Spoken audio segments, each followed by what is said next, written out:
Neither timing found yet, but Exercise starts to make his move. Lucky just buying time, now looks to pounce as they've split this retake. Lucky concealed, doing damage, even on that bit of spam. They are both one shot from certain death.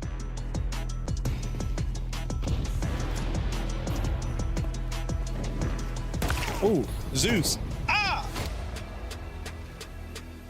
On Exorcist as he makes his play down through middle. Oh, this is scary. Body here.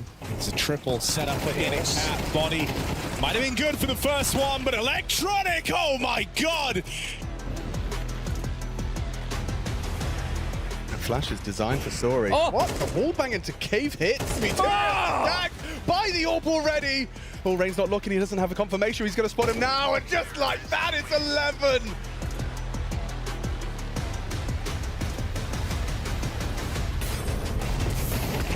Nice from Angle. Double dig 3. Virtus.pro going to try and move into this A side, but 3D Max a double set up here. They weren't ready for Exercise. Oh, but you definitely do. Oh, the attention's taken away again!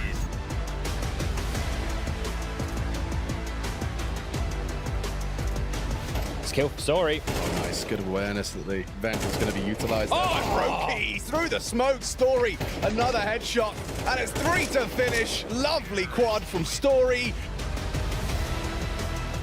Oh, the timing's awful. Bomb down, bomb spotted. Hype needs to hit this. He needs to get a second, and he will. Don't re-peek again. That's okay. You can stay there. That's cool. Torchy's posted, and he is going to peek into him. He wants confirmation. He wants the third. He's had a quiet game. He's hyped, and there it is. Takes all 3.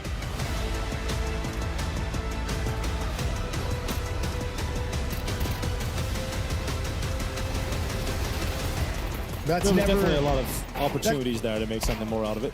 Yeah. And a team kill. I like it. So, yeah, nice one, Cat.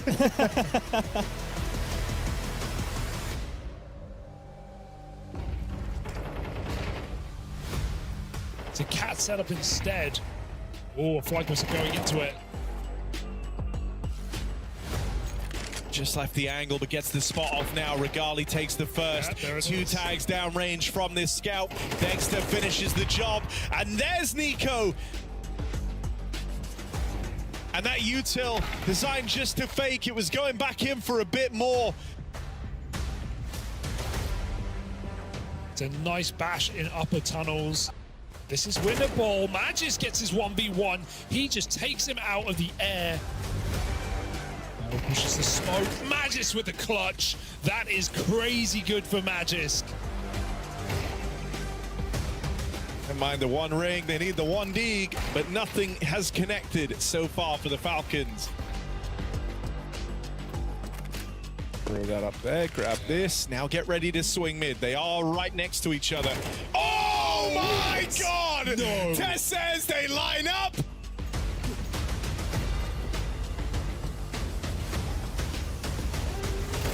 Here comes the answer though, Senzu.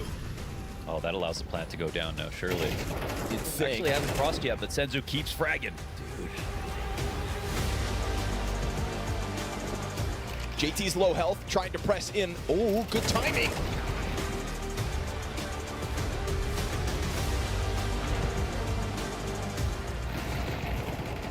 Know where Safe is. They've done the damage to him. Safe still stepping up, though, and that FaMAS is getting some work done on 2 individual players. Safe finally cast away in a 3v2 with Wildcard and come crashing into the A site, but exit.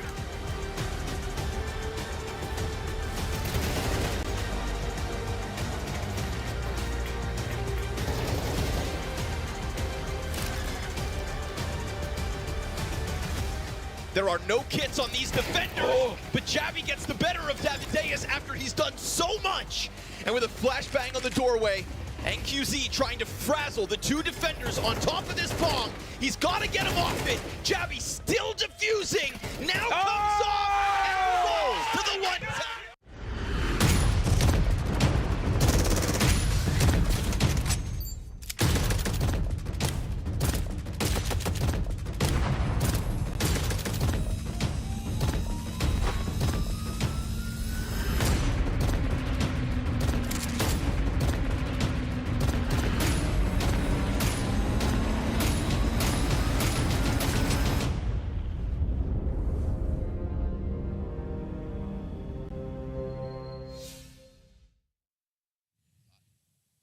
Oh, hey there. Day 2.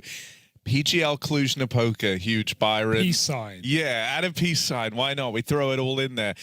Look, we had a pretty sick day of Counter-Strike yesterday. We had maybe the player of the tournament out of Tessa's. Arguably. Personal highlight of mine. I would say player of the year so far. Yeah. It's Player of up the year there. so far. It's in contention. It's a new year. But let's recap exactly what we had going down yesterday. Yes. We obviously are running this. If you've ever watched the Major before, you'll be familiar with this format. But thing that's exciting is it's BO3s from the get-go. So Hugo. are you saying it's like the Major but better? It in is a like way? the Major but better. Damn. That is essentially how I would frame it. What were your... So now that we've gotten to the end of the first day, we have teams in the 1-0 category. We have teams in the 0-1. You're looking to get 3 wins. That's Not kind of 3 losses. No, not 3 losses. That's what you don't want. means you're done. Any results here standing out to you, Hugo? Well, they were. No, don't worry. It's all here. This is the better remember one. all the games. Okay, I've actually got a pretty good memory. I think the standout ones were FaZe looking good. It was against some teams say dead team buff. I would call Saw dead team nerf. So FaZe stomped a dead team. That's kind of cool for them, I guess. Falcons also actually looked really, really good in their game. So I actually appreciate that as well. I'm disappointed for VP. I think they could have won against 3D Max, but it was an absolutely mental game full of force by wins. So we'll write that one off today. Astralis lost. Okay, well, we'll just move past that one swiftly. How did they lose? Why am I even questioning that anymore? It happened, didn't it? So goodbye to them. Well, I suppose, we were watching Eternal Fire versus Imperial, so I guess that's why you weren't aware of the Astralis, L. Yeah, I don't need to be aware. Yeah, sadly, a disappointing showing for Imperial Valkyries as well, but they've got more chances. I'm glad they have more chances. They got 3 BO3s on land. That's great experience. And Eternal Fire looked good, and I think that's a good sign to take away, right? Like Jota just farmed that game under balcony on Mirage. So, yeah, good games all around. I actually think we had a pretty competitive first day, and this is our schedule for today on the B stream that we'll be covering. We'll be doing those first 2 games. Big FlyQuest.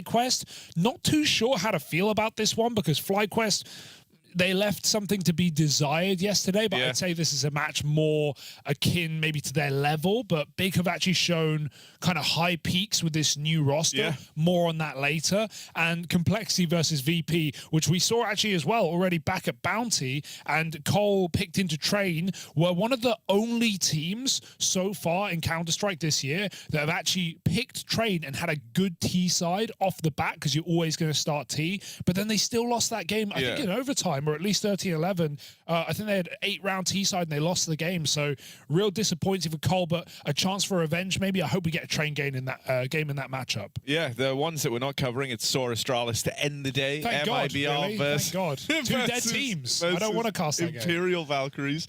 I actually think Imperial Valkyries get their first map win in that one because Brazilian squads have been struggling on Mirage, Hugo. That's their way in. That's their way in. They almost beat Furia off of a CT side of Mirage. And Furia exactly the same. Also struggling on Mirage. What were they did that. weak maps back at the Major? Because you prophesized, this is Harry the Prophet, Russell. They went 2-0 in BO1s, and then they hit the BO3s. And you said before they played the first game, you said they're not going to make it, even though they went 2-0, because they have a weak map. I think it was it Anubis they were struggling at, or was it Anubis they were good at? It was definitely Mirage they were struggling at, like you say. So I think in that game it could be interesting. But that's all for later. That's all for Nord. For now, we have FlyQuest taking on BIG. Harry, what do you make of FlyQuest after yesterday against Falcons? Okay, I have hard question. I have kind of mixed feelings on that game and how FlyQuest were. It's like, I think FlyQuest did fine, like it was weird because Falcons showed up with like everyone, big Nico, and like Nico playing phenomenally well, and that started straight away. Double days, and then the duo of Tessa's Magisk were also lights out.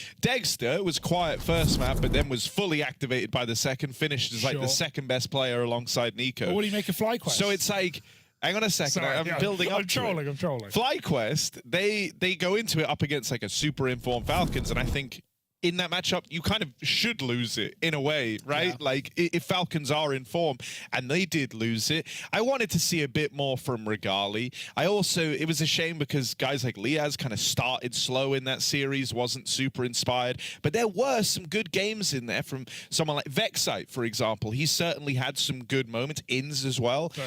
You requested the Inns pop off, and he was looking good. And I feel like Dexter's always safe. I think today I want to see more from Regali, especially because you look at who he's squaring up against in the big side of things, especially the fact that this is a series that's treated FlyQuest well in the past. Yeah, that is interesting as well. If you look at those two results, obviously one of them's a BO1 of the major that FlyQuest managed to pick up. That was on Nuke, but it's the BO3 that actually was super interesting. I don't know if you remember this. This was the Alistair Tournament of Life at Challenger Atlanta, where he played out of his mind, and FlyQuest won the whole thing. And that BO3 was a grand final over Big that they picked up. They got the invite to EPL. It was actually a really good tournament from Alistair. He had some crazy highlight moments on Dust 2, and then obviously he hit the Shanghai Major. And some say like he was getting better towards the end of the year, but I still think obviously with the whole year taken into context, it was probably time to go.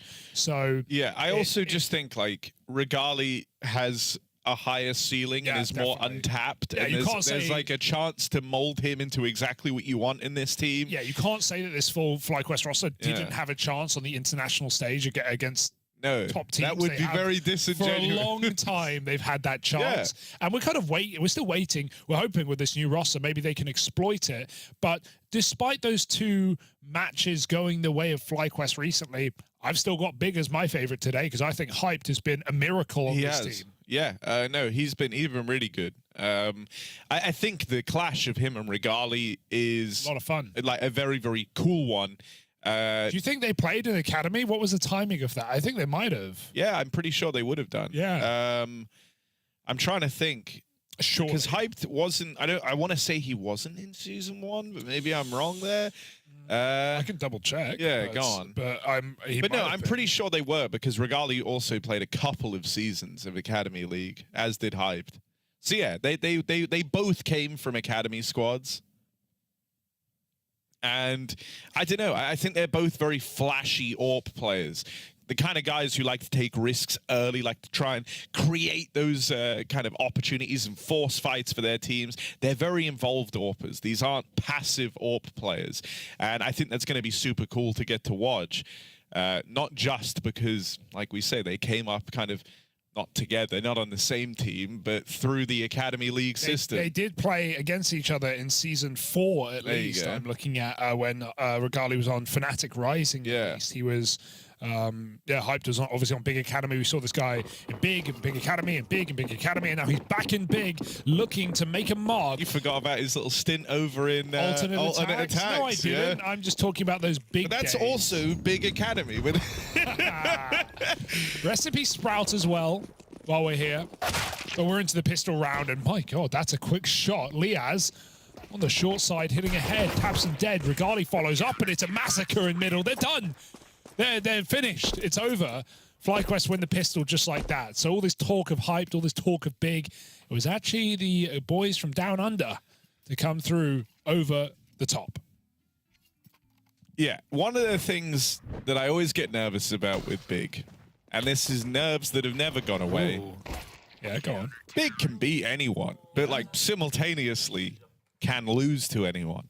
And I have yet to see a version of this team to prove me otherwise. That's a good point. I like that. And there's been many a version of this big roster.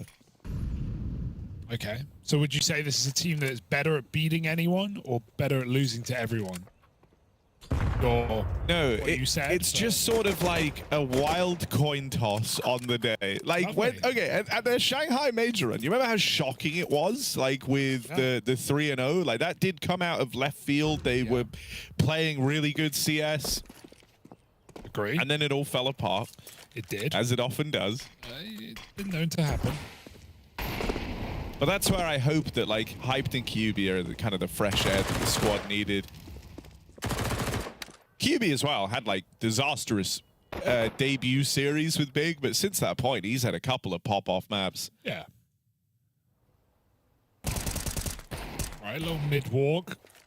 Got double rifles. Dexter. See, I always do it. In the corner. And he's going to get baited in by Regali, who falls back to play the range game. Nice setup. Should be easy as long as Dexter doesn't get too keen, but he does, and it works out. Crimbo, the Eagle grabbed, and Big go back to that B site, but oh, you don't ever see players committed bottom banana anymore. 30 seconds, this is a perfect position, and he's going to get farming. Vexite helps out. FlyQuest, flawless 2 rounds, Harry. It's a good start. There's absolutely no denying it. No. You can try. I will rebuke you. Damn, he's pulling up with the English today. Indubitably. Rebuke. Yeah. I Hellish disagree. rebuke. Are you Googling it? Eh? It's like disagree. That's a reaction in Baldur's Gate. Have you played it? No, I know. If only you had, you would understand my genius, Hugo. Well, I use the word, so Yeah, you can true, try and true. understand my genius today, actually. But I will rebuke you. Oh, I'm getting rebuked. All right, here we are. Big. They've got guns now. Big guns at that. Nice. It's not as smart as yours, but No, it's actually my way dumber. it's my contribution. Here's Thank the you. util retake top banana utility lined up.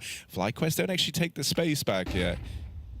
It looked like they wanted to walk up, but they hear that flash come through, and I think that's going to make you nervous that that was big, flashing to take this top banana control away. Honestly, I'm a bit nervous that was big, taking the top banana control away myself. That's good. But that's not till later, Harry, because at about the sub-minute mark, Big look to take back the top of banana before they execute into a B site with a lot of grenades. There is a smoke and a molly, primed and ready. Molly out, smoke primed. Flash also primed. There's a lot of priming going on. They're ready to stop this. FlyQuest, oh, great grenade. They're going to have to go through. They've got no HE to break this smoke. Oh, yeah. They're already through it, though. Next day delivery. Amazon Prime, straight in. Vexite gonna try and cover. It lends a helping hand. This Famous popping off. Dude, it can't be another flawless round for FlyQuest. Come on now. Can, Harry. 5 alive right now as Big head for the hills. They're back. FlyQuest or Big? FlyQuest. I mean, Big are backing up. The FlyQuest are back. Yeah, but, you know, this is Big back, bro. This is... The they're old so Big. back. This Yeah, is the the old old Big Big. is back. 0-3 as Big yet to get a kill. I hate the new Big. 15 The alive. Shanghai 3-0 Big. This isn't kicked Big. Bruh. Come on. I miss Searson's big hair. What did you just say? Big hair. Big hair? Yeah, he had good hair. He did have Facial good hair, hair on his head. I like the hair on his head more. I like them both. They're pretty good. It's a Because he combo. grew like a killer beard. He did, but you know the curls, Harry. Those The damn curls, I know, man. Don't I see know. curls like We're that all anymore. jealous of your hair, Searson. Don't see curls like that. Big favored. Understandable. I'm not doubting it. With 3 rounds in, buddy, anyone can win this game. No, it's true.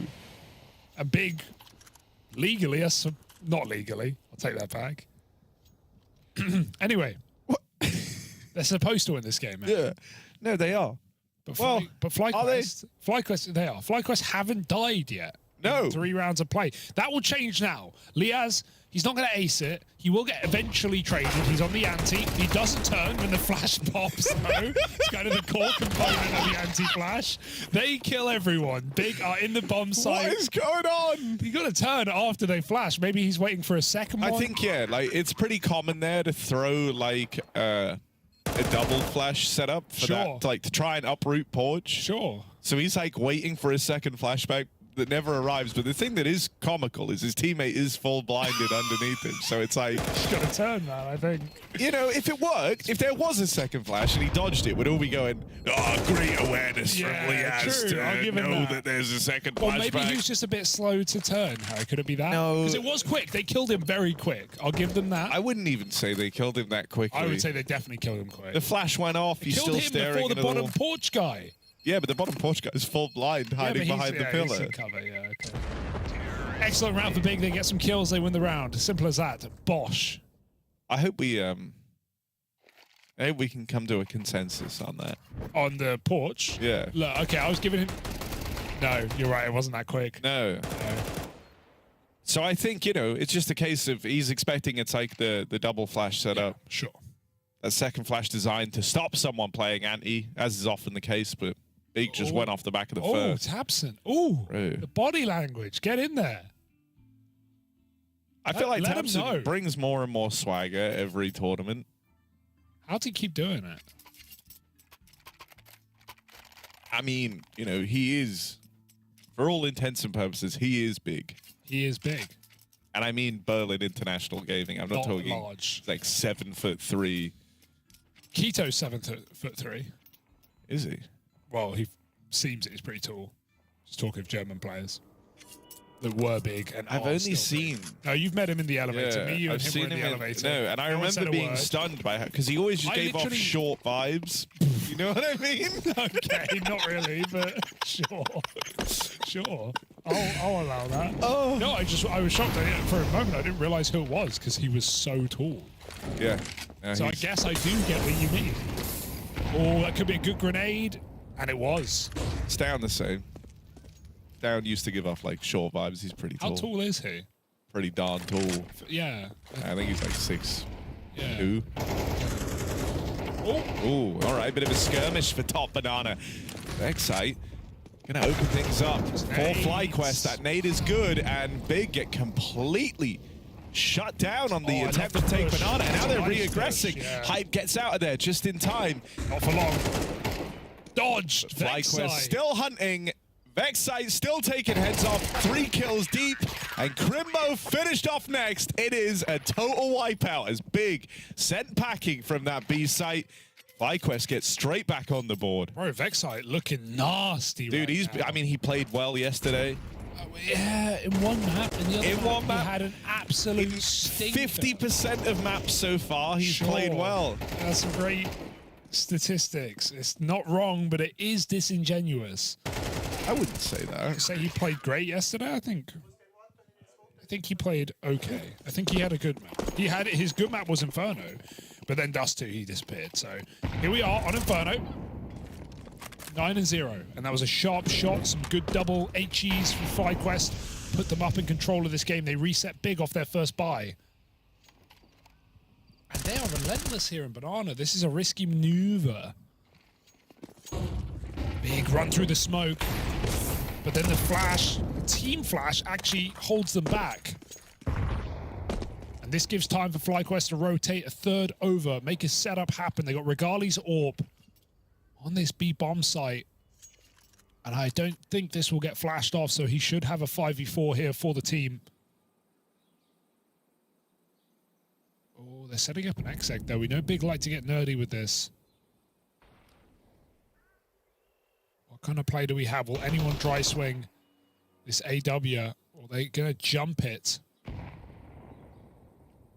Jump's the best way to get past this tight angle. Great jump. There's a run boost in. They beat the Molotov as well. Bigger in the site, but for how long? Because Inns and Vexite are here, and they are a rock right now. Vexite falls. Inns with a double. No scope won't connect. This is getting awkward now for FlyQuest, but the lineup for Inns gives him the ace in the B-bomb site. All 5 for Inns. 8-1 on the scoreboard. Vexite up there alongside him at 9-1. The B-side's closed, Big. You ain't getting in there today. Bloody hell, that is mad. Inns going big mode.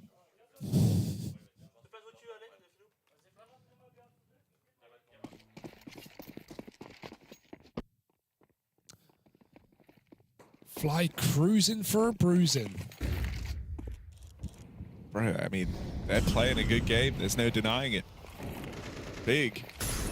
Oh, Dexter. It's how dominant these rounds have been. Yeah, they're playing with no respect. Yeah, they are full giving it to Big. Yeah, they're feeling good. This is how I want FlyQuest to always play.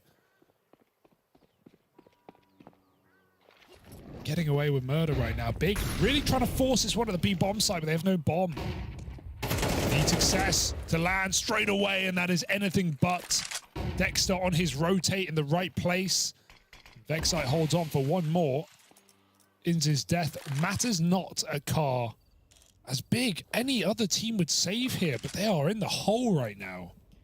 Yeah, I still think you save, right? The two new boys here, QB with 2 kills, hyped 0-5.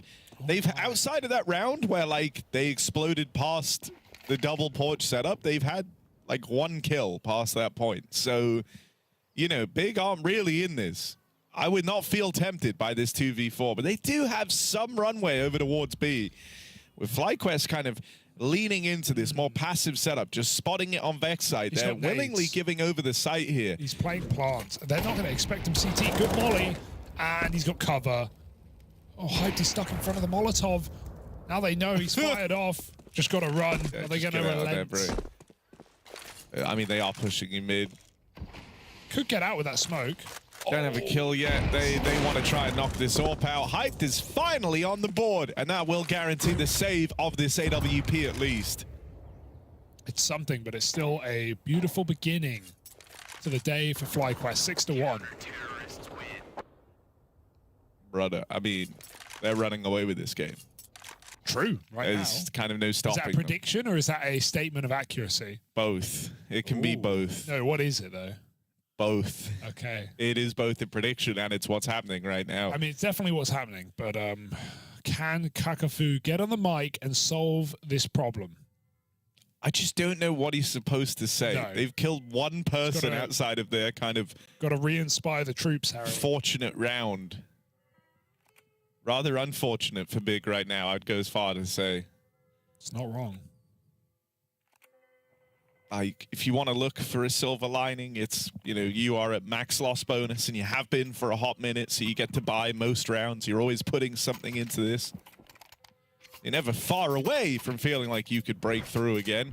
Problem is, with all these flawless rounds for FlyQuest, they're going to start stacking up some cash here on the CT side. And so it's not like, you know, Big win one round, they instantly break through and this T side is off to the races. They're going to have to grind out these wins. Oh, the deep nades as well. Sprinkling of damage. FlyQuest trying to stay ahead of Big and not just play the same every round. They got to keep them guessing. It's nothing worse than when you're down like this and you feel like even if you have a read of what they're doing, they keep adapting, they keep changing, they keep making calls. Everyone's talking, everyone's got ideas. You're in the lead, everything's working. Dexter's spamming smokes for crying out loud. Gets a 5v4 again. Captain gone for Big. And Dexter backing up. He even just pre-fire one-tapped apps. Like, he's looking for everything he can get away with right now. Do Big give him any more runway as Dexter looks to go back for more? This isn't much cover, it's only a pistol. Will Hype pay the price on the short side? He will. Dexter gets a double. Regali follows up. Nice crunching middle for FlyQuest. Remaining active on this CT side. Yeah, you know, I mean, this is Dexter calling from the front, right? Not afraid to press every advantage, as you say, constantly keeping these CT setups mobile and moving around. They don't really feel like they can be stopped right now to FlyQuest, and so nothing's off the table. These games are really hard to break back into, especially when you're a T-side. It may be a map that, like, you could argue is, oh, it's T-sided, oh, they should be fine. But the nades are destroying your early rounds. FlyQuest are continually pushing. Big not waking up on the right side of bed. On that cold, hard concrete right now. Back up Banana. Their nades do nothing in comparison. Inns eats a little bit of damage, but they get out safely. Triple B begging Big to come their way.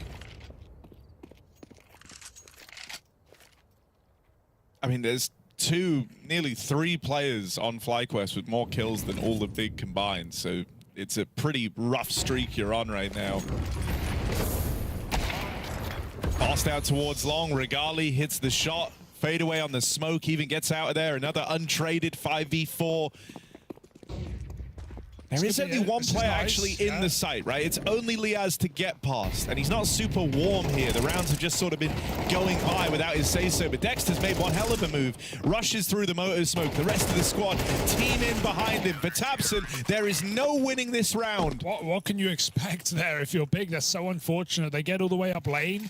They get a lot of space, but they're thinking about pit. They're thinking about apps. Understandably, there are 4 players on long for FlyQuest, so they just run through the moto smoke and give it to big again. Unrelenting aggression from FlyQuest and very jumpy on that rotate. Could that be maybe something to exploit for big? I'm looking for a way in. I don't really see it, but that was everyone for FlyQuest rotating off the back of steps on shorts. Why are FlyQuest glowing? I think it's because they're on They're fire. winning 5 rounds I think it's straight. I think it's the big streak of FlyQuest. We saw that yesterday. Don't know exactly very how many unobservant. I only just noticed this. Glowing like a rare item. Because right now, bro. It's rare to see FlyQuest winning like this, Harry. This is... Australia is very happy today. I can tell you that much. It's a good day. Everyone in Oz sticking around to watch this game, and they feel great about it. 8-1. FlyQuest at their best. But they're waiting for that moment, Harry, that sinking feeling. There's not going to be a sinking feeling, man. Okay, I like it. Ancient up next as well. Decent map. Yeah, honestly, I think it is a very good map for big, but yeah, it's not like it's a map that FlyQuest don't play. They've always looked to... Dude, he's got aura, Harry. Oh, yeah. Look at him. What's he doing? He's on the edge of the smoke and apps against pistols. He doesn't care. Oh, walk through the smoke. Why don't you? That's a little bit awkward, right? The timing goes a bit awry there for Dexter, but still, these are about as close as the rounds get for big. Can't save here. They're definitely resetting to have a go at Banana again, but Inz is halfway down. He's got a smoke behind him to bait, but unfortunately, Big aren't going to see that in time, so they will clear this corner. 1 kill from Inz is great, but he's still, in a sense, playing a risky game because there's no one close to rotate. So this could be a plant. Crimbo could get into a post plant, but maybe he just double kills and we don't have to worry. Cubies is going to check him, surely. Surely. He's checking logs. He's This is a crazy suspicious about spot. the deep banana play. They will clear this. And it's just a one and done. So Crimbo going to try and get into this post plant. But Vexite already started moving over. Great timing on this rotate. Molly in, Crimbo ahead of it. Has a chance at this 1v1 right now, but the bullets sail past. For Crimbo, this will be a tricky clutch. Pressure getting applied. Another kill for Crimbo as he tries to pull this one back. A one-man army. Bomb plant down. Crimbo repositions and Liaz catches him out in the open. It honestly is a damn good try from Crimbo. That is the closest in a long time that Big have been to finding a round. It comes down to just one player trying to get the job done alone. Absolutely. Oh, that's how it started. And yeah, this was a second away from a multi-kill from Dexter. He could have won the whole round in Apsa if he didn't turn back. Good awareness from Vexite. He actually began rotating before Inz got the contact on B, so he felt like it's very quiet. And if Inz dies here, that's the only way we lose a round. So his timing was pretty good to get back in position. 9-1 right now for FlyQuest. Everyone feeling it, everyone holding on. Regardless, throwing himself in front of the banana. Team will have to smoke that Molotov though, so no early kill. It's Big. Stay tucked.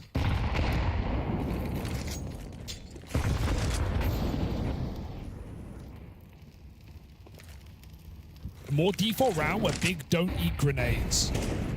So this has to be their second. This has to be their way in. They've got to play a trap right now. It's everything for Big. That's a bad spacing. They can't trade the kill. Inz gets away with absolute murder. 3rd kill at the top of Banana. How does he do it? 13-4 before all is said and done, and FlyQuest still sit pretty in the sights.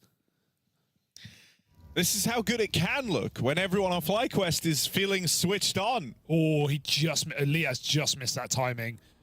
Crimbo walked into balcony as the flank came in. Oh, and if he takes the real long flank on this, if he went through the lower tons, he still would be able to stop this round. Like Dex is playing for the mid to B. Look what he's doing. He's in spawn, holding for this wrap. And so if Big just believe and walk up lane, they win the round. He or at is least so close to uncovering this, but he's just going to miss the timing. Look, completely. oh, right as they get in top mid. Did he see him? I don't think he did. I don't think he did. No. He didn't get this info. Still But he is Dexter. suspicious. It's quiet enough over at Banana that the suspicions crept in. Now Dexter hears the footsteps. Liaz is coming back around. Dexter's got one at least here. They line up for him. It's Crimbo again throwing into another clutch. No. And he's suspicious. Where is Liaz? Where's this last man gotten to? Commits to the plant, it's his only option here, and the spam connects. Liaz, wallbang, a smoke spam headshot. It's a long old kill feed, but a short old story here on Inferno. FlyQuest looking to run away with their map pick. Yeah, they lose every timing, they lose all the info there, they still win the round, and it's not even close. Crimbo in 2 clutches, fake plants, because he thinks they're right there, but neither time they were. And I think, you know, that is like a perfect metaphor for how this game's feeling right now. Is like, even when all the timings go against FlyQuest, they're still the ones winning it out. The individuals doing more than enough. And the problem is, like, Big aren't in a position to recognize when they found any timings. Everyone feels uncomfortable right now for Big. Yeah. You're never thinking, oh, I've hit it. I've hit a sick timing. You're always thinking, oh God, we're playing into their hands. They must have given us this space intentionally. Dexter's now just swinging them in mid. He's 15 and 5. He's risen atop of the board. He's pushed the mid smoke with a flash and got 2 kills. Like, dude, that doesn't even make sense. Should not be allowed to do that. QB low off the nades. It's not going to get better for Big in this round. They've got a smoke and a molly, and QB might die before he can even use them. Big crawl up towards A, and typically they've actually had no one in the pit to deal with. This time Liaz is here. It's been a safe pair of hands, not really been required to pop off on the CT side. But he is in the position to finish this half clean and quick for FlyQuest. They might just swing together. Oh, there's a spam, there's something, but 2 more players in position. QB has no health, QB has no chance. This is FlyQuest looking for 11, and they're gonna get it. So annoying. Oh, he can't even get the pre-fire. Liaz locks it in, and yeah, the boys. Yeah, the boys, all right? Like, this was a wild half. They are all feeling good this morning. Big, meanwhile, it's Crimbo or it's nothing. That's how it starts to feel down the stretch. It's Crimbo and it's nothing. Like, he didn't even win any of those clutches. Like, it's not... No one's saving this game for Big right now. Hyped had a bit of a quiet one yesterday as well. So this is looking like back-to-back. But I want to say, not exactly an AWP's paradise. And I don't just mean Inferno T-side. I just mean how this game's going. Like, you're getting smoke pushed. You're eating banana grenades. You're not getting any heads-up AWP duels. Regali's very mobile. There's not... Yeah, I don't think Hyped can save this game. I don't know if anyone can right now. No, I think for Big, it's about making sure you're ready for Ancient more than anything else. But I don't think that's like a super locked-in map either, right? Like, I think... Especially now that it's 11-1, FlyQuest certainly could look to 2-0 this series. They go to a comfortable map next. Just with how they're playing. One where Big are going to have more ideas, sure, but it's like, can you recover from this sort of a beating? You know, it would be one thing if it's like, there's 2 guys struggling a little bit right now for Big. You could try get them switched back on. They're going to try come through with mid-aggression in the pistol. I don't hate this. Oh, good flash for the ramp. It's a really nice idea, but look, they traded places. FlyQuest went up ult, and this can very quickly get awkward for Big, because now they're trapped on this island in bottom middle. No. They're trying to cross out as QB causes chaos, but he's getting split, run through the apartments. Vexite finds him. At every turn, FlyQuest have been 1 step ahead of Big in this pistol. They've already gotten out into the A site. On the heels is Tabson through the apartments, but he himself is also getting flanked here. Should have 1 locked in from Tabson. Why not make it 2? Tabson doing all he can to deliver Big this pistol round. Vexite with a crazy turn. There's that backstab out of Inns, and it's only Crimbo left. Every one of these clutches have gotten away from Crimbo so far. Can he finish what Tabson started, or is this the dominant runaway map for FlyQuest? 10-second. He's going for It's it. the full stick. He's going Ins, for is it. he going to call the bluff here? I think he anticipates them feeling pressure. He's counted down and stops it just in time. Another clutch denied for Crimbo. FlyQuest, no stopping them. Unbelievable, bro. Even Inz's flank on apps made me jump. I can't imagine how Tabson felt right here. Shot in the back of the head, and he does it to the diffuser as well. Oh my god, Vexite. What a flick. Yeah, it was that turn of JDC, right? Yeah, Coming through the long swing. Bro, yeah. we saw it from Tabson's POV, and it looked mad. It's full flick, 90-degree, lizard brain right now. They are salamanders on a rock carry. They are unbothered, unburdened by Big. Just taking in that vitamin D.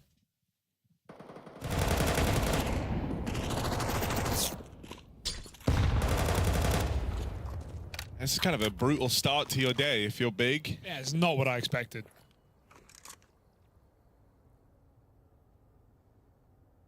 Outclassed in literally every metric. And sometimes you have these games and there's one player on the losing team that's just popping off and can't close around. He's like 17 and 13, but he can't close around. There's nothing. There's literally no one for Big. Also, like, dude, you touched on hyped. Just as the comparison, I know Regali got to start CT, but it felt like Regali didn't miss a shot. He's only 9 and 5. He's not like it was dominant. And he was this one-man army figure, but my God. Right. That guy just didn't miss anything in the first half. 3 on 3. Yeah. As FlyQuest have battled back into this round, it might have been a nice start for Big.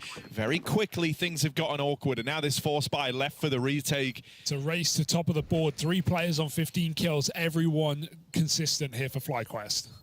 Oh, and Inz is about to cement himself. Never mind, they check him. JDC aware of the lurking through Boiler. Vexite now, can he be the one to ascend to the top of the board? Gonna have to, as the maul comes in. It's only QB. Can't get a beat on Regali in a backside. FlyQuest absolutely destroy Big on Inferno. It's not even close. If it wasn't for one kind of misunderstood double porch setup for FlyQuest, this would have been a 13-0. They were gifted around early with Big. Other than that, it wasn't even close. High fives have been exchanged, but I think these are pretty hollow high fives. There's nothing celebratory in this for Big. That was a clean dap up with Crimbo and JDC, but that's the kind of the best shot they've hit all game so far. 13-1, an absolute banger of a game for FlyQuest. You could look at Big and say they weren't feeling it, nothing was going right, the stars weren't shining, but I think my takeaway is just how well FlyQuest play from the front and how ahead of the game they were. They kept adapting. They never slowed their roll. They always had a new opening move. Inz and Vexite were a nightmare and Banana. They knew when to pull back and play safe. They weren't just playing silly CS where they're just charging it big. They had good setups. They had good rotates. Dexter was a nuisance in middle. Regali also super passive on the AWP. Him and Liaz were just like the insurance policy of this CT side. Regali, occasionally we get boosted for a mid pick, occasionally look to Banana, but I'd say in maybe 10 of those CT rounds, he was just holding on the long side, waiting for Big to peek him dry. And so him and Liaz, I think, you know, they're not going to be in the headline at the end of the game, but they ensured that to not be weird in any moment of that map. No, 100%. And it was like I said in that last round, bro. It felt like Regali, in the few fights he did take, he didn't miss. Like they were always capitalized on. He always felt safe to get the pick. Multiple rounds where they try to get past him on long and he just shuts down that entire component. You know, for Big, the reason why this feels so disappointing is like the individuals weren't there, but also, my God, like some of these rounds, it's not like they made it particularly difficult for FlyQuest. No. I feel like they were allowed to play the full strength of the crossfires. There often wasn't great util to try and like lock them out. No. There were a lot of rounds with awkward spacing, to say the least, for Big, where trades weren't there. I don't know. This was super flat from Big. Simultaneously, FlyQuest playing their best, right? All the riflers hitting, Regali not missing a beat. Dexter's life calling gets super easy when he's got his rifle players in great form and his AWP hitting every shot, right? Like suddenly he has access to the full toolkit, and boy did he call like it and play like it with some of the moves that Dexter was making individually. My word, that was so one-sided. It's kind of shocking. I'm gonna look. So that was about. It feels disingenuous to say 30 minutes because there's a little, you know, like break in the middle. I think it was even faster than that. That was a crazy quick game as FlyQuest run away with Inferno. Yeah, the closest rounds were like Crimbo 1v4 gets 2, still loses. So that's not a, that's an indictment of Big on the T side. Yeah. They get nowhere, they get no good positions, they close no rounds apart from a pop. I don't even know what to say. I don't even know what to expect for Ancient. I don't think you can look to history or look to track record, or I think we have to just see if Big can reset after that game because they got absolutely blown out of the water. They should have more ideas here, but I don't know if ideas are what's going to save you if you're Big. Certainly a tall task ahead of them to try and turn things around. On Ancient, we're going to find out if they can in just a moment, so don't go anywhere.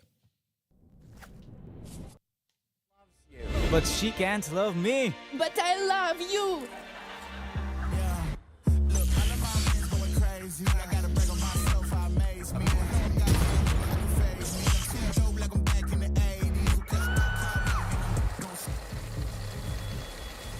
I won't play window anymore.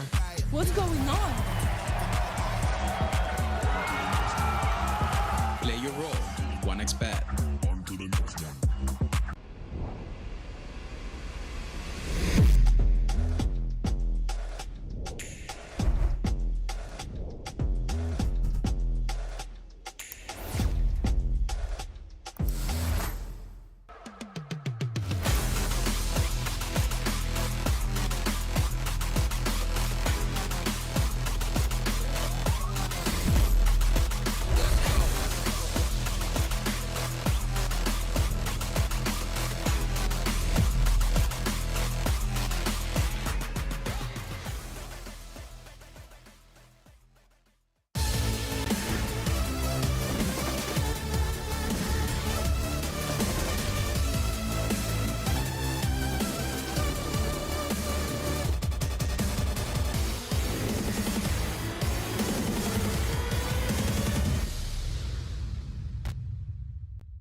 It's FlyQuest up next, and here they are ready to take on Cluj-Napoca.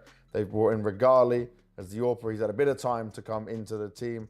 I got Dexter with me here to kind of explain to me where you feel the team is at right now, because that's my opening part here. We would say the MIBR result at the start of the year was a good one for you guys. Then, obviously, it gets tougher from there. That's how the system works. Katowice, you challenged Astralis a bit for sure, but that probably felt like a tough ending, considering the fight you're able to put up. So where do you put this new FlyQuest for me? In terms of actual ranking, I can't really say, but in terms of where we're at, we've kind of just really established where our weaknesses were. Okay. I think we did a lot in terms of being able to play well so that we could punish teams that were playing aggressive and passive versus us. I mean, just aggressive, but like what we kind of lacked was the execution phase, and I think Astralis punished us a lot of that. So we definitely worked on a lot of things with that, and then with Regali, essentially just integrated him more into the system. It was only like 10 days off, and we just pretty much like, even from overseas, locked down on how we want to approach things. But how is it for you in working out with Regali so far? Because obviously, I think it's like we spoke about before, the potential and the ceiling is definitely there, but how is it going overall in your expectations so far? He's growing, he's insane in my opinion. Just hopefully no other big org steals him, because it's crazy how good he is, and in terms of how he expresses himself in terms of communication. Yeah. Like in server and out of server is like, I've never played with an AWPer like that before. Okay. Not dissing any other AWPers, but like he's just extremely well versed in being able to like explain his emotions and explain how he's thinking after a win or after a loss. And we did see points, right, in the FlyQuest team, I think even just before you joined, where there were moments where the team could have success. Do you feel like right now we have a chance to see the most successful version of this core team be able to actually succeed on some big events again? Yeah, easily. This is like easily the best team that can arise from like that region, and right now we're just doing like as much work as we can to be as consistent as we can. And even after Katowice, after a tough loss, we were instantly on the ball with trying to improve what we need to improve. And nothing else to say. Have you had any time to practice or anything yet? Yeah, I played 3 scrims. Okay, that's not bad considering. Yeah. We're 1 day into it all. And are you going to try and pack out as much as possible, scrimming while playing as well? Yeah, we'll see how the energy is. My brain somehow can tolerate it, but I don't think anyone's can. They're just staring at brick walls half the time. We'll wait to see how everyone can do a bit. For you, obviously a lot of people still write FlyQuest off, if we're being honest about it, right, of where you guys are at. Where do you see your chances are for this tournament? Pretty high. It'll just always depend on how our energy goes. So right now it's in a fluctuation period, just because of jet lag and whatnot. So for us, we really want to make playoffs just for Regali, especially. From there, just continue. But we just have to see. Well, let's see if his little home field advantage will make him fired up even more to secure that playoff spot. Thank you for all the insight, mate, and good luck going into the tournament. Sweet, cheers.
Big were nowhere to be found on that opening map of Inferno. Hugo, they were cooked, bro.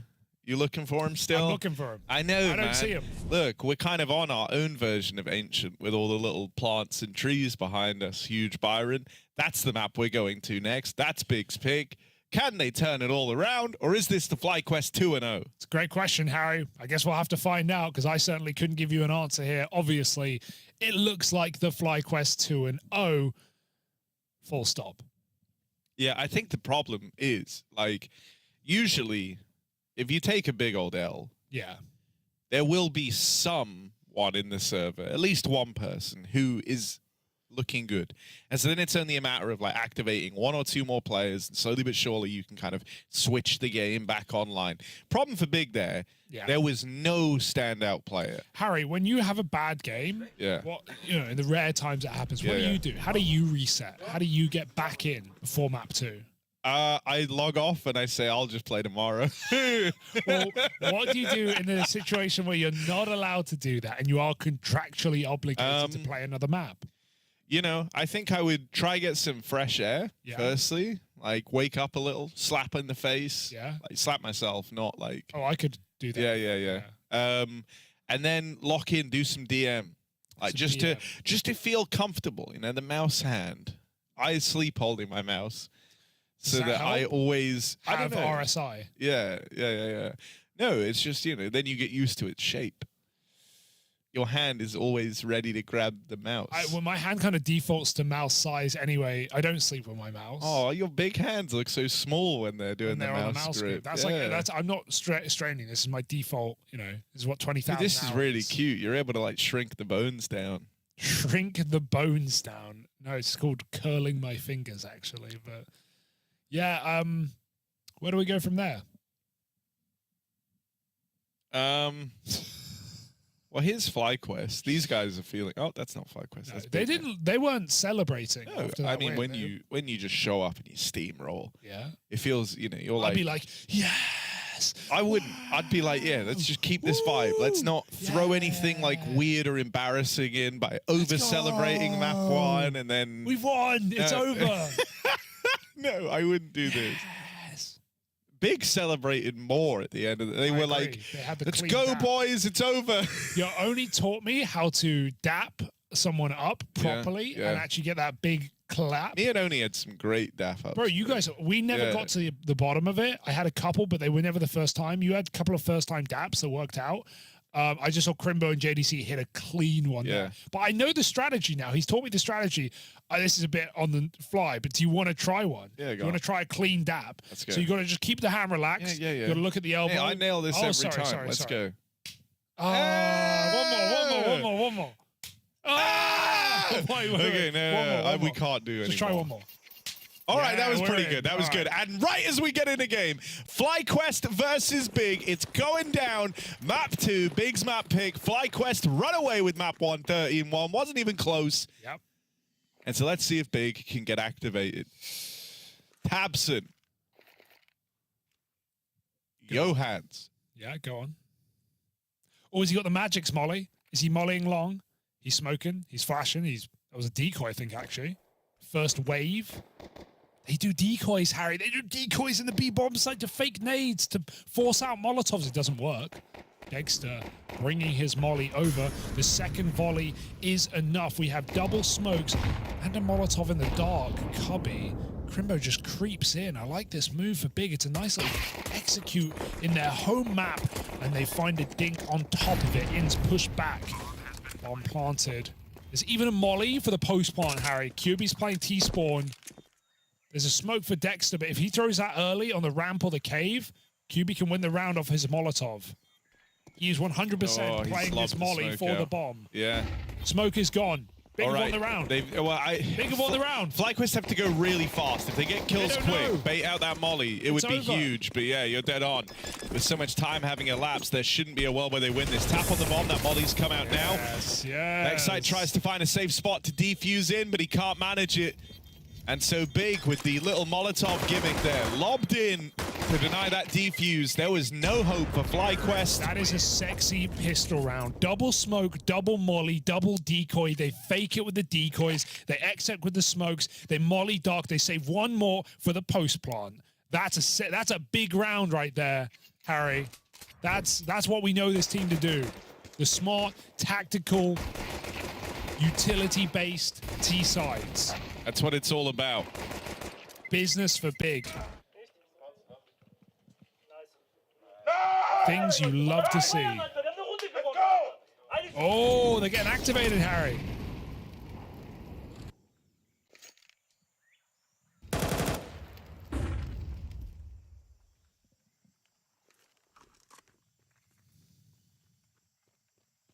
Big trying to hype themselves up. Going to be keeping a close eye on JDC. King of Ancient. He's very proficient over here in middle. Think about like how I know like a Nerds, Donk like to try and play mid. Yeah, very, very keen on actually getting out and fighting for that control on both halves. That's the sort of player he's almost trying to emulate with how he goes about this mid control. Okay.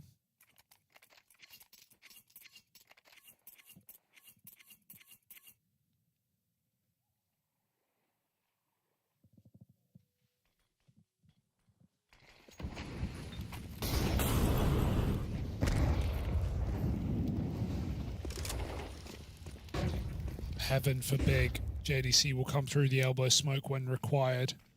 FlyQuest have given up mid-control.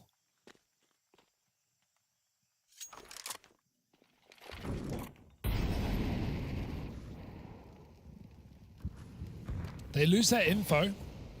How will they react? Smoke's down. B site, and Regali takes the extremity angle, so FlyQuest try and force it on the donut smoke. They're leaving A open. They're actually crunching red together. Sooner the better to clear out JDC. And off that kill, they should now know it's a B hit. Becomes obvious. Inns blocks that B site yet again, buying more time as Big make their objective clear. Crimbo kills an early flank. Dexter getting a bit keen, and the jump spot finds Liaz. So Big know they should be walking into a stack at this point, but they have nowhere else to go. Yeah, no option but to battle forward here for Big. Last of the util gets expunged now, and so here they are out through the cave. First contact for Inns. Backstab from QB. It's an important trade. QB takes matters into his own hands. 3 kills in an instant as he runs it out through cave. Big might have gone into the belly of the beast, into that B stack, but QB has opened it up.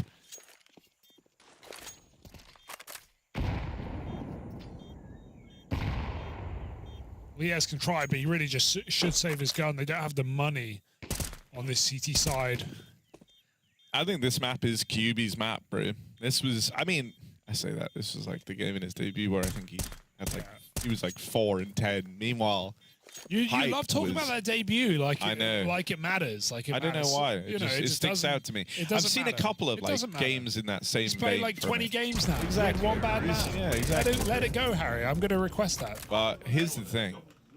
QB nowadays on Ancient, bro, he loves to be entry. Yeah, it's a shame about that one map, you know. It's a shame about that one map. Single map. You know, I guess one map. Always hold him to that standard. No, it's more. It just sticks out to me because it was funny, more than anything else. Won, so it also didn't. Because I was really excited to see how like him and Hype looked in that game. And Hype literally went 20 and 5. Yeah. So, and you're talking about QB. You're like, oh, QB had a bad map. It's not that he had a bad map. It's Let just it go. He had a different map. Leave him alone. They got 3 rounds, Harry. Yeah. They're winning. They are winning.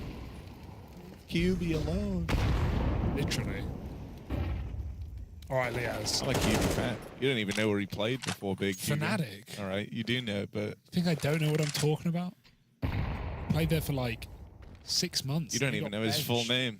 You don't either. You're pulling out your phone to I look know at his it. full name, What's his bro. full I name? could Say tell it you right now. Say it right now. 3, I'll say 2, 1, it right say now. it. All right, it's Khan. Oh, his full name? Khan Ali. All right. Only took you a quick Google, but excl for Big. $30,000 in prize money for him. Wow. I also knew that Such a off big the top fan. of my head. Here we are. This could be good. JDC, back turned, Liaz. Oh, there's more. They should have this trade. QB, not the fight you thought he was taking, but he locked it in. It's the turn bind. Bro, Liaz again left as the last man standing. He did a dink through the smoke, but not enough to bring him back in for the round. Ooh. I know, it was a very up and down start. Spooky. And now Liaz, left to go and save the AK. FlyQuest can't make a dent. And so 13-1 awaits us this time for Big as they're out for revenge. 4-0 currently on this T side. Yes, third map is Nuke. Seems we're almost there, apparently. Far better start for Big on the T side as well. Get to call the shots. I've just realized as well, Big picked T side Inferno. That means pretty funny of them. Didn't really go to plan. Because I am sort of, there's a part of me that kind of wants the, or maybe not wants, maybe thinks that we're going to start to see teams just picking T-side on like a lot more maps, not just Anubis and Dust 2, but like even Nuke. What are the other maps? Not Train. Definitely not Train. Even Ancient. What about Overpass if it were in the pool? No, not Overpass. Definitely not Overpass. I don't know. I think there is an angle to like stomping on T side is easier than stomping on CT side if you get off to a good start, like keeping that role, like keeping, because you're the one calling the shots. I know Inferno, it like spells the opposite picture of that with the game we just saw, but it's not the most typical Inferno game. Like you can get stuck in that CT economy where you buy eco, it's really not fun. There's no way out of it until you win back-to-back gun rounds. So, I don't know. Hasn't happened. Might never happen, but it's part of me to think certain teams can get away with it. A good game plan. Dinks traded. Hyped. Low on the orb. And good grenades should finish the job. That's a pre-smoke at the perfect time for Vex side. JDC being a cheeky guy in red room. Turning around. These quick flicks for Big and connecting kills. Double entry. And they might even be looking to save FlyQuest. They've been pushed out of position here. Running the back line. Not even sure where to go. Big are going A. Interesting. Regali's here. They're going into the Regali AWP now. He's just started to peel away, but they're fighting for heard this. The footsteps of players approaching in through Donut. Big of 20 seconds. They have to commit to this. FlyQuest were looking like they wanted to save already in this round. And now Big play right into their hands, launching this A-side attack into the three saving players. This could give FlyQuest. That means their first round on the board, but quickly dealt with over towards the spawn. It's only Regali left. First 2 kills found, but he has no idea where Crimbo is in amidst this madness. The only other player knowing about is Tabson. Knows that he's somewhere on the site. Regali goes looking for him, but this isn't a good fight for the AWP.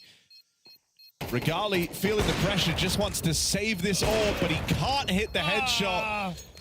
It's an enviable position here for Regali as the round peters out.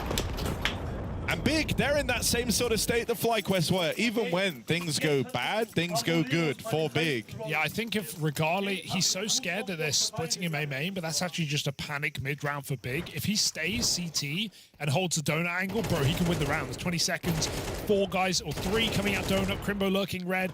He can win that round, but he goes temple to watch A main. And sure, he gets this kill, but then his team get wiped in spawn. He can't help them. He's in an impossible round where he's fighting a headshot angle with Norp. It's not going to happen. So that's an awkward reposition for Regali. If he stayed where he was, I think that's the best way for FlyQuest to win that man down round. Either way, it's Big, full control, back.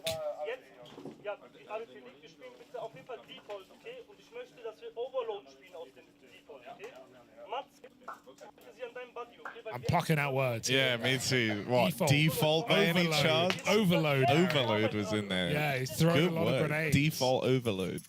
I'm sure there's more to it than that, but our German listeners Bro, listen, check this out. Tabson's just called the default overload. He is the default overlord, kind of the guy pulling the strings behind it, so... Let's see what this looks like, because that was a very impassioned call for Tabson. Getting a guy out middle. Not much FlyQuest can do. They're smoked off cave, big full control of heaven. And look at them. Oh, bro, this is nice. This is a default overload. Like, he's right. They are overloaded the hell out of mid. Regali. Yes, true, Harry. He does Pulls have him into the AWP, Bang. and he will nail his shot. JDC dead first. They've learnt about the AWP now. That is a huge bit of info for Big, at least. Still, it's going to be hard to stay away from that AWP. Regali starts roaming. Oh, no, they're going to lose to pistols because the AWP is here. There are a couple of close-up players. Liaz. Oh, they're mollying Liaz. They are mollying the tree. That's an annoying molly to deal with. It's not going to spread early, though. Liaz still gets his first kill. Eagle up close. Bit of damage. Big getting pitter-patted. The bomb is stuck in the site. They have to commit. And now Regali gets to be the guy playing behind these default boxes. Oh, the good. Skirts out of there, Bang. in towards Donut as the mollies rain in, but still they've learned that this AWP is in the right place. They didn't get the bomb. They took it further into the site. They picked it up. They died even deeper. It's done, Harry. FlyQuest win a round. And out of all the ones to win, it's this. It's Regali. Hero AWP and pistols around it. Big play right into the hand of FlyQuest.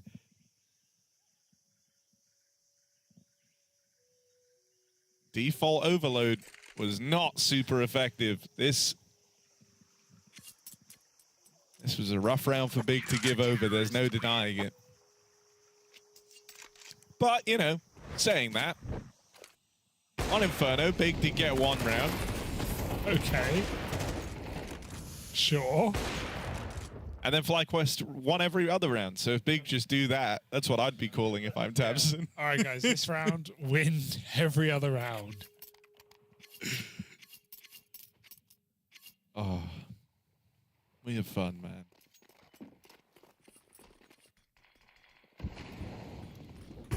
All right, FlyQuest. You're on the board. You didn't think you were going to be. Let's see how much further they can take it. That's an important trade for Liaz over in mid as Dexter continues to have a rough go at it here. Big, what's the idea? QB, look at where he is. And then wonder how and why. The bomb was going A. How did this happen? But QB's like, guys, I have B. I've had it for a hot minute now. So finally they bring that bomb around and join him. It seemed aware, but QB handed that double kill. There's still Vexite back in the cave. But come on, if you're QB, you know you hit a timing to get past someone here, right? Surely they're aware of this. It's a really good position, though. It's a tight cubby. He has nowhere to go. Tabson looks very paranoid. QB's watching. Oh, he left the angle. And now Vexite in the lion's den. It's full of lions. Nice. Oh. Only Liaz left standing. Another one of these impossible clutches for Liaz that won't come through. Shout out QB for throwing this whole round in a disarray. Sick round for QB. It was a shame about his first game in the big jersey, but this one, Harry, this one is far better. I don't know why I think about it so much. Just reference it that every game time. was just so you funny. You reference it every time, man. It sticks out to me. He's a better player than that. Look at him go. He's had two massive 3K entries in this B bomb site. Look at him go. Tabson's going to call another QB overload here. Hit him where it hurts. Fast A. Only two. I mean, they just did this in the last round. Yeah. And the bomb goes back. Meanwhile, mid-control, one out by FlyQuest. QB looking for a different timing. No way QB's hit the... He's hit the mother load, Harry. He's hit the overload. He's walking through B. QB overload. But they're on A. Yeah. But this is all by design. QB gets to come in on a... Ah! Smoke blowing open. Hype dead. Plant denied. Wait, was that Big blowing their own smoke? Tabson's using your favorite cubby, Hugo. Shout out Austin one time. He's deep in the cubby. Whoa, spectate Tabson. Look at Tabson right now. Oh, they check him. They check him. How did they know? There's the QB flank. QB overload. It's all happening. How did they know? Hang on a second. QB still has the route open to a B play, potentially. If Inns can drop the bomb, then any threat in the round might get dodged. Will Crimbo be ready for this? Because QB's deep cleared middle. He has to check left. If he dies, that's the bomb gone. 40 seconds now. Oh, there's no overload in this one. No, there might be. Hang on a second. QB charging up. Okay. 2 kills deep already. Needs the ace clutch. 30 seconds, but Dexter puts a stop to him. Did they see tabseN get in that corner? I swear, he looks silly there, but that works. I've done that in a game. It works. It works. You're hidden around the corner. They must have, or maybe they're just aware. Maybe they're just, it's meta already. I want to watch this replay. I want to see what they know. It might just be that. I think Big blew that smoke, by the way. Bit of trolling. Oh, we don't see tabseN. That's a shame. But I don't know how they're aware. They might have just checked it, right? Like, you're aware that that is a thing that people are now Why doing. are you aware farming, bro? You're just farming awares. tabseN just staring at the floor. Yeah. But the way HP. it works, there are a couple of... One? Yeah, one. It's another. Farming, yeah. When you look at the floor in those corners, your model, because the way your model moves is you're actually fully covered, unless obviously you can get hard cleared. It looked like he did, or they saw him get in the corner. But I actually love that tabseN tried. Shout out Austin CS one time. Found that one. In many ways, the GOAT. In many ways, not every way, but in enough ways.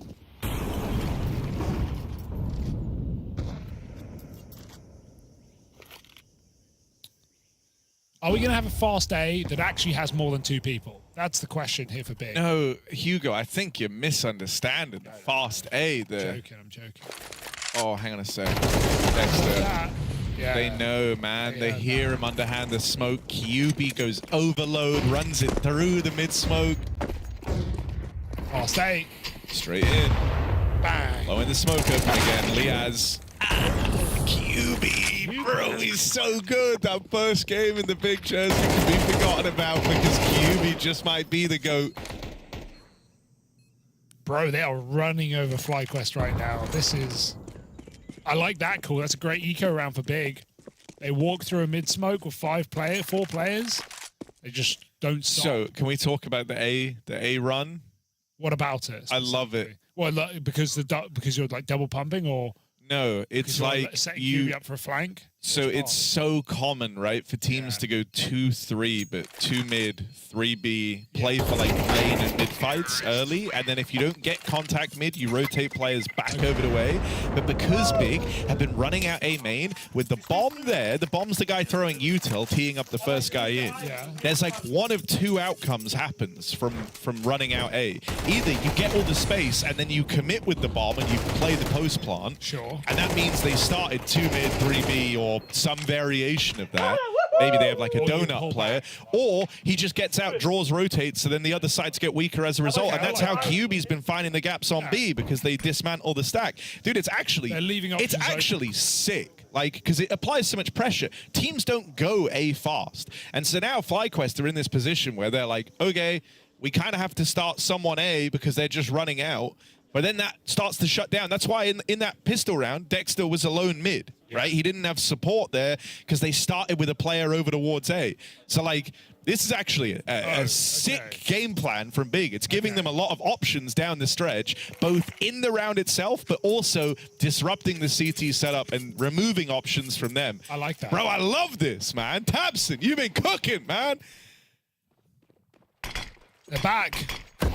They're so back.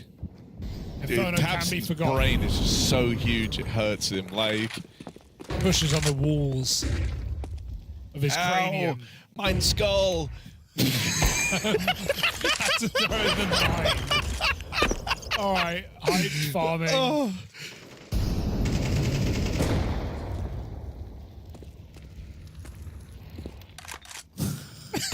Mine skull. I doubt that's a German word for skull. It is. I doubt it. I doubt that's it. Oh.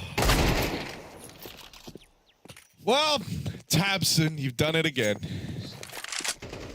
Oh, just had to play that out loud quickly, did you? Mein Schädel. There you go. My translate was on Danish. Oh, that's good. Guess what? Before Guess what skull is in Danish? Probably like skull. No. Cranium. With, so good. With a K. Okay.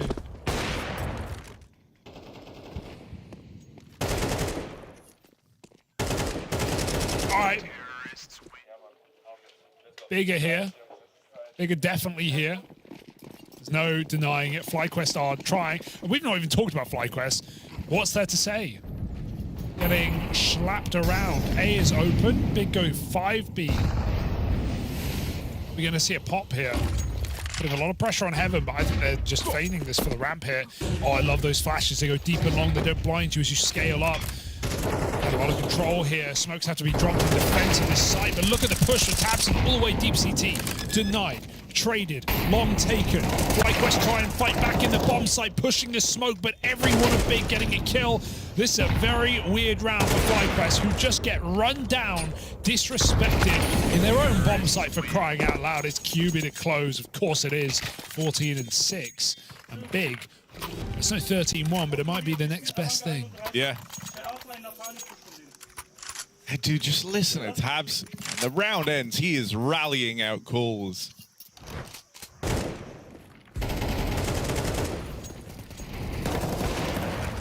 This is what I mean. Calling from the front on the T side, I think, is actually easier. Oh, yeah.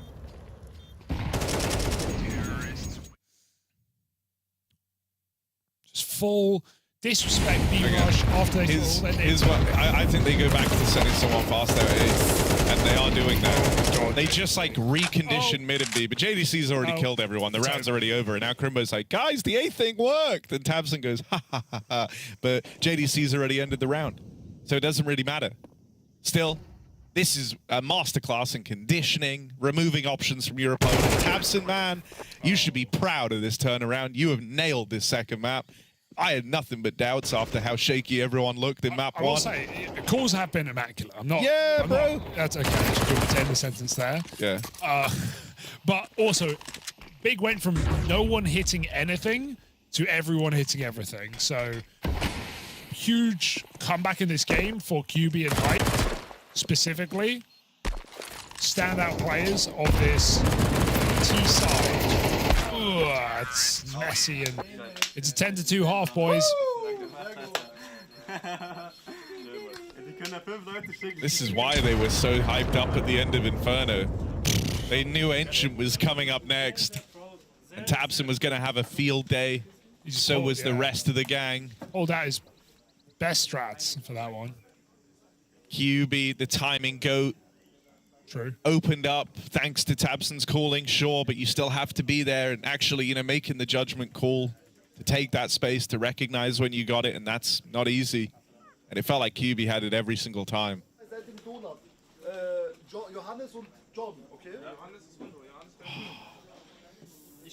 Actually calls him on a first name basis. I love that. They call like that.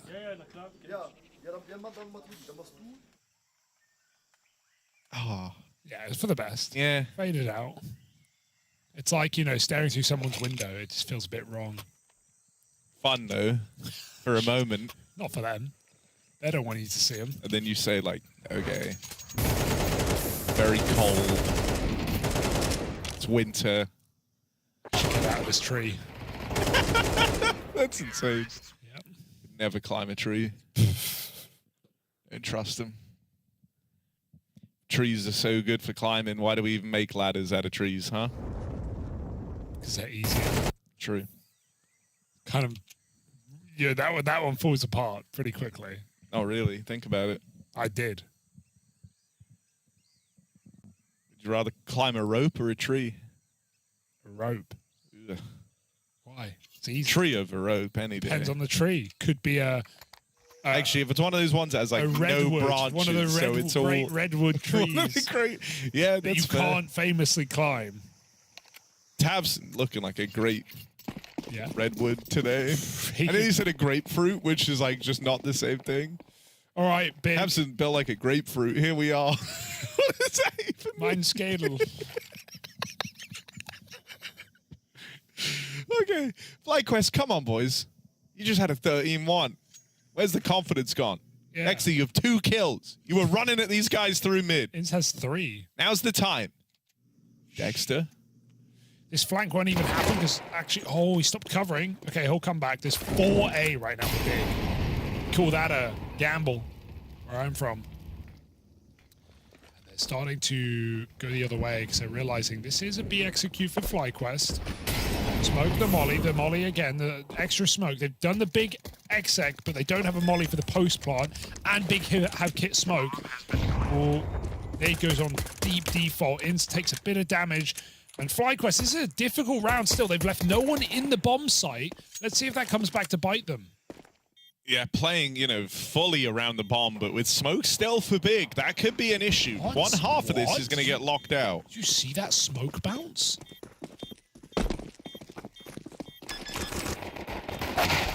Spam. Oh, Liaz! Liaz! What? Whoa. And then Regali to close? What did Liaz just do? How has he done that? Someone who's got time, needs to go. I have time. Not you. Needs to go in the demo and look at that smoke and tweet it to me or something. Big bounce to smoke that went. Look at. Oh wait, we don't see it. But wait, like, I'm watching it back. It bounced on like the lip of the ground and bounced sideways into cave. I'm not kidding. Must be the craziest lineup or a completely missed smoke. But it landed in cave perfectly. It like broke the laws of nature. It looked like a lineup. I don't know where they threw it from. Someone find that, please. I'm not crazy, am I? Maybe you are. Dude. I'm checking. Dude, that's the weirdest smoke I've ever seen. Sick ground for FlyQuest, though. Yeah, it's just getting 3 through the cave smoke.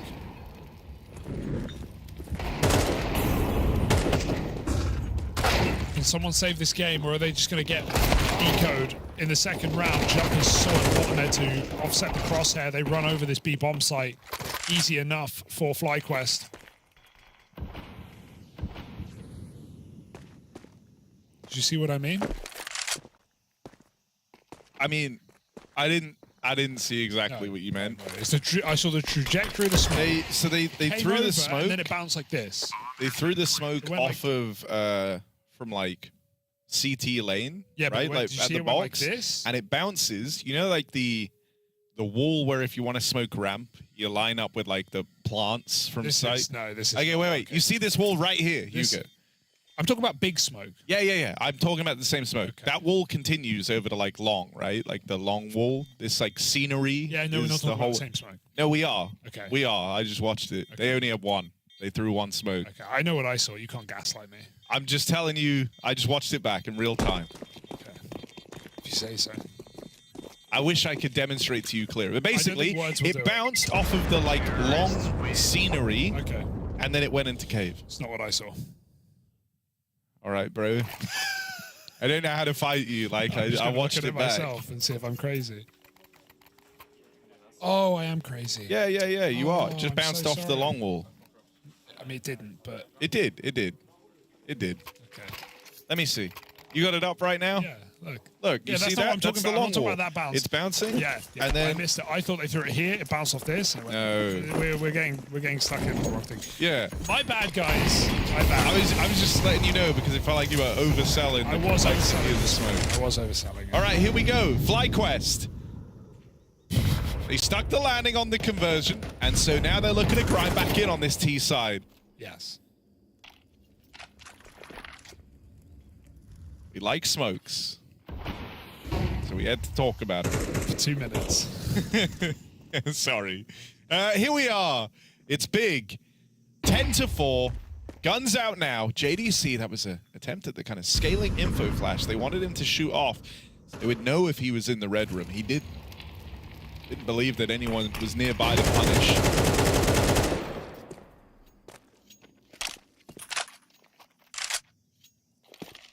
With Dexter in the red room, this is a very powerful position to have to try and manipulate these rotates, regardless of which site you end up on. It's like FlyQuest going to home in on B. 3 strong here for Big. Pretty heavy cave setup, and QB's even getting spammed in the pocket. They spot the boost. There's so much damage done here. Are they ready for QB? He gets away. With Murder out with one before he's traded. They're trying to chase down this kill in the cave, but that's given room to JDC pushing up the long side. Regali, 1v2. He's going to go looking for JDC first. Only has 20 seconds, so him committing to this is going to leave him low on time. Back turned as JDC reads it well. And a huge hold. Great stuff on the rotate from JDC. Yeah, 4 players there when they actually get up the ramp eventually. So Big just, they bite down on it. They see the red control, they see the B execute, and they just believe it. Good trades out, hyped or living in the cave. Gives room for JDC to get involved with another double and just put Big on the precipice of taking their map pick, taking us the distance into Nuka's decider. Yeah, that's what I was talking about. It bounces off of there and it went in the cave. Thank you. My bad. Even the observers are like, come on, bro! You're stupid, Hugo. I don't know. The trajectory that I saw just looked different. I was wrong. I was wrong. Yeah. It takes a lot to admit you're wrong. I'm showing humility. God, humility is so hard.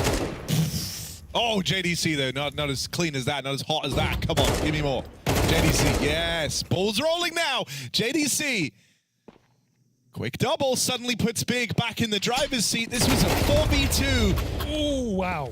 Next has been able to get past. They know that JDC is B, so right now it's a race against time. That bomb going all the way around A side. JDC dead as he tries to maneuver through that smoke. And so FlyQuest stay alive for now. For now, though, Harry, it's felt like a very different team, a very different game here on Ancient. A little explosive 4v2 that almost goes the wrong way. FlyQuest have a long route back into this game.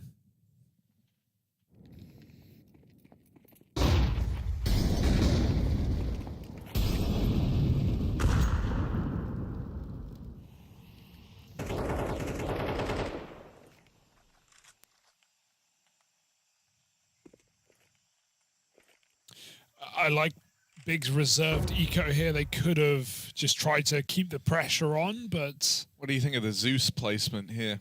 Interesting. I feel like you swing this against the back wall, so I'm not sure it would work. But it's the thing about Zeus. $200. Give it a go. Maybe it works. Little screamer in A main. Hopefully they walk into it. Oh, misread.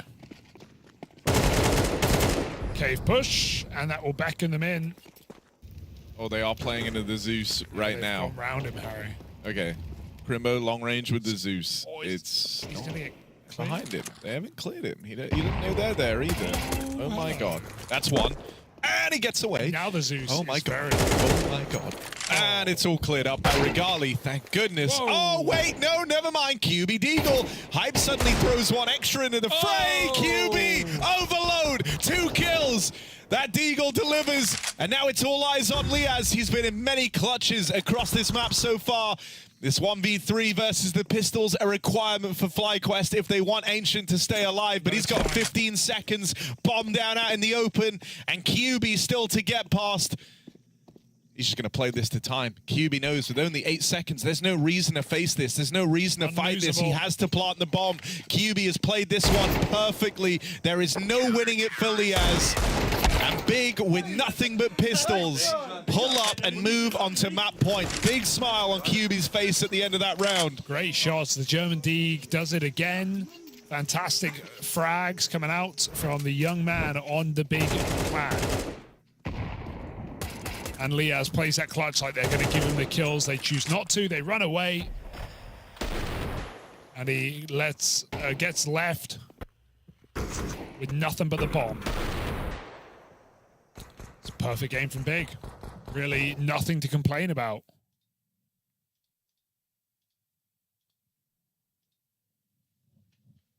Good vibes all the way. I mean, when Big won the pistol to start this map, they were screaming, they were hollering, they were being loud. They knew the implication. They knew they had a fantastic game plan. And we've seen that across this map as well. taking us to a dominant 10-2 T-half. The Big are right and ready to close out now off the back of an eco win.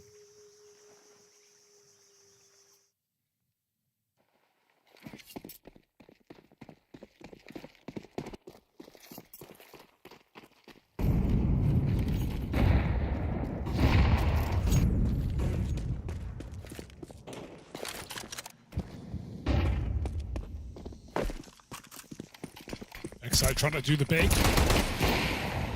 Oh. All right, that's not bad. Things get really awkward for Hyped here. Up against the Tech 9. Combat AWPing. Meanwhile, the B hits coming in for FlyQuest. tabseN locks it down for now. Dexter a little further afield here, but he's got the bomb on his back. Stuck. Meanwhile, Regali, the JDC is also going to go on. The bomb's lost. Regali needs this one. It's over. Big seem to have locked in their map pick in this best of 3 to take us all the way to Nuke. excl never found the gun, and he'll never find a chance, surely. As Hype shuts it down, 13-5. Big are back. Yeah, that was a very dominant game. Wow, 2 stompy maps here, back to back. A weird affair for Big as they look deflated on map 1, 13-1 against them, but they bring the vengeance here on Ancient. From top to bottom, there wasn't really a weak link in sight for this Big squad. tabseN with some lights out calling, but Kyubi is the guy that really stepped up and thrived within these calls. JDC mastering middle. And yeah, it's kind of not much more to say for Big other than, damn, what a turnaround. It's not easy to brush off a 13-1 where you weren't even close. The best rounds you had was like Crimbo trying to 1v4 Ace Cluj. So yeah, credit to Big for the reset heading into their map pick. And for the way they approached it, the way they played it, I think this was a beautifully called Ancient. FlyQuest were constantly lagging behind, it felt like. This was the Big we came to see today. Yeah, and FlyQuest could never really get a grip on it. A lot of fakery for Big, a lot of lurking, gaps found from QB, some annoying A executes that FlyQuest didn't know whether to believe or not. Getting shot in the back a lot in this game, so just a really solid game plan for Big, I think. Nuke as a decider, I don't know where this is going to go because it's not really a super strong map for either teams. The numbers haven't been good. It's actually, in a sense, FlyQuest have always liked this map. They've always been willing to play it, and differing results, as we know FlyQuest often give us, but Big are the same. They actually have, tabseN's always wanted to play Nuke with a variety of different rosters. It was a map that Big were very good at their peak, but obviously this is a completely different Big squad. I haven't seen them really run around on Nuke myself, so don't know what to expect for this third map. Considering Big got 1 round of first T-side and then got 10 rounds second T-side. Predictions out the window. Yeah, there's kind of no rhyme or reason to this one. But yeah, Big certainly flying the flag of momentum here, right? The one thing that's a bit more beneficial in this L for FlyQuest is like Regali and Liaz still looked good. You know, I think Dexter had a fairly horrible time there. He was trying to deal with a lot, both trying to call against tabseN, who was running rings around him all game long, but also Dexter still coming in with some very confident pushes in these rounds, as though the vibe was still that of Inferno, and that just wasn't the case. Big were actually shooting back this time, especially this guy, Kyubi, going on a tear. Was a huge part of the success here. On that T-half, it was like fighting a ghost, like, oh no, he's behind me, and then you turn around, and then he's reappeared somewhere else, and now he's terrorizing someone else on your team. You just couldn't get your bearings on this guy. He kept it up in the second half. The few times they tried to get into his site, he would just shut it down. Not today. No, QB looks right at home on Ancient. He is the real deal on that map. Nuke now to close in a wild series. 13-1 map 1, 13-5 map 2. This is where things should close up, and hopefully things get a little bit more competitive. Yeah, I'm hoping the same. And this is a big opportunity for both teams because both these squads are sitting at 0-1 right now in Swiss. Obviously, needless to say, no one wants to go 0-3. You've both had a dominant map win so far in the series, so seize the opportunity. Someone's got to lose. Someone's got to win, Harry. We'll find out all of that in the third map, so stay with us. Big Clan have been certainly showing up in different ways across the start of this year so far, but Tabson has been very positive about the new roster overall. Playing online though, going back to that, where do you sit today in terms of how happy you are with where things are? To be fair, nothing has changed. Okay, good. Online is a brutal world. Yeah. You know, like especially the top 10, they never really play online, so they never really catch the feeling to play online. And I've been there for many times. Now going back to online, playing qualifiers to play these kind of tournaments here. It feels amazing to play online again, but it's a struggle for sure to play against teams which play maybe in a month like 60 officials, and we play maybe the half even. Now, I want to look at your two newest recruits coming into the team. Hyped, obviously, you know him. QB comes in as well. What did that change for you in how you can lead the team and what you can do as this version of Big? What has changed completely is I have a completely younger generation now. They have no experience at all. They have played maybe some tournaments here and there, but overall, like the environment to be in a pressured situation or also in an environment where you expect to do something. And it's definitely a hard challenge, but I enjoy it. It's something different again. You never have the experience to learn like this before. You have new guns who also give some vibes, some information how they would like to play, and also you need to fit it all in, and this is something, it's a mystery, but we are getting there for sure. Everyone feels kind of comfortable now. We've been only playing for two weeks straight practices, also officials now, so there's a lot of time and hopefully it will get better. And looking at Hyped in particular, very different style of warper from what Sirison did. So how much did that change your game plan and your gameplay working around him? He has the freedom to do everything he wants. Ooh, okay. Not like Zerson didn't have it, but he has from now on the freedom what he ever wants to do. Especially he hits, to be fair, a little bit better than Zerson at the moment. And that's the point what he can do whatever he wants. Like he's dangerous if he hits the shots. He moves also really smart on the map. He's also, I've never seen something like this in a younger age, that he predicts the situations pretty nice. So I watch back the VOD or whatever, the demo, and I look, he's anti-flash and dodging the flash, turns, get the free kill, moves around to the different positions on the map, get another free kill, and that ends the round. Basically, that's really smart. I see it like on Zywoof's, NI and whatever. So it's not really flashy, but not that he's not flashy. He's still flashy. He's really aggressive. He gets the super quicks and the flicks and here and there, but overall he's a very impactful player to have in the team, and on top he's a very nice teammate to have around. He really loves the journey, and I'm really happy that he's again with me in this journey, and that he also give me a second chance.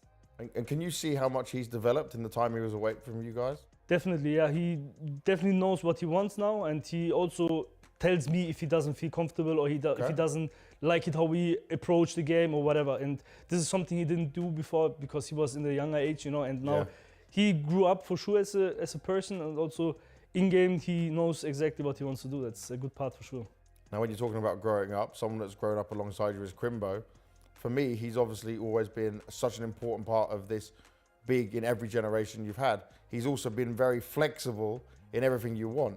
How is his voice in the team as well? Because I know he was always vocal at the same time. He's very vocal at the moment too, and he really enjoys it too, since he's playing now with one of his better teammates, I would say. Hype was one of his mates for a long time, and also QB, he knows him for ages. Been playing with him a lot time, like FaZe and I didn't know that bit. Yeah, he knows him for a long time too, and he feels comfortable for sure, but it's also now a different situation for him. I put a lot of pressure on him because he needs to have the, how do you say it, the responsibility to not have the mood that he brings people down, for example. And since he's playing now with his older teammates, they are looking up to him too. So if he makes maybe something bad, they will maybe catch it up and copy it, you know. And so you want to set a good example. Exactly, yeah, exactly. So that's why he's finding his own way now to be also kind of a leader and also be still a good teammate to them. And this is kind of a struggle to him, but I know he's doing well, and he will definitely do it in the future much better. But in the moment, it's a little bit of a struggle for him. And for JDC as well, one of the pieces that came in from obviously being on the MOUZ side of things, the NXT roster, which had a lot of success against the old big academy roster. This guy, he seems to have found his form to be a potential star for your team. Was that a good way of like summarizing him? Definitely. He immediately said, whenever we picked him up, he said like, hey guys, look, I demand to have certain positions.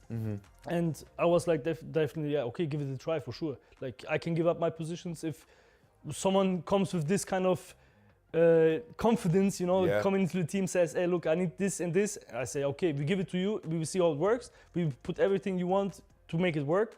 And at the moment, or like the last few months, I would say he definitely grew up in this kind of positions. It was a struggle for him too, since, yeah, many people expect him to be the star player now as well. I know he gives some like interviews where he says like, maybe I need to be the star player, I'm the best in my role and whatever, but he also needs to back it up. And we are there to make it work, but it takes also some time, and I would say it's a lot of mental things, you know, like especially now in this team we have young players. We rely on JDC the most, probably, I would say. Same to me, that my calling, my example as a leader, being positive and also having my teammates' backs, you know, and this is something we definitely need some time to get into it, but he's definitely on it, and I'm definitely more than positive that he can make it work. We're friends, but I know there was a time where you were not so happy. There was a more negative, more critical of yourself, but also of the rest of the team. So is that something you were aware of, where you saw, I can't be like this anymore? Definitely, especially with the younger generations, you know, like I was really harsh at this time, and I was also harsh to myself. The environment itself, what we created was really harsh. Like it was positive in kind of a sense, but it was more like a criticism that we get only better, that we didn't really enjoy the journey, that we didn't really enjoy the small things, you know, that we made improvements, but we didn't really expect them to be that good, to be honest. Like we always wanted to be better, but at this time now I'm enjoying the journey again. I have people around me who love to be with me and also with this team, and this is something I didn't feel for a long time. It was for me work, but now for me, it's how I started this. It's my hobby, you know. I love this passion, I love this game, I love the people around here, and this changed for me the most. And in terms of all that change, obviously, when Gob went out of the team, we know that was a big change of how things would be. You've got now some time with you and Kakafri being together. How does this relationship work? And is it just you two making the game plan, or how much input does other people have in it? I want to understand the current big philosophy.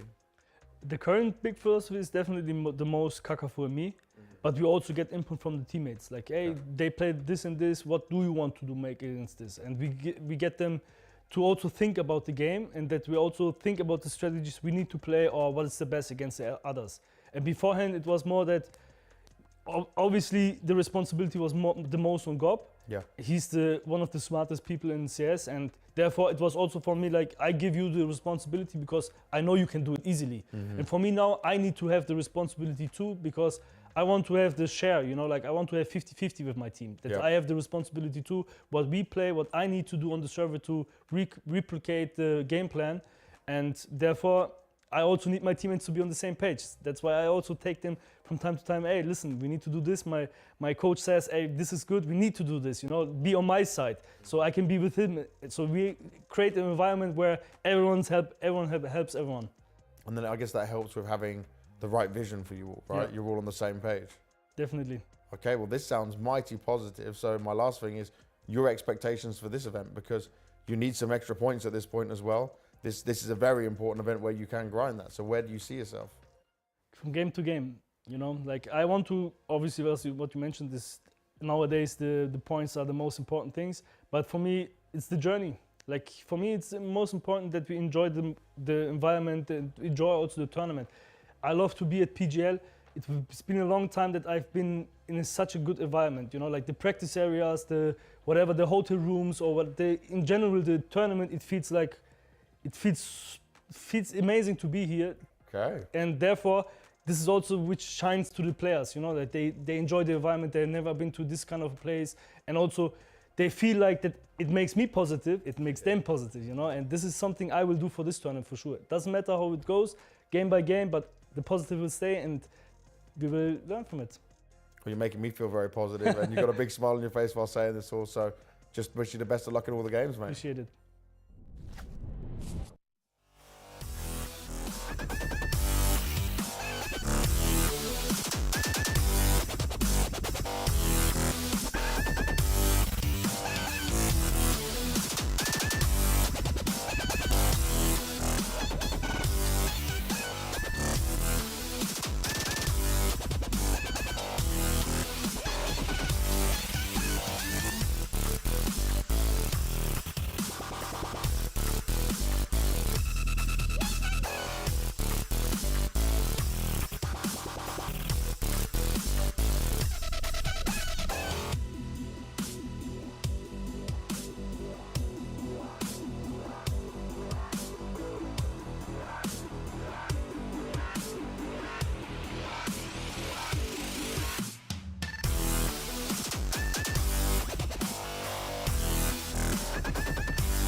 Well, in a pretty wild series thus far, we've had a dominant opening from FlyQuest at 13-1. Could have been a 13-0. I mean, I guess any game could. Yeah. But do you understand what I mean with it was that? Come almost on, a 13-0. Yeah. But as it close also, to a 13-0 as you can get, in a way. I guess. 13-5 on the next map from Big. Could have been a 13-0 if not for those 5 rounds from Exactly. FlyQuest. It could have been. And this third map could even be a 13-0 if one team doesn't win any rounds. True. Hugo, talk to me about Nuke for both of these squads in depth. In depth with a...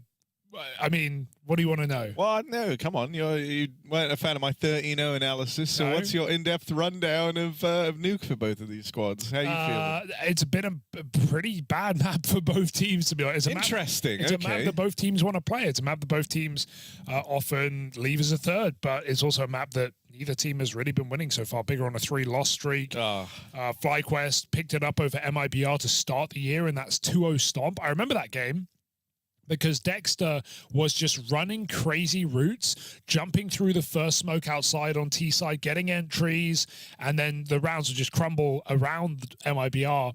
That was also a match that MIBR had just won to eliminate FlyQuest from the major after a 2-0 BO1 run, and they lost the third BO3 to MIBR, and they got stomped on Nuke. So, yeah, they had a good start to the year on it, but last year it was not a good map for this team. So, I don't know what's going to happen. If you're asking for a prediction, I'm going to say no. I refuse. Okay. Actually, I like that. I like that. Anyone can win this game, and sure, Big are favorites because they are. I was going to say more experienced, but like, is that even true? Really, at this point, FlyQuest have had plenty of experience, but Big have had plenty more winning. Yeah, I think that's a sound explanation of this. Thank you. That's really all I've got for you right now. No, FlyQuest Big, not exactly the, game of the day, but one of the games today, and is also delivered in entertainment value, which is, we love that. I mean, Tabson, bro, he's been giving it. He's been giving it. And he's been talking to his team up and down, making sure the vibe's good. He brought them all back into that second map. It worked, right? They got 13-1 on the opener, and no one looked switched online. I just hope suddenly he's been all chipper and talking and smiling away. Look, he's pumping them up. He's not humping them up. That would be wrong. He's pumping them up, Tabson. A little more, get the party started on the dance floor. If Big can reset like that after getting 13-1, I want to see what FlyQuest can do. Can they turn it around? Can they wake up? Because that was a dismal look. We weren't even talking about FlyQuest on Ancient because they had nothing to show us. It's a new map, a new opportunity, a new T-side. The first T-side start for FlyQuest in this series.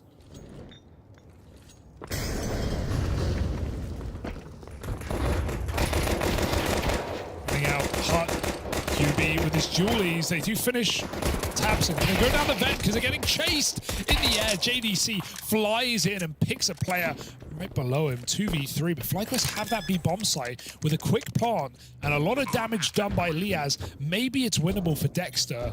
Captain's clutch here, 1v3. 2 low players. As long as Big can go together and trade this frag, it should be fine. Low health does make it more awkward. And Crimbo is separated from the 2 low HP players, so that kind of had to happen for QB. What? He's keeping up appearances, having a great day in the office, is this guy. Just bonks him on his head with the Julies. It honestly had to kind of go down like that because Crimbo went control. He went towards the window. He would have been completely out of position with 2 low HP players facing Dexter first. This whole round was wild. I can't believe JDC got out with 1 as well, darting through the main smoke. Good stuff from QB.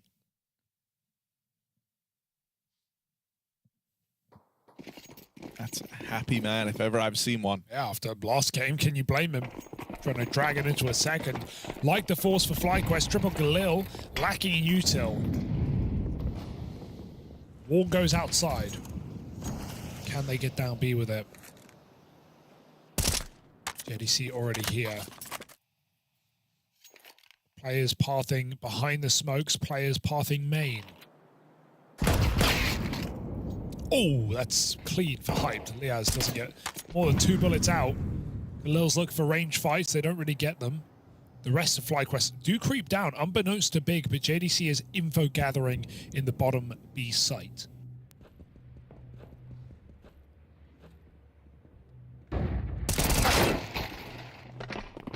That's sick. They boost, they catch him on a jump. A lot of damage done. Oh my god, 3 low players. FlyQuest should not have any business winning this round, even with the plant. But Crimbo goes early. Crimbo goes alone, and Regali's taking him out. So, can he be the hero of this round? Will it be the young Romanian on home soil doing it all? Double kill for Regali, and ramp taken back. FlyQuest nowhere bigger coming from. I say that, Tabson's very late to ramp. He is surely saving here. Yeah, I don't think you can... You can muster this retake up, right? No kit, out of position. Tabson catching one, sure, but... They can't catch up. It's FlyQuest with the souls. Condiments to the chef here for this one. Nice kills on the way out for Tabson. To keep the economy ripe. You like that? Yeah. Better than raw.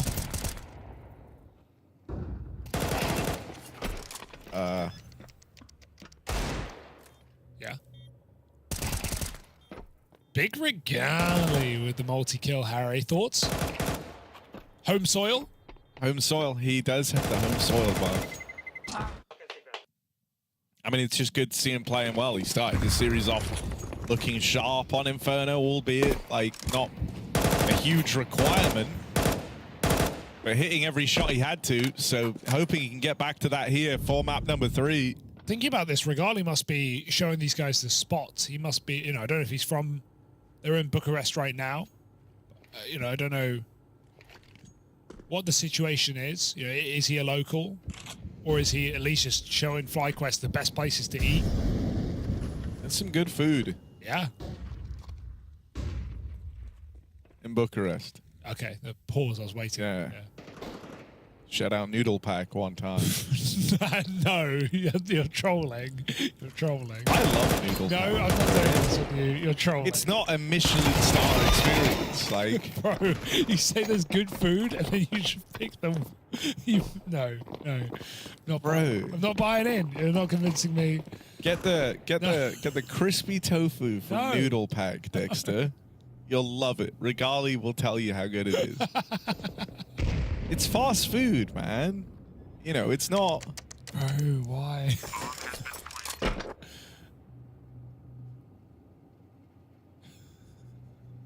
I would be doing it in the middle of this game, bro.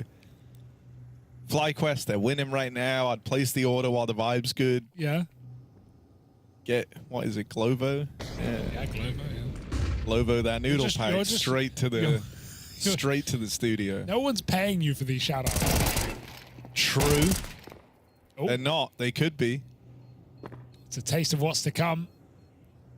They want me to keep saying good stuff. JDC smoking that Noodle Pack right now. That's good. I never thought about that with their name. FlyQuest putting some sauce on the force. They find back-to-back rounds of the Deegs and the Galils in the previous.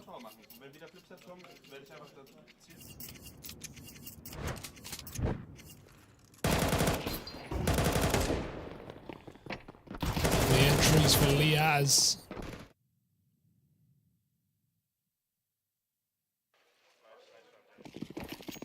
Yeah, FlyQuest make playoffs. This could be Tour de Romania for Regali, just taking the boys round his country.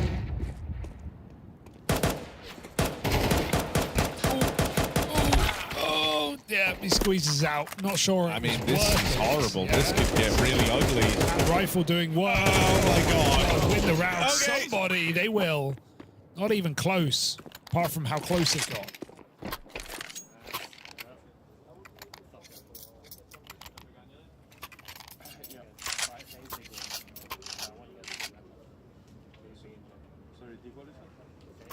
All right, FlyQuest, good start to the T side. Getting rid of the eco, albeit a bit of worry from JDC.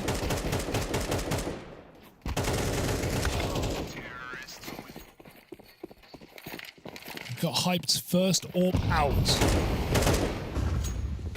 Hype not been up to much on CT sides today.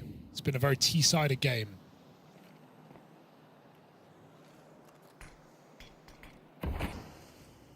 It has. It's been a series dominated by T-sides. Apart from the first map. Apart from the first map, true. That one was... But I meant, like, he did nothing in that whole map, and then he did nothing on second half of... But look, man. This could be Hype's moment. All pulled out. No counter AWP on the other side. They're creeping behind the smokes. It's only Dexter here, and he's going to get... Oh, double drop down the lower? Yeah, for good reason. They're out ramp right now. Dexter playing late in the yard, gets avoided by the orb. You're trying to get ahead of this. They want to go clear the yard by the looks of things. They're pushed up very deep over at Secret. It's weird. Dexter is counting on them, trying to chase him down. But Tabson's not playing any further. He's waiting for this secret lurk. In the meantime, JDC's gone back to try and pick up control over the site itself.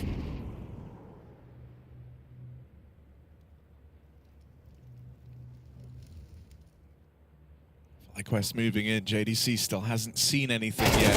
Tabson's been waiting all round for a chance at that exact fight, and a straight dink onto Dexter. Brings him down low. JDC now able to play his hand. Could have looked to stop this plant, but you'll take the double kill. There's the trade for Liaz, but it's labored. It's not clean, and Dexter will get backstabbed out in secret.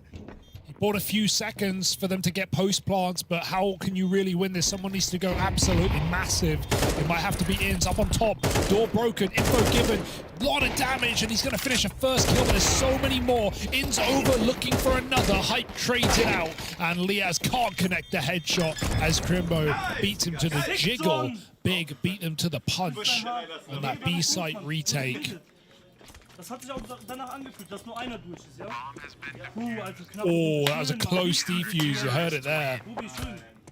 They'll get it done. Big back on the board with the 4-buy. This was all JDC, who played really passive. He let them into B. He was here from the start with Tabson, but I like how late he plays it. It lets him get 2 kills instead of just getting traded, trying to stop FlyQuest from crossing in. Lulls them into the full sense of security that the B side did not have on offer. So back and forth we go to start Nuke, already looking like a more even affair than the previous maps.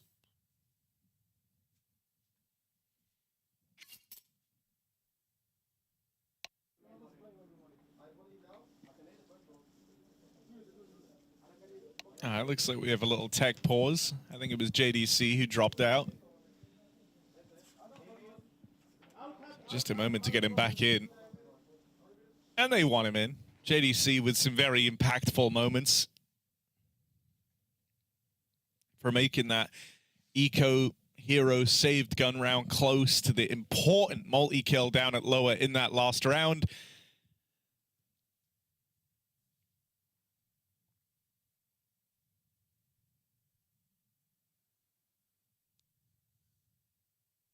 Look at him. Look at that. He gave us the wink. Damn smile. Gave a little kiss. Crimbo feeling good today. I think. He was giving off good vibes, but now like he's acting like he isn't still being filmed. And so he's kind of stopped playing up to the camera. He's thinking, there's no way they're still watching me, right? Still be staring. Yeah, at me. it's not like we just put on that one shot for this long, surely.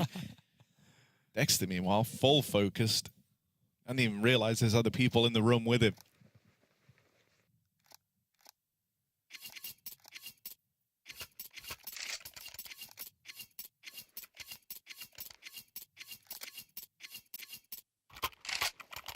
As wild as this is the closest start we've had. This is actually already... Yeah, true. This is nearly the closest game, like, I don't know. The others were a 13-1 and a 13-5, Stops, yeah. 10-2 half on Ancient, right? So this is already just as competitive as Ancient.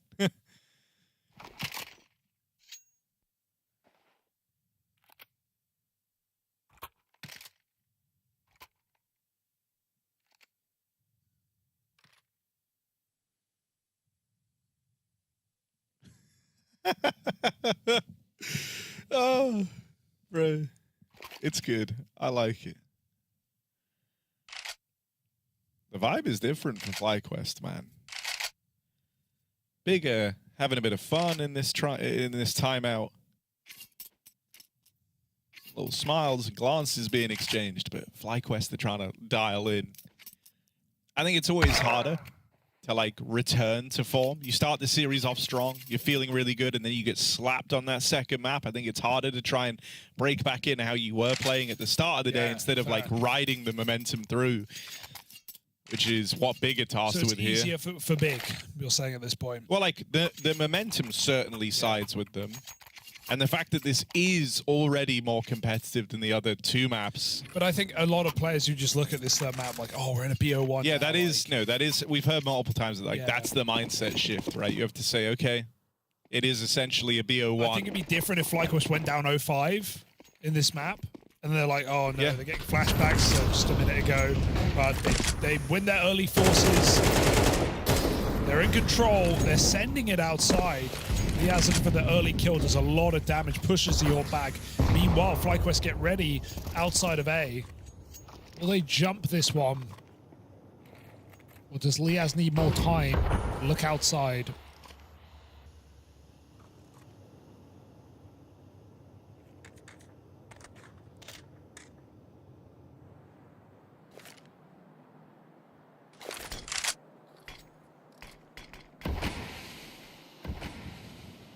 Bring on the wall.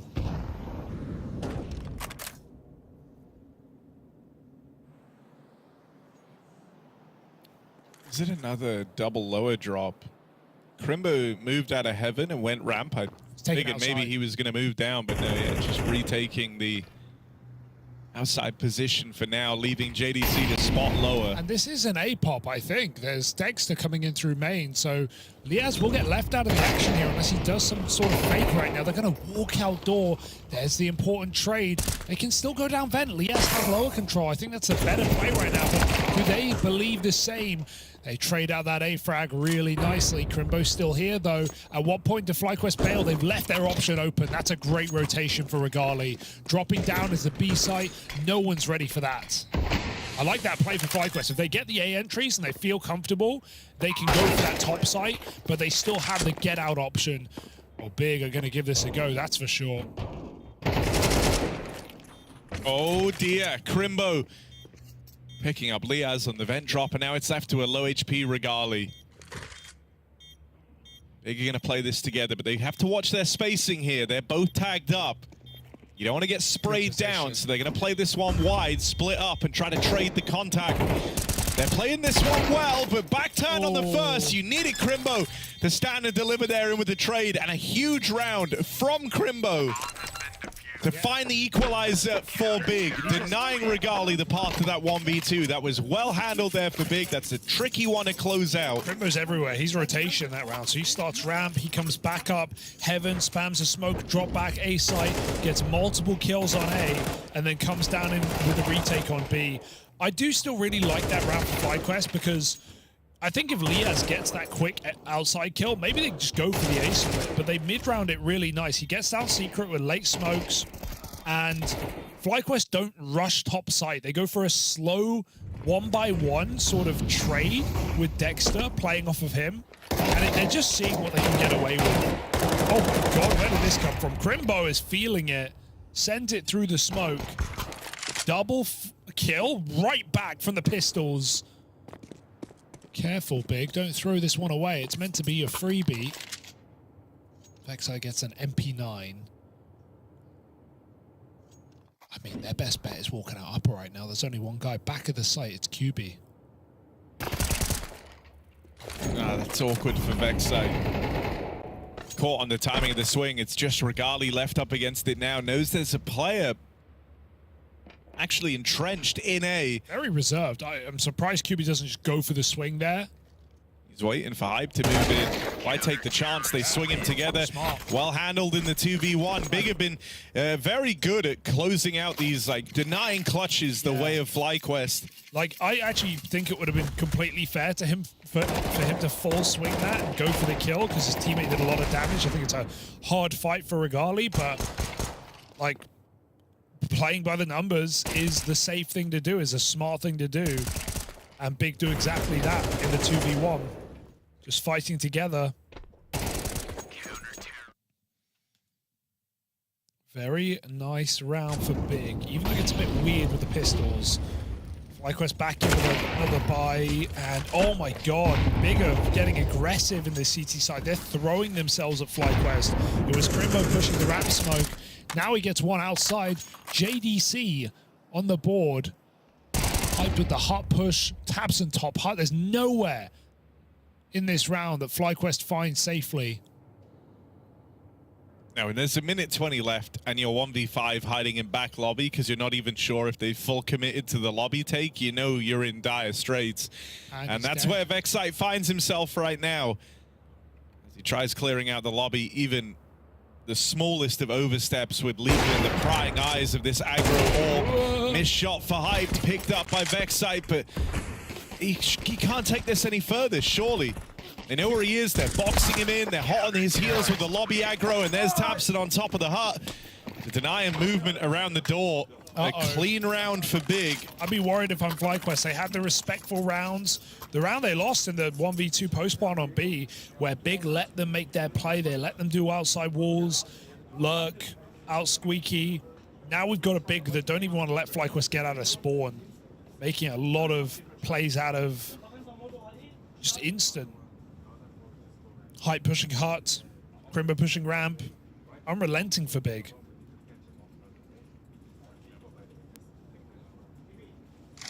Might force FlyQuest back into some really slow T-side defaulting.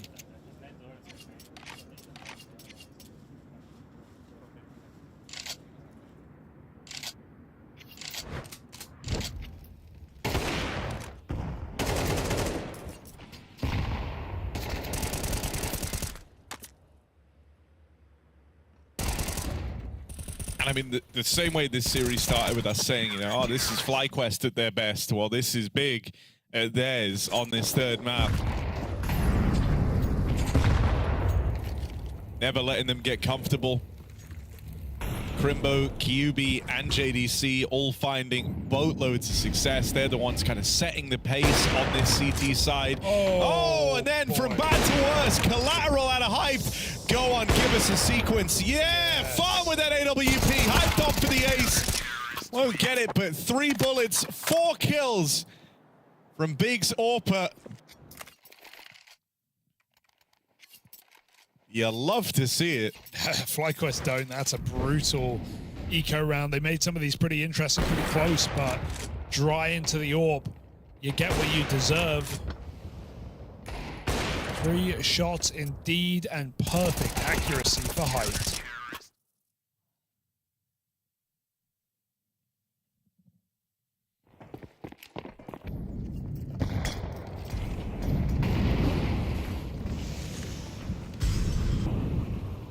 I mean, this T side feels so claustrophobic, just from the word "go even." Go even. It's 2 words. Sorry. JDC, a nuisance in the yard right now.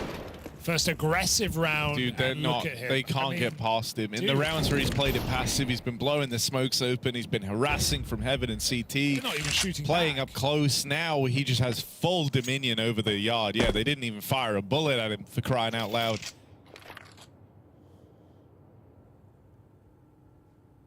I don't know. This feels very empty for FlyQuest, and I don't entirely think it's their own doing. It's with how these rounds have been going, right? They're kind of waiting around, hoping the fights come to them. But this is also what they're praying for a bit of that lobby aggro again, because they're finally set up for it, but now Big aren't bringing those fights. Piped Orb, they tested it last round, they didn't like what they saw. He hangs around there to fight even more so. That's a guy who just 3-bulleted 4K'd the last round. Brimming with confidence, but it will betray him there. Still a double lower drop, 2 players waiting an upper, all the extremities held for Big. They're going to be hard-pressed to find a way back into this one. FlyQuest and SJDC making his presence known. 2 kills locked in already, but he can't manage the third. Excite will get past him. FlyQuest, they know they kind of have to get weird with this, right? This round started 2v4. They can anticipate extra players down at this lower site. Last minute, duck up through the vent. They've got the top site. 2v4 is coming together. Plant locked in. Dink on a Tapson as he comes up the ladder. Miss Molly. It's the Crimbo lobby lurk that might have to alleviate this pressure. Backs turn to it for now. FlyQuest. Now get their eyes on the lobby. Vexite has 9 bullets as he rounds the corner, and Crimbo waiting for that. Now plays his hand. In's tucked in.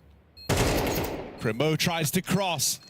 Inz has the bomb planted for him, so the pressure's on Crimbo. Has to hit this on the jiggle. Only going to be given a couple of chances, but Inz plays it perfectly. A big pickup there for FlyQuest. 2v4 and a 1v2 to close out of Inz.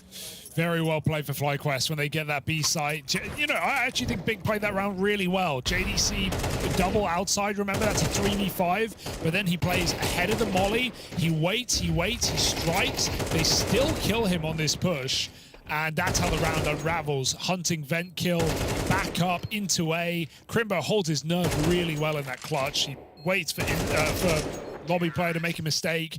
He doesn't fire when Inz is fake jiggling, but he can't get the kill when Inz commits to the swing.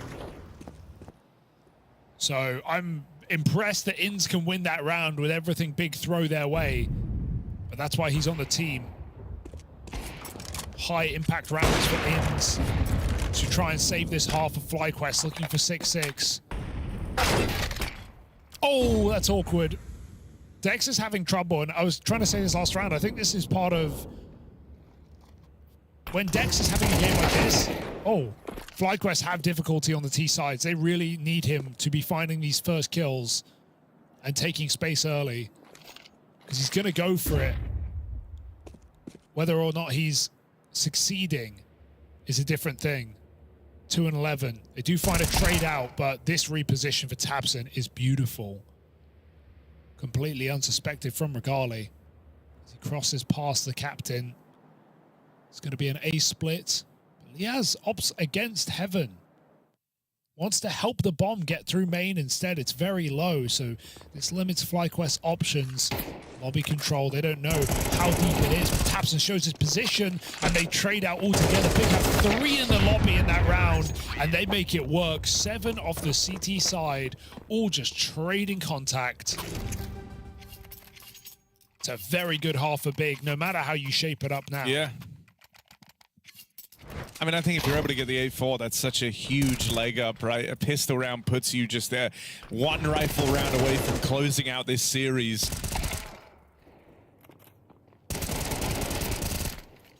They've had some really nice, you know, heads-up plays here from this Big CT side. I think they probably feel like that 4v2 was a bit of a misstep, so screwing their heads on straight for these final couple of rounds. A lot of damage on the vent drop, but the bomb will make it down. Inz is low. Already an early rotate here, but it's just the one from Crimbo in the sight hold. Let's take it. If you're FlyQuest, you're down vent again on a second volley. Boom! Dexter just eats the nade. He's going to have to reposition here. Vent is still a really powerful post plant to stop one avenue of rotation, but Bigger coming through very, very late. And it's Regali hunting that vent player. He might even find it. Meanwhile, Big double secret. All these timings very, very close. Can Dexter buy a few more seconds? Vent drop does come in. He just eats nades all round today.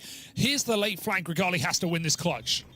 They're trying to buy some time. Big moving in. They get past him, but only now getting on this bomb. It's down to the wire anyway. Regali damage done. Full blind, but he can't find him.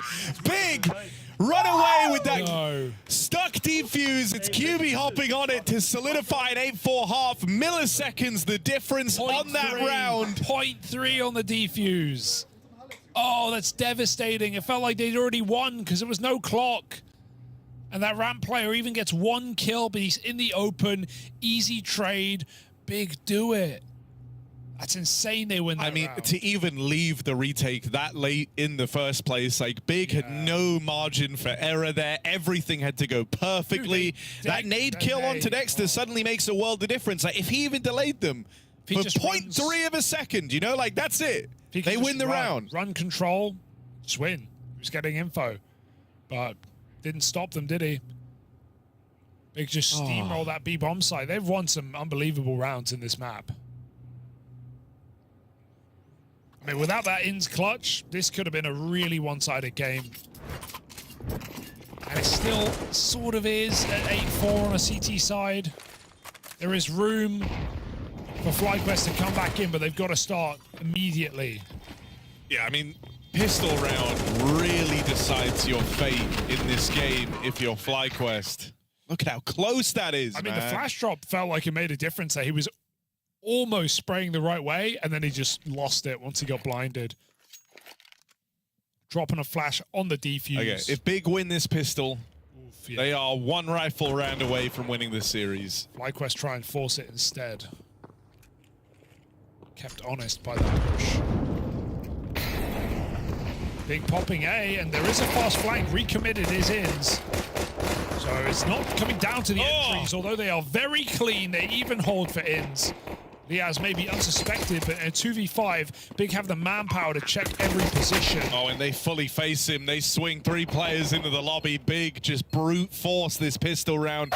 Starts with a luscious double from Hyped. He'll close it with 2 more. 4K on the round from the Hyped pistol. Damn. And Big, this is it. The hard work is done.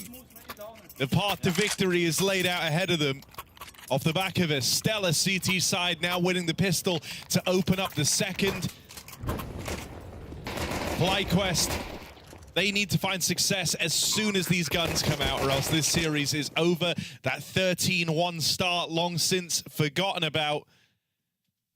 And FlyQuest would find themselves down 0-2, just a BO3 away from elimination at PGL Cluj-Napoca. Damage from these Deagles out in the yard. Dexter feeling pressured to try and make a play, but ends up caught in no man's land. He's not having fun, is he? They just go round the smokes there, as FlyQuest did on their T-side force buy. They played 3 behind the smokes, 2 fighting main with the Glils.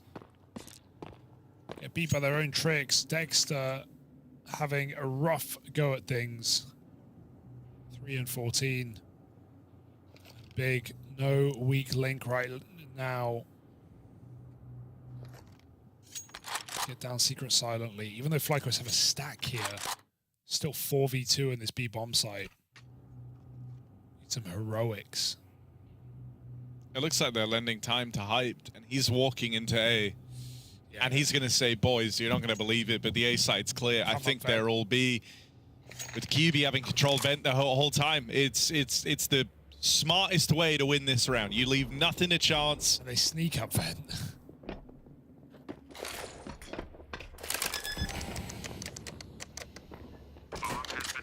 How did Crimbo die? That's what I was trying to figure out. He did leave, but it said someone killed him. It said Liaz wallbanged him, but I can't even see on the map. Yeah, where... it was on top site. Was it Crimbo or top site? I thought you just said it was, right? Or was it Hyped? I don't know what happened. He's gone either way. Rest in peace. R.I.P. Crimbo, I guess. Get all the kills, but I don't know what just happened. I hope there's a replay, but I feel like there won't be. He did disconnect. He was having technical problems earlier. Just put it down to that. 10-4. FlyQuest saves some guns. They get to retry this force in a sense, but in another sense, Big are about to close out this series. Yeah, I mean, the fact they got out of it with some guns here for the CT side means that this round still has a fair bit of intrigue on it. Big can't jump the gun. They have to play this one methodically, as though it's a rifle round. But yeah, they are in full control. There's no denying they're in the power position in this game.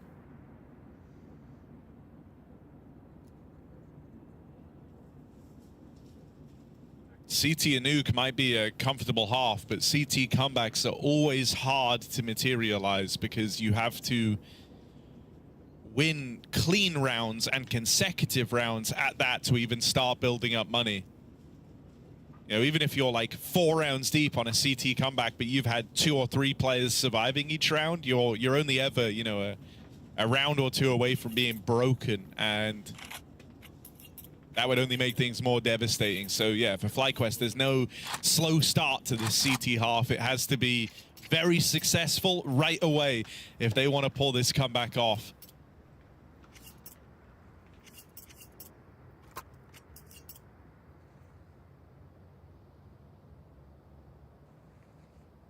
Just waiting to get Crimbo back in after his mystery death in that last round.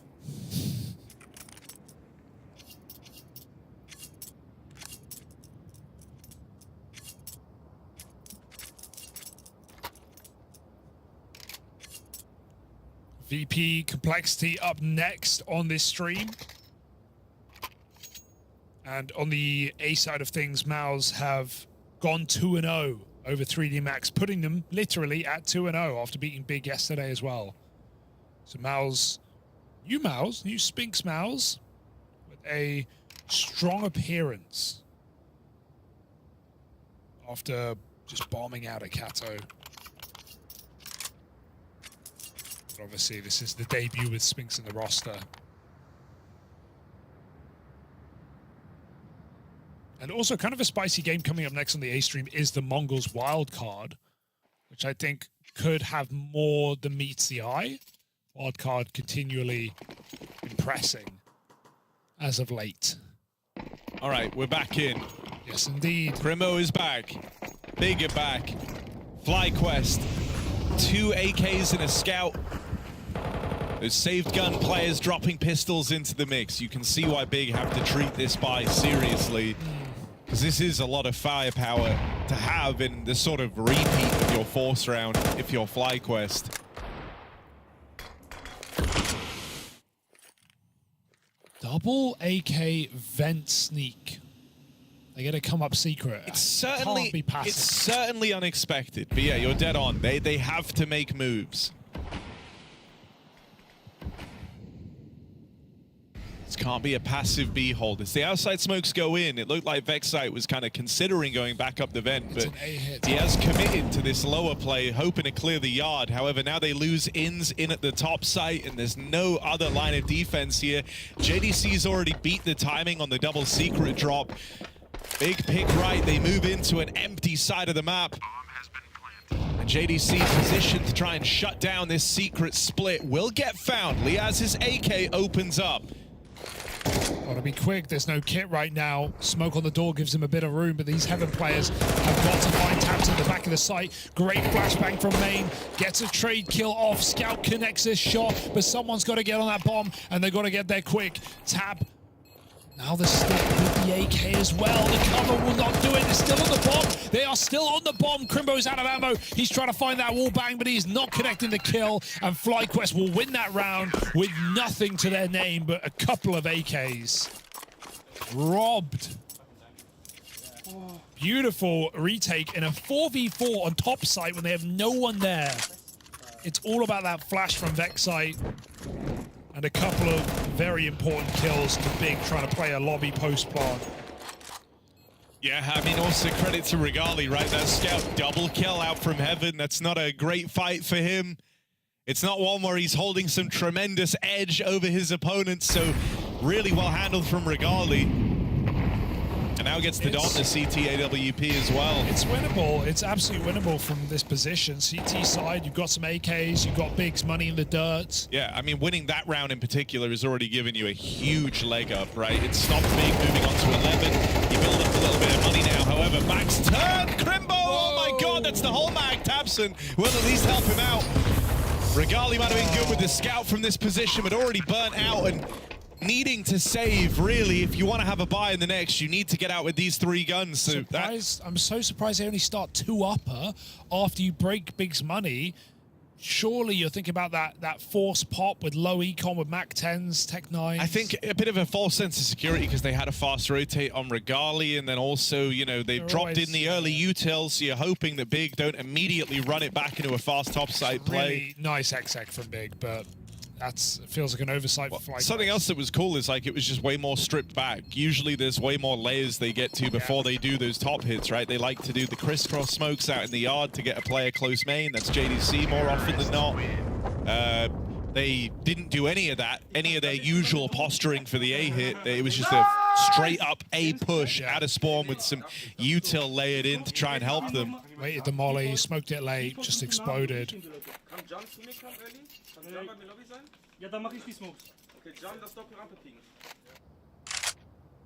Big just trying to put a lid on this right now. I say it's winnable. I'm sure it still is, but that's a kicker of a round to lose. That could have put Big on eco. It could have bought you some time. Yeah, I mean, the sad part is now it means that, like, winning that eco, you get the buy in the exact same position here at 11-5, the exact same stakes in this. If you lose this round, it's all over for FlyQuest, and that is the worst possible start. Dexter getting aggressive outside. I think he's made a lot of these kind of Hail Mary moves in these last 2 maps. You're 3 and 15, you're swinging blue on your own, like, even with a flash, like, Big get blind and they just re-peek and kill you. There's no trade potential. You're objectively having a rough game, and that's your opening move on the gun round to keep you in. That might be the end for FlyQuest. It's awkward. It's like Dexter is the type of IGL that likes to be in the action and usually is dependable in the action, but he's trying to like run that back and replicate this. His series started off phenomenally. If you go and watch Inferno, he was rushing the mid smokes constantly, but it's just it's a different game for everyone. Big hitting harder, Dexter dropping off. And even only a tag from Regali's AWP means the whole ramp room goes dark now for FlyQuest. This is a push for Vexite that was hoping to save the round. However, Crimbo spots him. It's actually a sick position that he gets there that quick, but yeah, this one's done. Is the JDC on ramp. Finish. Gonna deal with Ins over in heaven. Liaz and Regali have to save. Yeah, I feel like Dexter really just put them in that position. He just put them in a horrible man down where Big force a safe rotation on ramp, and I love the call for Tabson. Take ramp in a 5v4 and just go immediately back into an A pop. They don't hang around. They don't do anything to sell that B fake. They just know that FlyQuest will not have more than 2 players top site. Vexite makes a play, I think a pretty nice play, but Crimbo's still indoor waiting, so that's it. 12 rounds to Big FlyQuest. It will be but a map in this series. 2 one-sided games for Big Clan, as they are right on the edge of locking it in.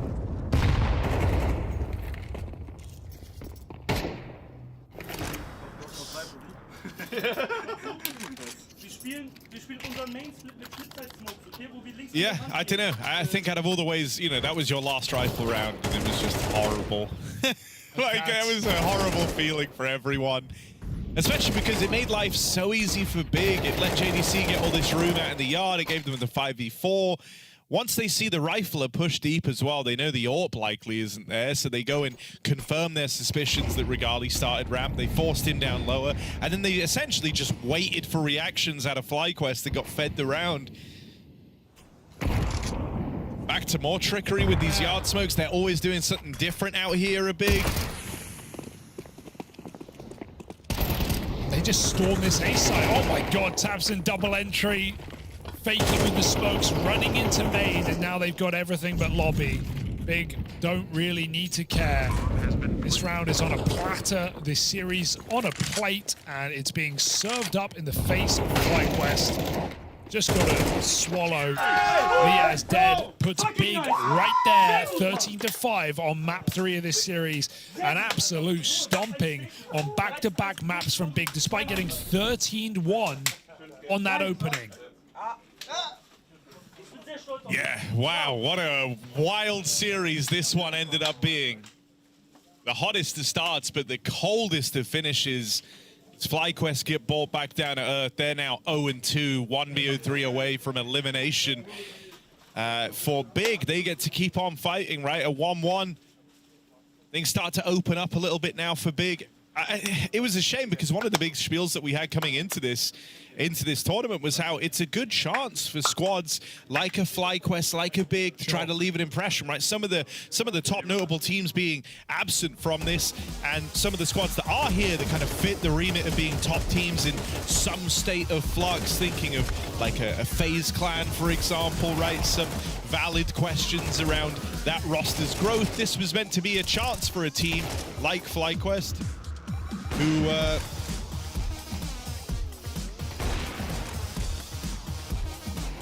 yeah, this was meant to be a chance for, you know, FlyQuest to kind of leave a bit of an impression here. Yeah, one moment, just dealing with some tech here, but yeah, either way, impressive game from Big. The fact that they can reset that quickly after just such a dominant game where it felt like no one, like we talked about it after Inferno, no one was even showing up. Not one player was playing decent. Not one player was putting in a shift for Big, and then we just have a complete turnaround. QB carries map 2. I think everyone pulled their weight on third map. Hyped had a big game. Tabson calling some great T rounds by the end of it. That A pop to reset the money when FlyQuest won a force by their own. I mean, yeah, there were opportunities for FlyQuest, you can't deny that. But at the end of the day, Big, the better team across the series.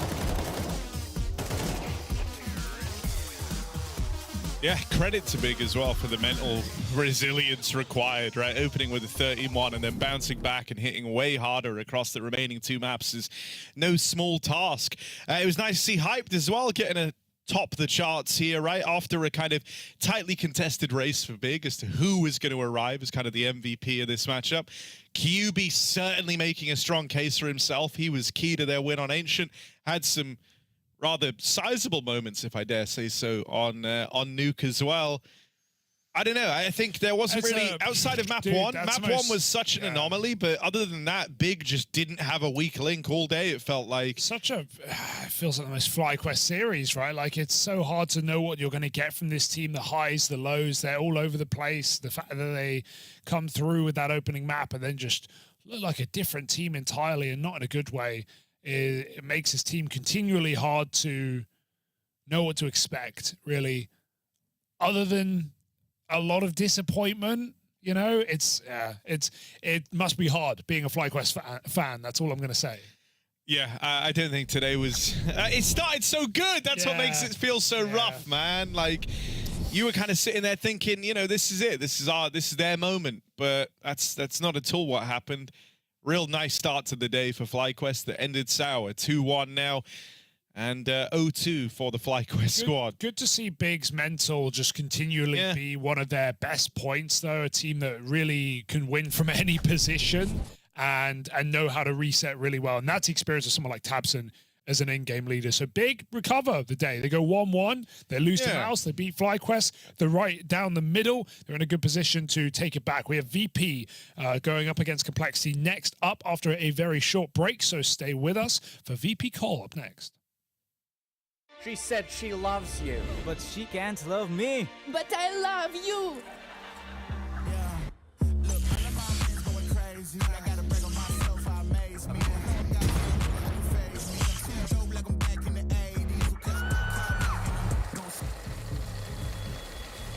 I won't play window anymore. What's going on? Play your role. 1xBet. The new look Virtus.pro started off the year in what I would say is a very strong way. But to find out more about this, we've got Electronic who is leading this team there. Just talk to me how good it feels for you, what you guys were able to do at Katowice up until where obviously you did not have the full team. I mean, of course the standing were affecting us, you know, but still, like, we are in a good mood, you know, we are trying to learn new things for us, you know, as a team. We are trying to discuss as much as we could, you know, but still there is a lot of things which happened, you know, like, I mean, for example, Flamos couldn't be with us in Kato, so, for example, we cannot be in the same wave, you know, in the same page. So, yeah, we didn't have that much practice after that, so, I mean, like, yeah, the result in Kato give us a bit confidence, I'll say, but anyway, like, we want to be much better, you know. Yeah, and we're gonna improve as much as we could as a team, as individuals, you know. So yeah, everyone, as I said before, right, putting that much work that we could, you know. Everyone's really trying to achieve the dream and the goal, but how does it make you feel as the leader of this new Virtus.pro being able to do this? Does it fill you with more confidence?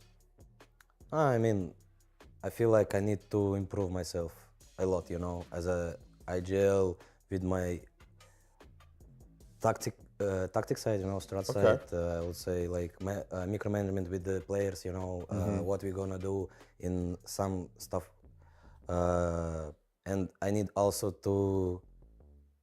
No, I will say like yeah. I mean, I need to improve a lot. Just improve a lot, but I mean, like I feel like everybody believing in me. Yeah. You know, so it's really important for me as a IGL to feel that, I don't know, belief, you know.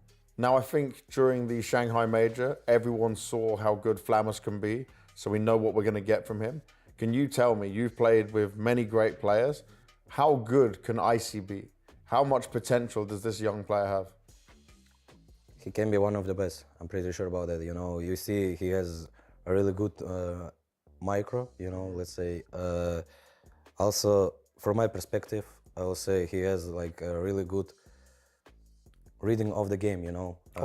So in the clutching, you can see that he pretty like cold-blooded, you know. So, yeah, I mean, he's working a lot, you know, cold-blooded, like, I don't know.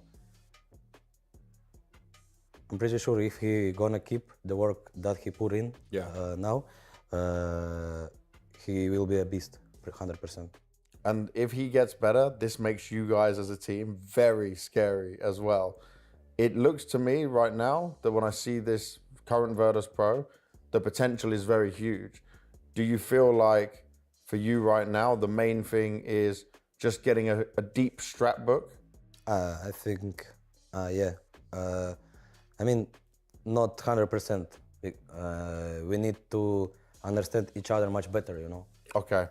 In the game, for me. So how you like, play off each other? Yeah. What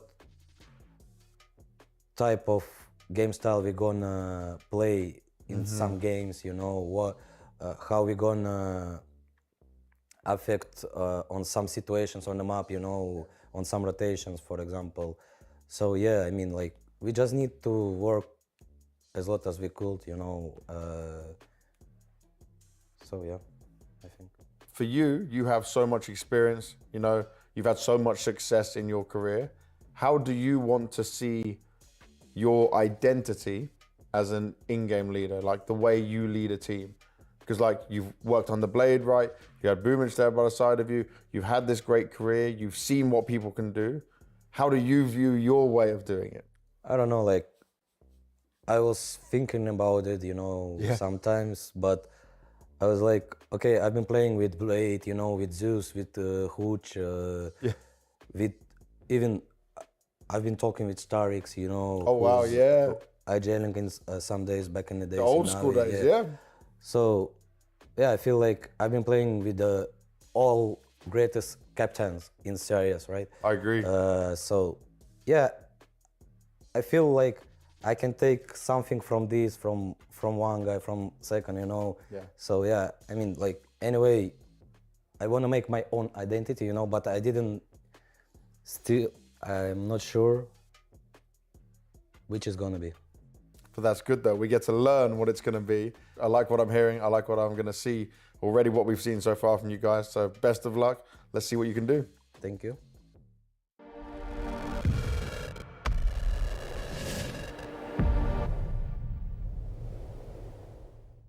Virtus.pro Flamus is taken to the stage to play Guess the Price. We're going to test your CS knowledge of prices of the weapons and see how many you can get correct in just 60 seconds. How you feeling, dude? You ready? Yes, I'm fully ready. He's fully ready. He's Fully getting warmed ready. up. I like how he's moved forward. He got himself in the position. I'm ready. Warmed up and ready. This is what I like to see. All right, let's get started. 60 seconds, as many as you can get right. You got to give me the price, and it'll start with M249. 50 to 50. Oh, 5200, so close. CZ. 500. Yes. Negev. 2000. No, 1700. R8. Bet. 8. 6. Unlucky. SG553. 3. Yes. Mag 7. 1-8. 1-3. Nova. 150. 150. Yes, correct. P90. 2350. Yes. Scar. 5. Yes. MP7. 1700. No, 1-5. Sornoff. 12. 11. Nice. FAMAS. 2050. No, it's changed. 1950. Zeus. 2. Yes. Bison. 1400. Yes. XM. 2. Yes. UMP. 12. Yes. SG1. 5. Yes, yes. Nice, good. I'm actually tilted. You were speed running it. You were doing very good. Yeah, no, I mean, since if I don't know, I didn't want to spend time. Yeah, smart man. That's what Yeah. I like to see. Did you enjoy that? Yeah, a fun game, but I'm disappointed in myself. You're a true competitor, fam. I was disappointed even though you did pretty good. Thank you very much for playing and good luck in the tournament. Thank you very much.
If you love Counter-Strike, then you're in the right place. Hugo, we have another treat coming up. We just saw big takedown FlyQuest, and now we're looking at Complexity versus Virtus.pro. Why are you going so low? I don't know, man. Really It's a somber game because Complexity, the numbers aren't good. They haven't won a map with this new roster, Harry. That is the reality. They haven't played many games. But that tends to happen when you don't win maps. You usually leave events fast. So at least here they have a bit of a gauntlet to try and run 3 chances to win a map. Well, you'd hope they're going for the series win, not the map win. But yeah, you got to start somewhere, Harry. Start small, bro. Like achievable goals. That's important. Win a map. A good point. This is a new look Complexity. Damn, Halzerg looking fresh. Dude, they're all looking pretty fresh you right now. can't come to every event with a different makeover, Halzerg. Who do you think you are? Try and stop him.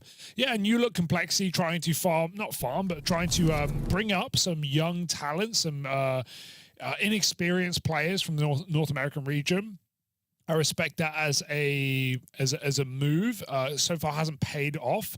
Sixy was, touted as a talent that obviously never got opportunity to play on the international stage due to things outside the game. But I will say he's also been disappointing. There's definitely some teething period, definitely some learning to do playing tier 1. But I actually think Nyx has given us more than Sixy so far in the games we've seen. There's still time, of course.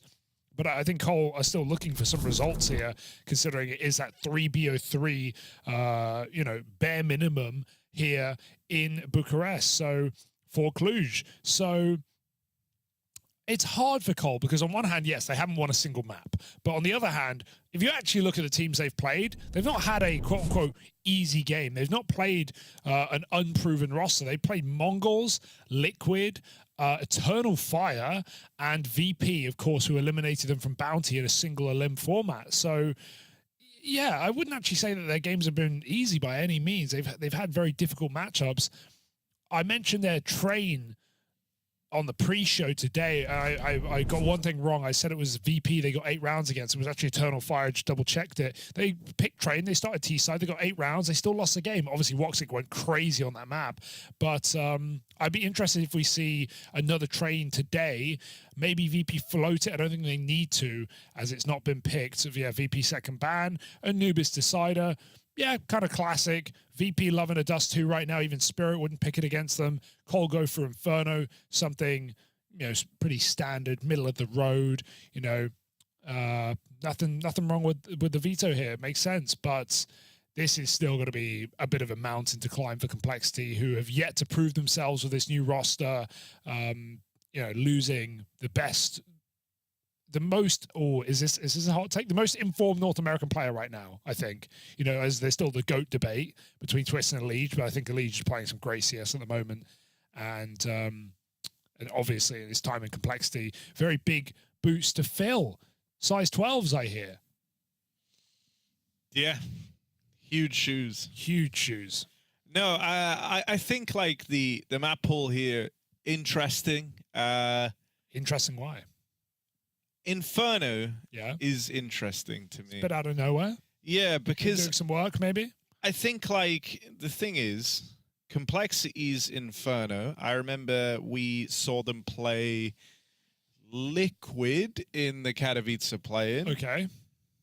And it was kind of a close game, is how I would describe it. But that's really I think it was 13-8 between these squads. So I wouldn't actually call that a close game. Super close. I would call that. But yeah, we haven't seen them play it a hell of a lot with. Well, that was the only time we've seen them play it with this new squad. Okay. I think to me that's them trying to pick into it as a bit of a weakness for Virtus.pro more than anything else.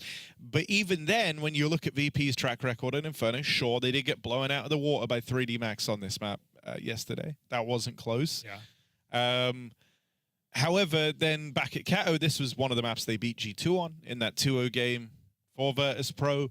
They've had some legit wins here. It's usually only versus. Eternal Fire?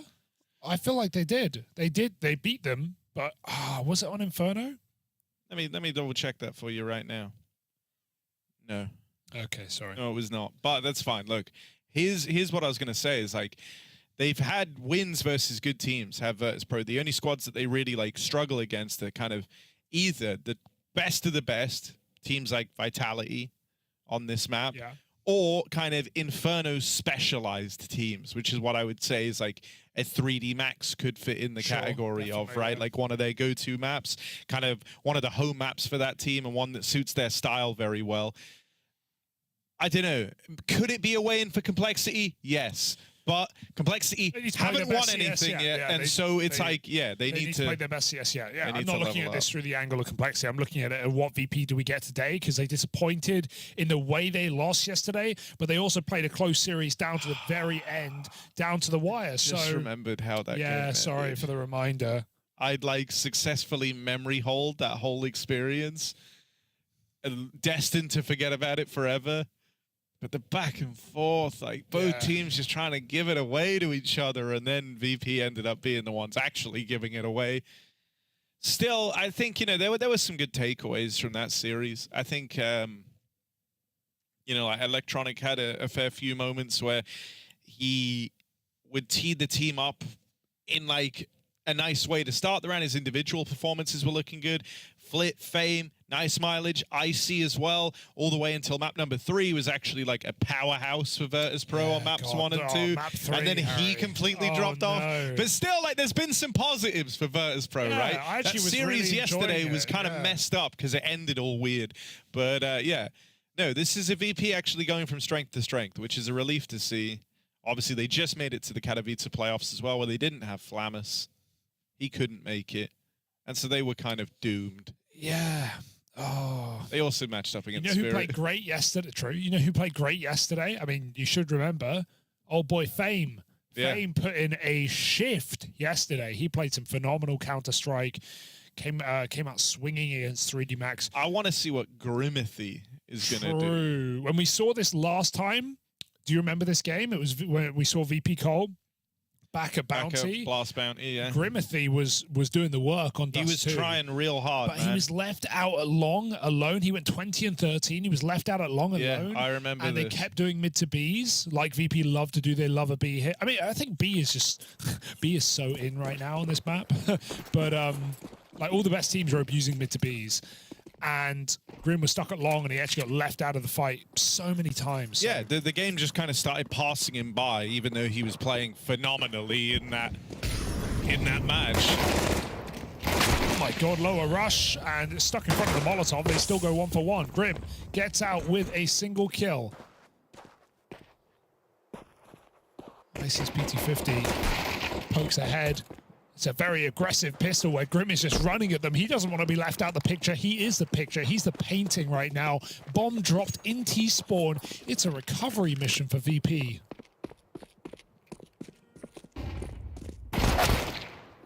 Oh dear, Grim is just not missing. Grim is unstoppable right now. It's what we wanted. Yeah, it's exactly what Complexity are going to need as well. 3 kills in the pistol already, and they've got Icy in a box. Icy was the guy who bought VP like 3 of their 4 pistols yesterday. True. And so even here in the 1v3, let's see if he can make it tricky. Now, he does have no control, fully boxed in, doesn't have the bomb, and they are all around him. But that's kind of Icy for you. First one lands, another back from Icy, and he knows where the last man is. No, he doesn't. He looked aware. Nix conceals himself and will be there to put a stop to Icy's reign of terror. That's terrifying. That really is terrifying. He gets 2 kills with beautiful one-taps, and I thought he got that spot, but it wasn't secured.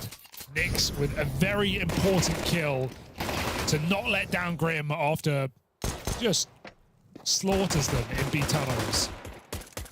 The third one as well for Grim. This. Bop. Pokes his head up.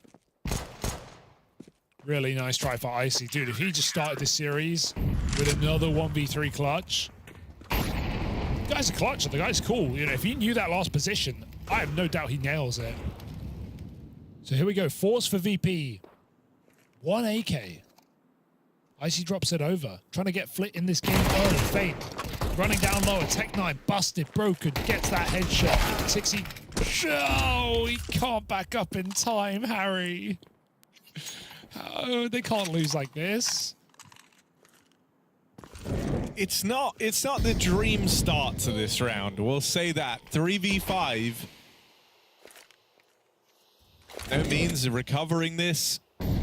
If you want to look for upsides, you were talking about how Grim sometimes gets trapped at long. Well, because everyone else died all across the map, he's left the long doors and is playing a more powerful position here, actually sight anchoring over towards A, leaving the other two to stack up on the B side of the map. If one guy for Complexity could keep them in this round, it's Grim. But come on, this is, I mean, no, yes. I mean, yeah, he's 1v4, but man, I've seen Grim highlights in this exact position. Still nothing found. It's actually loads of damage. Like, look at how low they all are from that spray. But no kill. That'll decide his fate. Yeah. Unfortunate round. Because also, like, 60 looks a bit silly there, but he's trying to trade his mate, and he gets dinked, and then he tries to back up by crouch walking backwards, and he just gets run at. Like, good hunt for fame. I think VP, one thing that Cole might struggle with in this game is I don't think VP are going to respect the firepower of Cole, because I actually don't think there is that much firepower in comparison. I think it's so one-sided.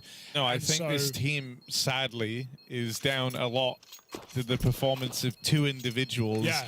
Grim one of them and is Hauser. streaky as hell. Yeah, one of them is super streaky. Super streaky. And VP have a lot of firepower, and so I think you're like the fact that Fame gets that kill lower, and then he doesn't think about mid doors. There's no mid smoke. Look at this route. He just jumps up and takes the second kill, and he's getting shot from mid, but he doesn't even get killed. Like, that's what we're going to see. We're going to see VP really push the boat out and chase frags in this game, and I think Cole may struggle. If they don't have good setups and good trades, VP are just going to punish players in solo positions. That's a great example in round 2. Let's see if it keeps up. The aggression, it's a nice idea. It's combined with this deep tunnel smoke, but Flamus was already past it and didn't need to play his hand. So they were always on a bit of a timer there where Complexity, a timer that was working against them. That's Grim and Sixy dead straight away. And so already in a 5-on-3, Virtus.pro know that they've got this round in the bag. All they've got to do is get it over the line. Yeah, just going back to late long, back-to-back rounds. They get their kills in, you know, mid and tunnels, and then they just go back to a B hit, long hit, sorry. And there's kind of nothing Cole can do about that. They have no reason to still be in this position after VP poised for a B hit like that. And so, especially knowing you kill Grim, you know you've got all this room. VP walk the walk into the A site. Easy conversion. Yeah,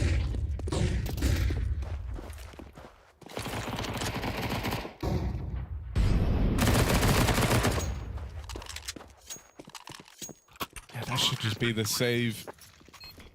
Especially now that you get out with an M4 and that scout's still in tow.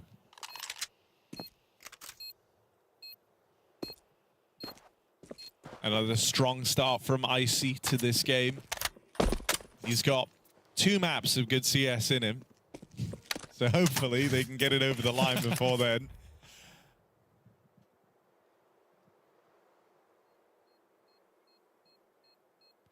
Something that I have started thinking about Complexity and this whole move is that, like, I'm worried by the end of this experiment with Nyx and Sixy that I'm just going to be left feeling bad for Grim, because one of the things that was cool about, like, the departure of the big star from Complexity, the shuffle as well of taking out the flop, Elige leaving. I was thinking, like, okay, well, this is going to give more room to Grim, at least, right? To kind of be a star. Originally, talking like back in the Triumph days before he moved on to Liquid, that was what Grim was supposed to be, right? And then he goes to Liquid, a team that had a bunch of stars in and big personalities, very experienced players. And so he wasn't that during his time in Liquid. He wasn't playing the best positions. You know, he was more of a supportive piece. But now seeing him in, like, star roles again and kind of consistently outputting for this Complexity squad just kind of leaves me feeling bad for him, because it's like he's still got it, man. He's still good, and routinely he is the guy trying to keep Complexity alive. I just don't know about the supporting cast around him in this team at present. I mean, it's a rebuild from the ground up. Right? Yeah. No, I mean, it's gonna be a long old project to pay off, right? Yeah. But also, how long do you go into it, and if things still don't improve, you know, where is the line? I also think actually there's been a lot of we are in a rise of NA teams. Even look at Wildcard. Sure, I guess there's an angle that we're Wildcard. There's a lot of Europe in these NA squads, right? That was the point I was about to make. And that does affect the VRS. I'm pretty sure now Wildcard have to play in the European side of the MRQ because of their EU imports. And obviously having Sonic in there as well. So they are European and North American. Now, if Cole got Kayasuki suddenly, suddenly there's some heat. I'm sure. He said today he could play international in an interview. He did say that. Yeah, he said my English is good enough. I believe it, but would he want to? I think. Well, in his interview, it sounded like he was keen. Eyeing up a top team. Now, I don't know if Complexity would be that team. No, with no disrespect, I think he'd want to play on a top team if he was going to leave Spirit Academy, which right now is also a super strong up-and-coming team. Like, I think Spirit Academy would wipe Complexity right now. Sorry, I just think they would. Like, that team has some crazy players. Yeah, no, there is some insane talent on the come-up, man. VP know about it. All right, Virtus.pro, let's see. Flamus lining up the mid to B. It's so funny watching people line them up because they always look in like 6 different... Yeah, he missed it. I was going to say... Well, I was about to say, they look in like 6 different spots, but they always nail it. Well, they didn't nail it, did they? Flamus misses that smoke.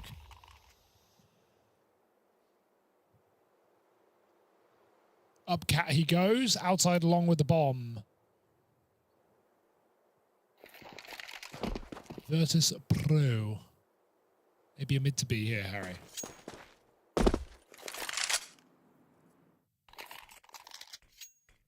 No, man, it's the same game.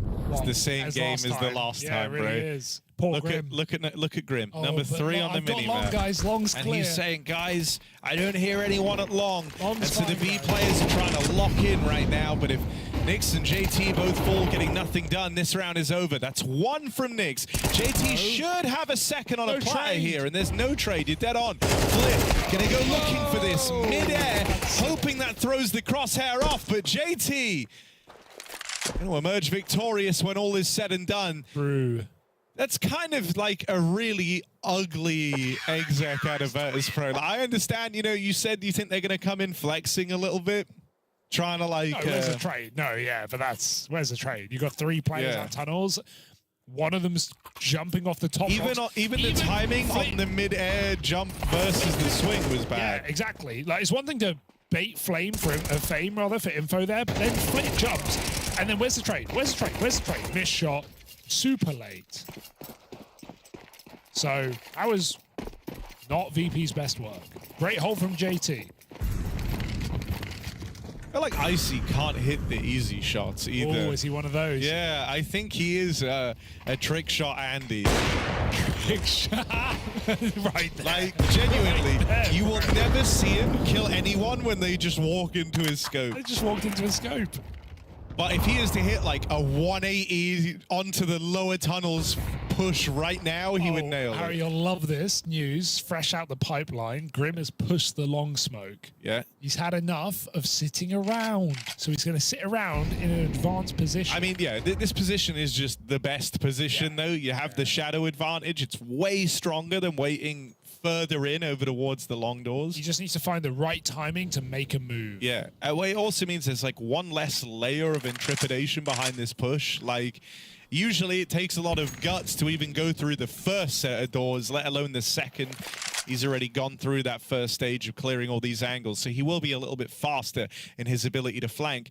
But Grim often gets left out of the picture in these games. Well, would you look at the picture, Harry, because it's looking like another B hit here. Third grenade lands on Icy in the round. That's 3 HEs. Yeah. Triple B for Cole. Grim pushed long. They caught him, so he went back. But that's fine, presumably. Does Cole still hold this triple B? Another Molotov. VP are in trouble. There's no way they can win this, surely. Certainly they have time. And they're going into the heavy stack as well. Like, yeah, this is cooked, Virtus.pro. Cooked. There's like 24 seconds as they're going out, and it was all left hinging on a late lurk kind of electronic in through middle. Wow. He dies getting nothing done. And so then they're left with a really limp B play. So the other day when we saw them play 3D Max on this map, VP had like a breakthrough moment where they realized, what the hell are we doing playing so slow? Let's just run at them. We're really good. I hope they have that same realization soon. Because I actually think these slower rounds out of Virtus.pro is like VP at their worst. There often isn't a lot of like follow through behind the idea. We've now had 2 of these rounds kind of stall out in like weird B plays that, oh, they're waiting for this exact move. Flit has no issue hitting the targets that creep into his crosshair. He's not known to be an AWP. He nailed that shot. Oh, nice, he's got his as well. Double AWP. Oh dear. B play still on the cards. JT double kill lined up in the tunnels. The captain of Complexity keeps things interesting. Grim dead in the meantime on a long doors push. Oh no. Oh man. He saw the bomb B, that's why he pushed. But I hate Dust 2 for Grim, man. Yeah, man. Get him out of here. Doesn't deserve this. Flit waiting. Timing. Oh! He just turned. He just turned for nothing. That's a shame. Big kill for 60. Keeps this round alive for Complexity. And the 2v2, they may as well just hold on. I think you can realize from Flit tucking there, the bomb was probably coming through T-spawn. The fact that it hasn't been planted on B by now, can Cole piece it together as VP get weird. They get out mid. Cole, double cap push. Really nice active move to gain info, but they're just going to miss his timing and they have to make noise if they want to drop quick. VP are going to waltz into that B bomb site. Doesn't look like they heard the drop either. Flanking up over JT. Ollie will give it away. 60 come back. Bomb planted. Still a great spot for VP to be in. Yeah, defense tasked with the retake now, and they're split up. One man in through the tunnels. That's JT. 60 left to his own devices. He's made noise moving up through middle, hoping that he can draw the attention off of the tunnels. Lend a bit of room to JT to find that first incision, but not going to happen. Bane takes his head off. There should be no hope for 60 here as he's sandwiched in the window. Well handled from Virtus.pro. Yeah, that one, considering it started 5v3, comes down to the wire, but they will get it over the line. I like what Cole did there in the mid-round. They re-cleared a lot of positions. They went for info. They missed some timings. VP just contact out middle was a shame for Cole, but nice reactions at least for Complexity. They don't just sit still. B-site, notoriously hard to retake, and they learn that. Flit annoyed that he turned it long. And talk of long, VP are back again with that control as they get flanked by a full eco. Couple of deagles. But I mean, VP are going to be able to hold this one down. Simply. Oh, the full mag needed. Decent spray, 2.5.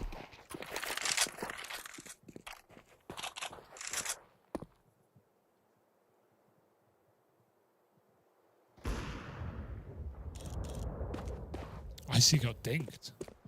Is Grim long Dust to NA's Queserato B Apartments Mirage? Interesting. It could be. It's not that bad of a position, though. It's not a great position. It's not that bad. Considering Grim is kind of the star of Cole, it's not really a star Where do you position. want him? Where do you want him? I want him and 60 to swap. Where's 60? He, yeah, usually is like helping with cat aggro and, you know, like Rotate. him and HalZerg sometimes do that. Yeah, rotate for Grim would be my dream. I can see it. Because also he is very proactive, which is why long doors kind of sucks. Because there's only if you're proactive long doors every round, you're called a 4v5 for your team as you walk through at the 40-second mark every time and die to a guy holding you. Your arms aren't that long, JT. Sorry. Yeah, I don't think it's as bad a position as K-Serato B Mirage, like as B Mirage Anchor is, but I think it's the next best thing. Yeah, but that's the thing. You can get multi-kills long. Like it's just really hard and super spawn reliant, and also, you know, it's not just your spawn, it's their spawn as well. Like if they're late long popping, what are the chances you're even there? A lot of the time you're not. Well, you've pulled back into. Well, some teams also feel more comfortable leaving the long doors open and not really playing for it at the start of rounds, which is, you know, it's not something you do every round, but occasionally if you want to like try and fight mid, if you're trying to exploit that tendency. It would even be cool to see Cole do that a bit more with how often Grim is in the long doors. Teams don't often play long fast against him. Usually they wait and they see if they get aggressive, especially in this specific matchup, which is one of the more frequent ones for this new Complexity squad on Dust 2. Yeah. They developed a real beef with VP on this map to start this year. Let it go, boys. Have yet to get their number. I do think, I mean, it's a nature of their ranking, their seed, therefore, in tournaments, but I do think Cole have had some really hard head-to-heads, considering they played like 4 games. They've played Eternal Fire, MongolZ, Liquid, VP. Off the top of my head, I'm pretty sure it's everything they've played. And what can you expect, man? Okay, here we are. Here's one of the moves. HalZerg and 60, aggro on short. Lower covered. For now, Flamus is coming in, jump spotting, getting that info. They might even see the orb. They definitely did, because VP are executing. Meanwhile, on the Grim camera, what's happening for him over at the long doors? He's holding the long doors, Harry. No, they're about to play through. That's why here we are. Flip plays out, Grim's waiting at the blue bit. Oh, that's exciting. HalZerg's moved over on the AWP, no longer at short. Should have this kill for Grim to set him up. Well, right as the AWP has moved off, VP actually takes short away, and HalZerg will lock in the long kill. They know that AWP now has a little journey back and will be playing around these crossroads. VP have a good deal of info to react with here as they set their sights on the A site. Oh, yeah. Try and play out through short, smoke down to get them in, but that has allowed the HalZerg AWP across. This is nothing more than a fake. They'll drop down. Before all of that, HalZerg burns alive, but out here in mid, a huge round from Nyx. As Icy... Let's go. Just put the AWP away, bro. It's all good. Tech 9's all you need. Yeah, it's trifle. Great stuff from Nyx. Great round. Yes. Absolutely. I mean... Gets VP just throw themselves mid to B there. Both B players are even rotating, so it's a bit of an awkward fight really for VP, fighting both players in middle like that. But there's something uniquely funny as well about Grim getting his first long fight ever in this series, and HalZerg gets the kill. Oh, it's good. It's good. We have fun.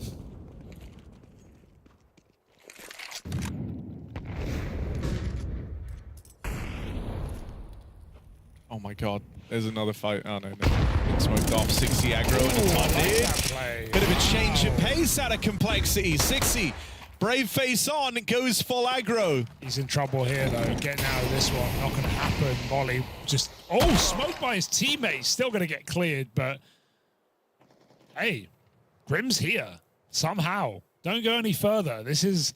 Dude, he can't believe it. This is the promised land to Grim. He's made it through to the other side of the double doors and he's still alive. He literally can't believe it. Yes. He's been waiting for years to get away with this move.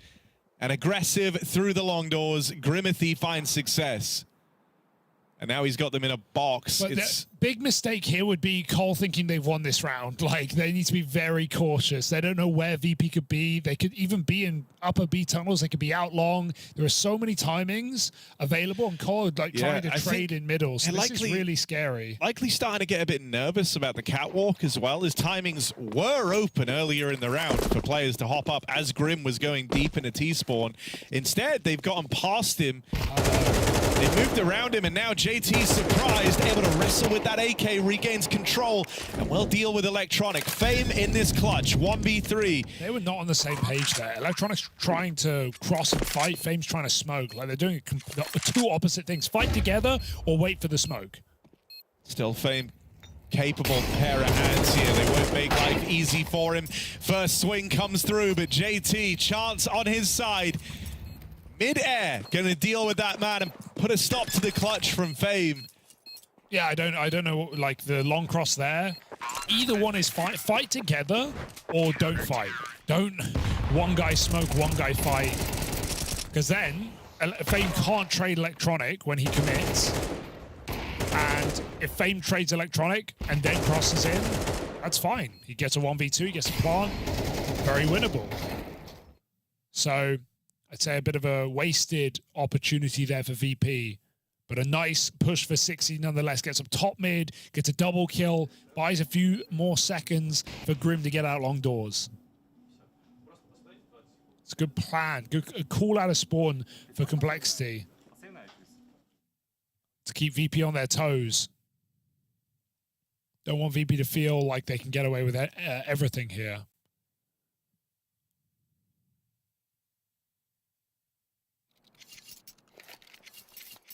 5-5. Cole holding their own really well right now. VP's money broke. Looking like we're going to have an even half at worst.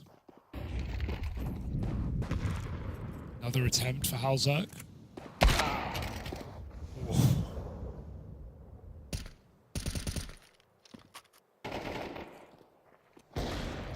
Glock kill, of course.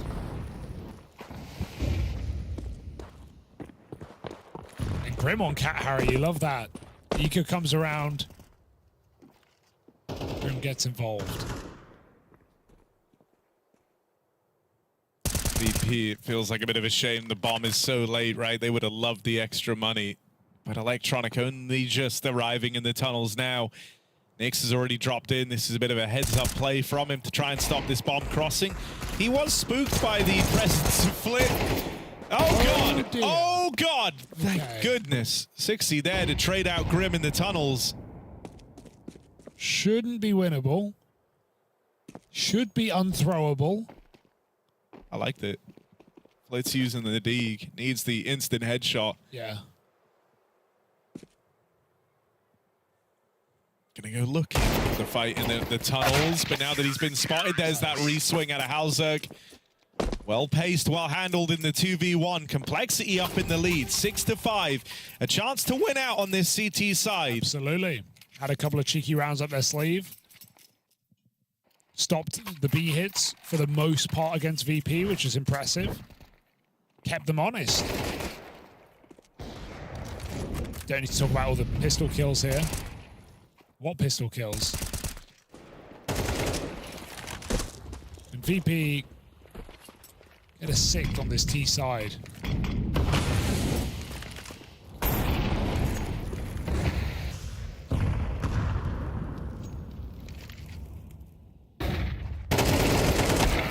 Oh, he does it again. With a flash this time. Even an upper push for Nick. Second AWP nails it. All right, 60 wasn't familiar with your game. This is a Confident couple of display. moves from him, right? Yeah. Deep molly holds VP back. They wait at the edge and they just get flash pushed. Having no icy in suicide is proving to be a problem for VP. Bit scared for Nyx here, though.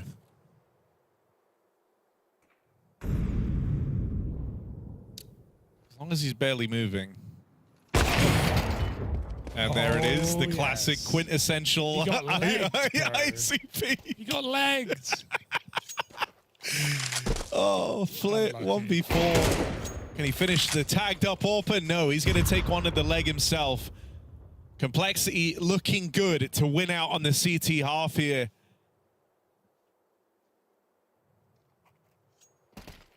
Flip boxed in and now spotted. Everyone starts moving. They're chasing him down. And so there is Complexity with a winning half behind them. Said it coming into this series, but we have yet to see this new Complexity squad win a map this year since this team was put together. They're now just 6 rounds away from accomplishing that goal.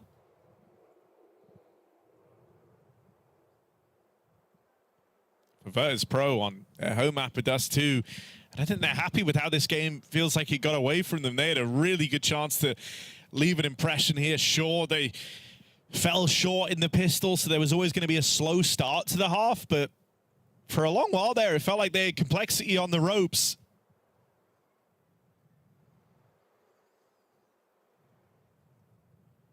Certainly going to be having regrets for how close some of those early rounds became.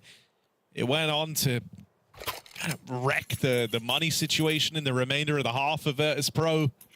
It just feels like it could have been a lot more. There were many moments where they would find things like 5v3s, only for them to come down to the wire, and then Complexity starting to get a bit more pumped up and a bit more confident, started taking liberties and making plays of their own. This is a confident Complexity right now.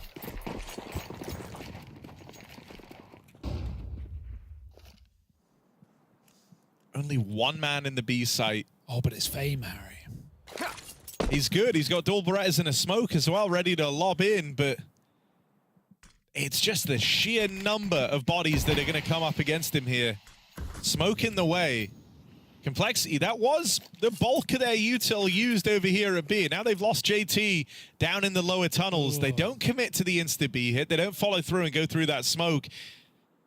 And so now, awkwardly, they're left looking for options. What's their get-out plan here? Surely they've got a plan B for if they get just full blocked at the site. So out mid to B, and then back to upper. Gonna climb up Cat. VP, I think, yeah, you kind of have to. You have to go A, right? Yeah, like, you're nervous about the B rotates. You didn't play through the smoke because I think you were worried there were 2 there already. Yeah. You lost JT down in lower, so you know that a third guy could have moved over there. This is really the only play they're left with as a result. These flashes on MongolZ have to be good. They will blind the defenders for now. VP, they leave Electronic all on his own. He's left fighting on his own devices there. Gets out with 1, keeps the advantage in VP's favor. Flit follows through. MongolZ dead as well. And it's only Nyx left standing.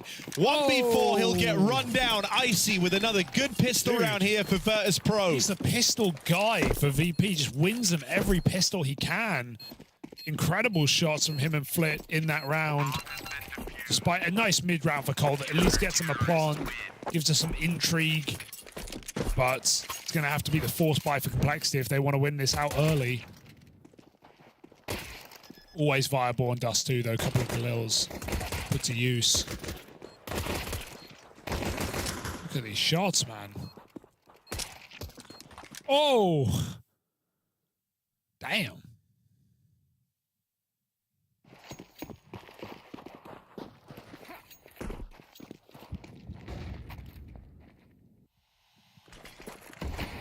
So no surprise, Cold Force. They actually get 2 AKs out of this, dropped over.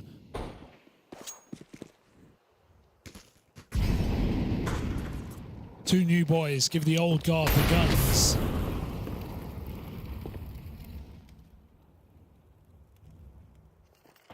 Grim has not been the star of the show, though. It has been Nyx. And 6. There's 2 multi-kills up top mid. Oh, ouch. JT bails him out, though. Maybe you could argue giving over that AK here. Yeah, take the scout. MongolZ's got it now. Capable rifle. VP block in the 4v5.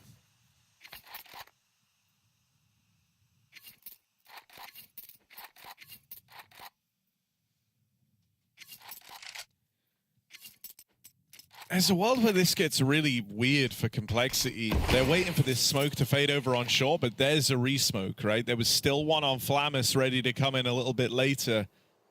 That's been deployed now. If they keep waiting for this, they're going to be left pushing through that with around about 15 seconds left. So enough time, sure, to make something of this round, but you have to break in. You can't get slowed here. You can't get trapped on the elbow. You've got to run it into the site. So here they are, an all-in explosion. Electronic just left fighting, and the Molotov takes 2 to the grave. They don't know about Flamus. He's been waiting here all round. They knew that with the reblock on that smoke, this one would come down to the margins. And Halzerk, that is such an important clear. What a clear. For the retake now. Icy picks up Halzerk on that swing. It's just JT. 3 kills already, but he can't wrangle Fame in. So Virtus.pro tie up this game. They break through the force by 1 player surviving for Virtus.pro. A bomb planted. Complexity. There might be conversations about putting in money again.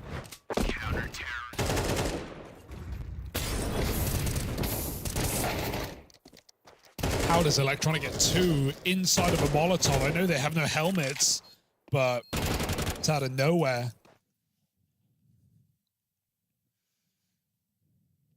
Fame is just such a reliable player on this VP roster. Feels like the one guy who performs no matter the form of the team. Cold do buy again. It's a decent buy. They've got plenty of guns.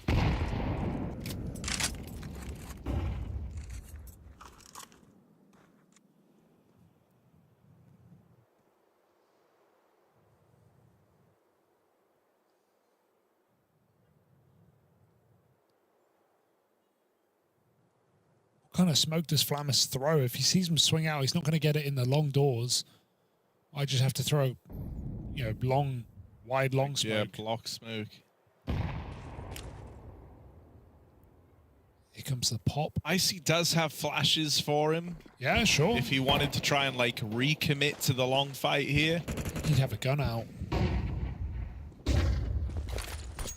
There it is. Yeah, just that block smoke in.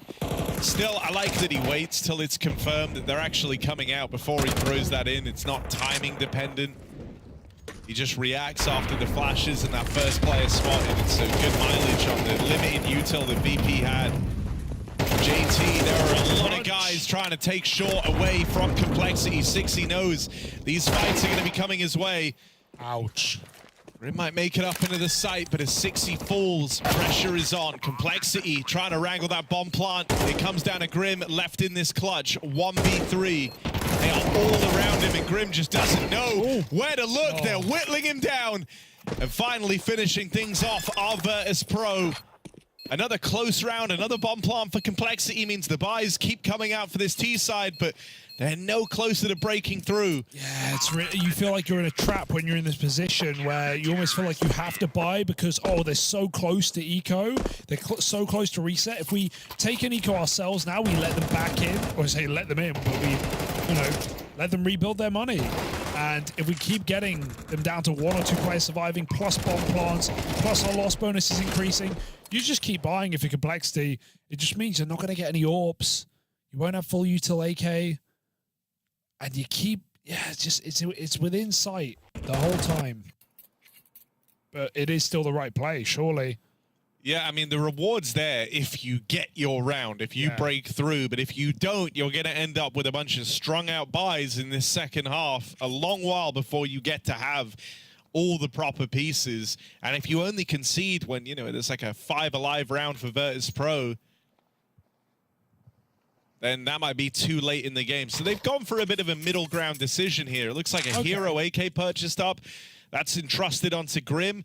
Bit of util and some pistols for everyone else, but with a focus on having a proper buy in the next round. That's commendable for Complexity. I think it's a really hard call to make, but they've still got the room to long this game out. They can afford to take one easy. You can still do some damage here. Maybe even get a plant. Yeah, I think that's sort of the goal in a round like this, right? At bare minimum, you want to be getting out with like 3 kills. And so it's going to be a case where Grim has to be a bit of a gladiator, take fights on his own with that AK. If he gets brought down low, you can trade it over. But Flip brings the fight to Complexity down in these lower tunnels. Can't quite manage the third. Electronic's seen him jump up though, and so Grim is gone. It's only JT left standing. And Electronic just charges at them. It is a very different face from Virtus.pro in this second half. Yeah. It's all about aggression. It's all about these gunfights. Their T side was very, very slow, but here they want to take every fight they can. And when they have info, they play off of it. We're not seeing VP slow down to wait for a big flank and try and do some slow, calculated retakes. They are just putting bodies, throwing bodies at the problem and winning these rounds very quickly when they know where Complexity are. So Cole need to watch out for this hyper-aggressive VP squad. Here comes that buy that we waited for all half. First AWP for Halzerk. Bit of quiet map for him.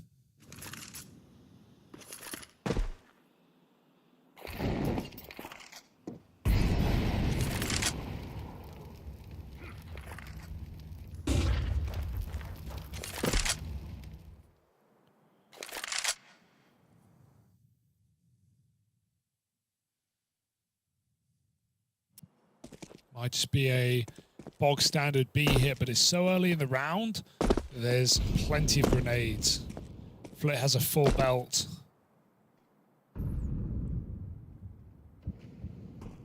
Fame also with a molly. Corridor smokes out mid. They get blocked on upper. I think Cole are going to go through this, though. They've got their own lurk smoke. It's temptation enough. As 60 scales up the ramp, they're going to hit this with a quick pace. Fame on the boost falls off after 1, and they've got to find the guy at the back of the site. 60 double entry, does it on his own up from mid to B. And Complexity win the round with a nice pocket strat. Corridor smokes in middle, pop through the lurk smoke. VP's util does not hold them back.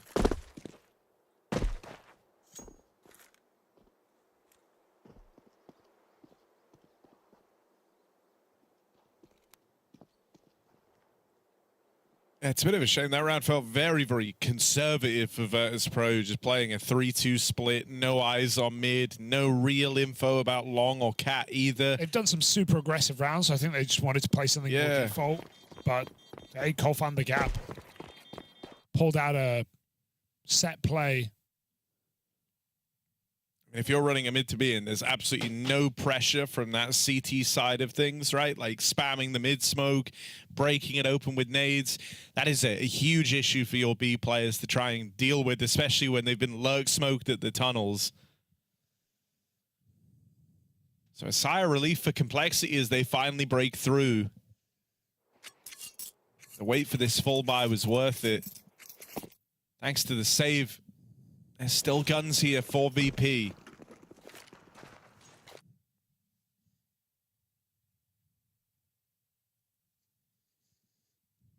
Long smoke dropped in. That is Complexities. Ooh, a bit of a gap to spot through an aggression. I mean, this is good awareness from VP, right? That last round, they kind of lost it because they were flying blind. This time, Electronic takes matters into his own hands. Only armed with the MP9, he's already pushed through the upper tunnels. And so VP, it's not like the last round where they didn't know where the play was ending up. They have the clearest possible image of what Complexity intend to do in this round, thanks to Electronic.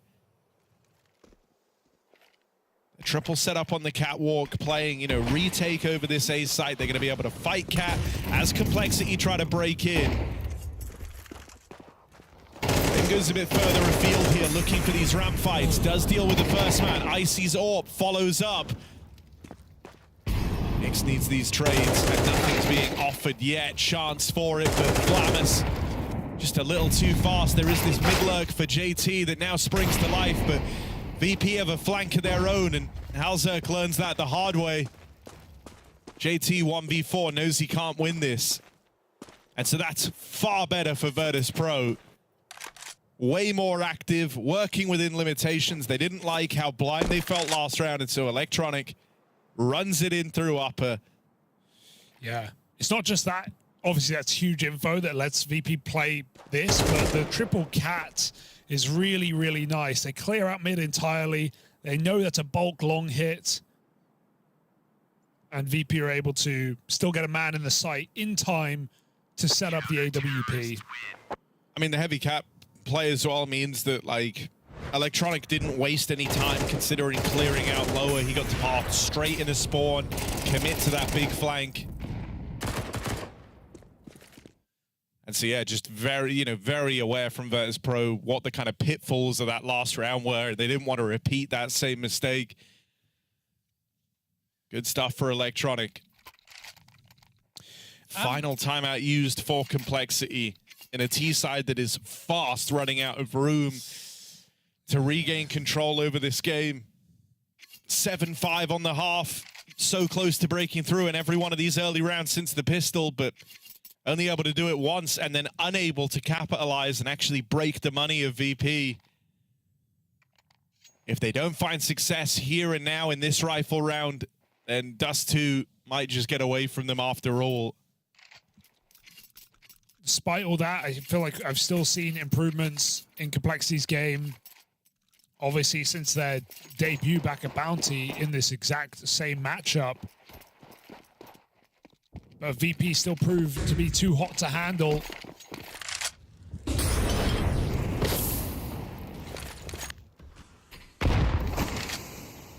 Can Cole find a second wind at the end of Dust 2? After a very strong defensive half, a rarity really, to get this much breathing room on a T side. VP 4 strong on the A side.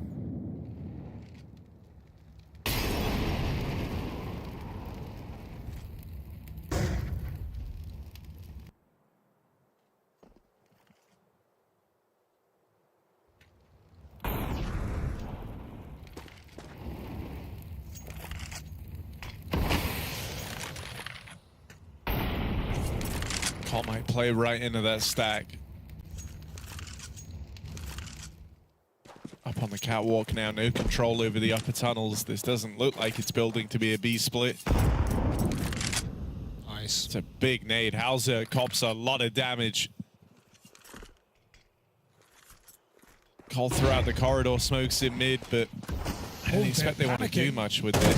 VP are panicking right now. It's a fake for 60 selling. They're going to drop and chase that CT drop. They heard him fall. They went for the throw. Icy still hits an important kill. And with the lurker cut down this round, avoided by Virtus.pro, they won't drop the ball. It felt like they bit down on that fake for Complexity, but they still nail the kills. Lurker getting nothing done. And VP blow him to smither. Double HE. Not that it's necessary. Just sending a message to Complexity that we are here to play. I actually like that play for Cole. I think if anything, I don't even know how they lose it, to be honest. Like they kill. The first guy they kill is the guy in CT. There's only 2 more A players left, but Icy holds really strong on the AWP. Knows when to give it up as well. And VP pay the, oh sorry, Cole pay the price.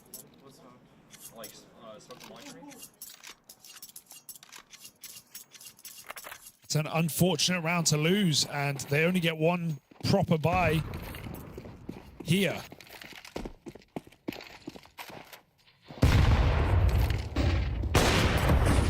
Okay. There's Icy hitting the tricky ones, nails that. Having a great opening map is Icy, but he will get hounded down as Grim plays through the smoke. Still, the victory short-lived there for Complexity. Rotate starting to move over. Electronic homed in on the ramp side. That's a little awkward. Didn't know Halzerk was out. And so he's caught for free. Oh my god, they saw that. Bomb is down here over towards pit, and right now Flamus is just locked into this position. Whoa. Oh, JT, important tap. That was such a strong position to be in with the bomb down there. It was always going to be a task to uproot Flamus. JT makes it look easy. Fame's window to catch the bomb, crossing. Halzerk hung around. He wanted to fight. Oh, no! You don't give Fame these types of chances, man! FaZe 1v2 to find map point for Virtus.pro. Why did he stop? He had the route. He could have gotten out. Could have gotten that bomb safely. He had the cover. He had everything he needed. That is a disastrous round to lose. Some heroic plays for Complexity. And all just thrown away off the back of that loose bomb. FaZe puts it to rest.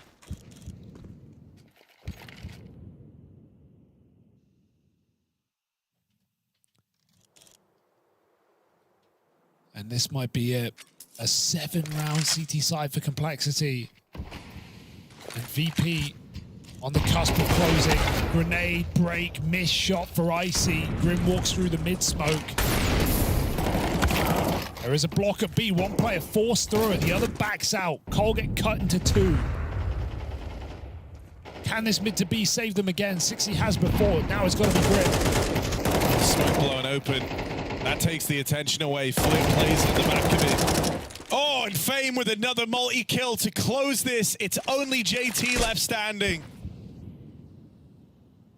I mean, credit's got to go the way of FaZe. You've been bigging him up. Both for his performances yesterday versus 3D Max now in this game. He's been the guy to keep an eye on. FaZe looking lights out. Multi-kill on the tunnels push.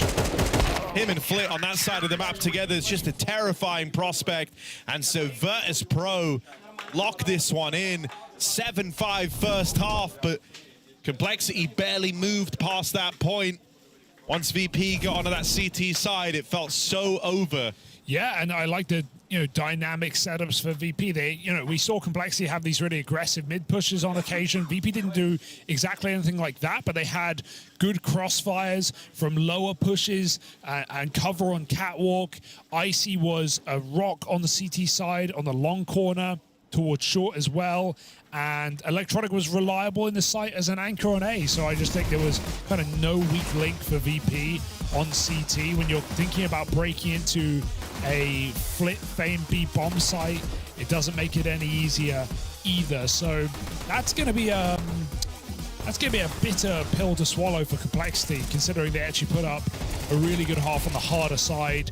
They didn't overplay the force buys in the second half either. I think the call there to take that early eco after 2 very close force buys was the right call. It got them way more gun rounds as a result, and they still only got 1 T round in that whole half. I think the thing that hurts the most is like misplaying that sort of 2v1 in at the close. Like that would have made all the difference. Suddenly the game feels like it's back on, anything could happen. Was it Hauser just holding the corner? So he started running to like get away. Yeah. And maybe you think you don't have the timing, he's on the corner and he stopped for like at least a second. Could have got out here, right here.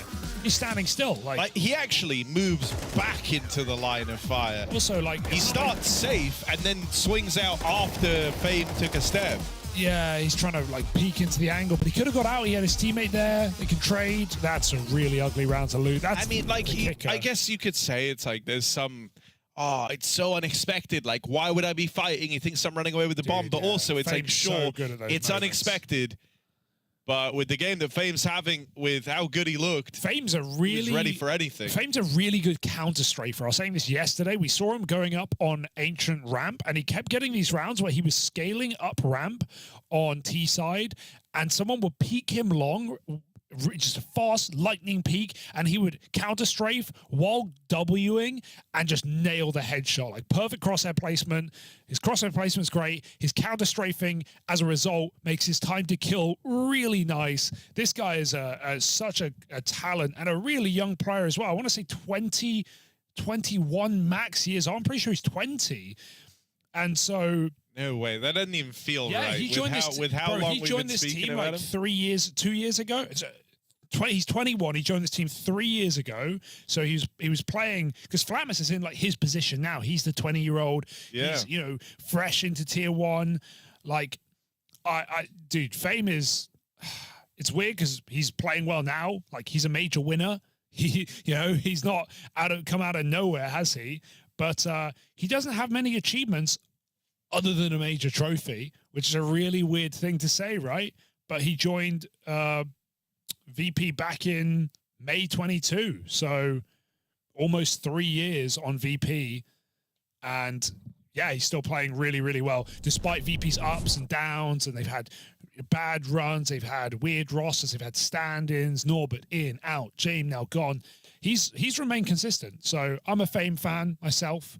You played in a show match with him once, right? Yeah. What was that like? He was on my team, man. Yeah? He was using the M249 every round, so... That's a bit of trolling. Yeah. No, I mean, he's funny, you know? I think as well, like, he brings a good vibe to this team, a good energy. You know, especially thinking like this was the James-led squad that had nerves of steel, and he was a part of that. Yeah. The idea that, you know, that team were always like sort of robots and very, you know, like the emotions didn't play into it. Well, under like the new leadership, I think you're seeing that shine through a little bit more, and he is sort of a bit of a clown in the team. You know, like he likes his jokes, he likes a good laugh. No, man, he's playing damn good CS, and I think he brings a lot to the table when he is playing well in terms of keeping that like level of resilience. You know, making sure your teammates feel good, and I think players like that are very, very important in professional Counter-Strike. It helps massively that he's usually topping the charts as well. So yeah, no, great stuff from Virtus.pro. They lock in their map pick. Now we have to see if Complexity can pick up their first map win this year with this new look squad. That's coming up in just a moment, so stick around. She said she loves you, but she can't love me. But I love you.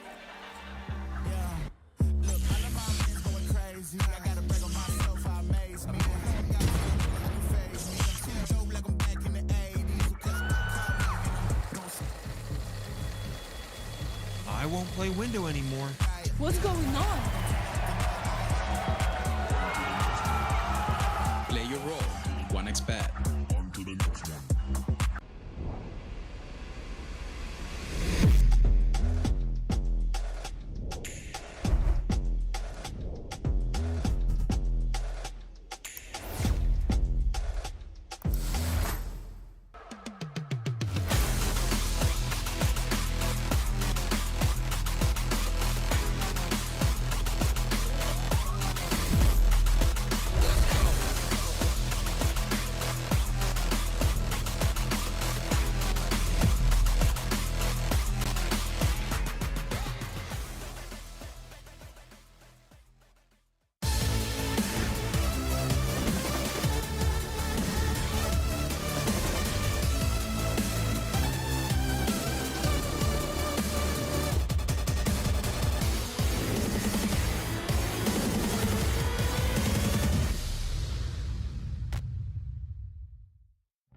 Complexity are coming into Cluj-Napoca looking to try and course correct, I would say, when it comes to results that you've been seeing so far throughout this year.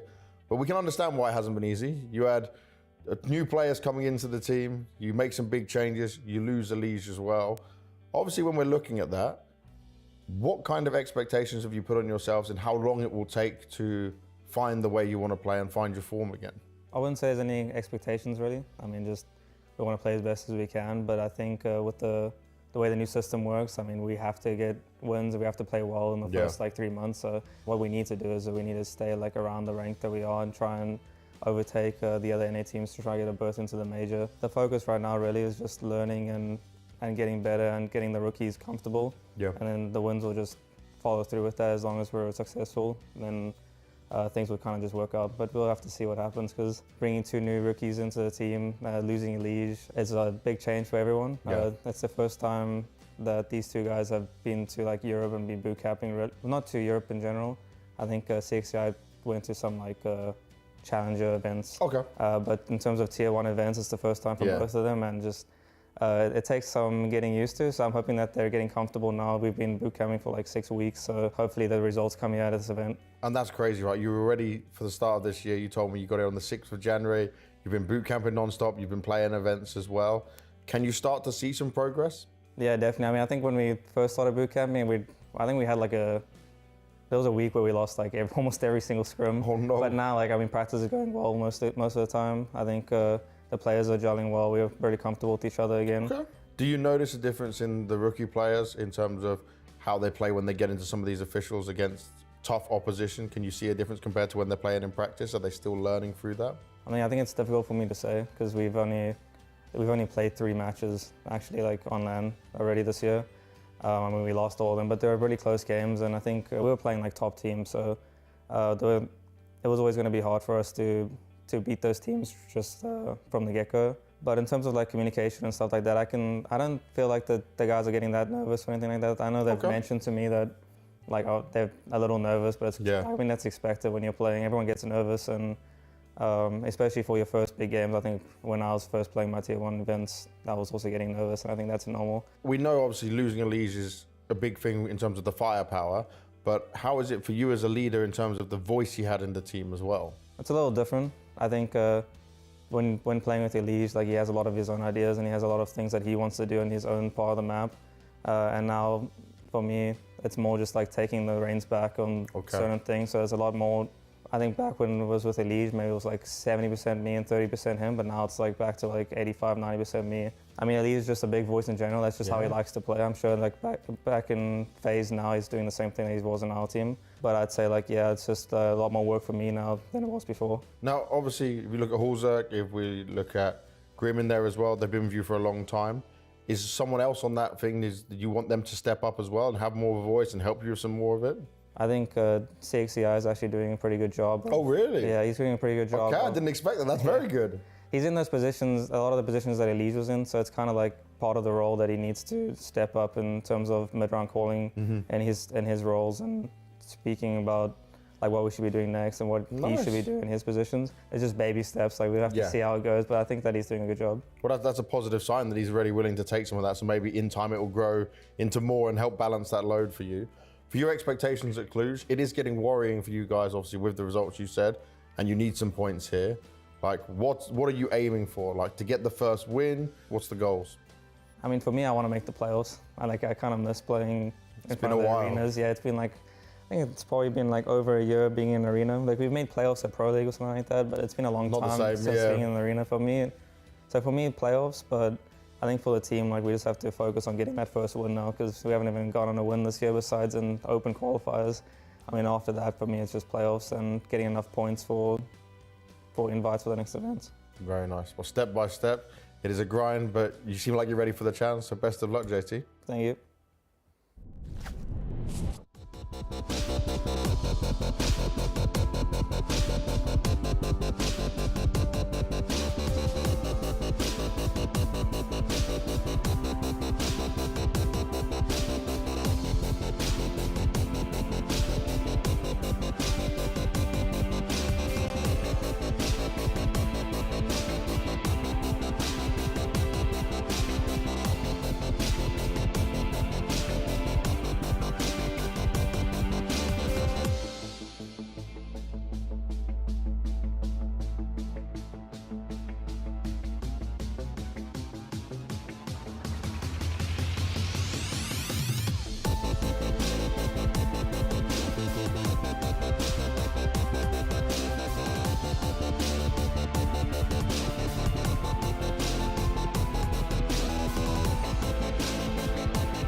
Well, Virtus.pro feeling pretty good after locking in Dust 2. Electronic kicking up a stink as he outcalled the Complexity squad.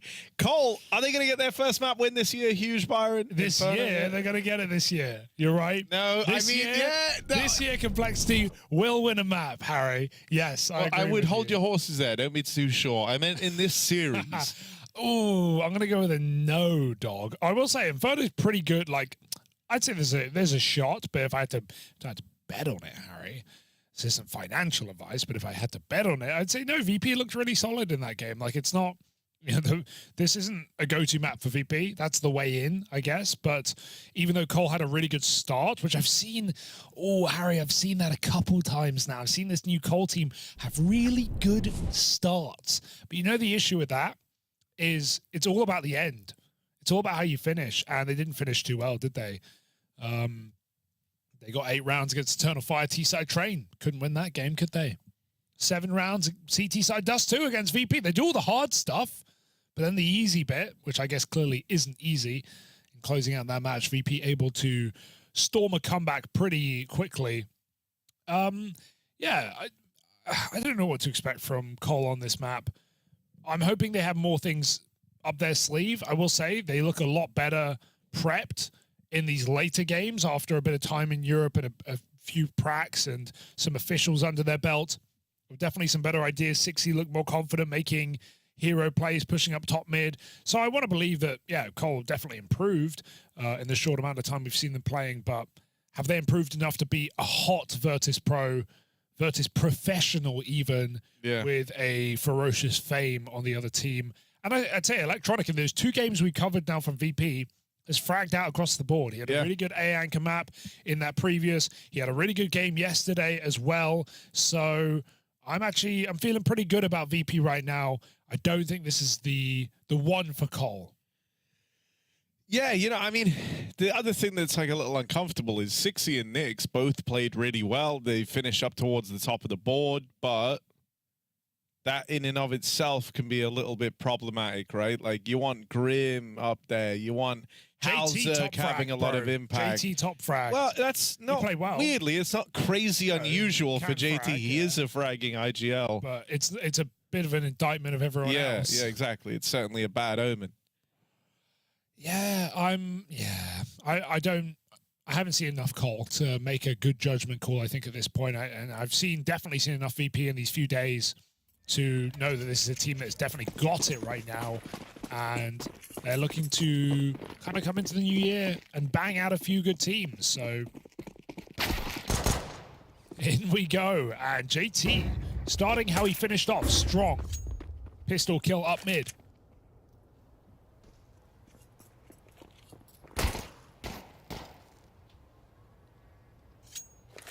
Sixty dead in a flash of light.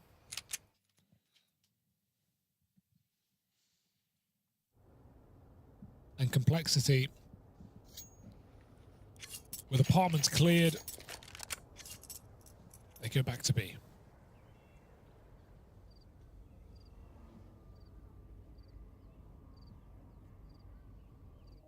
Oh God, look at who they're going towards. The guy. It's Fame. Him. He's got a flash for himself as well. Is he spotting the little pixel gap, I'm assuming? Yeah. And like playing for one. We saw them do this the other day. So he wants to get 1 kill, fall back into ruins. Last time we saw them do this, I think there was actually dual Berettas drop. Flash through, Fame doesn't find one. We'll get it eventually. Grim into the Fame crosshairs, and so now 4v3 in this retake. I like how VP handled this B site.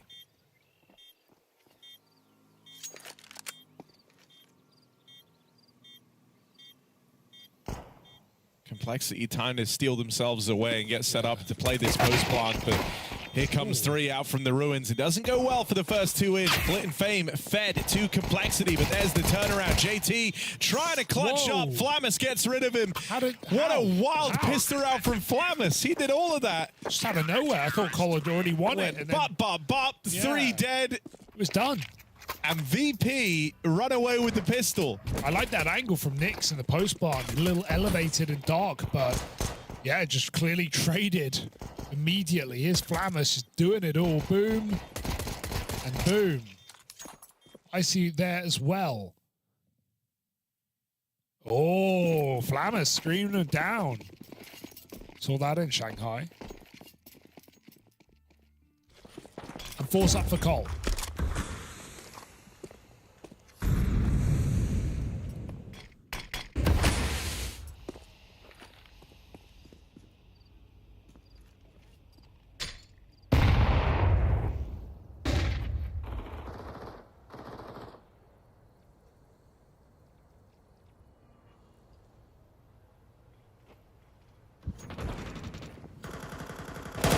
Cheeky boost.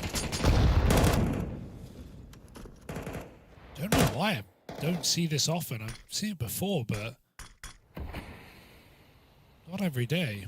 I don't know what it's going to find them in this round, though, out of all rounds, right? If you had, like, a molly some way of... Oh, as they disassemble it, Electronic crosses out. That's CS timing 101, man. Of course. So they disrespect this smoke. That's exactly what Electronic wants him to do, hoping that they walk through CT side. He's going to catch a good timing for the backstab, but can't convert the kill. Nyx was low, finished off by Icy down here in the pit. The A side's getting split on. Flamus falls straight away. It's just Icy between them and this site, and Grim will get rid of him. 2v2, great shot for Complexity on this 4-spy round. MP9 and a FAMUS still to beat. That Molotov for Fame is pretty huge. It's going to force a reaction out of Grim in the pit. Gets him wide and into the open. Fame deals with him. Just 60 left to beat, and Fame collects another clutch for Fame in this series. Second 1v2 he's been able to find, but in every clutch moment, Fame just feels like such a safe pair of hands. Fame cannot be tamed today. It's a standout player against 3D Max in a lost series. Today looking to drag them to victory alongside Icy.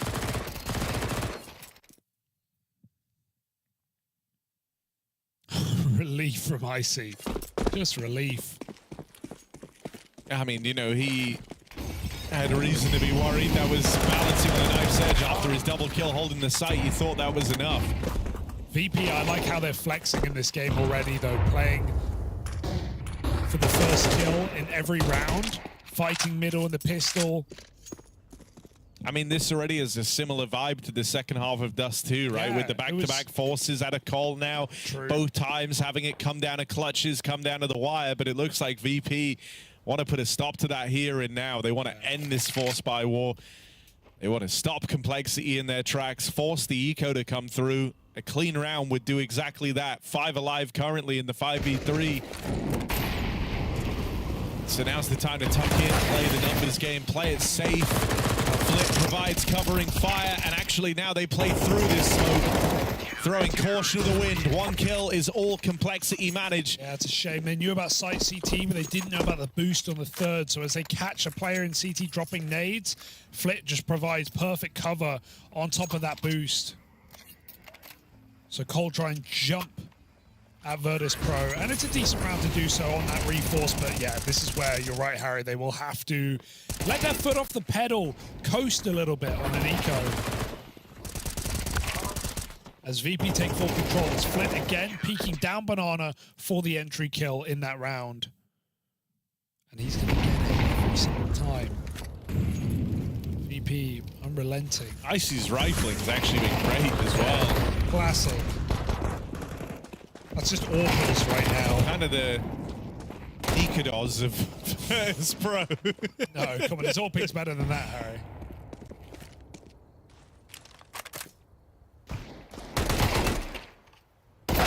Good timing for Grim, but now VP know where these last 2 players are, and they've got the bomb in top mid, so gonna be hard pressed for Nyx and Grim to find a path back into this round.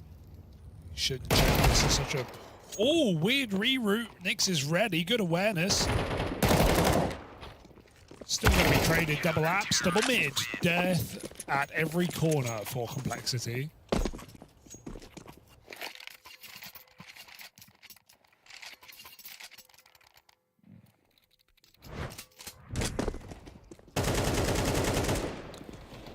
VP just can't really put a leash on this team right now. They're a very aggressive CT-sided team. That's their game plan. Keep Cole down. Will they really do that in the gun round? Icy's got the AWP. Surely going to look for something middle. Oh my god, the aggression. Flamus has run straight down mid. He's got Icy's AWP trying to back it up. Timing slightly missed, but Flammer still gets out with his kills. Icy was able to cover as well, and this round is already over. Complexity finally get the guns back out, and the round ends in seconds. This is what I wanted from VP. This is what we said coming into Dusty we'd see. We only saw it, like you said, on the second half. It's VP just playing like the better team, and they know they can get away with absolute BS. And they can just run down mid, and the AWP can get flashed off, still find the pick. Icy still re-peeked after the flash in alt mid and killed Nyx. Flammers gets 2 guys back-turned in Banana. Boom, you're 2 on 5 in the start of the round.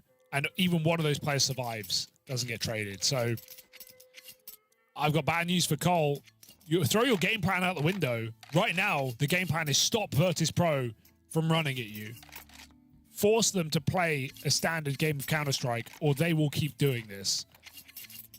Loving the pressure the VP are applying.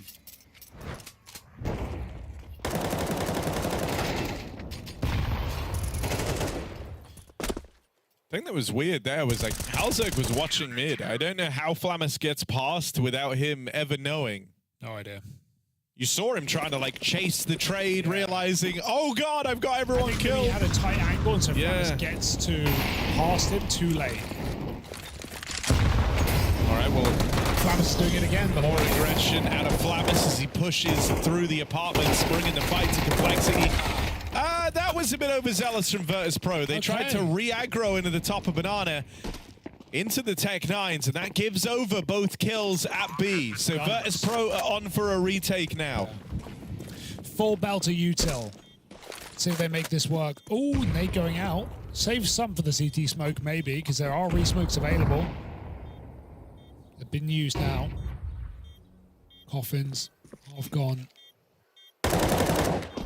On the clock. Even rocking up this late is stressful. You don't really know how much longer is left on any of these smokes that are down. So you're unaware of the time. You're unaware of the timings and when you get to play. And so just looking to leave RVP. Do go a bit too far on that B push there. Trying to brawl. Cole just fight them. Like Cole should know how to brawl. They're from North America. If VP want to go for a full banana fight, Cole will have the numbers to stop him. This is how the round started, but it ended right there. That molly was so good, I think VP thought it would hold them back, but they just run through it. So good save for Cole. So VP's overextension gives them a round. This has to be where they start making some ground in this map.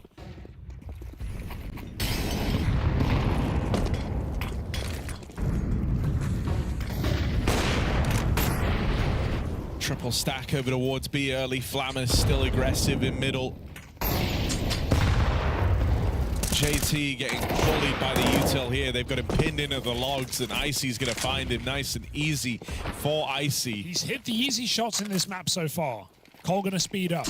Flammer and Co have this crossfire, but the nades are brutal. Full blind is electronic. He was a dead man. And they know about Flammus down in the pit. He has to drop this smoke, so he's low on health. The third nade will finish the job. Complexity used that util really well on this A play. Great realization as well. Once they spot the AWP starting a B, they go for the instant A hit. Fast util to make it happen. Flammus never even got to fire a shot down in pit. And so Complexity have our attention. That is a convincing second round.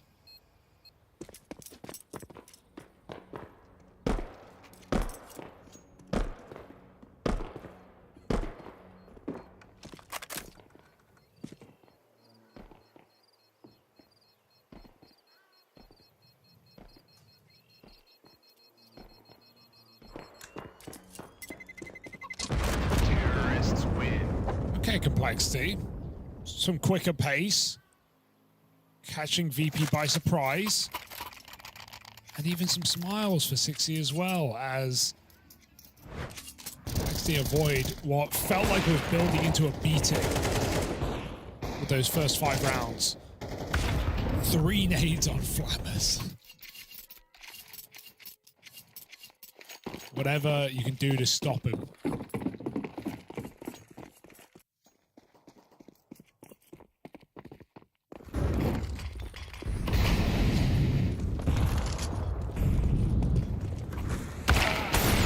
Oh, reality check. It's a weird peek for Hauser. Tries to go super wide. I see. He hits another easy shot, Harry. Yeah, he's been nailing them here, which is very important for Virtus.pro. He's been a big part of this dominant lead that they have. Untraded 5v4, and the one guy that tried to get the trade, which was Grim, has been bullied by the util out of Virtus.pro. Now super wounded. A minute left on the clock here as Cole set their eyes on the A play. They have control over the apartments. Util getting lobbed in by JT. He only has one flash to help with this. Double porch side set up as well. Flamus gonna, or Fame rather, gonna call as soon as he's blinded. Hits a good timing on that swing. Now they're ready for the spillover out of the apartments. Two players over at short with a third moving over. There should be no way into this for Complexity. VP just positioned too well. Nate does great damage, but goes no further. Just the pressure is constantly on. Even in that 1v3, gets peeked through the molly, and they're breaking the long smoke with a nade. So VP just don't let up. Even when they play a more standard round, they make sure Complexity know there is no rest for the Wicked. Nice porch setup as well. Stops the ping cross. Even when Cole don't pop mid, VP are ready. 6-2. Final buy for Cole before they're going to be looking in their BT pockets. JT double naded. Ouch. Oh. Okay, good responsive nades for Complexity on the corner, stopping repeaks. VP have to play in the safety of the bomb site now. Fame and Flip both wounded.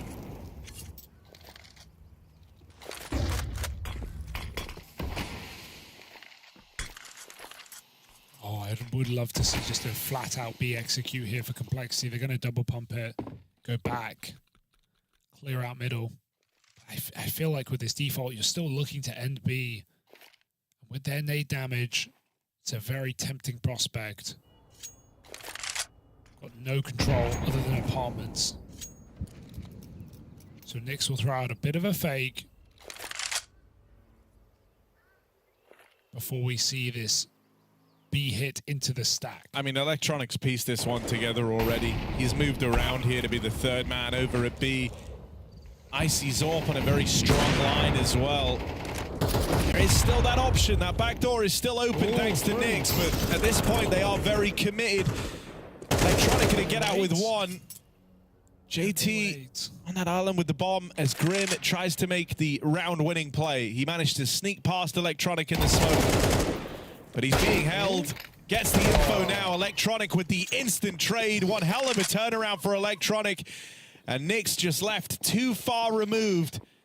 He will have this one kill on a platter. But no winning this round for Nyx. There simply isn't time. Electronic just knew what the game plan was there for Complexity.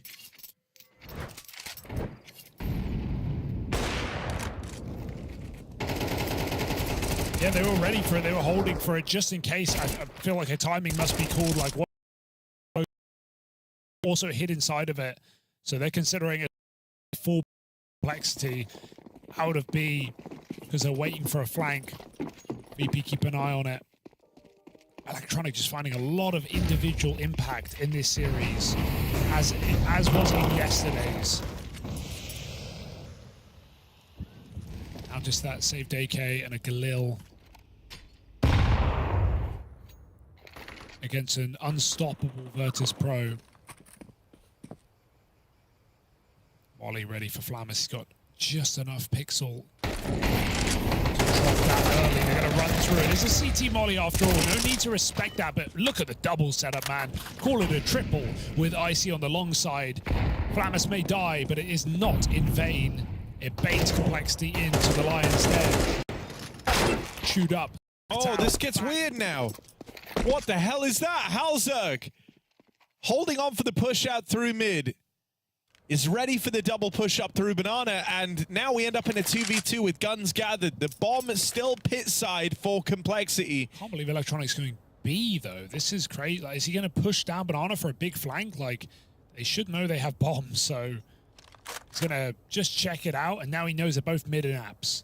So that's, I guess, some info, playing a little safer. Icy with his first miss could let them back into a 2v4. It's on the captain. They hear him. They know he's here. In a box, JT's going to finish the job. 2v4 from Complexity. Wow. Starts with a Halzerk double dig. JT goes on a close with the rifle. That's a weird round for VP to give over.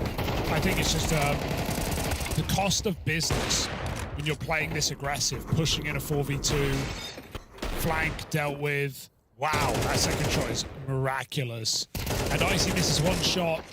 Sure, VP are playing a bit on their own there, but I think that's, like I said, the cost of playing the way you're playing right now. It's working every other round.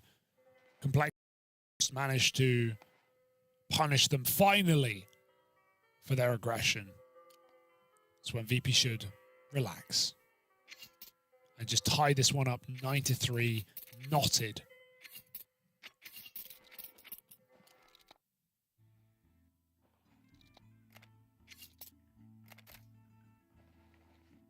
Problematic thing, they're at 1900 loss and they are all in on this round. So if they come up short, suddenly 5-round half for Complexity, that's something they go off of.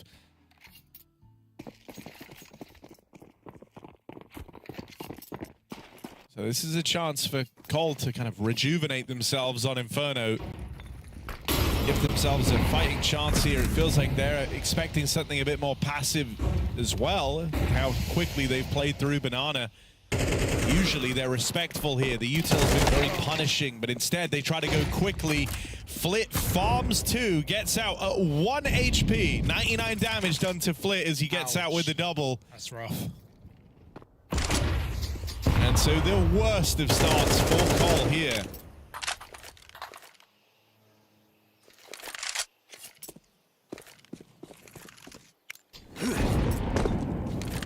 Just got to be execute and hope for the best. But they're only too strong right now. There's still this super late lurk. They'll go back to join. Go back down Banana. This could be a problem, but he gets his entry on wrong side. Finishes the B player. Does that tempt them? No, Complexity still want to commit. It's 2-2. It's a way in. VP have Flamus in the pit. It's now dead, but it's right as reinforcements arrive. Flamus is even smoked off here. Flash over towards Long gives Icy the chance to back out of there. So for now, Flamus is left fighting alone. Yeah, if he just gets one, they're great. They can play the retake together. Icy's somewhat re-aggroed around Moto and is now actually holding back into the site here. This is so hard for Cole. Plant, VP know in this moment they had a 4v1 and there's the backstab landing. Halzerk dead. Grim has to do this all alone. Didn't get to see the Grim show on Dust 2, and it won't start in that 1v4 either. The first kill found, but goes no further. Virtus.pro, a swift and immediate response. Far tighter, far cleaner. Great double kill to open from Flit. I'm liking watching VP. Okay, yeah, Cole may not be sharp enough right now to stop this, and some of the brawling not as coordinated, but VP are hitting everything right now. They're playing great. The comms are flowing. Flamus living there. Icy has literally only missed one shot this map, it feels like. And yes, it was consequential. They lost the round in a 4v2, but he has been just nailing them to the wall. Really safe pit position from Flamus there. Buys so much time for his team to come in. And Complexity, what can they do here? What are they supposed to do? One round on the half to try and give them some runway. But VP are running away with Inferno.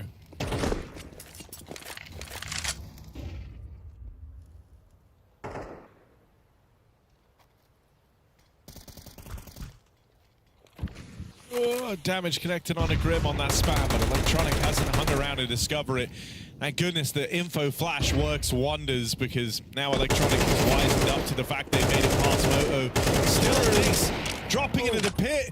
Awkward team damage there as he tries to get them into the site. Missed shot from the ICAWP. And there's the rotate. Everyone here for Virtus.pro. That is a brawl, a skirmish for this A control. One that VP are able to close out on a 9-3 half now. If someone wanted to watch this game, I'd say just watch that round. That will give you a good idea of what's really been going on, except it's even more dominant than that. Just the constant trades. I like the pathing for Nyx. If only he got away with it to clear Cold Zero box by jumping on default, but yeah, just Electronic just solo pushes the smoke library. There's no respect in this game from VP. It's very entertaining, but it must be a really hard game to play for Complexity. I feel like they get no moment to breathe and communicate. Like, there's been no slow mid rounds in this game where comments go, okay, let's regroup 3v3, let's double pump and execute, let's go, okay, let's commit together. None of that in this map. It has just been VP terrorizing the CT side. And I think that's a big problem for Cole, because even when you look at like the strength of someone like JT, he's always called some great set pieces, and that's often how he gets into the flow of a game, right? And you haven't really ever been in the position to do that if you're Complexity in this map so far.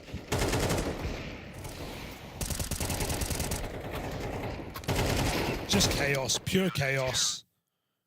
Missed motor smoke there. Looks like it costs Complexity quite a lot in that last round. So side players get cut down by the rotate. VP a pistol would be a knockout blow to Complexity in this 0-1 Swiss matchup. The Grim dual Berettas. That was how Dust 2 started. 3K from Grim on the dualies. He's open with one here. The second half of Inferno. The VP intent on exploding out through the apartments. Get down into the pit. Alzerk arrives in middle. VP know they're in a bit of a box here. And with spam even connecting from JT. Bit of luck goes a long way. Just prioritize getting that bomb planted now if you're Virtus.pro. They'll start running at them. They're charging in. The dual Berettas find more success. It's only Flammus left. Long smoke fades. They are on this defuse. There's nothing he can do about it. It's being stuck. Flammus with all the kills, but he can't win this. And so Complexity will lock in a pistol round in this second half. They're just lucky they can defuse safely, because that guy is feeling it right there. He's hitting every headshot in that post-bomb. Complexity granted a moment of relief in this game. And I'm almost worried, Harry. I'm hoping not, because we're 3 halves down in this series, but I'm almost worried VP will fall back into a slow T side like they did on Dust 2. I would like to just see them keep this up, and right now, force up, give me something quick, pop through the mid smoke, go for a hard B. I don't want to see a Jame style T side. I want to keep the pressure on. Bro, this force could get weird as well. Complexity, with how they've kind of divvied up the money here, they've got 3 rifles. Now that means 3 players with essentially, they get to pick 1 nade, right? And so you don't have a lot of ability to slow this round down.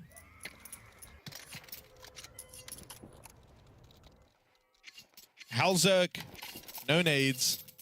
Nyx, no nades. Grim, smoke, and a HE. I'm very nervous just looking at the buy. What could go wrong? They have 1 incendiary. That's the only, like, that and the 2 or 3 smokes they have. That's all they have to remove pace from this round. VP is starting off really slow as well, right? They know in these first round buys, you're either working with SMGs and then you do have some util to rely on. If there's any rifles in play, they know that Complexity are working within limited resources here, and so they wait for Cole to burn that. They didn't take any risks at the start of this round. There was no challenge for Banana, very little challenge for this apartments control as they take it late.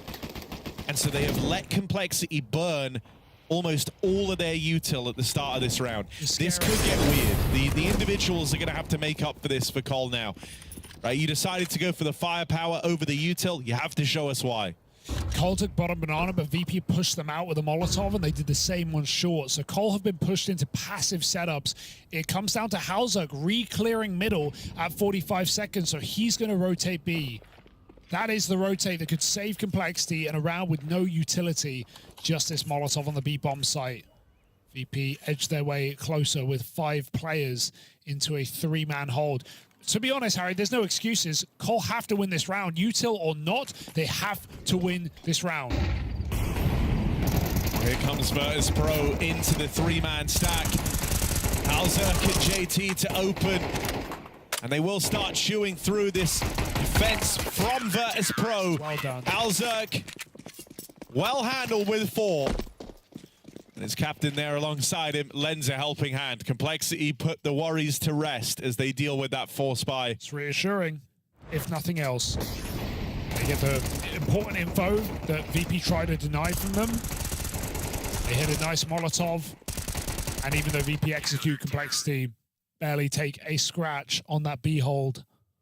I mean, it's really good round from MOUZ. Not only the 4K, but it was him who went for the deep clear on mid you were talking about, right? And kind of pieced that round together ahead of time. Aggression all the way down banana. I like that versus the pistols, Cole are making some aggro moves, trying to feel like they have a bit of dominion over this game again.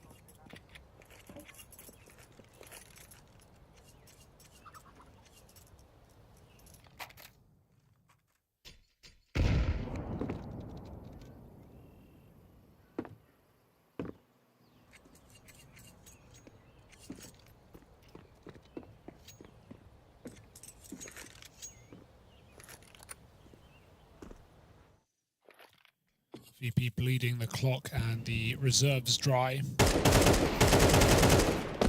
will get to clear this corner though. Unless Grim is saved by JT. Oh, Grim actually tried getting more aggressive there, and he's going to come to regret that. Icy's Deeg now finds another. Oh, I can't believe Nyx chanced it with another swing in a mid, but he does pick up the kill. That's what the headlines will read as Nyx double dibs. And doesn't let that 2v3 get weird.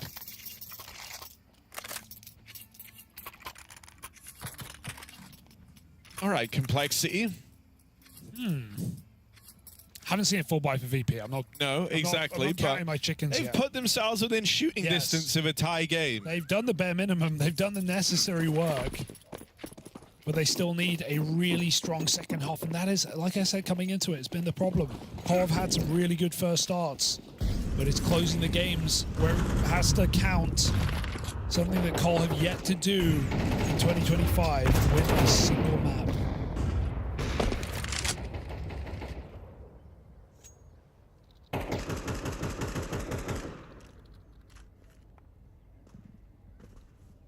Grim and JT have at least taken space over towards Banana. Ooh, JT leaving Grim deep. Means Grim does have to back on out of there. Thankfully, JT re-smokes as he exits. And so now Grim sitting around on Banana with an extra smoke. That's ample to stop a B hit, at least slow it down and buy time for rotates. And so it's allowed a 4-man stack over here at A for Complexity. And that is where VP are kind of hedging their bets towards right now. Flit's the guy left over towards Banana. Guy's got 2 health. He's not going to go clear that real estate alone. And so Complexity are stacked up in the right place. When they get the first as well, that will relieve a lot of pressure as they continually flash this long angle. MongolZ rotates away. 60 finds a second before he finishes. Nyx falls pit. Flamus hears it. VP acting like they're done. 20 seconds. They're going to give this a go. They need Flit to get involved right now. They can't do this with just 2. Clearing the back site. Flamus can't find it. And that will be the call. VP surrender in this hit. Complexity find a 7th off of just a couple of kills on the back of 60. Some respect forced out of Virtus.pro. Maybe we've got a game on our hands. Felt like VP wanted to make quick work of Cole.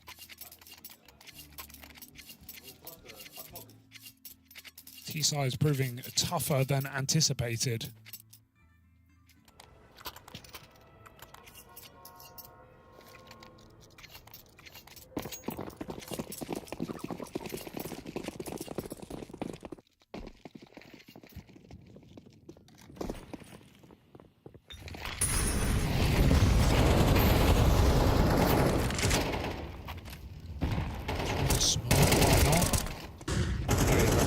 Grim's here.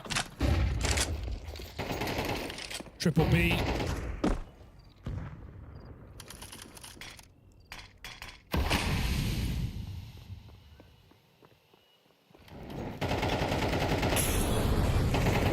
Oh, this is the right move for Virtus.pro. Just going back to something grouped, playing together. Don't try and long this round out. Instead, just use the brute force pack roll into Grim. Oh. And he says, yeah, send the pack my way. He cuts him down. 4 kills deep is Grimathy. Icy 1v5.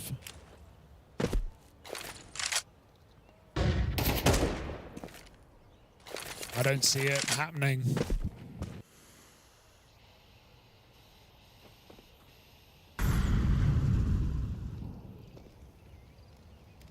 The net is tightening around Virtus.pro. Complexity now with a flawless round. Money getting banked up for the CT side. Yeah, VP need to find a way in. It might be off the back of these B hits, but Cole have been so active in getting the mid control and re-clearing that position that VP can't really pull the wool over their eyes just yet. We're going to need a more active lurker on this A site. Virtus.pro. Does Icy really just want to die to get the loss bonus? This is playing. Okay, yeah, I mean, sure, I guess. Don't know why I wouldn't save. 3650. He comes into this round with less. I don't get it. Like, I know you're the AWPer, but also other people have more money. They can drop AWP, you can... yeah, I don't know. Don't know why you do that. Either way, just no, I haven't been a huge fan of VPT sides. No.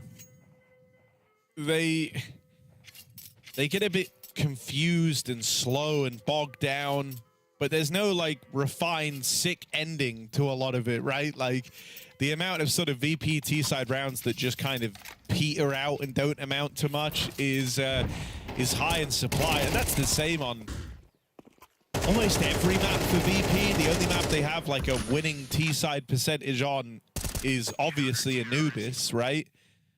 But even then, they have one of the worst T-side percentages I've seen.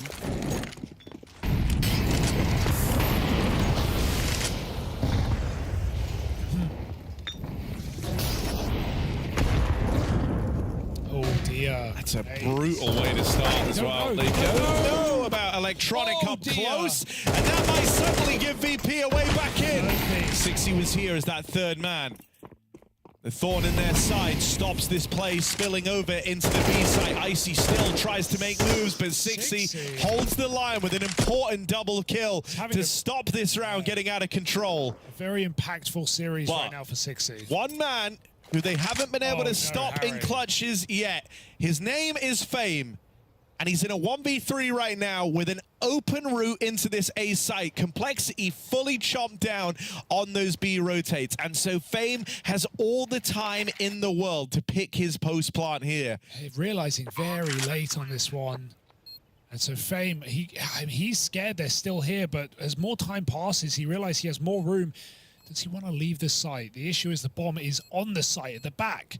So he's going to stay here. Yeah, this is the toughest clutch Fame has been in yet, right? You've seen him win a handful of 1v2s already in this series, but a 1v3 with a lot of variables, a lot of question marks. He's trying to react only once he gets info, but it's just the one from Fame. Honestly, I was a little scared there, not because I want Cole to spend the whole retake messing around with utility, but they have mollies, nades, smokes, and flashes. They didn't use a single thing. And, you know, there is an argument to be made that you should just burn out one position, just one less position to check, throw it back sight. You can do it safely without exposing yourself, but Cole just come in, trade that kill, they do it, rounds under the rug, we can forget about it. Nice double for Electronic, but these triple Bs have been consistent for Complexity. They've either been rotating quick or starting with a lot of triple Bs, so I wonder if VP want to play around that.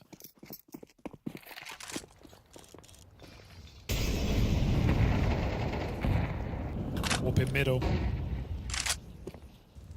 This was a 9-3 first half.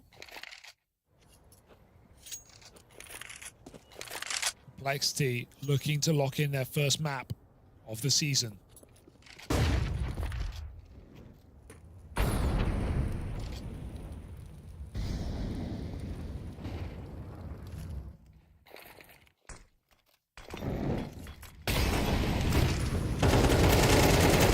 Double porch side set up, but nothing found from it. It's 60 again, the one trying to alleviate pressure.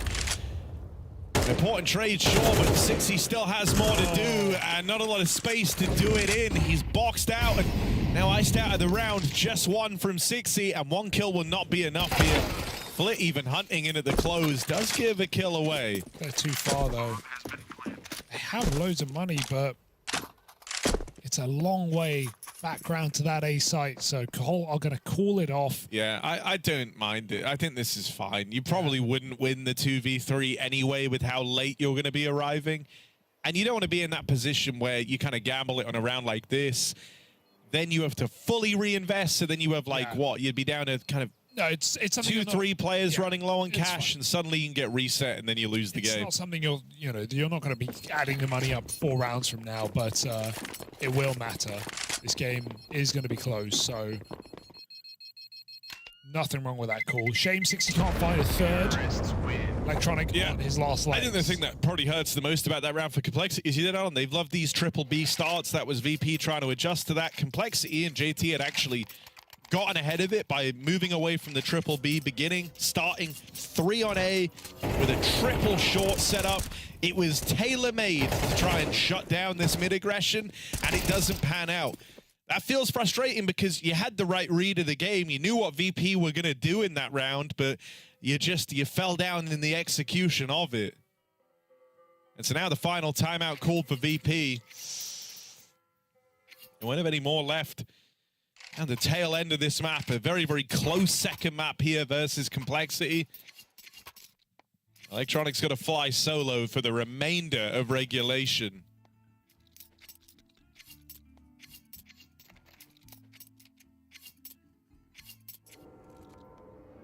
No more breathers to take, Virtus.pro.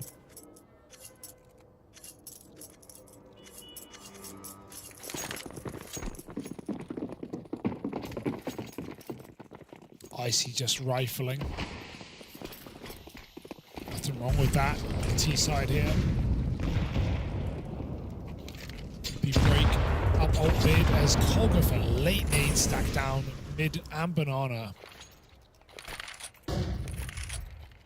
Decent damage, but for a triple HE, not going to get them a kill. Hauser, important opener, but smoked off. Walks his walk back to the A side. VP, it doesn't look like they want to commit, but as I say that, bomb pick back up, Moto smoke goes in, VP tempted once again. They've pulled 4 players over. Grim has a re-smoke at B. And VP have no HE to break this. Can Grim get it down in time? VP don't care. They're just gonna go through. They've read it perfectly. Yeah, straight in, ahead of that util. Grim now, the aim's got to be the thing that backs up this round. Trapped down in the pool, he's buying as much time as he can. But each second they get ever closer. Grim dead after one. Let's allow his teammates to at least have already began these rotates. They're knocking on the door. Our Complexity. Will Virtus.pro be there to let them in? 4v4 in this retake. Cole win this. They tie us up at 10-all, and VP start to run into monetary problems. Cole are hungry for their first map win with this squad. And it's all left hinging on this retake. Sixy tries his damnedest, 2 kills. It's left to JT and MOUZ. It's the man to beat. Blitz the man to stop. MOUZ sticking this, and Flit, no contest, doesn't try and stop that, calls their bluff. Complexity successful 4v4 retake there of that B site. Unreal round for Cole. That's such a hard round to win with 4 players in a post plant. Flit doesn't put any pressure on. He's waiting for a flank. And that's only Grim at the back of the site. VP, that's their first fake of the entire T side, taking mid control, doing a double pump on A, and then going back to a B hit. Cole have only Grim, and you could argue he doesn't really even do enough. And it's still a round for Complexity. They are right there within touching distance. After a 9-3 comeback, a reset round of VP, they are all in. And they are all out of Banana. Grim blows Electronic off of the round.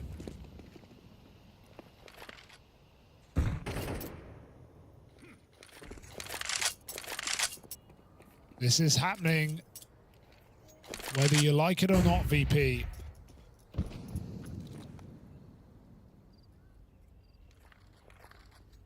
And MongolZ waiting for a contact play again at this B bomb site. VP go back to what they just tried. Could be trouble. Oh, look, JT's already ahead of this as well. There it is. They try to play through that retake Banana util. They spot MongolZ's AWP, and plucks another man from the ranks of Virtus.pro. Now repositioning this AWP, just constantly looking to harass Grim, JT, and MongolZ, the 3 legacy members of this Complexity squad, all play their hand in tandem, and it's only Fame left. 1v5, they've got him boxed in at the ruins. They know that he slipped the net. They know he made it past. Grim puts on a show. Complexity move into the lead, and VP start to run out of money. We are so deep in this second half of the game that might decide VP's fate. They're buying again. They're buying again. I mean, fair enough. Max loss, but far from a close round. VP, I feel like they had their chance. I don't think it's happening now. I mean, 9-3 in the first half. You couldn't have asked for a better situation going into your T side if you're Virtus.pro.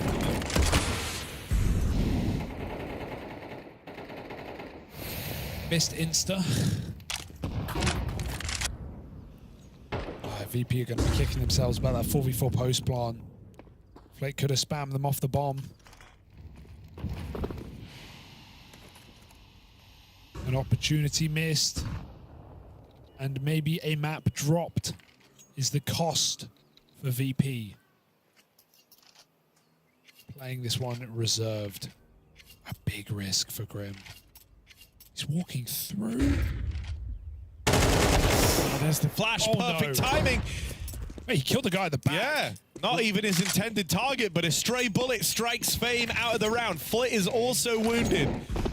Better than nothing for VP. Could have gone very wrong. Nyx is starting to leave. Complexity over-rotating towards B. Has full nades. MongolZ is in the pit, powerful position with this AWP, and there isn't a Molotov to flush him out of this angle. This could be a disaster for Virtus.pro, but a missed shot. MongolZ nearly caught on the reposition. Starting to really feel the pressure now as VP spill into the site. It's Flit with 2 in this round to make it happen. Virtus.pro, they've kept themselves in Inferno for one more round. Complexity relegated to save here. They're so far away, but their money is maxing out. They could go for this. They're just so far removed. The argument for saving legitimately is AKs. That is the argument right now for Complexity. I actually, otherwise, I would say go get some kills right now to keep VP's economy honest, because they don't actually have any bank. but Cole know they physically cannot win the round, and so they're just going to save AKs. It's the right call. Dude, why would they rotate out of A? That's such a crazy call because Cole have good info at B, and they've also proven they can hit the really hard 4v4 B retake in the previous round, so I would have just loved to see them stay 2A there. VP have tried and failed at B round after round, and Cole are damaged because of it. And to be honest, Halzerk, he's not been required in a lot of these rounds on CT side, but that's when he had to take someone with him, man. If he gets one kill, Cole might try the 3v3 retake. One kill is all it would take. And he had T-Molly, nade, smoke, flash, AWP. He does nothing. That's a really awkward round for Halzerk at the worst possible time. Can VP really do this after feeling like it was already This lost? is the 3D Max game all over again, man. It's VP. They're still paid by the round, guys. They still got their contracts. It still takes them 3 maps over time. Last time this happened, and VP won some crazy rounds. They ended up choking in the long run. But this time, Grim, that is a wild play to make. He's done it twice now. Is 1 for 1 worth it? Oh, Nyx on the aggression. Hasn't seen Fame yet, but Fame's gonna throw Util. Now Nyx is the info. Does he react quickly? No, he's just going to wait. The longer he waits, there's Fame walking into his crosshair. 60 with the mow down. Electronic knows there's 1 kill between him and this B site, and a chance to clutch up the Virtus.pro. Can he get past 60? One of the most tenured riflers. Can't go blow for blow with 60, who holds his own. 3 kills. The new man in the Cole jersey, he stands tall. Complexity are 1 round away from their first map win with this new roster. This might be 60's best series yet for Complexity. He has had a lot of impact across Dust 2 as well, even in a losing map. Here on this second of Inferno, he has been monumental. Had some stellar holds. And that is a scary, pressure situation against Electronic, who's got you trapped in a corner in a 1v1, and 60 still makes it happen. VP need to look for overtime, as Complexity tried to cause an upset in this series and take their map pick from 9-3 down. And look at the grenades in this last round of Reg. 4 players battered on VP. Winning this would be a miracle. Quad A, VP, looking for the B execute. The only HE on the wrong side of the map to break a smoke. VP can't go. And as they try and like the downtime in this round and go and probe the other side of the map, they're walking into the stack, but the stack starts to get dissolved at just the wrong time. They left top mid. They had the crossfire set up here. That's going to give VP a way in. 60 might have to be the hero again. Strikes 1 from the tally on the long side. They're going to look for the pressure to be relieved by playing in through short. Nyx here alongside 60. Great repulse for 60 again. Makes it into the site. Nyx tapped out. It is 60 or it's overtime. It's winnable. He's got to go huge. It was a 3K in that last round to put Complexity in pole position. If he finds this one, the game is Complexity's, but it's just the double from 60. Grim 1v2 needs to clutch up or else this one goes to OT. Kid's been picked up, gives himself a bit more time. He's very fast on this flank as well. Grim is the experienced man for Cole. Supposed to be the star, meant to be the one that can make these moments happen, but couldn't catch his bearings. VP keep us in this for a few more rounds as they drag this game into overtime. Oh my God, it's so Virtus.pro. They even go into the quad A setup. They get 3 different fights at long. 60 gets out after 1, and still VP win it, pushing back into the crossfire. Nyx fighting early there is going to regret that. I feel like if he could just play his crossfire here with 60, they can win that game right then and there. But he plunges 60 into a round that's too tough for one man. Yeah, it's a shame down the stretch. Like, there's been now 2 scenarios where Cole had the right read, the right stack, but They're a little bit twitchy, a little bit nervous, and they dismantle those stacks at just the wrong moment. They've got to hold on in OT. It's not a bad start for Halzerg. Whoa. Grimsnade going to follow through with that trade onto Electronic. And so Complexity looking to stabilize here. 4 on 3, but IC's reclaimed that advantage. They were teeing this up for Grim to be left as the solo B anchor. Now Halzerg has to come back. This has split the defense 1-1. They get the spot on 6E. They know that Halzerg's AWP is over on the other side of the map. Where do they want to go? Where do VP feel comfortable fighting? Do they want to try and trade this AWP? They know Halzerg has to take these kills one at a time, and so they're going to home in on that AWP. 6E really tried to force a kill to equalize it there. Flamus escapes, a nade on the mid-smoke, still nothing for 6E. Does he want to risk the gamble on this B-bomb site?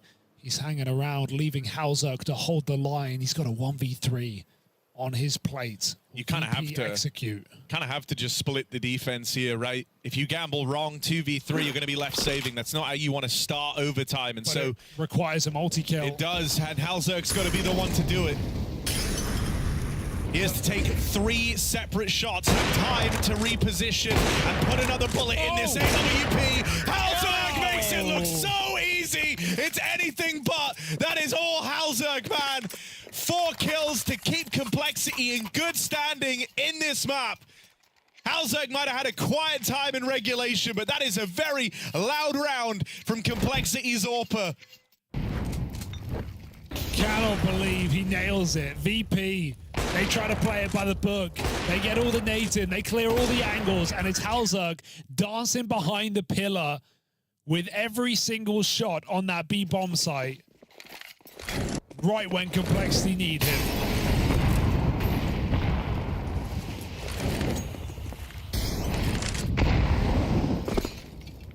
VP, they drag it into overtime.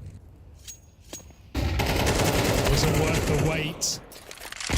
Was it just delaying Cole's upset map win? Oh my god, that's a crazy shot through the smoke on a spray. Headshot angle, no less. Gives VP a way back into this round. It's going to keep JT primed and ready on that B site. Final smoke picked up and put down. It's no longer util to stop the B hit. VP feeling burned by the AWP. Will they go contact again? Really good timing on this rotate for 6E. He's now set up in CT spawn with flashes to help JT. And so even though this util, no. it's missed. JT's allowed to hang out here. Flashes now to follow. 6E even looking like he wants to barrel through this CT smoke. Electronic makes him pay the price. It's still JT left as the lonely anchor in at the back of the site. He's got teammates ready to play through ruins. JT can only get the attention away, but he doesn't find a thing. Nick's now caught up close. They hear that smoke connect with him. Oh, nightmare game for Nick's right now. Oh, Halzerg gave us that lovely sequence on the AWP in the last round, hoping the molly gives the fight over to him. Electronic burns so low, but it just won't connect. Oh, he didn't shoot. And so Halzerg's left running away with this AWP. Virtus.pro tie us up at 13-all.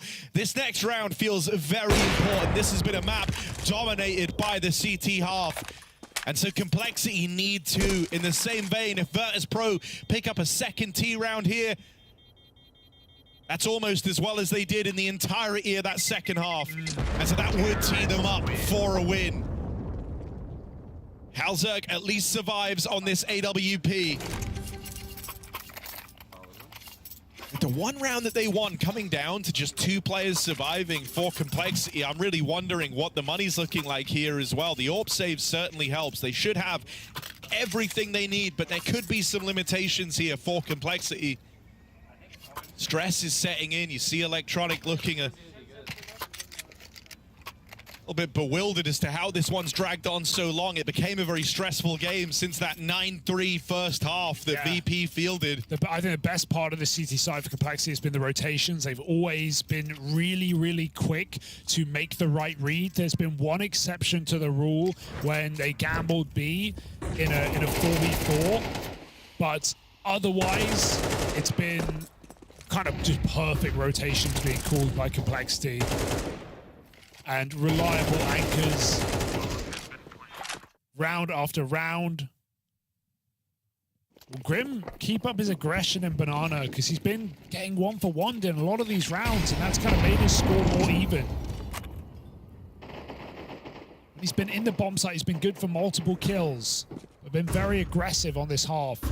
Nyx gets put down low in apartments.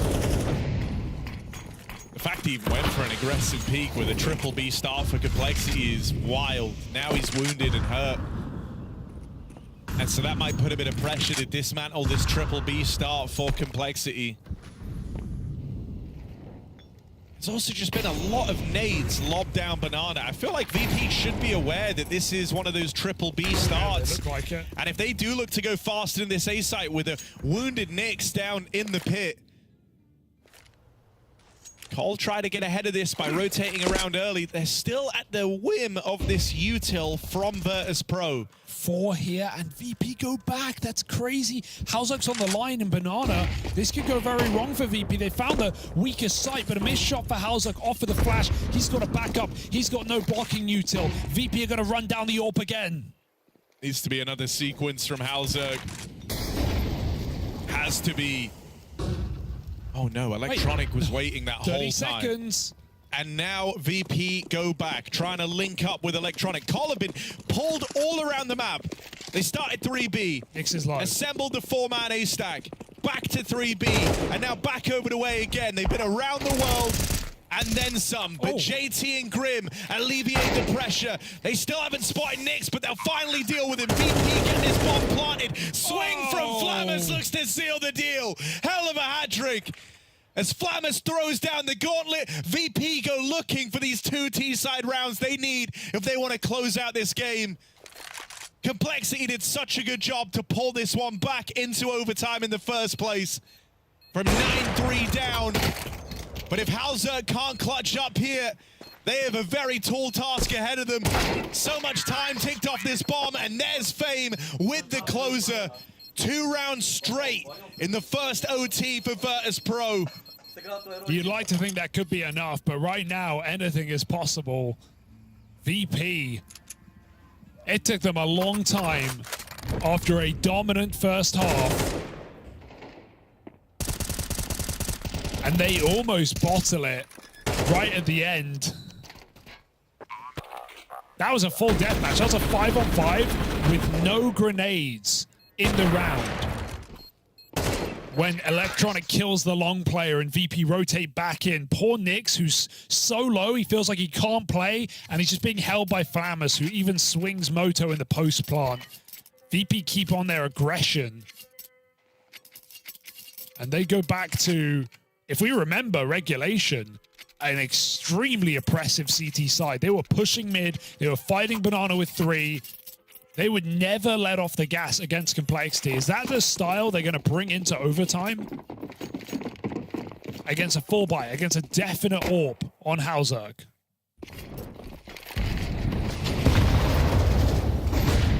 Aggression down the Banana, boost assembled. They didn't spot Grim make it past the util, and they're not able to contain him. Flit falls. Grim, he started playing his T-side in that second half with how aggressive he was fighting for Banana. All CT side long. And so he's been waiting to get let off the leash here, moving back into the T half. He starts off with a 5v4 for Complexity. Even hoping for a little bit more. Icy's left as the only defender in this B site. And Grim is so close to swinging him. If they boost, he's done for. There's no way. Shot. Okay, before the flash, he fires off. Icy falls back. Gonna get a block in. Tentative. Really shouldn't be. Electronic traded with Flammers in middle. And it works out for VP all along the way. Fame doesn't stop. A deep peek puts another kill in this round. Even this is awkward, right? Having to slow down and go get the bomb. It split the offense. Grim dies trying to play his hand through the smoke. He knows the window was closing on the timing to hit this B site, and so now JT left up in this. 1-on-3 laid out ahead of him. One man watching the cross, that AWP still to be spotted. Icy is repositioned Ruin side. And even though JT looks aware, he's going to have to hit a blinder. Icy's waiting for a plant. Fake on it from JT. And he knows he's just been checked. This won't get any easier for JT here, as now the banana lurk looks to arrive. Flamus could put a stop to this, and he will. Spam connects. Virtus.pro, 2 chances now to walk this one over the line. You can argue it should have been done a long time ago, but VP will take a win if it's going to give them a 2-0 and propel them forward after a messy game and an even messier day yesterday against 3D Max. These wins have not come clean for VP. They'll just be happy to get it. Nice try for JT. Pieces had together really nicely. It's just the timing of Flamus. Stops him in his tracks. VP with a bit of freedom here. Well, how's it with the aggro all rooting, trying to take this deep line, but he really needed that as the fire burns him and JT alive. They're chasing down the complexity captain. Escape is anything but guaranteed. JT just gets out of there, but you're celebrating survival a long way from victory. Arcol. This might be it, Harry. A man down. JT, 3 points of health. And so the burden of responsibility, that falls to Nick, Sixy, and Grim to be the difference makers. Nix makes his play out through the apartments, tries to run it through the smoke. He had some cheeky moments doing that. Boom. In regulation, but in OT, it falls on deaf ears. As good as done in a 2v5. VP stay alive on Complexity's map pick. Nades will not save you now. Sixy's had a great game, maybe his best yet, but Complexity will still be searching for their first victory of the year. Yet to win a map, VP 2-0 the series and recover 1-1 in the Swiss bracket for Cole. It's Elimination Station as they're down, last of the line. Yeah, 0-2, right? I mean, there was some nice things within this game for Complexity, having the resilience to pull back a 9-3 scoreline. As you say, Sixy going from strength to strength in this series. There are some positive takeaways, but this is a team just in desperate need of a win, right? That sort of pick-me-up, the proof that all the work you're putting in is working. That's what they're looking for. And if they don't get one soon, then yeah, they will have a very short stay at the PGL Cluj-Napoca tournament. It's looking to have all come undone here for Complexity. Dude, I don't know. It's unfortunate. We're seeing improvements for Cole. That's the worst part. Like, I think they are definitely getting better. They're getting more comfortable. I remember the first games we saw from Nix, and especially Sixy. He looked super nervous, whiffing easy shots. I think Sixy made some great calls individually this game. Put himself in some very important positions and delivered. But Nix, unfortunately, kind of crumbled in a lot of these rounds on this map specifically. It's, you know, it's a hard game. VP, they never make it easy for you. And Complexity, they've not exactly had a confidence-boosting matchup, playing top teams almost exclusively in their run through Europe. From Bounty to Kato, here to Cluj, they have played Liquid, VP twice, Eternal Fire, and the MongolZ. There's not been a freebie win, a pick-me-up that you say, and they desperately need it. Everyone kind of had their moments in this game, but VP across the board, just reliable. Flamus, doing it again, Harry. He wasn't just a one-trick in Shanghai. No, yeah, he played very, very well. He bought some well-timed aggression. He pressed every little advantage he could in regulation. And then down the stretch in OT, it was him who, in that kind of defining round, looked to bring them back in. The one where he drops out of the apartments, hits that lovely transfer on the two Moto players. Like, yeah, he was having a fantastic day, was Flamus. Electronic up there alongside him, topping the charts. Icy also, 2 great maps from him, which is good to see. You know, it was his fall off in the 3D Max game come map 3 that felt like it dealt a bit of a crushing blow to Virtus.pro. He'd been such a big part of that series. So great to see him keep it up across the entire thing this time around. For the side of Complexity, another game where JT looks to top the charts alongside him. Grim, looked far better on Inferno. Sure, some questionable banana pushes down the down the stretch, but I think, you know, it worked for him more often than not, and so you don't want to start giving that sort of control away. Yeah, those ones are rough because it's like, dude, I'd love to see Grim actually be playing the late round, but that's not what he's here for, right? He's here to be the you know, the aggression, the star. Like, I just feel like a lot of those 1-for-1s, he could have gotten way more done in a more anchory position. I think as well, though, like even just the nature of their B side, like JT also likes to have a fight. It's two players there who want to be involved, kind of like a budget Kixan and Nico combo over towards V. VP were just really good at taming it. Like, they'd always have a guy anti-flash. It almost feels like they're not even communicating it. They're just doing it naturally. And so, yeah, I think I'm actually enjoying watching VP. I think this is even a take Yanko was talking about recently, about how obviously the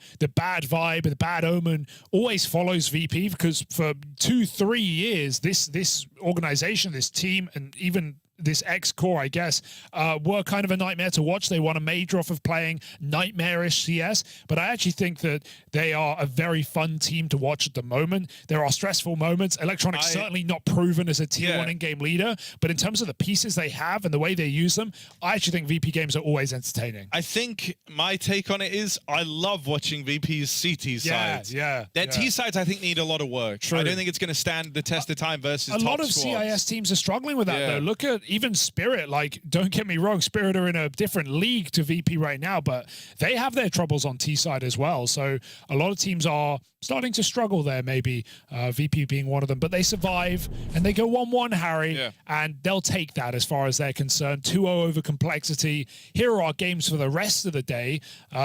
Imperial Valkyries against MIBR and Saw versus Astralis. I think that next game could be a bit of a banger. I think Imperial Valkyries could get their first map. Their first map, where complexity couldn't, Imperial might on Mirage against MIBR. So you say. That's your prediction. Well, you know, it depends how much work MIBR have been putting into that one. It was clear they had to go back and revisit their map pool. But yeah, I don't know. I think that could have some real spice on it. So I know I'm going to be watching that one closely. But that's us done for now. We're going to leave you in the capable hands of Jason Moses O'Toole and his little Irish friend. So that's coming up in just a moment.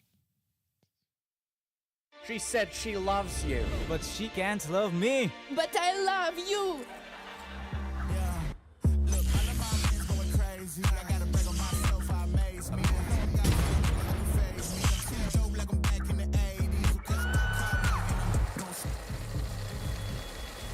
I won't play window anymore. What's going on? Play your role. 1xbet. On to the next one.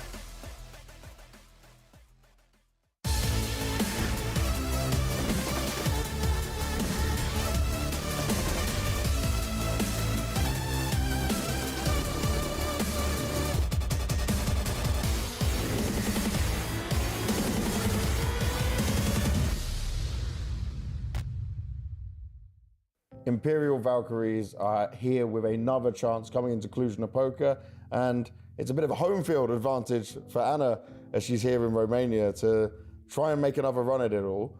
It's been a crazy start to the year, but this one was the unexpected invite as well. So for you guys, how do you view your just thoughts of coming into this tournament compared to the other ones which you expected? I mean, like you said before, for us it was kind of unexpected this year to have these opportunities, especially being the first female team to join the Tier 1 scene and to participate against them. I believe that's a huge opportunity, first of all, to learn from the players and to get more experience.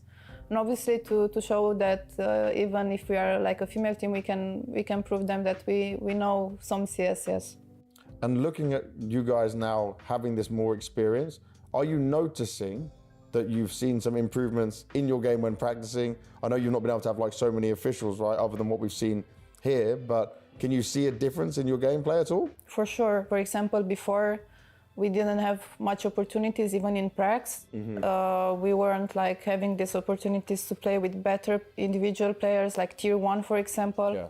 We mostly were playing with teams that were accepting us in the pracs. Okay. So after the bounty, for example, and after the spodek, we had like opportunities from teams from tier 1 to practice against them. So for me, it's like a huge improvement. Like obviously we can learn so much from them, and it's like a total type of CS.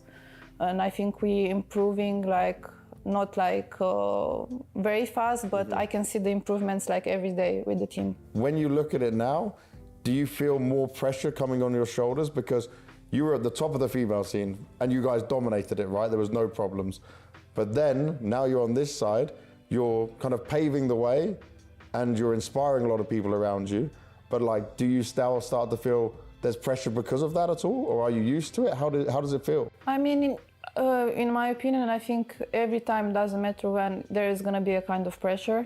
And for me, like, if I'm speaking about like this stuff that is happening for my team, I think it's like, in my book, it's going to be always a win for us. We shouldn't be like worried or having like this kind of pressure, because for us it's just like a next step and an adventure, and for us it's just like we shouldn't worry too much about it. Yeah. And when you're saying not worry too much about it, do you feel like you're connecting to the server the same way as you would when you were playing before? Like you're coming in with the same focus, that same desire and hunger? Yes, obviously, because since I started my journey in CS, like my dream was to break this barrier and to see more and more female teams thrive. And maybe not now, not tomorrow, but my dream is to see like a female player playing in the male tournaments, in male teams. So for me, it's like a dream that I always like go through it, and I shouldn't be worried about it. I shouldn't feel like this pressure. I shouldn't divide them because they're males. Like my dream is to play against them like for a long time. So I shouldn't put something heavy on my shoulders, if I can say it like this. Coming into this, you actually will get a potential to play some more games than you ever had because of how the Swiss system will work. Where do you put your expectations there? Like, what goal have you guys set out for yourself coming into this event? I mean, obviously our goal is to win, obviously, like to be like the first team to ever win like a tier 1 match. I think it's gonna be like something huge for us, not only for us, but in general for the female community. Yeah. I think doing this will help them as well with their community and with their chances. Like we shouldn't think only about ourselves, right? We should think about the whole female community, whole female scene, and with our results, we can inspire more girls joining the scene, because right now we are dealing with the numbers. Like our wish is to grow as numbers, and I think having a certain amount of numbers, teams will evolve, organization will come, and so on. So this is my goal, at least for now. And do you think, in terms of what you're saying about the numbers, right, more ladies playing and getting into the game, do you think that's more possible because of like you're being on these events where there's more viewership, there's more people watching it as well? I think for me the most important thing is to have this kind of results, right? It gives us like more motivation, and it keeps us like doing more stuff, participating, and like I think this is the most important thing for us. But as well, like I know that viewership and everything, it can add a bonus to it. So yeah, I think it's only gonna be good in general, like overwise. I think so too, and you guys have shown it already. I wish you the best of luck, and let's hope you can make some more history. Thank you.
Welcome back to the second half of the day here at PGL Cluj-Napoca. Dinko MOUZ is here to take you through the action. We're leaving Harry and Hugo up their duties. You know, living together, having a good time, Jason. We're very far away from one another. There's a whole ocean between us. Yeah, a nice big ocean. But it's all good. Looks like everyone's having fun out there in Cluj. And then we got MIBR taking on Imperial Valkyries as the first match of the day. And I don't know, dude, after yesterday, I actually had a lot of fun watching Imperial Valkyries. So that's going to be our next matchup. We had big FlyQuest earlier with Big taking that. Virtus.pro just took down Complexity 2-0 in that overtime Inferno game. And Astralis Saw is going to be the fourth and final matchup on the B stream for the day of group stage games. Yeah, I don't know. I'm actually higher on Imperial Valkyries after watching them yesterday, and I think MIBR is a much more doable opponent than what they had in front of them with Eternal Fire. I think so as well. You know, if there's a potential for a map win in this series or even a series win, it probably is in this game right now for Imperial Valkyries. Yesterday, we've seen a lot of good work from 23 and Cat in particular on their Mirage. Tori's first game on land with the team at the Tier 1 level, so a little bit of getting used to, I'm sure, for her, who had to sit out and miss out on Katowice. So excited to see how they're going to perform today. They get another opportunity, quite a forgiving format in terms of getting a lot of chances when you're in the Swiss system. You know, you're not playing in a single elimination format or even double elimination. You at least get plenty of opportunities to increase your ranking and also just get that experience in the official environment. Yeah, and I think that's the big key too. We touched on it yesterday. The VRS stuff with Imperial Valkyries is so critically important, and yeah, this is one of those matches where we've seen them play against Na'Vi. We saw them against Furia, and we saw them against Eternal Fire, and those are matches that you feel are just out of reach. And I think this one can be somewhere where they look and they say this is an opportunity in this series where we can gain some points. But it's going to be a tough affair. And Sani obviously playing well. Lukowski having some impact. I don't think it's kind of elevated this team, I guess is the better word, to the point that they wanted that roster change to be changed into. Sure. But there are some really strong aspects of this team. And Sani, I think Safe as an AWPer has been solid. But I think what surprised me yesterday with this team is the level of frustration they were getting into. We saw some death slams. We saw timeouts having to chill people out. This team was getting really, really bothered by some struggles. Yeah, I mean, we looked yesterday, and in particular, Drop was having a few of those moments too as the in-game leader. Not a positive sign to see for MIBR, but this could be a day to bounce back. If Imperial Valkyries win today, they go up into the 20th place in the VRS ranking, and it will drop to 34th if they lose. And we see MIBR not much difference whether they win or lose this series today. So a lot more to gain and lose here for Imperial Valkyries in a game like this. We'd expect Mirage to come in for Imperial Valkyries. It has been their best performing map at this level, and it's in. Let's also put it this way too, because there's a lot less for MIBR to win or gain on the VRS side of things, but certainly in the tournament side of things, you don't want to be going down 0-2 and have backs against the wall this early on. So yeah, in the context of VRS, not much is going to change for MIBR, but definitely a disappointing situation to be in if they drop this series and go to 0-2. Yeah, Mirage being that first map, and yesterday I highlighted this over and over again, and just bring it up so you can keep your eyes on it. Those extremity players on Imperial Valkyries were the ones doing tons of work. Tori and Zaz had some success in middle. Ana with the op had some good trades, but 23 and Cat were the two players creating the opportunities for the late rounds, and that was where they struggled the most, was the post-plant scenarios. So let's see if they can clean that up today against MIBR. Yeah, well, we're beginning to see Mirage first here. A lot of tape on this Imperial Valkyrie squad and like what they like to run on Mirage as well. We see a lot of openers. Their opening T side feels like it's a lot of just direct hits, executes. We see that at pistol round. We see it in the kind of the first gun round a lot of the time for Imperial Valkyries. Interested to see if that's going to be their game plan again today. MIBR, they've shown a willingness to play Ancient quite a bit, and not necessarily the best results against top opposition, it feels like. It can be a little bit back and forth. But I think today, against Imperial Valkyries, there really should be no question. MIBR coming in as heavy favorites, and those odds highlighting that.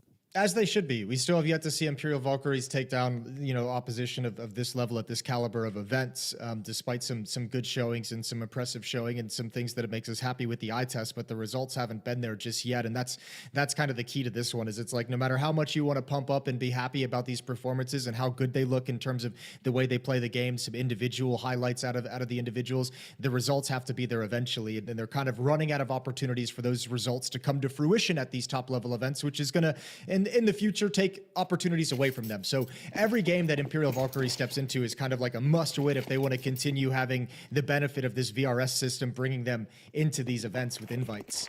Here we go live into the pistol round. Yes, here we go. And a different look for Imperial Valkyries, not running the same pistol round as they ran yesterday. And MIBR, they've got 3 players in that A bomb site ready to defend, but more of a focus in towards top middle and leaving Cat at the B apartments. All right, very, very patient. Look how cautious they're being in middle. Zaz going to be coming in through the underpass. Similar setup to what we're going to be seeing when the gun rounds actually begin as well. Zaz, that underpass player with Ana and Tori coming out top mid. And now going to book it up catwalk to attack into things. It's going to be Insani and drop to defend at the B-bomb site. Well, Insani's up first and not able to get the job done. A lot of damage done to Tori, but not enough to take her down. And so Drop is waiting inside of the B site, not connecting shots, and realizes he needs to get back to safety. He takes some bullets on that retreat. He's not allowed to retreat as Tori hunts him down and lands that headshot. Now 4v3 thanks to 1 kill back from MongolZ, but bomb is planted. And we've seen a devastating retake yesterday against Eternal Fire, where they were able to come back despite Imperial Valkyries holding the advantage of the post plant and the pistol. They can't let that happen here on B. Oh, here we go. Dooley's going to start leading the way. Exit crawling up, cleared his corners, good crossfires. Imperial holding them off for the moment. There's the Dooley's connecting. That bomb timer, though, getting so deep. Yeah, 2v2 established, though, off of these kills, and you can just hide at Van, you can hide at the bench, and like you said, the time is on their side. Bullets from Exit, not able to break through in time, and Tori will land the trade kill and win this pistol for Imperial Valkyries. They pick up the first round of Mirage. And that's a really good sign of the pistol, because this is where they have to improve on from yesterday. Even against Eternal Fire, they actually found themselves in really good positions on this map with solid pushes and solid bomb site takes. It's the post plants where they dropped the ball. Unable to hold off, woman advantage retakes, 4-on-3 retakes. Xantars was a monster with a couple critical kills on those retakes, but this time the Valkyries start this map holding MIBR at bay. Exit doing what he could, but wasn't enough from the initial B defenders. Everybody on the B bomb site just went down without a kill. So I think Insani in particular will be quite frustrated about how it went down for him. He did 90 damage to Tori before getting headshotted. Oh, but for sure. The buy is back in for MIBR. And let's not forget, Catwalk, Imperial Valkyries, their Catwalk hits yesterday were really effective as well, taking over the B bomb site. So that might be something that they find continued success with. Second round bye. We've got a FAMAS that's already hit the ground. MongolZ has one as well. Tons of damage taken early, and now the rifles are chiming in. No, very clean so far from Imperial Valkyries, wanting to try and limit the casualties to 0. Currently, have done a decent job at that. MongolZ going to spoil the party, though, and they... Oh, no. Oh, no. Oh, from a 5v2 to a 2v2 in the blink of an eye. Tori pulling up with a headshot. No, Ana goes down as well. Now suddenly a 1v1, and that bomb is at least planted for Tori, but the tap is there, not the stick. And Tori has to stay composed to win this. She knows MongolZ's not on that defuse due to the sound he's making, but now he is. Now he's on the 10-second stick. And Tori jumping up the connector, sees him sticking it. Oh, but the damage is done. And Tori just keeping her head down, playing this one to perfection at least. All of her teammates give it up, give chances away. They do not allow it to be a clean victory, but Tori stays composed to win the second round here for Imperial Valkyries. Yeah, you missed that one detail. That's gotta be a wake-up call for Imperial Valkyries. No matter what the advantage is, you have to be focused on not letting those details slip. Stairs never cleared, and MongolZ has just offered up a free double as they wander into his crosshair. Everything up to that point was absolutely perfect. This is a great hit. 23 does a lovely job coming out of Palace, but nobody clearing this and everyone just assuming it's safe. They almost hand this round right back. Thank God for Tori saving the day. Yeah, he's doing everything needed. Oh, it's so close to being a complete disaster that for Imperial Valkyries. I was about to start talking about how they've kept all 5 players alive. They built the money up. That's out of the window now. Then we're now looking at Imperial Valkyries, a very limited cash left in their bank. So MIBR buying right back into it, knowing they've got their economy on the ropes. And Imperial Valkyries need a clean round victory here.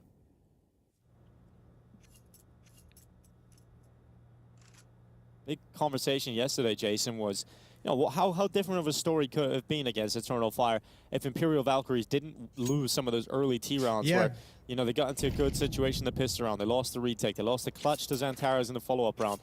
And we just wondered, what would the scoreline look like if they get off to a better T-sided start? We might get that answer today against MIBR. Yeah, and with this, especially with the second round bye that went against MIBR, now the third round bye as well. This is tough to manage your economy in this kind of scenario. We'll see if MongolZ's got a little bit more battery in his pocket. Smoke blown open, good kill. No, not able to trade whatsoever as he falls back and survives. So the AK does some early damage. 5-on-4 in the favor of MIBR. Yeah, unfortunate opener. I think Tori went down a couple times in mid to Zantares yesterday as the opening. Keep eyes on that. But today, exit the Deagle on default. 23 to go down to the 5-7. It's not the start Imperial Valkyries that we're looking here.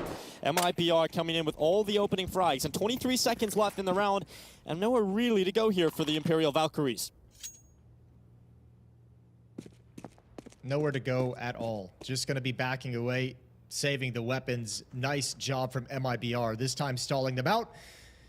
Well done from MOUZ. 1 kill on that saved AK-47, and the third round buy actually works out for MIBR. Money on the other side of things for Imperial Valkyries is a bit of a disaster. They're going to force up around these saved weapons. Ana can drop a gun over if she wants to help out. But other than that, Imperial Valkyries going to have an early obstacle in their way.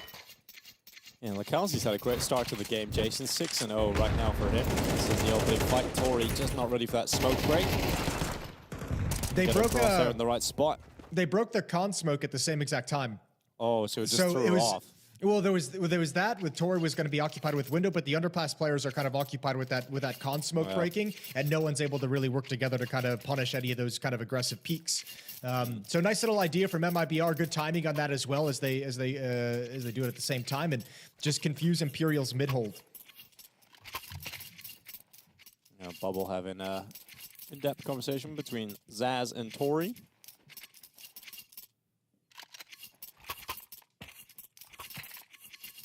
Going to be a frustrating opening day for MIBR, who had a double overtime loss on Train versus Wildcard and then got banged out on their map pick of Nuke. So if there is a game to bounce back in, MIBR would hope it would be this one.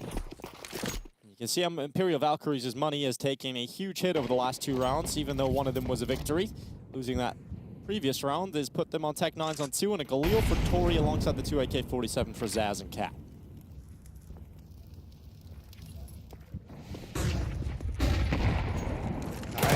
Control break again. Yeah, but this time not able to complete the kill. Damage done to safe, so Imperial come out on top of that, and now they get a creep up catwalk. Sani ready to go up on short. Safe coming through the window is a threat that Tori has to be aware of. She gets a lot of damage done to MongolZ, but he's kind of immortal right now, yet to die. 7-0. And Sani to drop Cat at short side, and we're now looking at a 5v3 for MIBR to kick off round 4. Ana fighting back, at least getting one of those kills in the favor. And look at the space that Zaz has found here, but she runs a little bit too quickly, and MongolZ was in a position to catch her. Yeah, she made the educated guess that that window kill that Imperial got was clearing out window and jungle. So turned her back to it and tried to get a little bit more space. Not aware that there was a second player who stepped up. MongolZ is able to get a freebie from behind. Ana, a couple kills at the end would be great, but out of ammo, and we're all tied up at 2. And this is another factor that we can compare to yesterday against Eternal Fire as well, as Eternal Fire in the early going especially didn't really challenge in middle a whole lot. Didn't really fight to prevent Imperial Valkyries from having that space. They let them have catwalk, they let them have the mid-ramp. We see MIBR breaking these smokes, challenging, standing tall, peering over the smokes, actually harassing them as they move up catwalk, and it's having great effect right now. And finally, the money is drained completely from Imperial Valkyries. They're down to Glocks. The amount of damage that was inflicted by MIBR over and over again has now left them economically sparse, but the AK-47s have been picked up for the CT side, so you can see MIBR have an opportunity here to build their money. Shouldn't really expect any damage whatsoever here from the Valkyries. No, we really shouldn't. Oh. You watched that VP Cole game earlier? Yes. You know, I feel bad for Complexity. I feel bad for them, man. They just can't get a map win. I think it's going to be a long time before we see it happen. No, it's not going to be that long. I can't say I was surprised. I can't say I'm surprised. They're going to win a map tomorrow. Yeah, there's a chance of that. I mean, they were very close to picking one up today. But I think it's a long-term project. I think Complexity would have realized that as well. When you lose a lead, you ain't replacing him. So you go into picking up and trying to develop some new talent. It's going to be a period of time where they just can't hang with the top teams. My boy Grim's going to spank somebody tomorrow. I know it. I can feel it. Yeah, you feeling it? Yep. I'll send him a motivational speech tonight. Yeah. 3-2 in the favor of MIBR. The guns are back out. AK-47s across the board for Imperial Valkyries. Let's see if they have any kind of a change up to the way they approach things or make some adjustments to prevent taking damage from this mid-window fight. Important to note as well, again, we'll just call it back to yesterday. The Valkyries, they missed a lot of window smokes yesterday. So I'm hoping they saw that in the VOD review and went back and made sure they've got it under wraps today. This one lands just perfectly. Yeah, this one at the very least is great.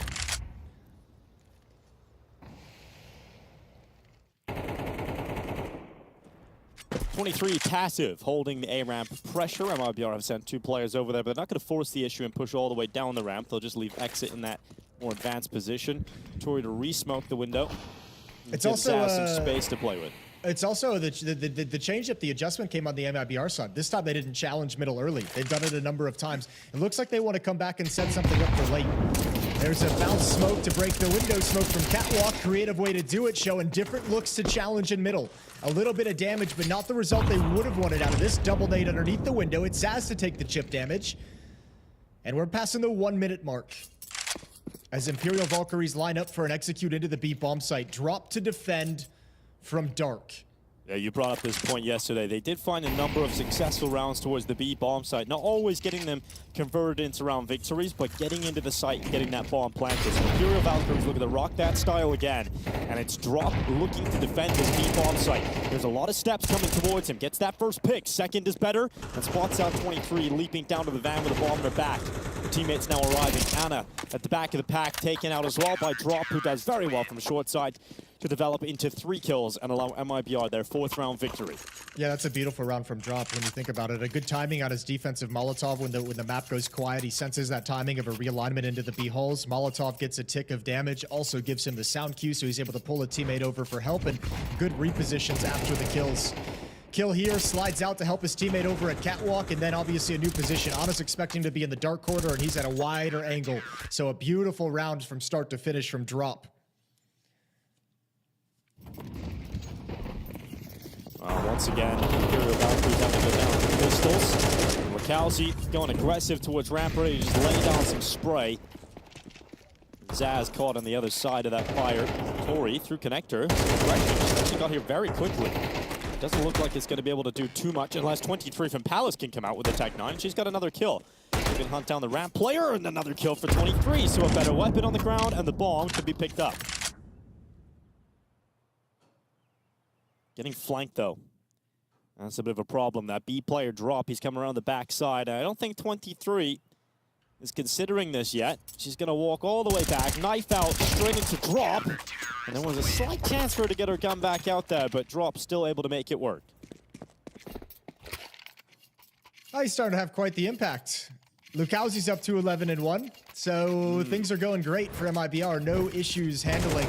And for Imperial Valkyries, not having the same success of even finding bomb sites as they did yesterday. We were excited to see kind of the result if they could pick up and win some post plants. They're struggling to get into them now that the guns are out. MIBR is being relentless. Yeah, they're applying pressure constantly towards ramp here as well. We'll get a full buy again for Imperial Valkyries. They have had a few weaknesses over the last few rounds, but now they've got the AWP out for Ana. Got to start changing up the game now. Sani going aggressive up through the short smoke. Tori needs to be ready for this kind of fight. Oh, the flash comes in at the perfect time, and Tori stood no chance. Yeah, this is brutal. It feels like MIBR's game plan has just kind of been like disruptive and being like, you know, we know the default that Imperial Valkyries is going to run. Let's find different ways to just be disruptive about it. Breaking smokes, challenging, messing with the timings that Imperial Valkyries want to hit. Now you're getting aggression up middle, want to flash through a smoke. This is tough for Imperial Valkyries to deal with. They might want to start descending into some hits towards that big bomb site just to try and make this defense honest. Make them fall back and play the bomb sites instead so you can start taking mid control. But it's clear MIBR want to put a stop to this in the default right out of the gate. Yeah, great shot from Ana. Great reaction to be able to get that kill back into the 4v4. 50 seconds left, though. And their in-game leader down immediately. She can sit down and watch all the screens and perhaps try to conduct a mid-round here, but Zaz going down from a boosted Drop. 40 seconds left. The only last-ditch effort they have available is this A bomb site attack.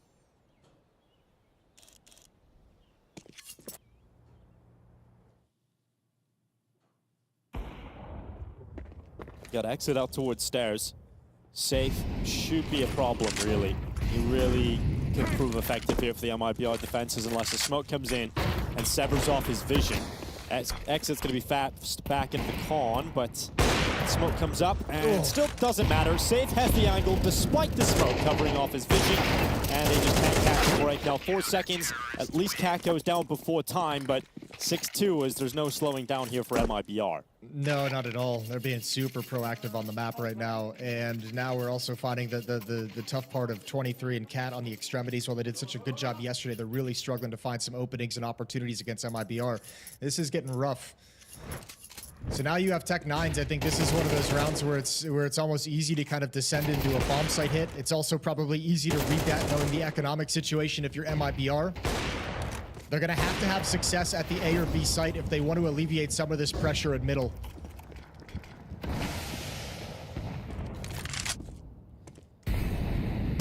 Call to go into the A bomb site. Exit ready to play from CT. Lacalzi and Exit coming in with 2 openers. Zaz snips him behind, but all of her teammates gone. And a little bit unfortunate that there's no forces left here for Imperial Valkyries to make anything too effective. So Tori comes out last at ramp. All of her teammates down. And need a miracle, really, to get into a competitive position. Not allowed to happen. 7 rounds in a row for Made in Brazil. I think there's an element of this where you got to feel bad because it feels like MIBR came in and all that frustration and anger that built up yesterday in their match is just being unleashed here. They're spot on. There's no mistakes. There's nothing right now for Valkyries to find and take advantage of. This is a nasty little performance to start the map for MIBR. It's great work, great utility, great team play coming out from MIBR. So disruptive, breaking apart any chance that Imperial Valkyries have had in these gun rounds.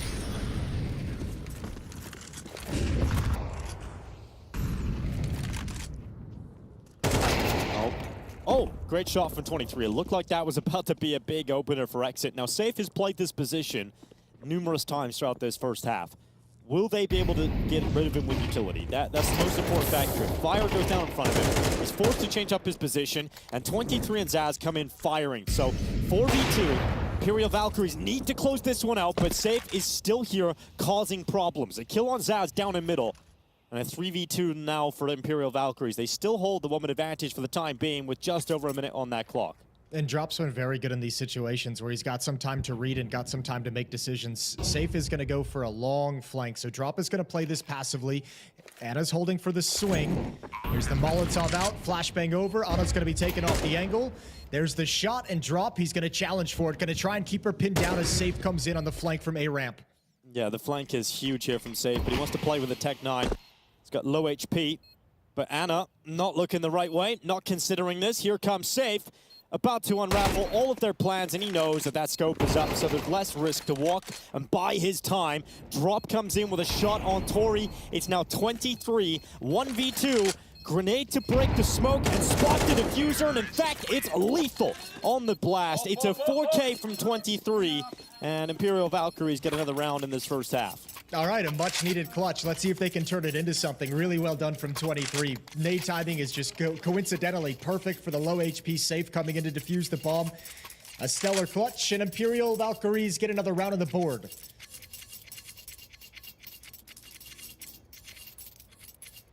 Two rounds left in the half.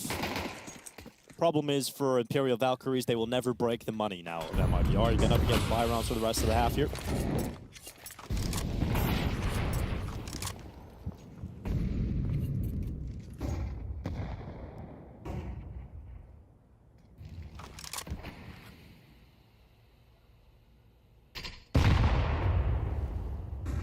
Drop the solo B defender. He can't call Insani back from short. He'll be on B site in just an instant. But for the time being, there is a potential weakness to exploit here from Imperial Valkyries if they can drop the only defender here quickly.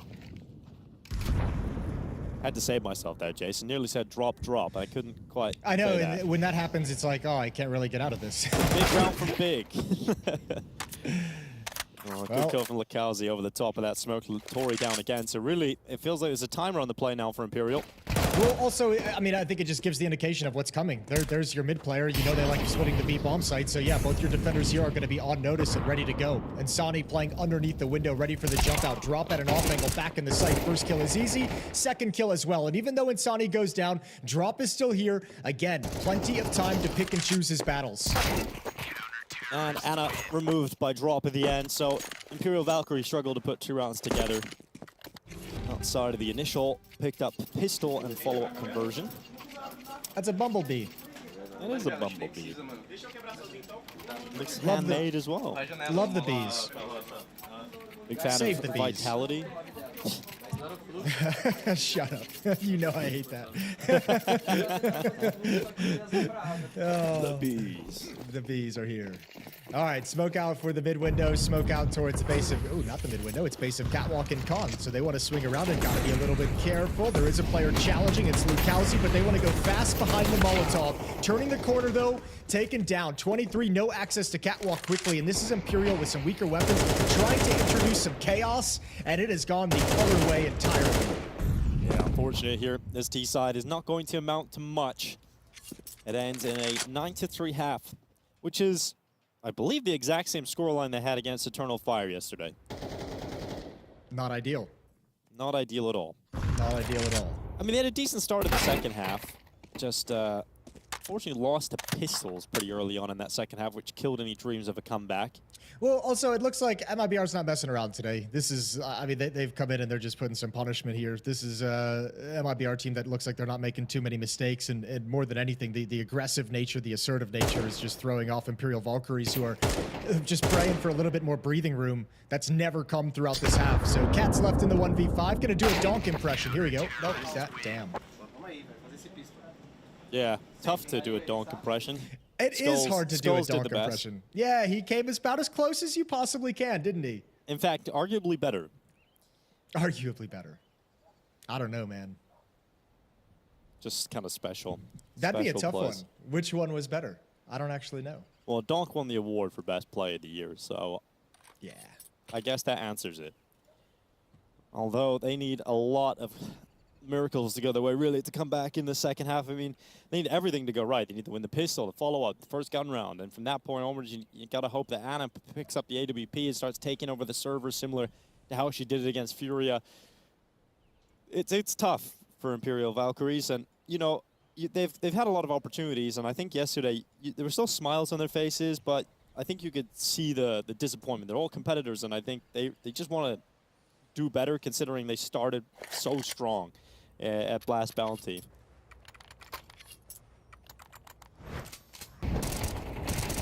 Well, started so strong.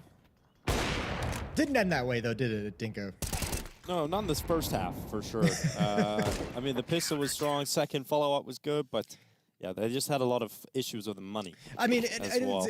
more than anything, it's just they didn't get to execute any real plans. Like, No, as I mentioned, Eternal Fire let them kind of have mid for most of yesterday, so they had like this kind of free launch pad to execute what they wanted and take some space and apply some pressure. And MIBR was just like, we're not even going to mess around. Like, you're going to have to earn that control, and if you can't do it, then this is the kind of half that it's going to look like. Yeah, so Imperial on the CT side now are going to have to make a big comeback. Yeah, simple B hit here, coming in, deep short smoke. Isolate Cat from her teammates, and Drop's got the opening kill. So Bomb's got to go down and 4v5 retake. You've got a kit and a smoke here on 23, but you need Anna to get this instant headshot. Now, Kowzi's not going to step too far forward. Nah, he's got no reason. Anna's going to have to walk into it. Lukowski even backing off a little bit, finds the angle, steps into a headshot. Good trade from 23, who's looking sharp in these past few rounds, but too many crossfires as you exit market. This is going to be an impossible retake. Yeah, Tori to go down to Insani, leaving Zaz, and it's clean from MIBR. They lose one player, nearly lost Drop, but he survives on 1 HP, and we're looking at a 10-3 scoreline here in Mirage.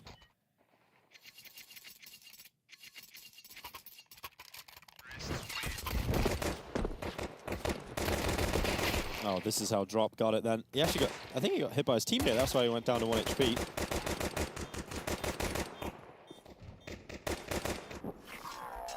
Well, no force buy. They want a gun round here. It goes from bad to worse. It's gonna that large comeback is gonna have to begin with a really awkward buy in the next round. Only pistols. Imperial saving up as much money as they can. They know they need armor and utility in the next round, in the third round buy. So MIBR has the red carpet laid out to get up to 11 and a B stack as well.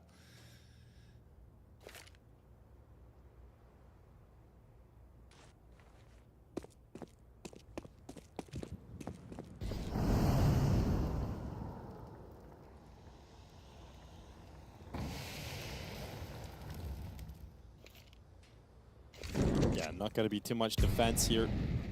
Tori could get a little sneaky through the smoke. She was spotted by Drop, and that MAC-10 will immediately eradicate her. Yeah, and the investigation of the A bomb site is complete. So 11-3 is going to be the scoreline. And then it's got to be an immediate start from Imperial Valkyries on the comeback. Well, I mean, if they can just win a few rounds going out of this map, I think we talk about the concept of playing yourself into the series, you know? Going into map 2, it is a best of 3. You don't want to just get blanked. Okay, get a few more really? rounds, make the scoreline look a bit more respectable going into map 2. I like what you're doing here. You're being the glass half full kind of a guy, scraping the bottom of the barrel, the silver linings kind of a guy. Someone's got to be around here, Jason. Someone does, and someone will be the realist. The next map, I mean, as we saw yesterday, like the map pool for Imperial Valkyries at this level, it just kind of fell off a cliff. So Ancient's going to be an interesting prospect for them, but with this level of play that MIBR and this level of domination, it's hard to imagine. It's just hard to imagine. Of course, yes. Difficulty is ahead. All right, this is their last go of things. They're one buy round here on the CT side. Ana's going to get the AWP out. And there's going to be a pretty heavy commitment towards the B-bomb site early doors here for MIBR. So they're going to play right in towards Cat. And here comes the utility. Drop to jump out with a MAC-10. Cat gets caught by a flash, but is able to recover and turn back. Tori's gone down. Cat on the double. Molotov comes in, starts to apply some pressure behind that pillar. And now here comes a kill from Exit inside of the bomb site. So it's a double. He clears out Cat and Zaz in one foul swoop, leaving Ana and 23 in a 2v3 retake. You'd imagine they're going to go for this. They had a lot of situations yesterday where they could have saved. They don't have that luxury here today. So they're going to be setting themselves out on market.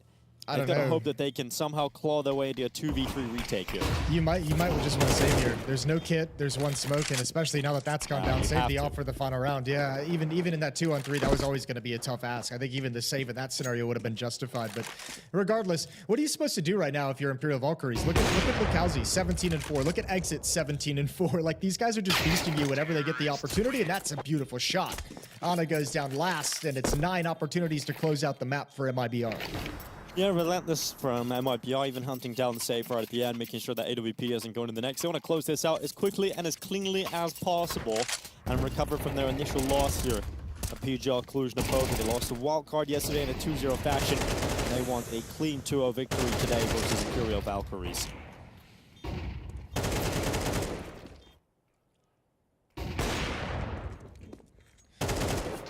Yeah, great shot from Exit.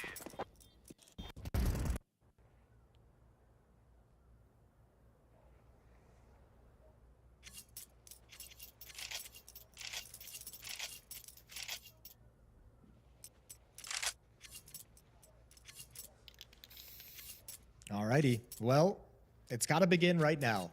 Do your glass half full stuff, Dinko. I got nothing. I'm the half empty guy today. I spilled my glass, Jason. Dang it. Okay, so even you've checked out. Yeah, I mean, I think it's fair. I think it's fair at this point, but you know, MIBR, looking to just take a swift victory, and it's good to see from MIBR that they have brought this level today. There was, I think, some worrying signs yesterday, in particular on Nuke on their map pick against Wildcard. I think they looked checked out, didn't they? I think you commented on that a few times. So just how the mistakes coming in. Halfway through Nuke, I think they just kind of got knocked out of their game to the extent where they lost the series as well. It was a bit weird. Drop's going to find a kill as the smoke fades. 23 trying to creep up and do something heroic with one of the few rifles that Valkyries came into this round with. Utility chucked out. The second timing of util to gain control of Con stairs and underneath window.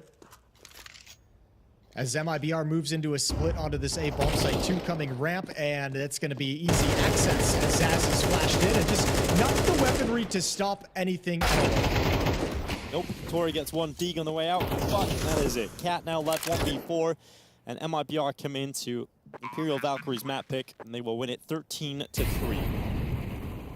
Cat will slowly march her way towards CT spawn and give it her best go. We are going to watch MIBR take this first map victory away. Ancient up next. For first pick here, she encounters the high HP player. Time is starting to tick as well, and the grenades come in and blast her away. MIBR with a convincing victory outside of the initial 2 rounds picked up. Imperial Valkyries only win 1 gun round, and MIBR get the job done. Just a really solid CT side from MIBR, stifled any sort of gun round success that Imperial Valkyries could get into, and it felt like they weren't allowed to play whatever game plan they had coming into this match. Yeah, which, I mean, look, I think it's kind of a bummer because I liked what I saw of Imperial Valkyries yesterday against Eternal Fire on Mirage, but at the same time, I think you have to appreciate and look at it from MIBR's point of view that you came up with the perfect game plan. You knew this team was going to struggle if you disrupted their plan A, if you disrupted their default each and every round. You knew they were going to struggle if you didn't give them the free launch pad of mid-control at the start of things. So you came into this and you looked into it and you executed your game plan, and it was exactly perfect to completely decimate your opposition. So fair play to MIBR. That's a very good game. You add in the individual efforts out of Lukowski and Exit, and it's just like GG. You know, we executed perfectly and our players were on point. Yeah, great day at the office so far for MIBR, and they're looking to try and take it in a 2-0 fashion. This will be 23's highlight from the game. And we'll get a 4K in that clutch to win Imperial Valkyries gun round in the first half, but not enough done here on Mirage. It's difficult when Mirage, I think, is your best map at this level too, Jason. I think you're going to encounter a lot of teams that are extremely comfortable on it, and that's obviously another problem, right? It's not like, I think in the past when you had these teams that would come up as an upset squad, they would have to have a gimmick, right? Vertigo, I think, was the map that was used a lot by teams who were coming up, and they would just make themselves experts on it. And there's a number of teams through the past, like Sinners and then Nine, they made Vertigo their go-to map where they were able to compete at the top level on. Mirage is a tough map, I think, to get similar results on. Sure. I mean, yeah, everyone kind of knows how it's played, but I mean, more than anything, I think it's also wherever you choose to go in the veto process. I admire that they're going for Mirage, which is their comfort pick, but wherever you go, there's going to be a different level of play on it. Remember, we have to think about this too. This is a team that is not used to competing at this level, so every single game is a learning experience, and every single game is something that the opposition they normally play against doesn't have these capabilities and these levels. So everything is extremely difficult at the moment, and that's just a solid game from MIBR. It happens, and now you got to kind of forget about it and move on to Ancient, where you've played a decent game against Na'Vi. I think that was a 13-7 loss previously. Big was a 13-5 loss back at IM Katowice play-ins.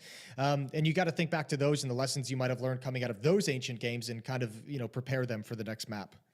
Yeah, well, it's coming up next. Ancient just a few moments away. We'll see if Imperial Valkyries can come back into it and show a better performance on that second map of play. But MIBR are looking for a 2-0, and it feels like they're going to get it. She said she loves you, but she can't love me. But I love you.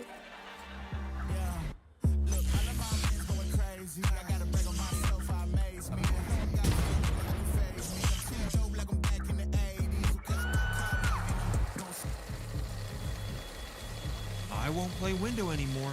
What's going on? Play your role. 1xBet. On to the next one.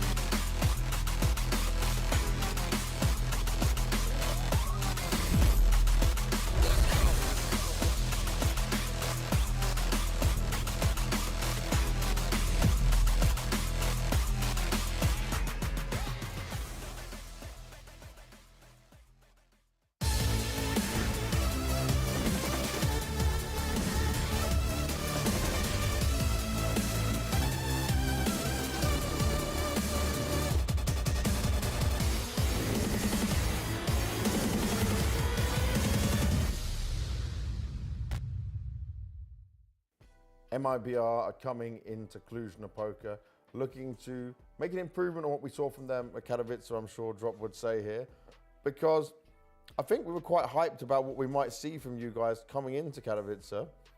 You gave us what we would see in that, but then it slowed down after that Astralis win. So maybe you can kind of give me the lowdown of now you've reviewed it, of what you thought didn't pattern out for you guys the way you wanted. Actually, after we reviewed both the games we lost, I think we lost 3D Max, and I don't remember VP. who we lost after. Oh yeah, VP. So there was a lot of micro stuff that we lost, like some battles, some space on the map. We missed a lot of grenades. Sometimes we were missing callouts. Like I'm telling like MongolZ where the guy was, and he was like, "Oh, I don't know this name." Oh what? Yeah, yeah. Oh no. So there's a lot of lack in our communication and stuff like this, and it impacts a lot on our individuals. So I wouldn't say it's like a team problem. It's more like we need to fix some micro stuff, and then we can go back to our better form. Looking at like the players you do have, when we think of the level MongolZ can reach, right? How good Safe can be. Insani, obviously, everyone hypes him up on what he can do. Is it strange to be in the position where you feel like you're not performing where you should be at? Yeah, sure. I mean, when we just brought MongolZ for replace of Breno, it was like it's an upgrade for our firepower. Yeah. Because we were watching MongolZ playing, and we were playing against him, and he was like, I will stop performing for his team. Yeah. And he just came here and he can't put the same performance. Of course, there's something on his mind about it as well, because he was the best player in Brazil, and now he came to a good team in Brazil and he can't perform like he was used to. Yeah. So it's a strange feeling, but we need to keep going, trying to fix the mistakes, and of course we need to fit him in the team yet. He's not feeling like 100% comfortable playing with us. So yeah, we need to keep going, trying to fix what we can do to make him feel like better. And when you say he's not feeling comfortable, is that like because of the system, he's not used to it yet? Does it need some more time? How do you view it? I think it's everything, because he wasn't friends with us before he joined the team. So he was used to a different routine on his other teams. He was used to other level of Counter-Strike, because he was playing Fluxo for like 2 years, I think, and he wasn't used to playing Tier 1 tournaments and playing against really good teams. So he was just playing Brazil and farming, and he was really good at it. So he came here. It's a different structure for our team. I just call different from his previous IGLs. He's playing different positions because now he's not the star of our team, because we already have Insani, so he needs to reinvent himself. So I think he still needs a lot of time to start feeling comfortable and start feeling confident to play his own game. And then when he gets to his level, I think we're gonna reach our peak. And in terms of reaching your peak, obviously you understand what problems you're having right now. Do you feel like this is a good place to test it, given the teams and the level that's going to be shown here at Cluj?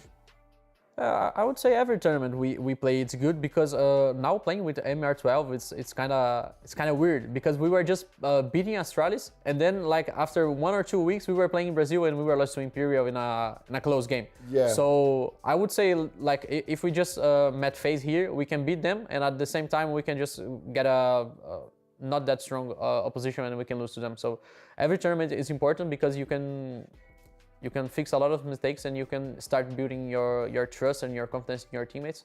And when you get to this level, you can just start killing everyone. That's what you're expecting to do here? Yeah. You ready for that? Yeah, I think so. He says that with a sigh of relief as well. Well, good luck. It seems like you know what you need to focus on. So let's hope it comes together here at the event. Yeah, thank you.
A great display of the high emotions here in Cluj-Napoca for PGL Cluj-Napoca 2025. We've got Imperial Valkyries taking on MIBR, currently going into map 2 of Ancient. MIBR with a very convincing Mirage victory.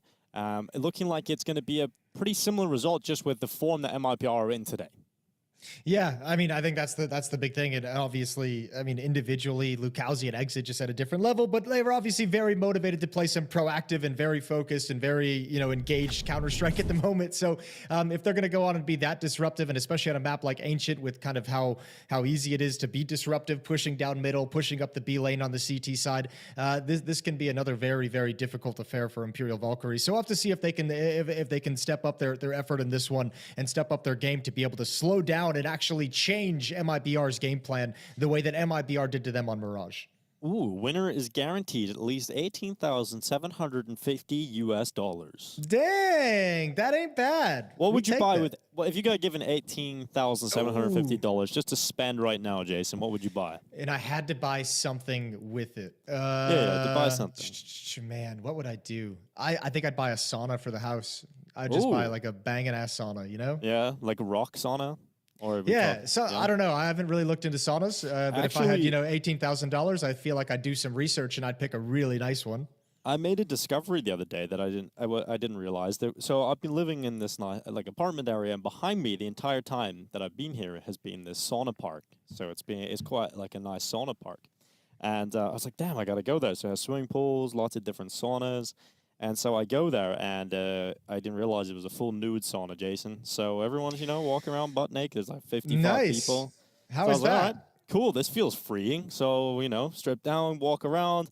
And then I found out that there's a giant sauna in the middle. It's the main sauna. And that's where there's just a, you know, a sauna ceremony. And some dude comes in, kind of like a hippie guy. He's just swinging a towel around, playing music, essential oils on the sauna, Jason. Yeah, maybe there's some inspiration for you there, you know, at your place if you get that sauna.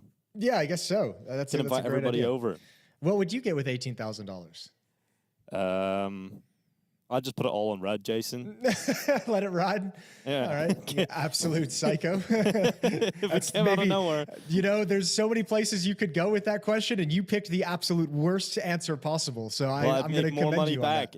You know? I'm going to commend you on that one. And I'd buy 2 saunas. Jesus. All right, let's get into the... Well, it's paused, so we won't get into the game I think quite the yet. music here would be perfect for the sauna, though. Yeah, that's a good point. The spawn music. I think it sounds real good.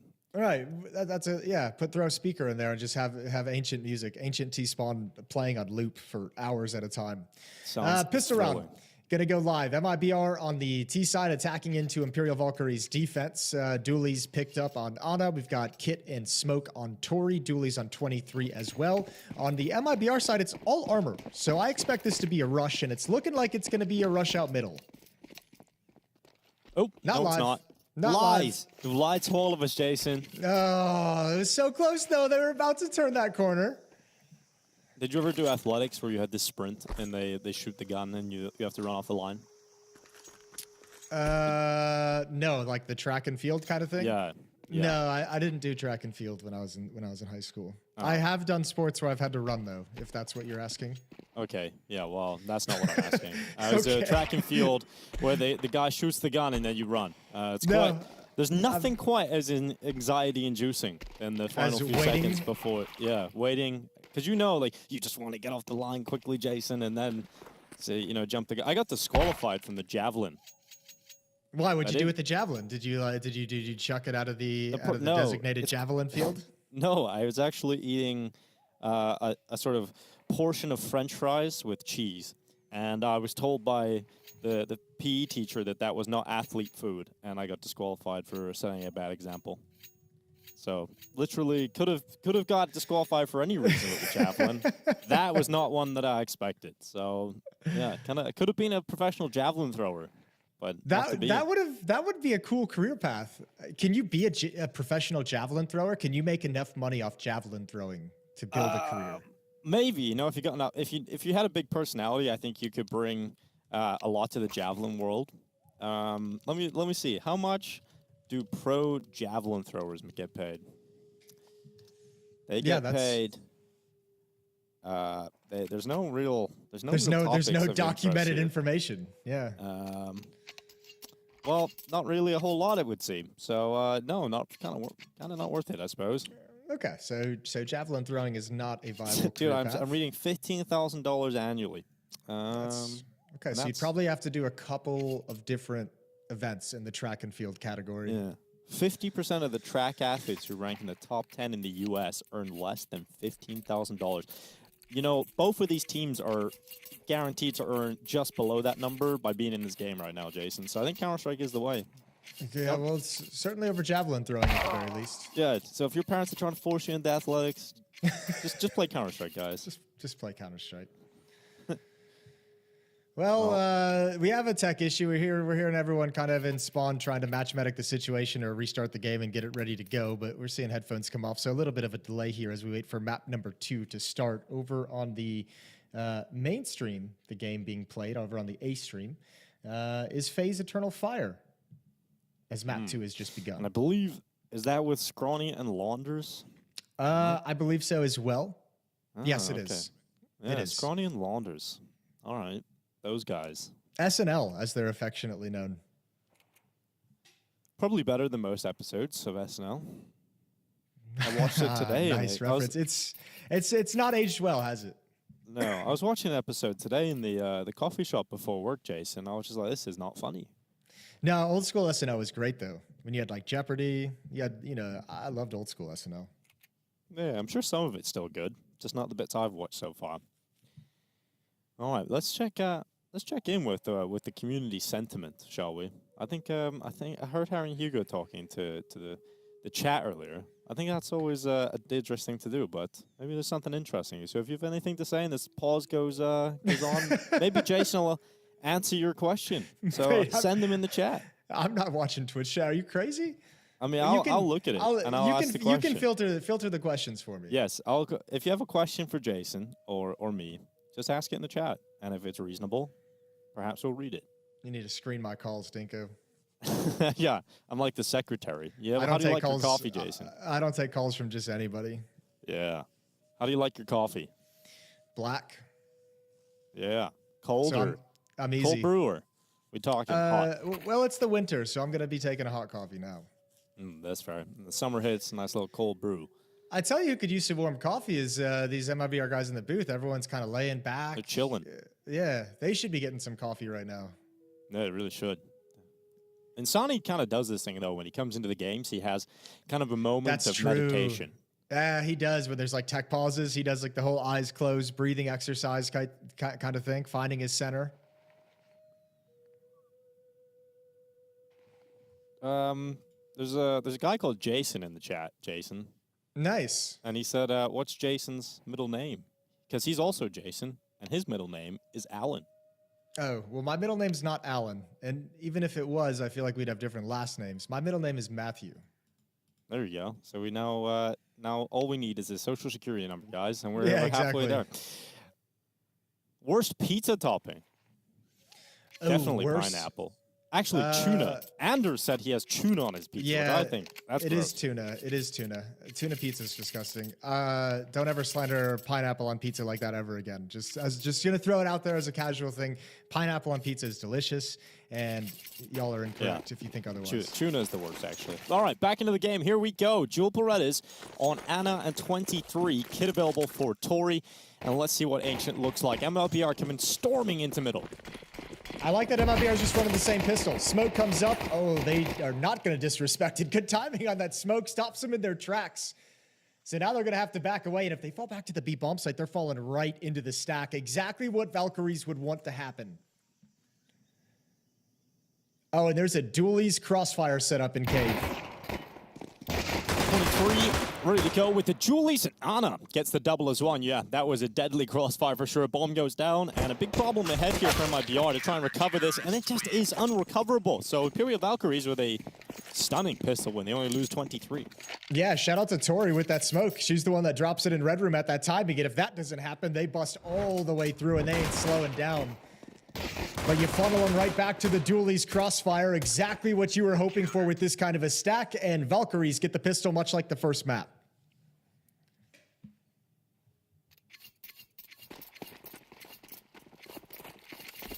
MIBR not going to have a whole lot of investment here at all, so they're just going to hang out in the water, and Imperial Valkyries have quite an easy time to take 2 rounds in a row here. Needless to say, but I'm going to say it anyway, Imperial Valkyries need the best start possible, and certainly taking the first steps, winning the pistol round with 4 players staying alive. They've got to keep everybody alive here, really build up the CT economy, and give themselves as many buy rounds as possible. You know, in the first half of Mirage, the problem was they lost too many players to the pistols in the second round 4 spy, and they really had economic issues throughout the rest of the half. I want to see Imperial Valkyries get as many opportunities and buy rounds in this half to see what they're capable of. Okay, well, let's see. Drop. Ooh, spots the leg. Good swing from Zaz. Good swing from Zaz. She'll hold her nerve. Cat swings out a little bit wider with her, and the MP9s do the work necessary. So, Imperial Valkyries going to sustain in this round number 2. They're looking a little bit more motivated to swing for some fights. Obviously, confidence of the advantage of weaponry, but it's 2-0. No. That's an expected result. Fist bombs come out here for bubble. And now we get into a more difficult round ahead of Imperial Valkyries. I'm glad they changed the name from Imperial Female to Imperial Valkyries. It's just much cooler, isn't it? It is a lot cooler. Cool name. Yeah. AWP for Ana, nice and early. She's got that out, no problem. Here come the AKs though for MIBR. 5 AK-47s. Well, jump on through the smoke. Drop's gonna find some access in B lane. They know last round had 2 MP9s at the B bomb site on Cat and Zaz, so they might actually have a game plan to end at the B bomb site after a little bit of mid pressure and mid control when these smokes all fade away. Opposite the hands of Ana, that's positioned deep in Red Room, smoked off, so she's gonna start shifting towards the B bomb site. Heavy lean towards that B site.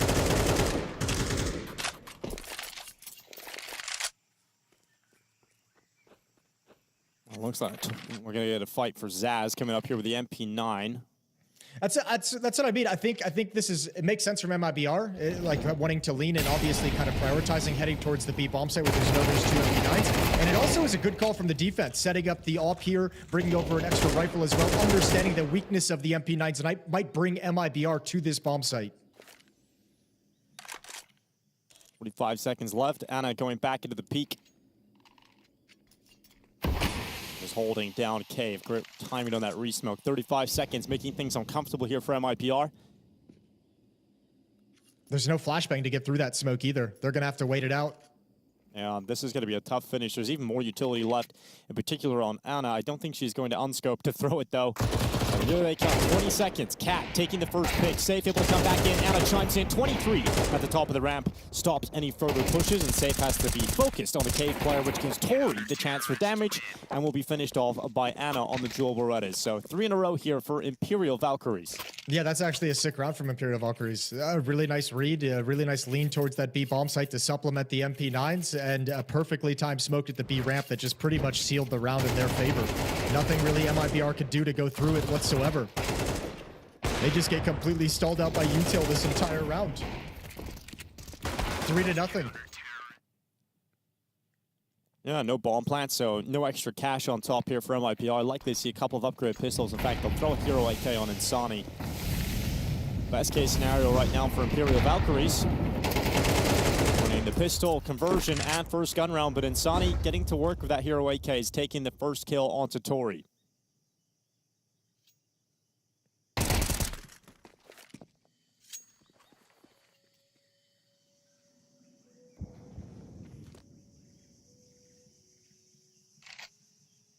On a reset for MIBR in the 4v4.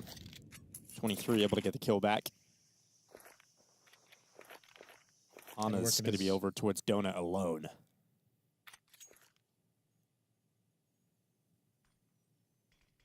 And this is actually a relatively scary position for just the AWPer, although she has help from middle, so she's not concerned about Donut. That's going to be 23 jiggling off heaven and just peering towards elbow, but this AWP misses one shot, or just gets banged out with a dig, and this bomb site is lost. Rotation is very far away, so much pressure on Ana. There's the missed shot. She's got to back away into towards Donut, gets caught, and there it is, a nice kill, and the bomb site is completely lost. Right now you're looking at a save, most likely for Imperial. Well, now you have to with that kill on 23, but they're still sending forces. Shadow allowed an advantage to Insani. Cat's still going to win that fight, but I just don't see how you get through Donut here. There's just such a strong setup to try and break apart. Not a whole lot of time left on that plant either. Zaz goes swinging in, but Exit's got the double kill. And from a Hero AK and some upgraded pistols around it, MIBR get their first T-round win.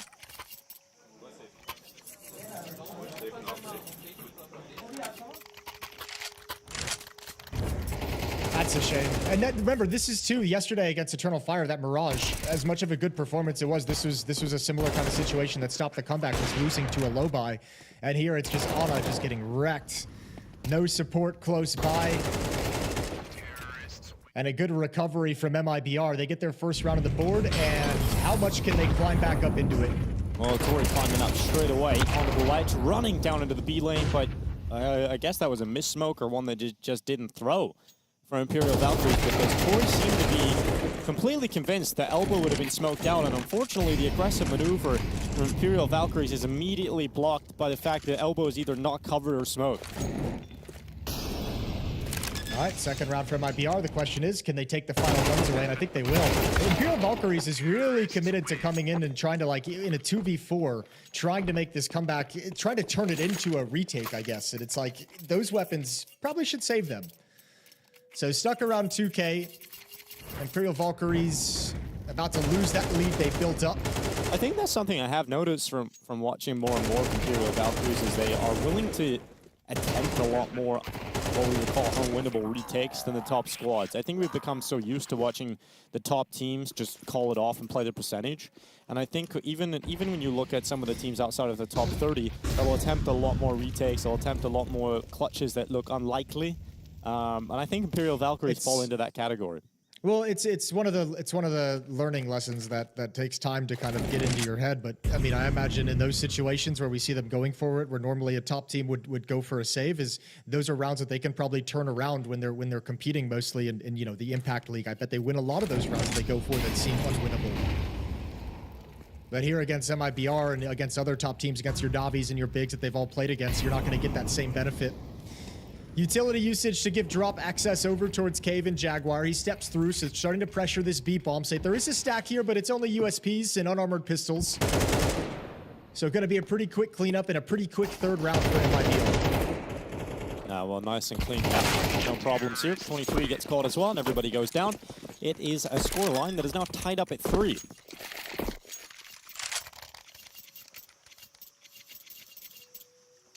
Full eco, expected result from that round in particular. Now the buy can come back for Imperial Valkyries. Got another matchup for you here on the secondary stream today. It's going to be Astralis versus Saul coming up next.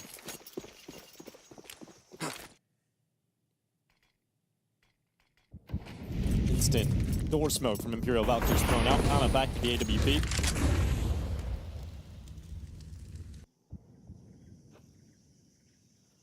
Insani boosted over the elbow smoke. Not seeing anybody being aggressive here from Imperial.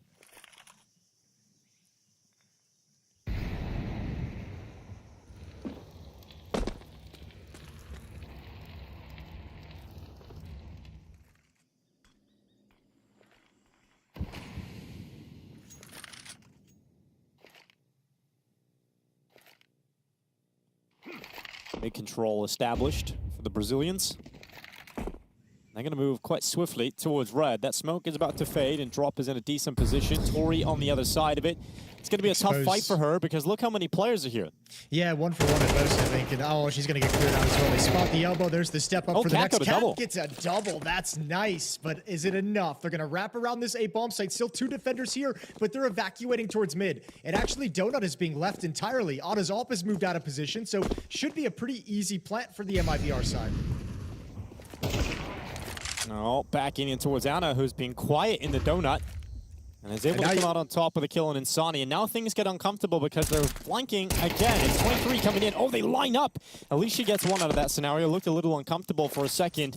And Exit doesn't have a util to block the vision of Ana, who can just hold that position in donut. Zaz hears the sound, knows exactly where Exit's coming from, and should lock this kill in without issue. So Imperial Valkyries head back into the lead. Yeah, MIBR, I think, confused a little bit by the rotation. They thought those mid players were the A defenders, and when they shift over into the bomb site, they think it's entirely clear. And Sani's got his back turned to Donut, so an easy shot for Ana, but good job holding on to Donut. And still a 1-round lead. That double kill from Cat, surprisingly impactful down the stretch. Yeah, I mean, that is the winning play. That's what puts Imperial Valkyries into a position where they can still compete for the round victory.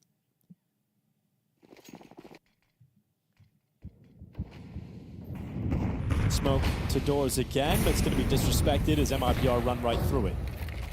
And they're not stopping. Drop is already applying pressure towards Cave. And Zaz just a jag at the moment. Signaling that she's here with some shots going through the smoke. Okay, that's an awkward Molotov. I think he just burned out his teammate a little bit. Flashbang over towards Donut to take away the angle, but still MIBR not moving forward just yet. This T side, Imperial Valkyries is doing a really good job of slowing this down and putting some rounds on the board, but the aggressive stance from Ana gets punished. And now that's going to open up the move in through Cave and Jaguar. 3 players from MIBR looking to attack, and there's 3 defenders on location. Here comes Lakowski out of the cave and right into what 23 with that MP9. It's a great kill from Lakowski. And you start to wrap around the speedway. He turns and Cat has to spin back, and she's just having to fight too many different angles. Had to worry about Cave, the potential flank from long side, just too many issues, and they can't hold on. So Bond goes down, Tori on the save on A, and I don't know if she's going to be able to get away with it. They're pretty close towards the A bomb site, but maybe she'd get into main. There's a chance of holding on to this. I think Insani would have heard those footsteps. Yeah, he did. Yeah, he heard the footsteps. You could see everyone kind of convening towards A main. So yeah, they're going to come hunt her down now that they have her location confirmed. There's no exit with the AWP holding her pinned down in towards A main. Now there's 2 low HP players. She can still survive this, but going to be tough. Okay, so it's a fight pretty hard. At least the time she can hold out. They're all coming in from 2 sides now. There's just no way she's going to be able to get away with it. Safe was on the flank, and the scoreline now tied up again. Money's in a position where you can't really afford to go for a buy here if you're Imperial, so it should be MIBR going into the lead.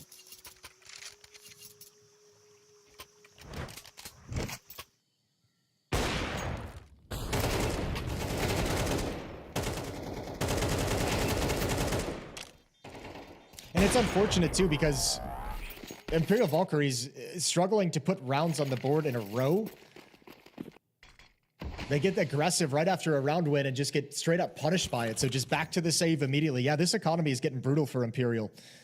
Lukowski going to lead the way in through A main, and MIBR just calling a nice simple A walk contact play. Some utility might come out from Drop if he wants to throw that CT smoke.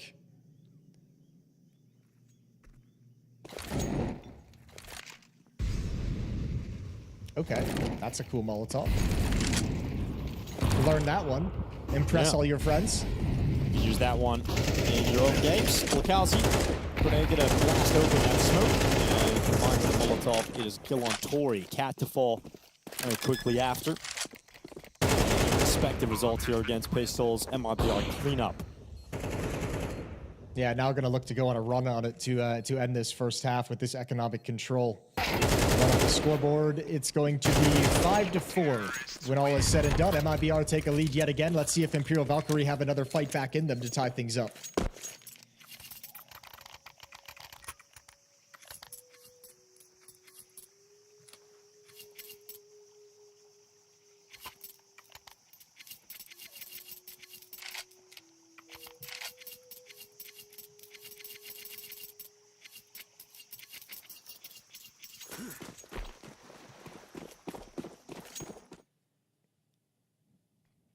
There's a deep double door smoke. Aggression on this map hasn't really lent itself to success for Imperial Valkyries. They tried to run this play earlier when it wasn't Molotov. This time, good win from 23 just as she gets blinded. 5 on 4. The elbow was the big problem in those aggressive maneuvers, but this time 23 able to get the pick there. Unfortunately, though, the B bomb site falls to one man. It's excl coming through, getting 2 kills on Zaz and Cat, and that's the B bomb site under wraps. Tori trying to get in behind on ramp. Gets beyond the Molotov and gets the headshot on drop. Now she's not alone. She has got her teammate with her. They're going to start moving up towards the smoke, but blocked out for now, and really got to allow Anna to make the next move, or at least get closer. And Tori's got the only kid. And Anna doesn't want to get closer with the AWP on her own. She's hoping for a peek because you want to save that AWP if this retake is going to be wasted. Smoke clears, and do they step forward? There's 23 coming up, great headshot, but time is the issue. And Anna just wasn't in a position to really compete, but she will get away at least with the AWP here. Running off to save it into the donut. And MIBR continue to build up rounds here, extending their lead by another round.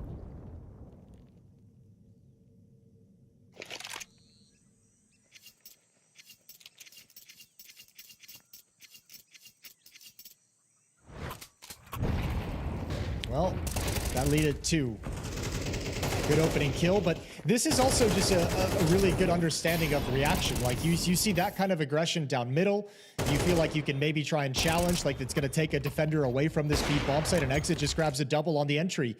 Absolutely perfect. And calm and composed and poised for MIBR. No reaction to the wins, no reaction to the losses. They're just handling business right now.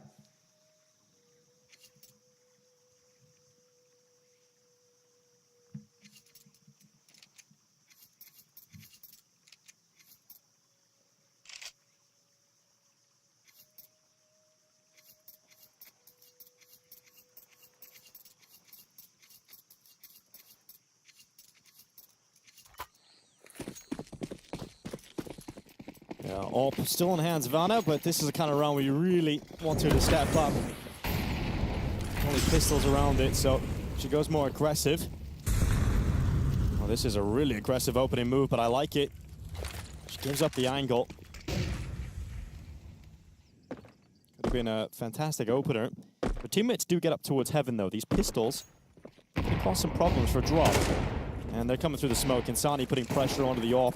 Shot rings out. They know exactly where it's located. Zaz getting 1 kill in that 5-7. This has got to be more, though. It has to be more. And Tori's going to fall alongside Zaz in tandem. And so MIBR snapped right back into holding the advantage.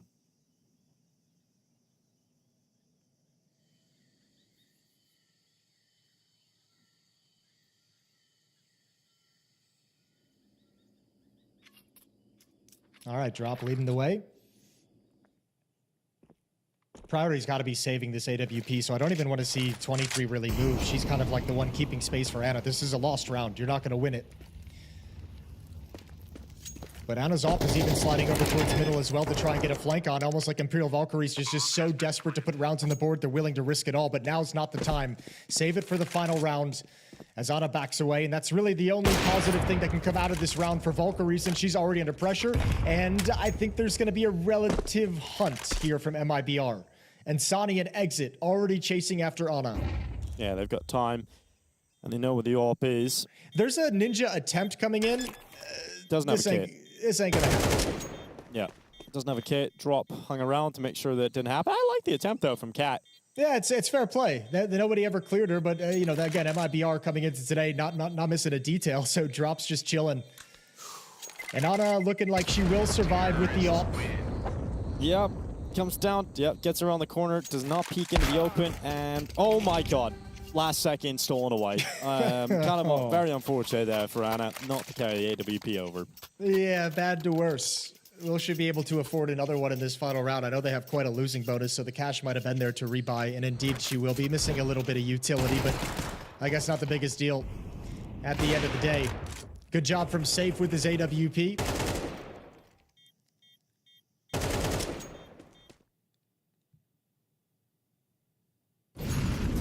High five to a fist bump. I like it. Why they acted like it was close, though?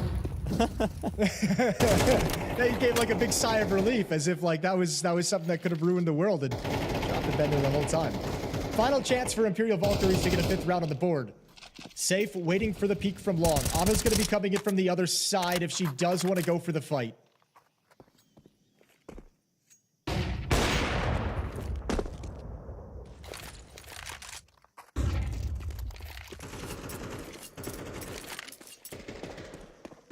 Doesn't want to swing too wide, but wants them to know that she's keeping the angle with the AWP.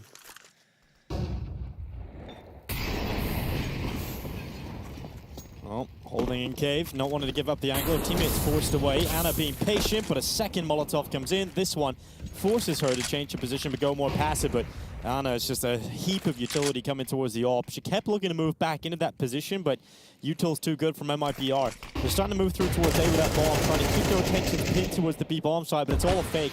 It's all about the A play. And right now, 23 is the only player close by, and Tori gets to CT, tries to fight, and will lose that jewel at long range. So the only player that can do anything about this is 23. Can't deny the bomb plant, but could kill the planter in the retreat, but miss out on that opportunity.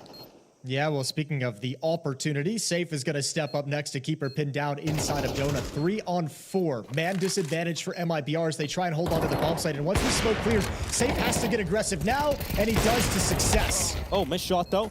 On the turn back. A tough shot to land for Safe, but eventually taken out. Exit's pinned back in tempo, and Sani still waiting at the big box. Cat not looking there right now. She's still looking at Main, but they got to go quick.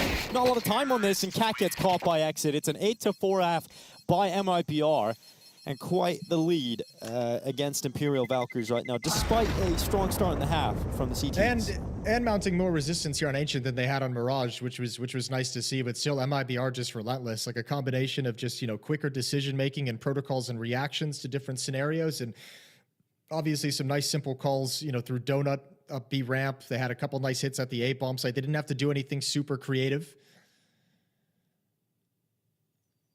So big lead for MIBR, and switching sides, the Valkyries are looking at this pistol round as a must-win.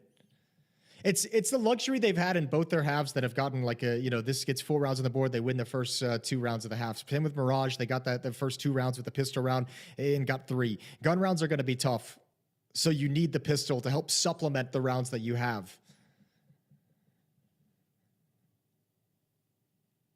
Zaz looking at the notes just before we go live into the second half. Just a quick refresher course as freeze time comes counting down. Here's the closeout of that final round. Coming through the A smoke, Tori had shifted over. You have to give credit over to Drop and Lukowski for the amount of pressure they put on that B bomb site to force enough of a shift for the fake to be effective.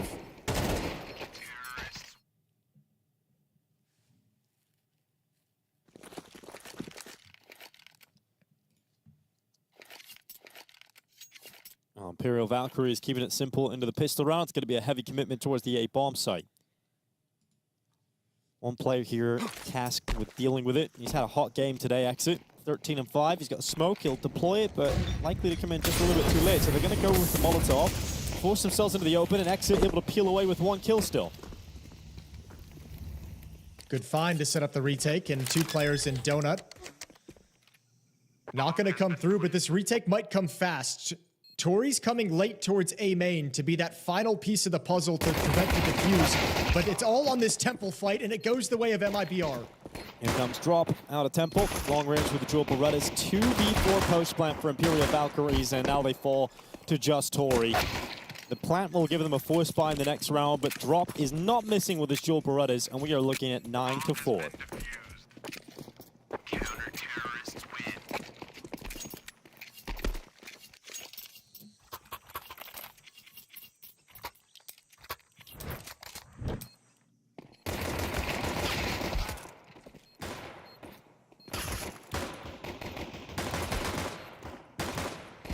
Great shooting from Drop. And at least Imperial Valkyries will get the opportunity to go for the force buy here.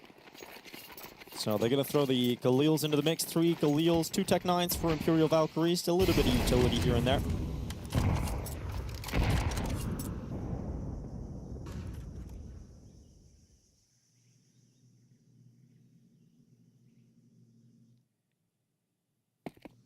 MIBR. If you remember their Mirage defense, it was very disruptive, aggressive. And a similar style here down the ramp, combined with a spam kill through the wood from Safe. Not the greatest of starts for Imperial Valkyries, who fall to just Tori. And we're now looking at a 10-4 scoreline for MIBR.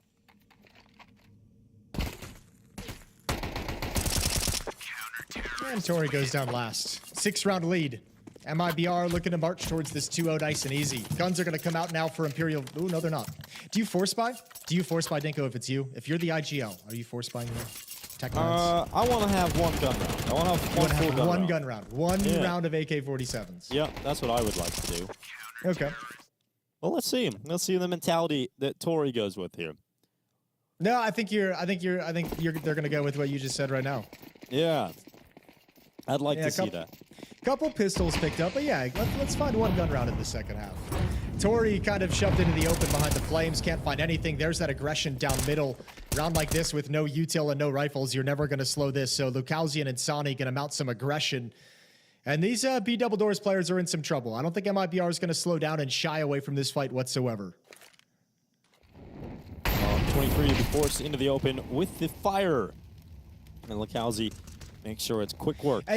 And this is kind of what we praised MIBR for in Mirage. Is, I mean, just look at how relentless they are. Like up 10-4, having a relatively easy time of things, and still just saying, no matter what round it is, we're going to make sure you're never comfortable. We're going to make sure you never have the chance to put a plan together or execute whatever plan you've come up with into the round. Now here comes that one good buy here for Imperial Valkyries. Be a good time to see if they can get an execution or set piece going. I don't know, do you go for a default in a round like this, Jason? I wouldn't think so, right?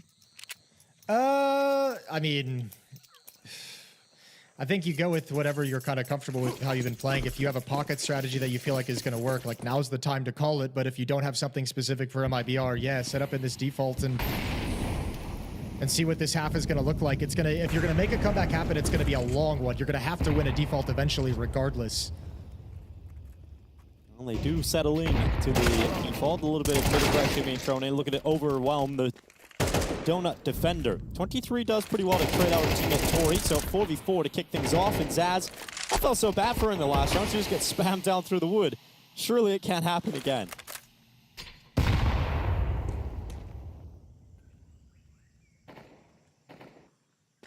All right, well, kill is nice, but it doesn't give you any actual control in middle. There's no way to actually pressure Red Room, pressure Donut at the moment. Lucalzi finding another one on B ramp, so increasingly the B bomb site is feeling like it's not an option. They're going to test Donut next, and it's exit.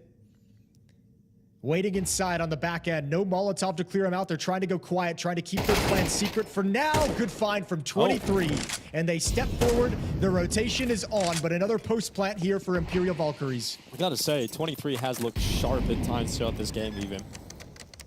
Another sick headshot that opens things up here for Imperial Valkyries. 3v3. MIBR gonna give this a go in the retake. And oh, Anna just repositioning. Gets in behind the big box in time. She's getting a little bit more advanced. And unfortunately for her, it wasn't a 1v1 fight. Drop came back through Temple. And Anna was already committed to the Sprite. So she's gone, and it leaves Imperial Valkyries with Zaz and 23 to try and close this out together. That plant in the open, flash being sent out. 23 denies the initial plans. Actually, Zaz who gets that pick in.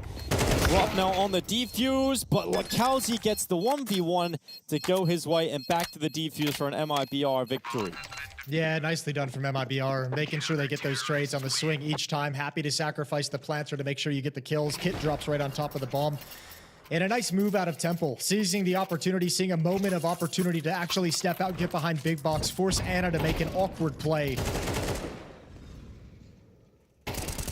Really good kills found by 23 to make this round doable. Just yet again, another solid retake from MIBR. Good teamwork from them on the retake as well. And 8 chances to close out the map.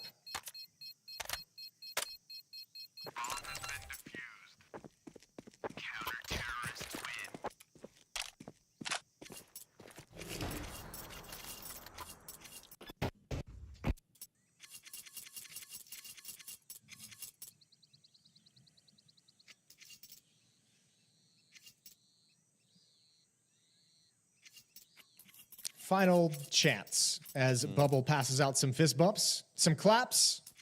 Yeah, last hurrah here in the series today. MIBR have come to play. A good game from them individually. Disruptive CT sides. And they're getting the job done, bouncing back from their loss yesterday. Yeah, that's about the positive point we have to take out of this one is the attitude that and the mentality that MIBR came into this with today after the loss yesterday to Wildcard is really impressive. I've really liked what I've seen.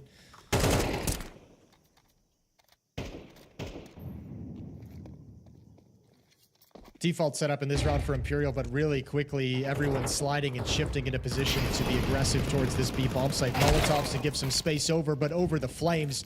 Drop takes down Zaz immediately. A great opening kill for MIBR. One step in the right direction to close this one out. Cat needs to get her gun out. Looking like LocalZ might have continued the idea of pushing down, but as soon as he makes contact, drops back into the site. They will be able to play the 4v5 here, Imperial Valkyries. 23, 2 HP, and one bullet is enough to drop her. So Insani makes quick work to go up to a 5v3. Tori getting spammed down through the wood. Really tough to see this round going anywhere now for Imperial Valkyries.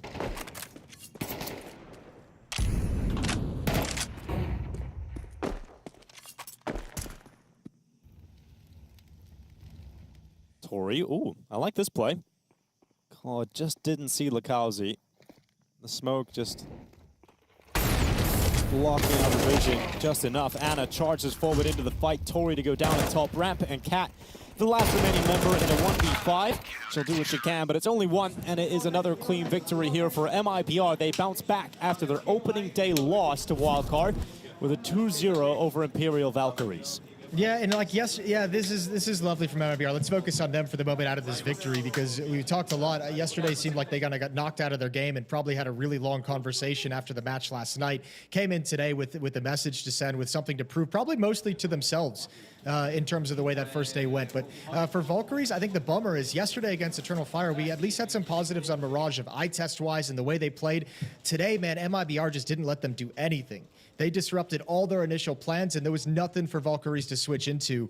That was a really, really comprehensive win from MIBR. Yeah, very comprehensive. And I think for the future of MIBR, hard to know what level they're coming into this tournament with, but perhaps this will spur them on, and they can start to pick up a few more victories throughout the competition. Imperial Valkyries will have. And hey, they've made that 18,000, Dinko. They can get the sauna. True. They've moved up to the sauna now. Surely you can get a cheaper sauna than that, Jason. I mean, well, yeah, but they can get a high quality one now. If you have the ability to build a badass sauna with 18 grand, why not just go for it? That is true. Yeah. That is very true. They've got themselves that possibility now. If they want a sauna, they've earned it. They've got it. It was pretty hot today from MIBR. I gotta say, everyone kind of showed up. I think in particular enjoyed Exit's performance today, and I think for MIBR, we'll see how they perform in the rest of the tournament. I think I was a little bit more, I think I was higher on MIBR stock last year. I don't think 2025's kicked off in a spectacular fashion that I would have wanted to see from them, but maybe if they can start to build some momentum here in Cluj-Napoca, we can start to be a little bit more excited about them again.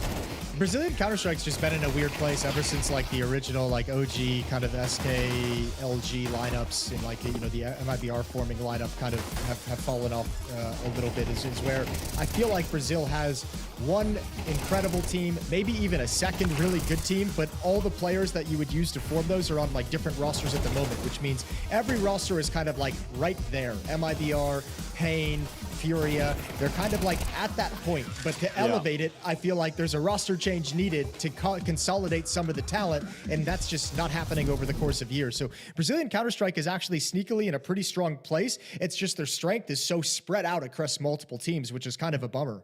Yeah, I guess there's two ways of looking at it. You know, it's positive you have multiple teams that are competing at these events, or, you know, there's the negative, the fact there isn't just one super team that it's possible to make out there. But here's a reminder of the score, how it all went down. It was Insani top of the charts, 18 kills, 9 deaths.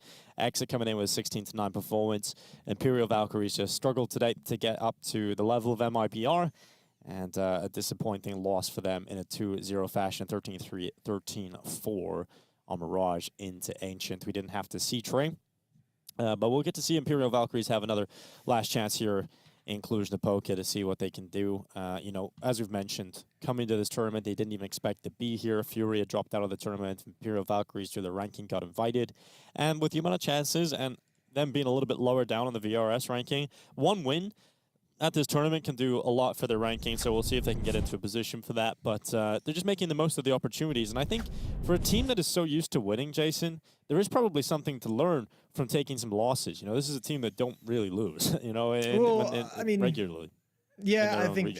Yeah, that's potentially something. I think more than anything, I mean, not used to losing is one thing in kind of the level they're used to. So you can take some lessons from it. This is a huge step up, but I think more than anything, it's the lessons they have to take in terms of how they respond to different scenarios. These teams are just so much more experienced at playing at this level with this kind of a speed. So look, it's every single match they come into is going to be as underdogs and is going to be really, really tough. It's just, you know, it's a bummer that, again, today we didn't even see the positive signs from the eye test that we saw yesterday. That's more what I'm interested in at this point, because I don't have those expectations yet of them being able to beat some of the top 20 teams.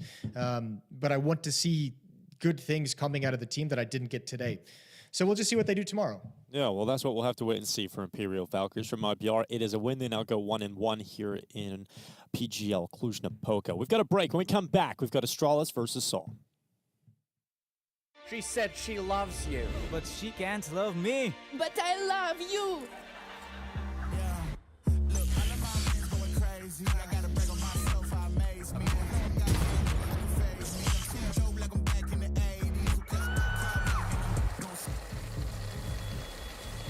I won't play window anymore. What's going on? Play your role. 1xBet. On to the next one.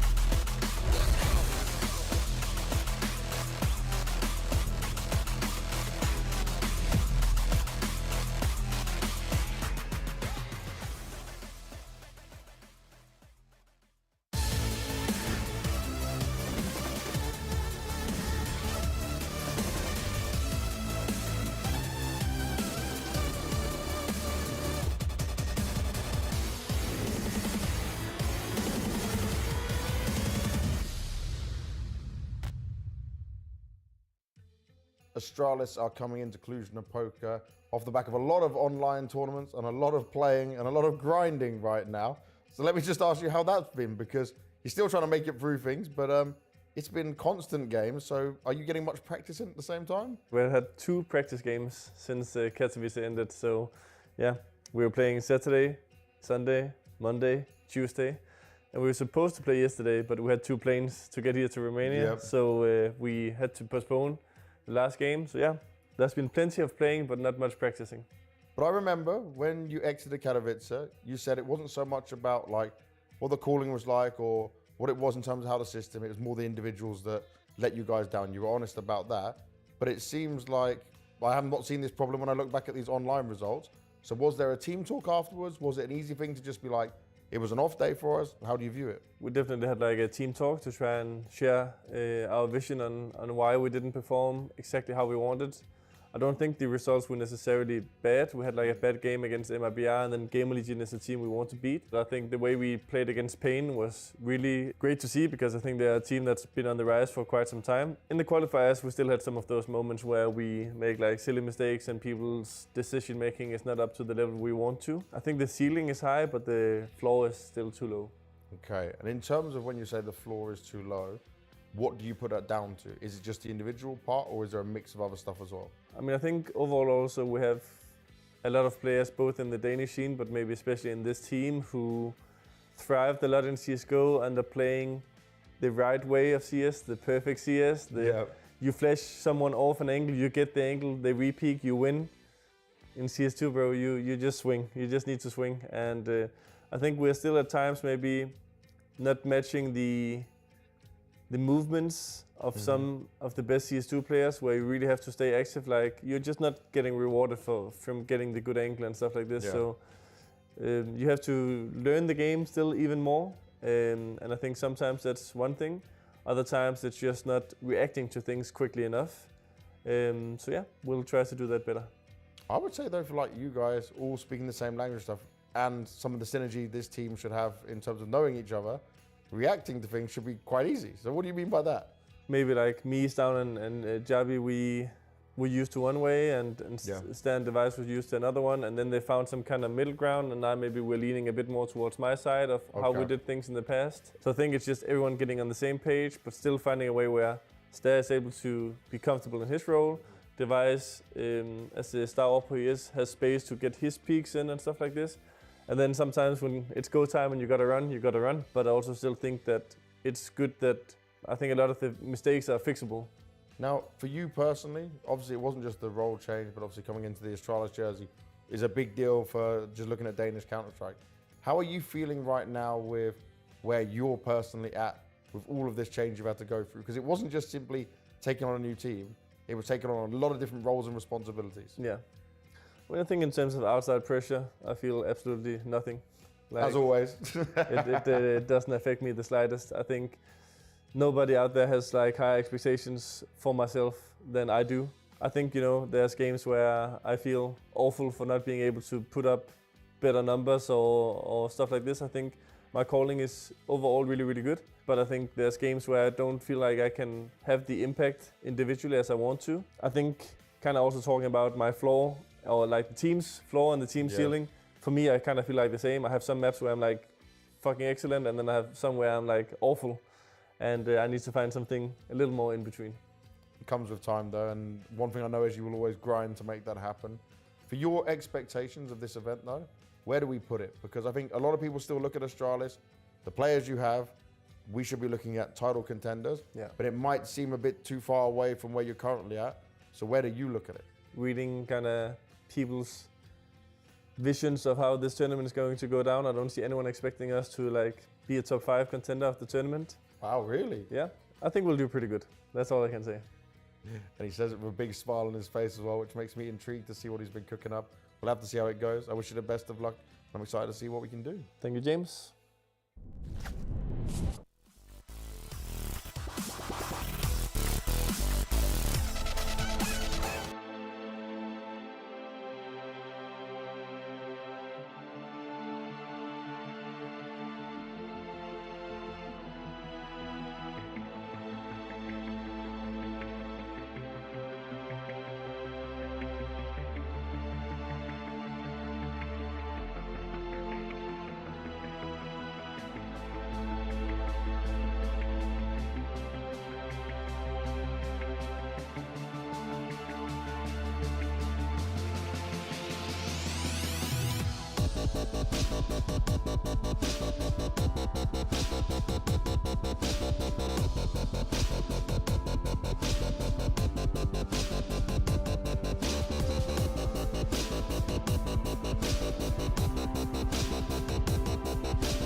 Welcome back to PGL Cluj-Napoca 2025. We're into our last series of the day here on the B stream. We've got Astralis versus Saw. Jason, just as looking at this plainly, what do you think of it? What do you think of this game? Well, I would say I've seen a lot of headlines recently. One specifically on HLTV that says Roman and SHR to leave Saw. I think I've even seen like a weird tweet somewhere that there were other players considering leaving Saw as well. So I don't know. I don't know what's going on with this team, but at the moment it feels like this is a team in a lot of turmoil, and we've seen that over the past 6 months with the departure of Erzdos, departure of Ujerks, the coaching changes as well. So it feels like this is a team that doesn't really know what's happening in the future and doesn't really know where it's headed. Yeah, I think it's hard to expect them to play very well under those conditions, you would imagine. You know, we've got Materis, Roman, they've been together for a very long time, qualified for their first major last year. Story, part of that squad, but Agil and SHR, the new 2 recruits coming into the team, replacing Erzdos and Ujerks, the 2 heaviest hitters for the Saw squad, and yeah, it's been turmoil. I think that's the perfect way to describe it.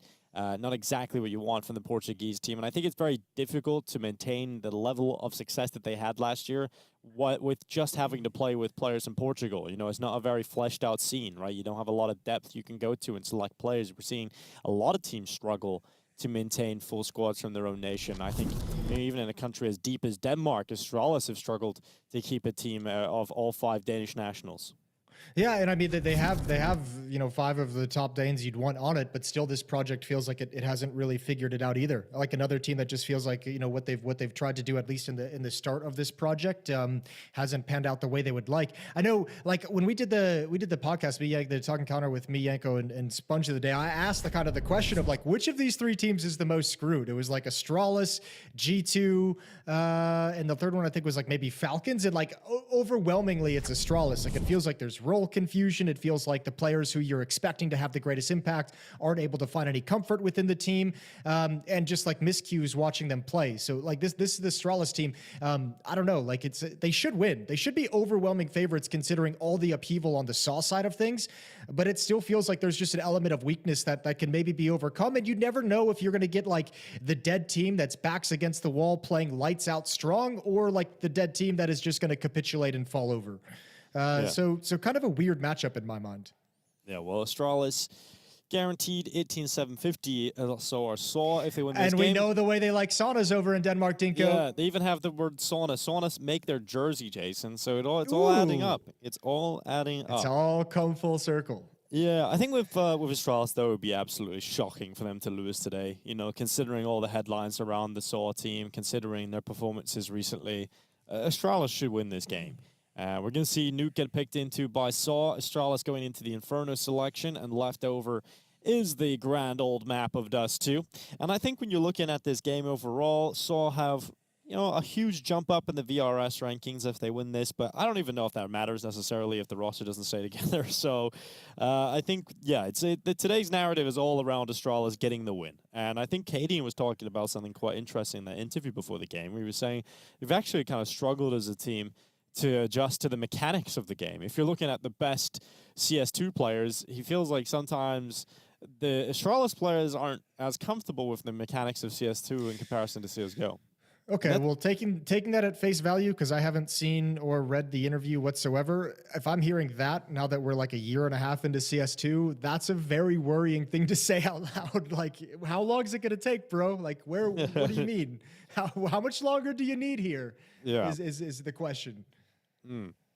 It's definitely an interesting point that I was surprised to hear, but yeah, I'm sure it'll be asked about that a little bit more in depth as time goes on. But we're getting into the series, and expectations are high of Astralis to get the job done today. I think when you look at the team, we had high expectations when the roster was made, because we know the level that Cadian was able to get to with the likes of Yabi and Stown in the previous Heroic roster. And we expected it would be better than the previous versions of Astralis. I think they had some decent runs so far, but nothing spectacular. And to be honest, I think disappointment is the word that mostly is covering the team. Cadian was also saying in that same interview that he has higher expectations for himself than anybody else would. So definitely expecting to get the win here for them.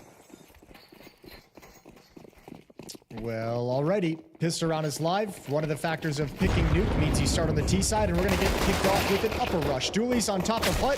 USP inside the bomb site does the work at Stair, but nobody was watching Door, so all the follow-up kills go to Saw, and PGL is being contended. And now it's a recovery mission for Astralis. Yeah, Cadian coming out of heaven, needed to land that shot quite quickly. But the plant is in, and Astralis held out. So despite getting a decent start to the pistol round, Saw able to fight their way through. And sometimes those upper busts with Glocks can just be unstoppable. Yeah, but usually when an upper bus comes in and a USP inside the bomb site gets the first 2 kills like that, it's, you know, from there, it's kind of like you're able to hold on and sustain. But the fact that nobody had eyes on Door, nobody from Mini was protecting it whatsoever, meant 2 players focused on Hut Door gave so much space to the other side of the attack. So those nice shots from Stair to open things up in Hut go to waste. And a pistol round is won by Saw on T-side Nuke. Oh, God. Oh, dear. Oh, God. Oh, God. Yeah. Oh. All he needs to do is just turn around and look at it. And Cadian with the damage done will be taken out by the bomb blast. Device, the only player staying alive with 1 HP. You know, USP shots on behind the head, Jason. Look, I'm just glad he got the kill at the end of the day. I'm just glad he got the kill. Yeah, and look, I mean, look, Yabby on top of Hut is like staring straight down, it falls to Story, who's coming out Hut, and yeah, just the follow-up defense in that upper bomb site was just paper thin and got ran over. So pistol to Saw, which is a nice benefit for your T-side Nuke.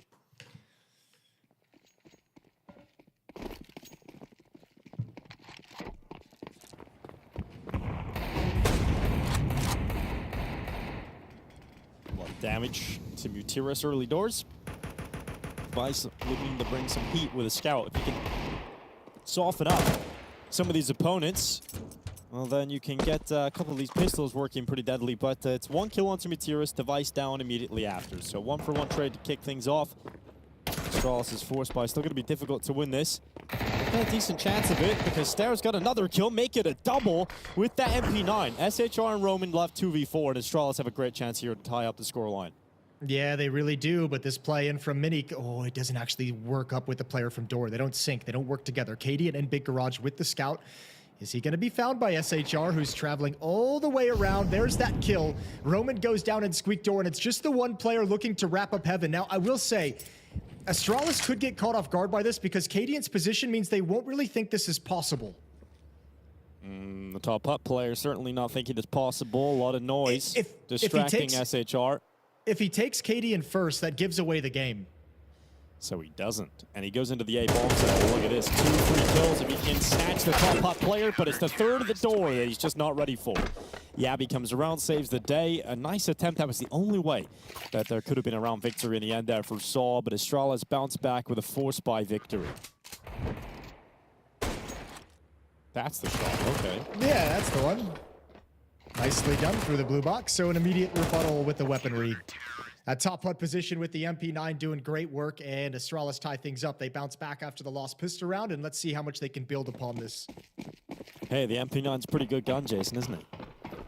Even with the nerf, it still maintains some a nice place in the Counter-Strike ecosystem. Yeah, I don't think the crouching the crouching nerf is going to change it all that much, but Stair showing us the abilities of playing off the top Hut with the MP9, and we've got Saw down to Tech 9s. They buy back themselves, so let's see if their forced by war will continue or if Astralis put an end to it right away. Yabby. Not a comfortable spot with your back turn, but Stair making quick work of 2 again with his MP9, traded up by Mutiris. Here comes Device from heaven. And with the kill on Mutiris back, it's once again Astralis in the lead with the player count, but the grenade blast Device out of position. Cadian nearly getting taken out by the Tech 9 directly below him. And he'll decide to change up his spot and take a breather and allow Stown to make the next move. And he'll do so effectively in terms of taking Agio out of the round. So SHR left charging towards Stown, who just gets around the corner in time and composes himself with the rifle to close out this 4-spy. And it's 2-1. Yeah, good recovery. But if that's the kind of game Saul is going to be playing throughout this half, I mean, if you continue finding success, you can really piss off Astralis. Like, if you're just going to be coming through the smoke like that, Yabby's just like, what the hell are these guys doing? Why is this the way I'm getting killed? More often than not, that's going to fail in the other direction. But if you continue to catch Astralis players unaware that you're willing to take those risks, that's going to be a really frustrating thing building up within their CT side. So we'll see if that continues to be an issue.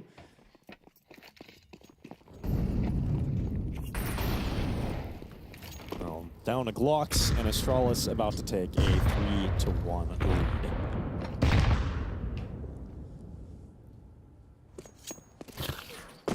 You know, looking at this tournament overall, Jason, we're missing out on the top couple of squads, right? So with the other teams in attendance, the likes of FaZe Clan and Eternal Fire, perhaps even the MongolZ, I think, add to that conversation. You look at the field of teams you've got here, and it's still incredibly exciting. But I think we have chances for some different winners. Where would Astralis rank in your mind when you're looking at the list of teams you've got in attendance here? Oh, I don't know. Not expectation. bottom half. I don't expect them to be in the playoffs if that's what you mean. Yeah, that's kind of what I was asking. Yeah. Yeah, that's about all I got.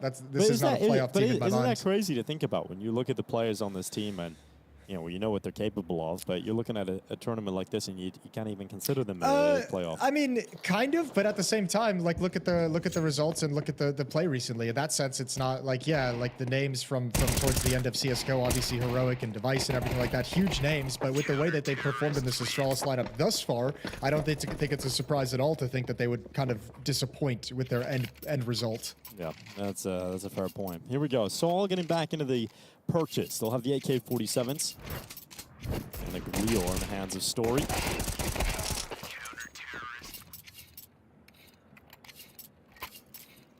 Nice and clean from Yabby. Let's see what kind of game plan Saul have for us here on the T side. Our first gun round so far with Nuke. That's a lot of utility being thrown out right out of the gate. They've used pretty much everything to set up this smoke wall outside. They've blocked off Big Garage. They've done a 3-smoke wall. And no one's playing with it. All 5 smokes used, but it's all a fake. And they've pulled Astralis out of position over towards ramp room. Cadian's going to be hearing some footsteps, although now they start walking. You already have 2 players who have dropped down to protect against ramp room. And now Saul have to figure out exactly where they want to go. They've encountered no resistance in ramp room, so now they have to decide, do you want to wrap around heaven? Do you want to fall back to lobby? Or do you want to attack into the lower bomb site? I don't think they have the resources to go down low. Well, Materis is doing a pretty good job on his own outside. He's got that pick onto Device. So the opening kill is there. And SHR, look at this maneuver. Through the lockers. This has actually worked out perfectly. It's worked out exactly the way they wanted it in the end. Stown has gone down, and we're now looking at Astralis in a 3v5 recovery with 50 seconds left, favoring Saul. Yeah, but there's still 2 players downstairs, so if Saul thinks they can just come down here for free, Yabby's going to come investigating. Big fight, big win for SHR. A 2nd kill in the round for him. Stare is still downstairs, but he's only got the SMG.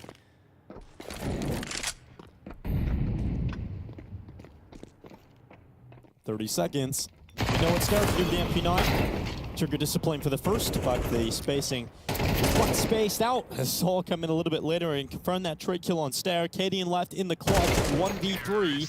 An impossible situation for Cadian as he chose to look the wrong direction and gets pushed on his blind side. So Saul, interesting round. As much as this team might be in a busted situation, that's a cool tactic, and also, I mean, just smart play the way they handle the mid round as well. Mutiris looking outside, but even when you're going to take that lower bomb site, send the low HP player in first. He kind of baits out the position of Stare over towards window, and it's an easy response from there. So just a well done job from Saul managing the round from start to finish. Op is out in the hands of Device. 4 M4s, and let's see if Saul can keep making them move around the map. That's a cool camera angle. Yeah, I love that. Cinematography award goes to... That's some old school PGL giving us the cool camera angles. Yeah, I still remember the first tournament where we started getting the cinematics. Yeah. Oh, mind-blowing. Whole new way to watch Counter-Strike. And a custom HUD as well. That was feels like just yesterday. All right, well, you've thrown the smoke wall again, not the same one with 4 smokes outside, but you've forced the rotation of Yabby to move downstairs into vents to watch towards Secret. No one's outside. No one's left lurking. This is going to be a hit towards the upper bomb site. Smoke for Mini, Molotov, top hut, and rafters.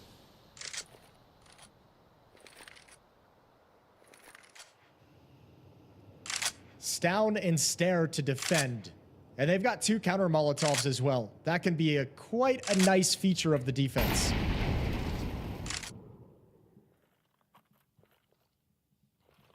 The execution being lined up here for Saw. Util goes in, top hot Molly to arrive. It's going to disrupt the CT setup, but Canadian's still going to make it work at ramp. He's going to try and get back to safety, but he's under so much pressure, and Agile just tanks the Molotov. CT side Molly's not exactly that good. And Device able to come back. Agile at least going down. That keeps Astralis ahead in the final 25 seconds here. And the bomb just about getting picked up and heading back in towards the A play, but it doesn't look like it's going anywhere for Saw. No, there's even a player inside the bomb site as well. 15 seconds, Mutiris has just got a sprint, and he's got no time to be cautious about this. Stair surviving just on the edge of the Molotov. Good kill from Stair, and there's one for Mutiris. Does he have the time? There's enough time, but it's denied, unfortunately, by Yabi coming up, but a great attempt from Mutiris. He gets 2 quick kills. He had exactly 4 seconds as he started planting that bomb, and just unfortunate for him that he was exposed to the quick vent play. And you get to see the incendiary a little bit later here, but Agile realizes, I don't have to respect it, to be honest. I can just push Cadian.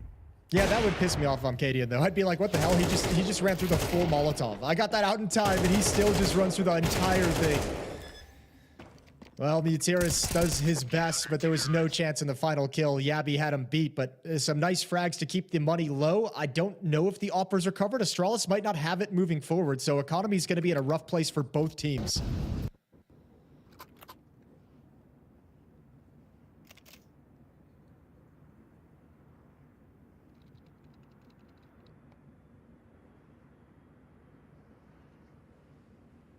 Coach Golden standing behind Saw. I'm sure he feels like he's walked into a burning barn. I know that feeling. It's probably not a fun feeling, Jason. Going into a project like that. Yeah. No, it does You're suck. full of motivation, excitement to start a new chapter, and that chapter's closing for your teammates. He's even learned Portuguese. I'm trying to. Doing his best. Well, towards ramp room we go with a lower buy. Tech-9, some Galils, light on utility, but they're going to attack into it.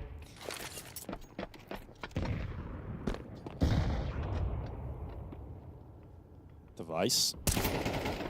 Gonna peek out from hell. Doesn't want to commit to the fight. So drops back, and Saw have the ramp room and access to the B bomb site if they want to go down the ramp. There is a rotation, though, of 2 players defending the B site for Astralis. Yeah, but they're mostly focused on secret because no one's really outside, so they don't know if someone had lurked across earlier on in the round. Now kind of moving low. Still those secret players that have dropped down are pushing towards secret stales, now coming back. But without any utility, there's no indication this hit is going to come until these footsteps are made. Roman being the bait as he heads into the bomb site. You've got KD in control side. You've got Yabi at decon. Tap onto the site. Here comes Yabi. Not going to go forward because he realizes that's a fake plan. Now it's the commitment. Here he comes, trying to deny it, and they line up. No one is looking at Yabi. No one is looking at Decon, but that plant still comes in just about secured on the final tick. And Roman and Story have a great chance because of those 2 kills to close this out. It's Mutiris with that Tech-9 takes 2 kills on ramp, and Astralis were seconds away from denying the bomb plant and putting themselves in a powerful position. But now it is a round victory for Saul. Yeah, what happened? I have no idea how that occurred. They were in such a strong position. When Yabi gets his double kill from Decon, it's like that is such a hard situation to recover from Saw. But they make it look so easy. I need to see how Matiris gets those 2. kills. Yeah, exactly. Where did this Tech-9 come from?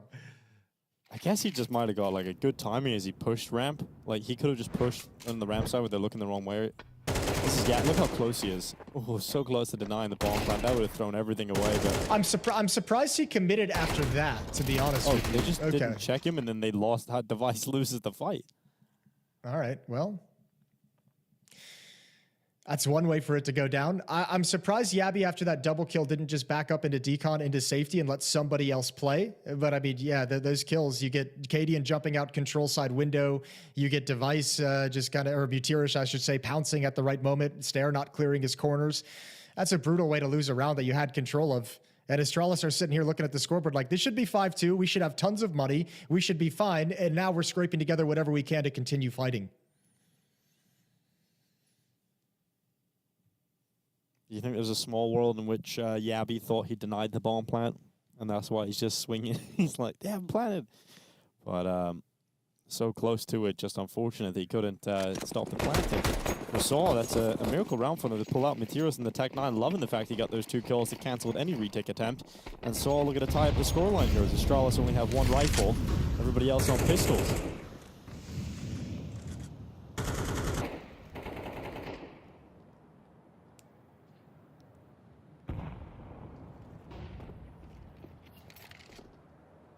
Story on the prowl outside. It's going to be the drop down to fight in towards main. A lot of damage being done into SHR. In fact, he's finished off by Device. Trade will come in elsewhere thanks to Story.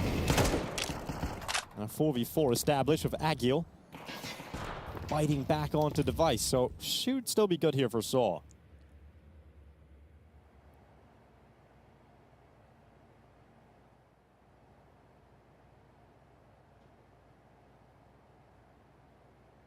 Should still be. And usually, I mean, they've been solid in these positions as well. They've been really good at playing the mid-round. So pausing and waiting, looking for a reaction that's not coming quite yet. Astralis going to wait for the next move, hit a timing around the 45-second mark to start clearing lobby. Story, if he goes down, this round can open back up.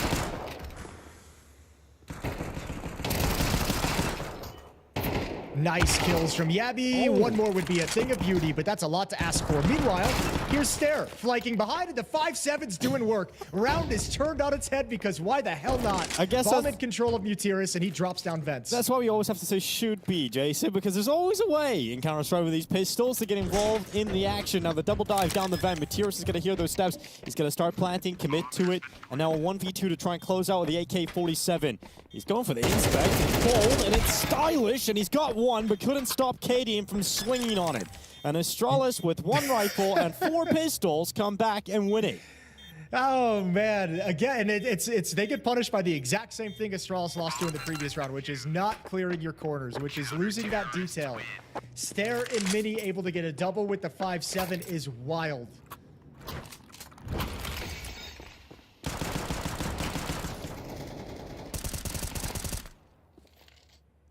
There's Yabby's double 5-7. Or Yabby, excuse me. Yeah, here he is. First comes in, then second. It's just crazy.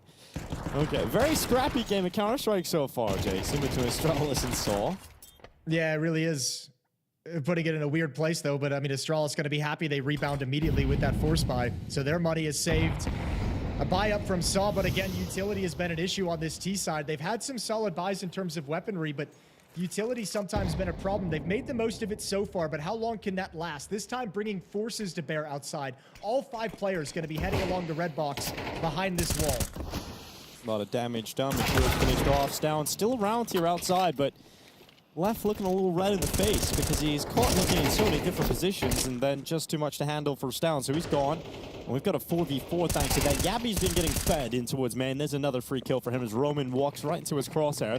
And Saul looking to pick up the pace and accelerate down B.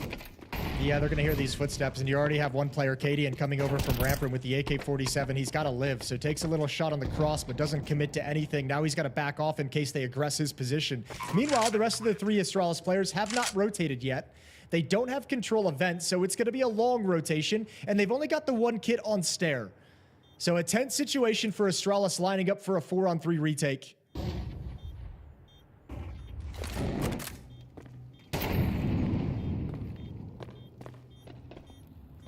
Well, time is starting to tick significantly here, Astralis. There's no kit. So, job done. Yeah, I mean, they can pick it up, but I don't think they have the time to get in. The Astralis, this round just fades away. Yep, bit of a wet squib.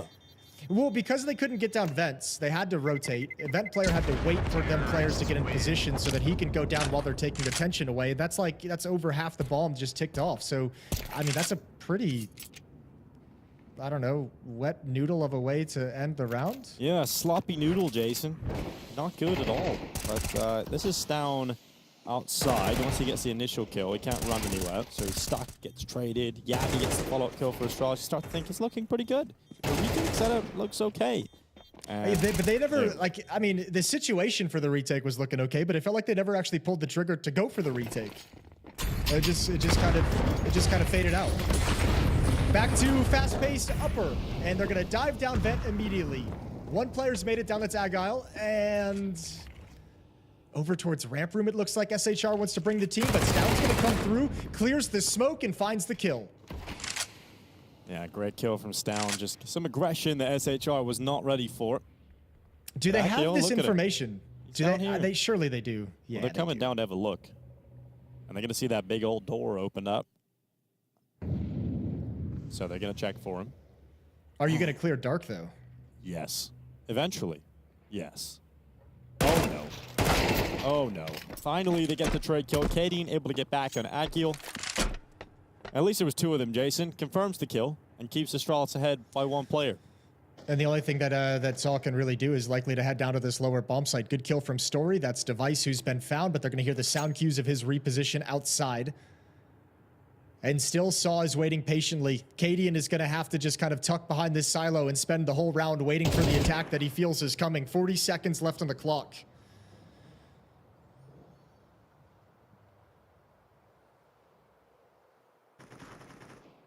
Oh, Roman. Another pick. Story just below, rips the head off of his opponent, Stare, and now Cadian left, 1v2, 24 seconds as the bomb is starting to make its way in towards A. So Cadian to clutch. They're already watching Vents as well. He's going to get taken out as soon as he comes out. This is going to be a really tough fight. If he wins it, it'll be special, but it should be impossible. Okay, he's won it, because why the hell not? And now we've got a one-on-one, and Cadian, he's got time for this. What is happening? How is he allowed to win that fight? Cadian down to a 1v1. Roman around the side. Cadian whiffs the initial bullet and couldn't compose himself to close it. Oh, this game has everything. And nothing at the same time. But I am really so surprised he gets up the vent there. I'm so surprised he gets up the vent. The gun barrel might have made that fight really awkward. I'm just gonna give the benefit of the doubt. The gun barrel popping out always kind of screws with your timing of when he's actually gonna jump out vent, but still seems crazy. Still seems crazy that he would have won it. It gets the more difficult kill. Probably should have won this, but didn't against Roman. Yeah, Roman throws him off with a nice little off angle. Holds his nerve. 5-5, and Astralis forced into a full-blown save.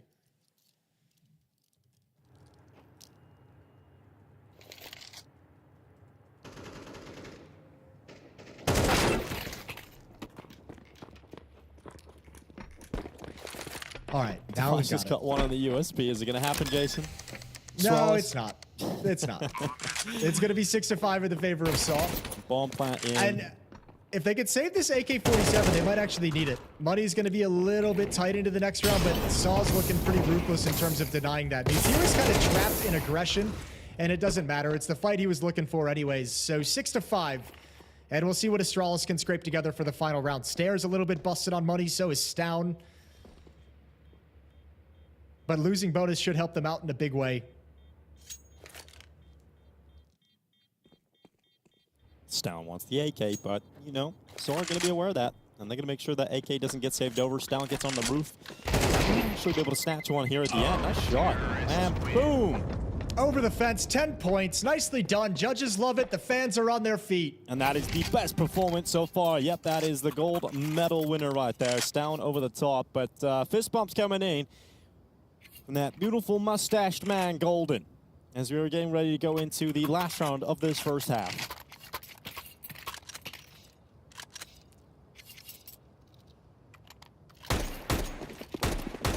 Right down the middle it could be, 6-6.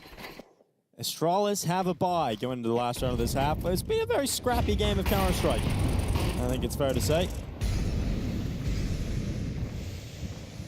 Here comes Device over towards Red. We've seen Stown attempt some aggression. It's now Device's turn.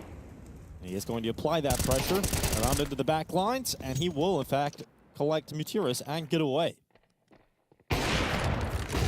Okay, Cadian's got the op. He's gone back to the old familiar. First kill is his SHR, and he's going to back away, fall back to a new perch and grab an angle.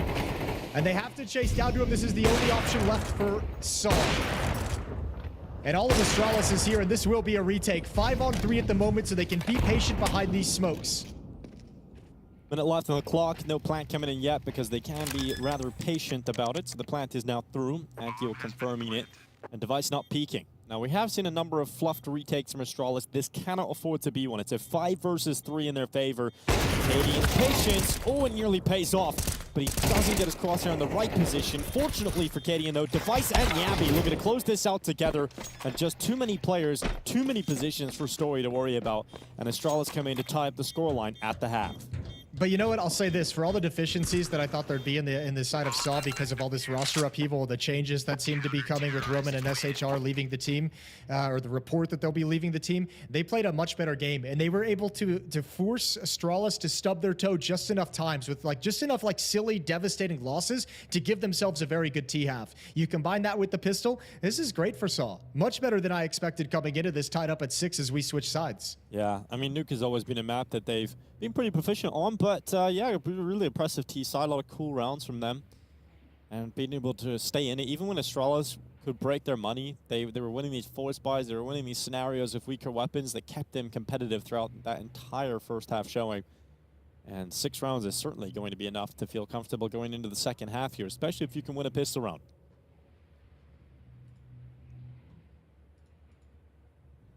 Well, I don't know. If I'm Astralis, this feels like way more of a test than I expected for them coming into this. Got to be a little nerve-wracking considering they're probably feeling frustrated with the lack of their own success as well. Let's see what kind of a half Cadian can call Astralis into. Yeah, pretty exciting game Device going over on the A stream as well, Jason, right now. FaZe versus Eternal Fire, a rematch that we got to see as that final game of the groups back in Kato, where Eternal Fire got the better of FaZe. That's going into map 3. So if you're interested in following that action, you can find that over on the PGL A stream.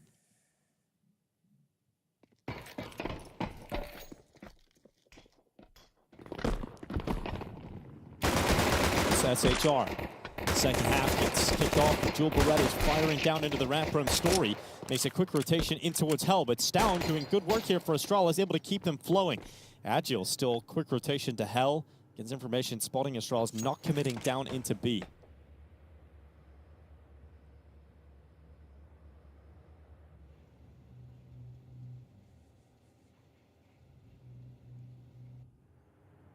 I guess with that info, they can go back up towards the A side, but Astralis realized they had been spotted going back towards ramp, so they take a minute to slow down, but look at that awkward timing. Yeah, that's really uncomfortable. Okay, well, this is odd. I've never. What is it? I feel like I was expecting more of a bounce from Cadian. I think his feet were tied down. I feel like it wouldn't feel as silly if he hadn't spotted the opponent ahead of time. But why not just swing into that fight? Because I was shaking his axe at him. He's like, take a look at this. You want to take attention, fine, but if you already know he's there, why are we not just killing the guy? Well, at least some comedic relief from comedians.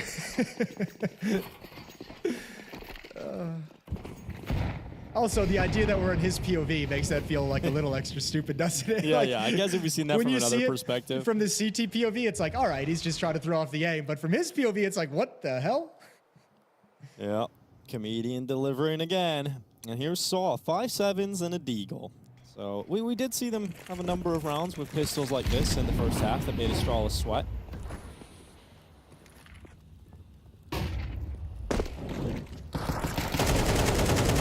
Ooh, it's down. Involved in some smoke spam battles. Look at that little firework of smoke. Just a cloud in the sky as Story's deagle blasts through the head of Katie. SHR fighting through the windows of Hell. This is a little scary now for Astralis, can't lie. Oh god, not again. Agil with another shot on the 5-7. Yeah, they gotta be patient, Astralis, at this point and try and pick off these deagles with these jiggles or repeaks. The hard thing is they have no utility to really put a whole lot of pressure on. So the deagle just keeps jiggling. And another kill comes out now. 2 versus 3, and they're stuck in like a trap, a triangle of death. They need to alleviate some of this pressure, but the AK is not providing the kills. And the player in Mini is turning the corner right now. Device having to save his team from utter disaster here. 1v3, all 3 remaining players are so low, and Device is going to get down the vent and to the B bomb site. Astralis need to win this round. You can't let SAW immediately answer back with a force buy, and Device commits to the plan.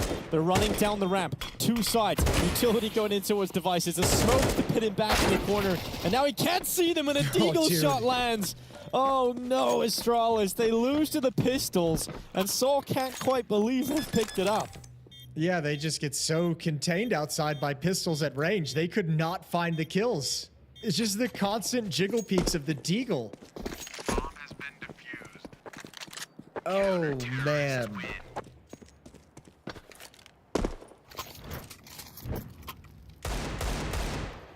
Yeah, they just, they all go on a bit of a walk outside, and it's their final destination.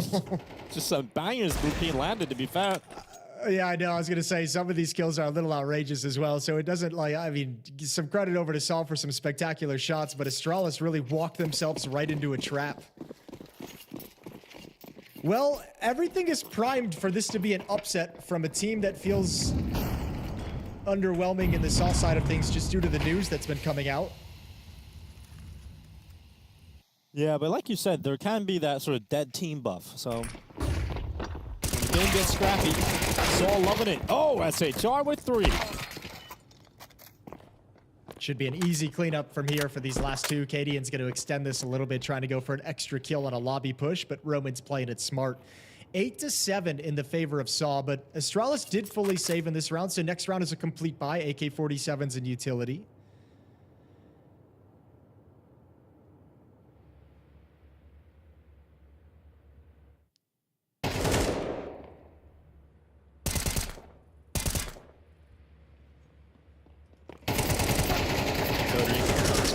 Jiggles out of the hut and taken out by Roman on the close. So Saul lose 1 player. They keep their money swelling on the CT side. Like you said, a non-investment for Astralis, so their buy is coming up next.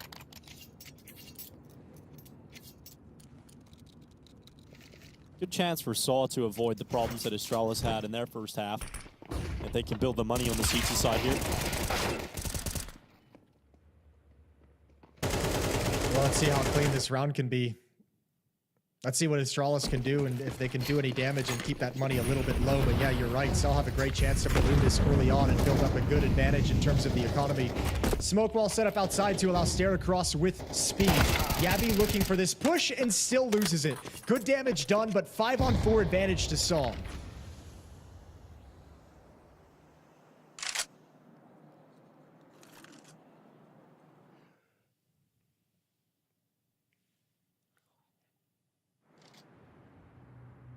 Stare himself up into the control room, and Story's just not aware of that possibility whatsoever. Did not expect Stare to be so far forward, and walks right by the windows to his death. So 4v4 thanks to that trade kill back from Stare, and now Mutiris is looking to try and stop the cross to Secret.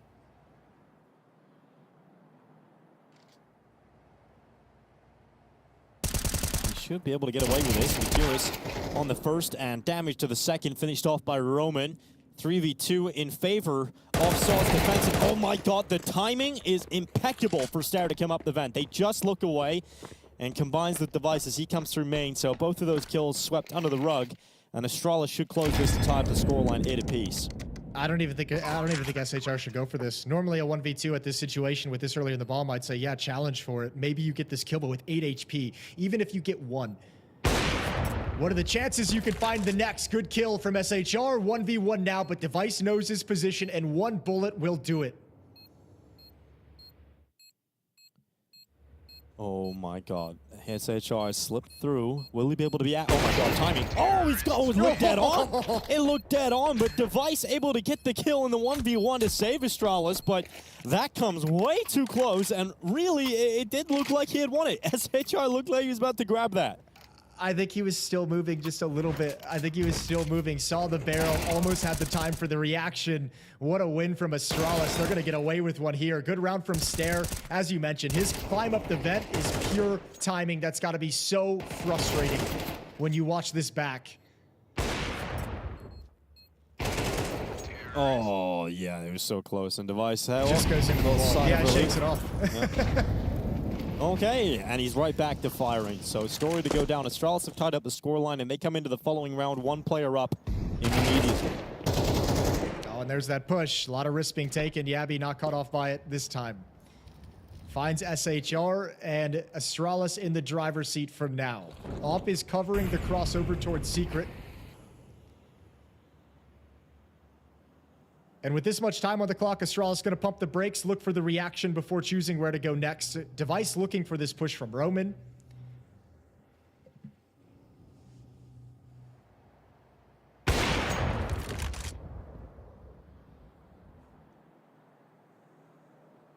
And a strong start, and it looks to be a strong finish from Astralis in round 17. And it's going to claim the lead.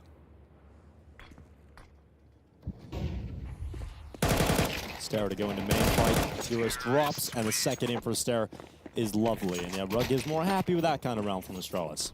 Yeah, it's a really important round for them to win. Take those guns out of the hands of the Saw defense and show you can flex a little bit on your T side. Device with a nice opening, and then you just build upon it. Little jiggle in Garage, and Story gets punished. There's another one of the risky pushes. That one's punished as well. And Device just all over the place. So round lead back to Astralis. And money is gone for Saw. Unarmored pistols. And they sit this round out. There goes. Maturus is playing on top hut. He does actually find a little bit of safety, but Yappy's already down the vent. He's in the B-bomb site. They have sent one player down to deal with this. SHR just above Yappy. And that P250 in this position could prove pretty deadly if Yappy was to continue his walkout through decom, but he just throws a little bit of pressure down and then gets back into the vent.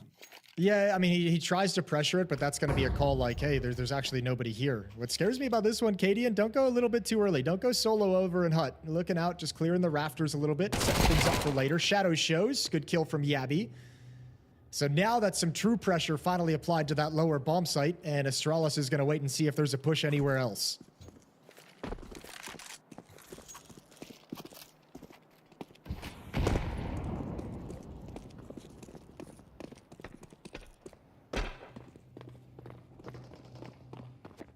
Good work from Cadian. And yeah, should be clean here for Astralis. A couple of back-to-back rounds being won cleanly allows the money to build up beautifully here for the T side and give Astralis their best opportunity to close out this map. He's coming up next here for Saw. There's the plant. And Astralis should have no issues now taking 10. Inferno up next. That'll be the map pick of Astralis.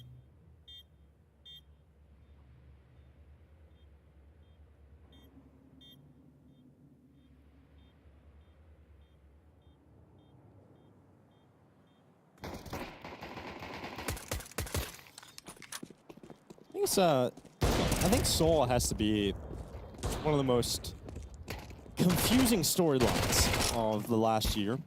You know, this is a team that was just all positive headlines. And it's still so crazy to me just watching how quickly it all blew up. Like, internally it just kind of imploded. And it just hasn't really stopped. Well, you know, reading the comments, I would suggest, I mean, the way that they've kind of phrased this, let's see, I have it here. After a lot of soul searching among the CS2 core team to plan for the future, we have thoughtfully decided that the time has come to end a cycle in Saw. After the tournament, Roman and SHR will no longer be part of the main line.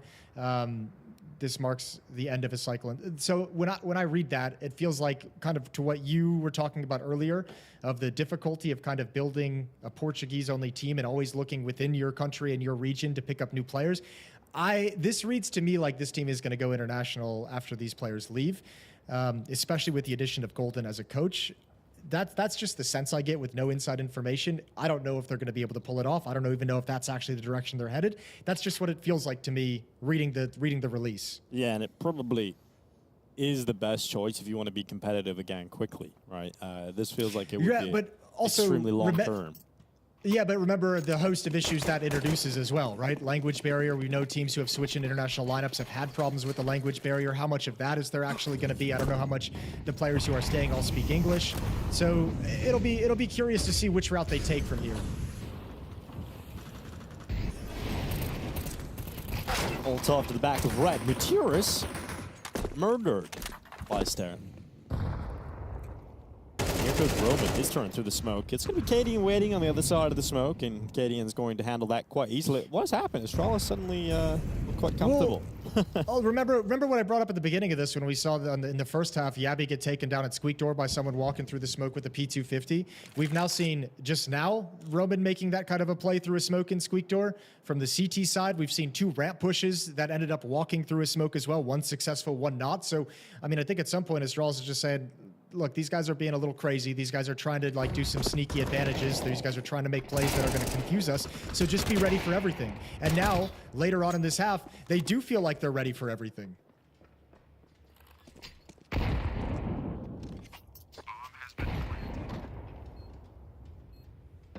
Now, Device put down low. Down also low in HP, but Device has hit a wall bang somewhere. And SHR is just going to hang on to this M4. Realize it's over. And he's going to hang on for the save. So we're looking at 11-8. Astralis getting into the final gear now. They've got money for days as well, so if they even start to lose a few rounds, they'll continuously rather have buys, and it feels good for the Danes.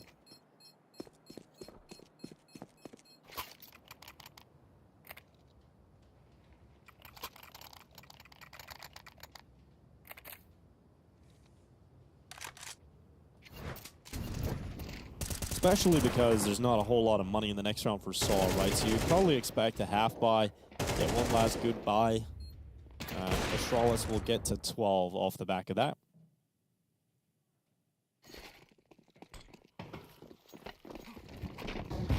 Yeah, there we go. 5-7, it's just a half investment for Saw. Astralis send out early utility in towards the A bomb site just to bait out some util from Saw. They already had limited resources anyway, but in doing so, have left them with even less going into the next minute 30 of this round.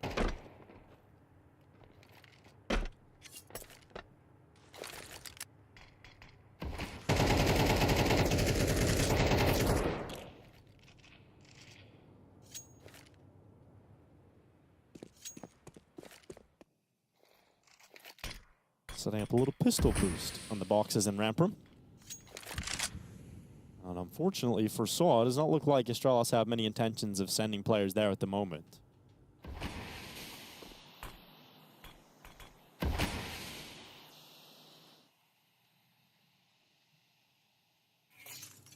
Good passage from Stair. Still, a lot of time has clicked off the clock. Astralis, when they make their move, is going to have to make a decision quickly afterwards. Boost up on top of the boxes. SHR spotted out, goes down. Good clear from Yabby. Not missing the corner this time. Cadian wrapping around through heaven as well. Going to climb up. 28 seconds on the clock. Upper bomb site is going to be under attack. That's where they want to finish. 20 seconds now, and one player steps into the hut. Hitting over the top, and the AK not able to stop Story's P250. 15 seconds, that's all the time they've got, and eventually Yabby comes in with a double kill, and they've got to start planting that bomb real soon. So there's the commitment to the plant. Here comes Mutiers to try and deny it in the last second. That was the only chance, and it's gone. So that's 12 rounds for Astralis. Map point on Nuke. Yeah, really running it down close, but with the advantage of weaponry, it's all good. Mutiris is looking to grab that AK-47 at some point and bail out. That nade might have blown it away. Yeah, it did. That's unfortunate. That's a sad ending to the round for Mutiris, especially when you get knocked back into a backflip down the ladder. That sucks. Yeah, at least you get some style points on the way out. But right now, Astralis' second half is a completely different story to the first. It's been pretty comfortable for them. Not having to deal with economic woes, not having to deal with back and forth round wins and losses. It's 5 in a row now for Astralis. Looking to close it out with a streak.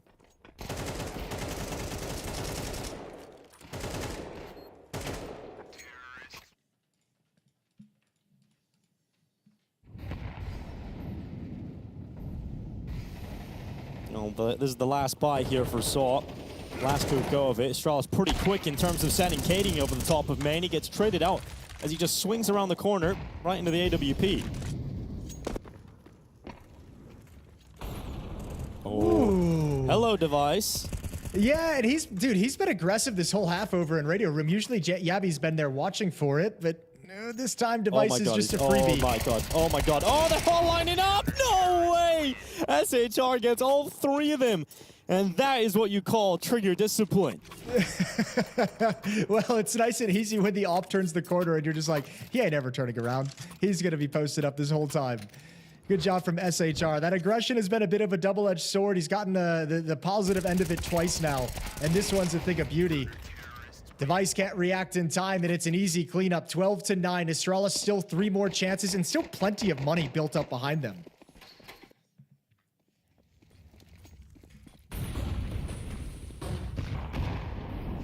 SHR getting his highlight moment of the map.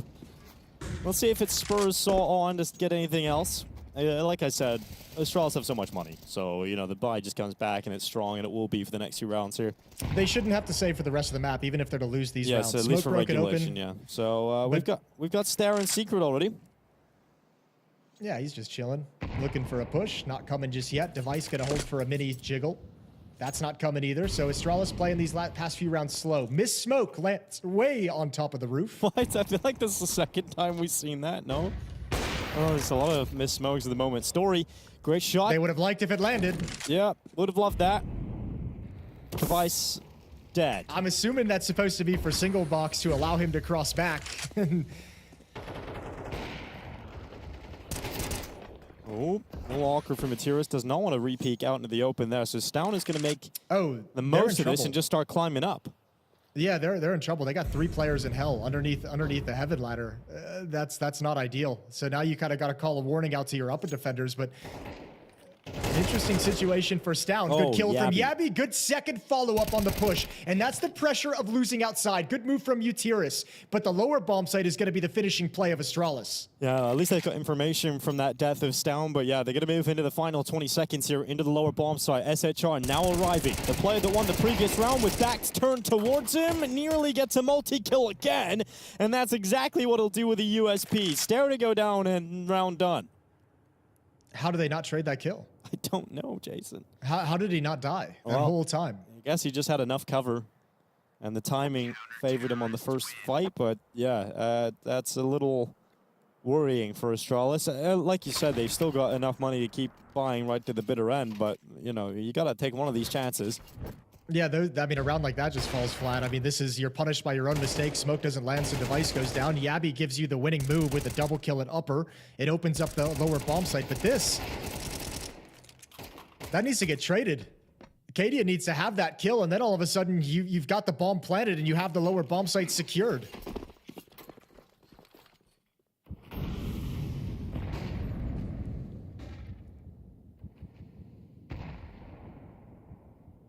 Well, very quick again and getting one player down secret here for Astralis.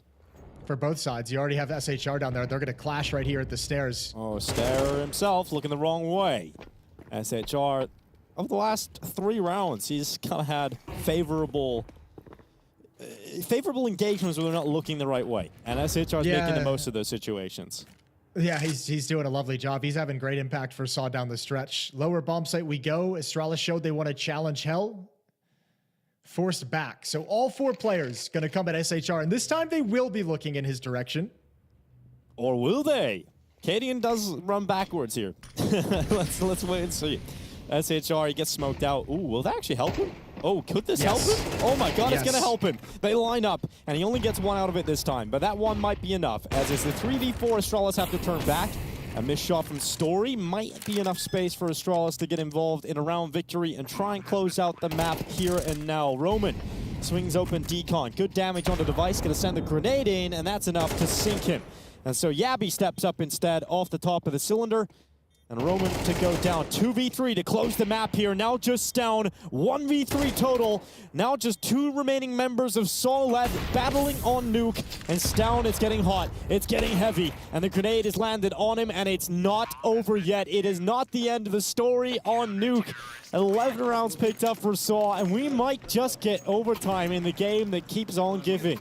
Yeah, this has got to be a timeout for Rugga to talk over with Astralis how exactly they want to close out this last round. Saw has taken all the momentum, all the wind out of their sails, and performing really well in the late round situations. Retakes onto the bomb sites have been solid. SHR's delivering good impact, and Astralis is stumped, unable to come out on top of this dead team walk-in.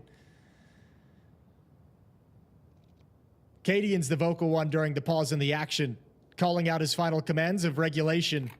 Dude, it was looking so good for Astralis. They had 5 rounds in a row. Looked like they were just going to close out the map. Little 13-8 victory. First half was scary and back and forth, but second looked to be a different story. And then SHR just started kind of wrecking that one round where Device doesn't check his corner and he gets a 3K. From that point, it seems to be the turning point of the game. Yep, this is brutal at the moment. The good thing is there's always a risk. There's always a risk that Virtus hits the W key too hard and his keyboard falls off the desk. I can't believe how on the edge his keyboard is. That's crazy. But here we go. Last round of regulation.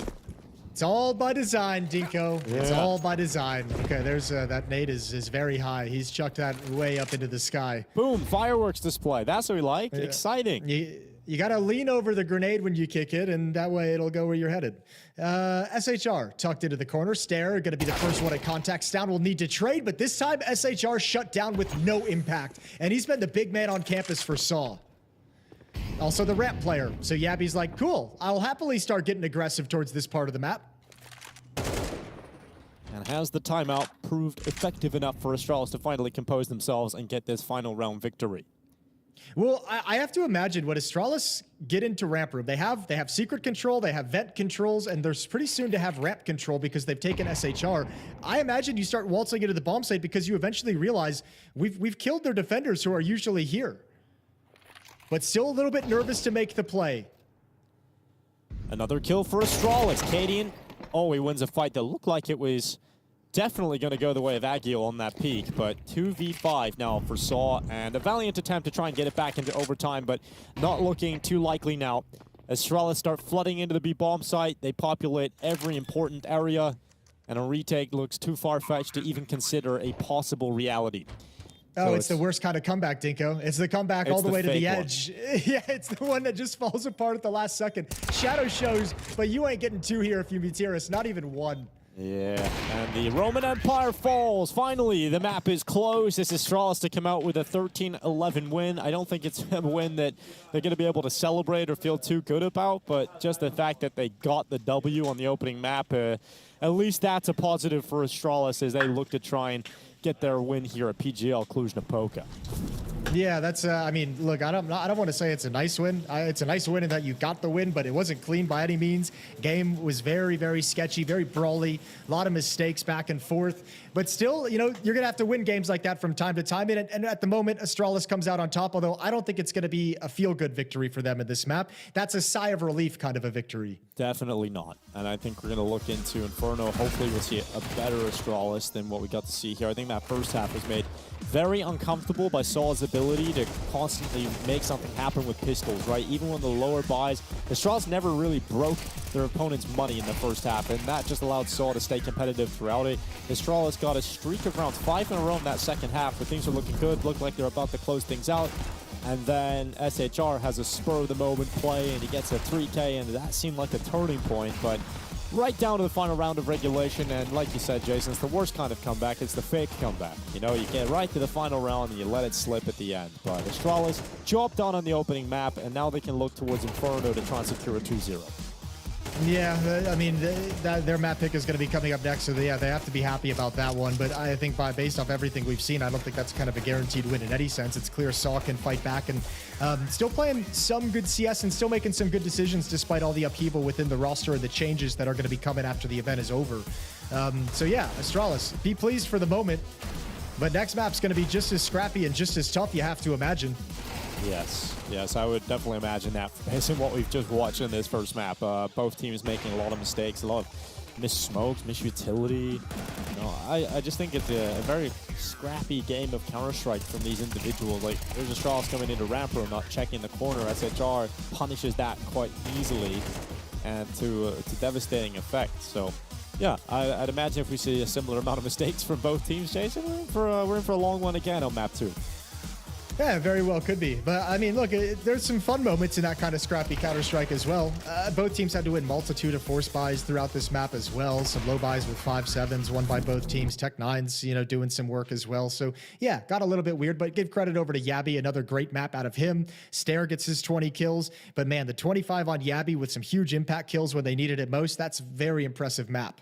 Yeah, really, I think really good stuff. What's kind of a bummer for Astralis is it feels like with the map pool being Nuke into Inferno, it's like the two maps where you feel like Alpers get the most neutered, right? T-side Inferno isn't always fun. T-side Nuke isn't always fun. But Device seems to perform Alpers. well on Inferno, despite that being a thing. Sure. Like CT side Alping, it seems like one of his best spots is if it's towards that A bomb site. So yeah, CT side is going to be fine. It's usually the T side where they kind of go away from it a little bit.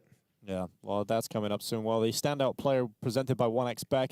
No surprises. It's Yabby Yabby Doo. He does very well to get 25 kills locked in, and looking for Inferno. Astralis set up for their map pick to try and close out a win versus Saw, a team with all these rumors circulating them that this might be the last event we watch as 5 together, and Astralis looking to make sure that they are eliminated quickly. They won't be out of the tournament just yet, but this will be a step in the wrong direction. We'll see if Astralis can step up and get a 2-0 after the break. She said she loves you, but she can't love me. But I love you.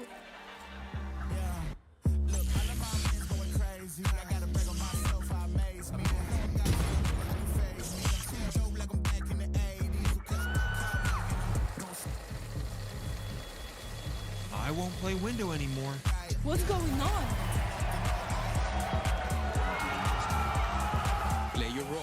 1xBet. On to the next one.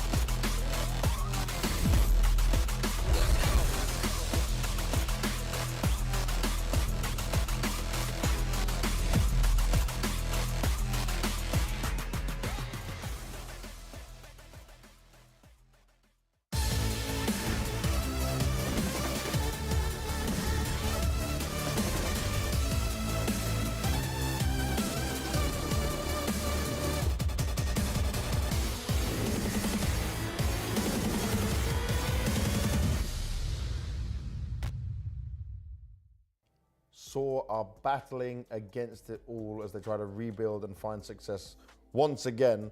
I've got Mudris with me here, and first thing I want to ask you is just, how are you feeling going through this process again? Because 2024 was amazing for you guys, and we saw what you guys could do, but now it's a tough time, but it's a almost complete rebuild, right? 2 players is a big change for you. So what is going on inside just your head right now?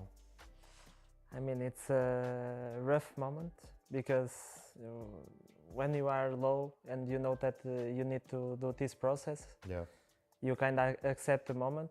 But when you go to one tournament, we did some good things. And right now we feel that we are not improving. So I think that's the hardest part. Because somehow we are trying to, I'm not saying that we are doing the same job that we did the last year, but we are trying to see what is good for the team, what is good for the players.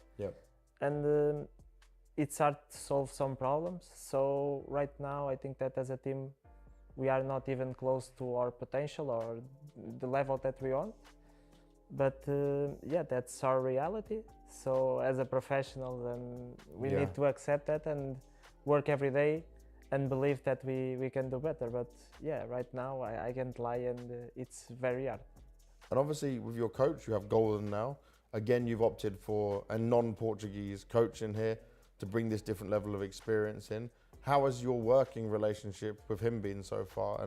And how are you two just approaching what you're working on as a team? We stopped believing in Portuguese coaches because it's not about believing, it's about we want something new, because we wanted someone to be from a different background, because we had some problems that everyone on the team has, and we wanted someone different to work with us. So international coach, I think it fits to our team. We are speaking in English on the team speak all the time.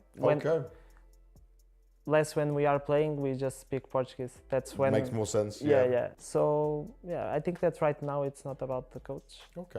It's about the players. I think we are the problem. So I like to think that way, because the coach is not inside of the server, is not making the decisions. Of course, you can have the impact in the pracs or outside of the server. Of course, you need to have that impact. But when we are playing and the mistakes that we do, it's all about the players.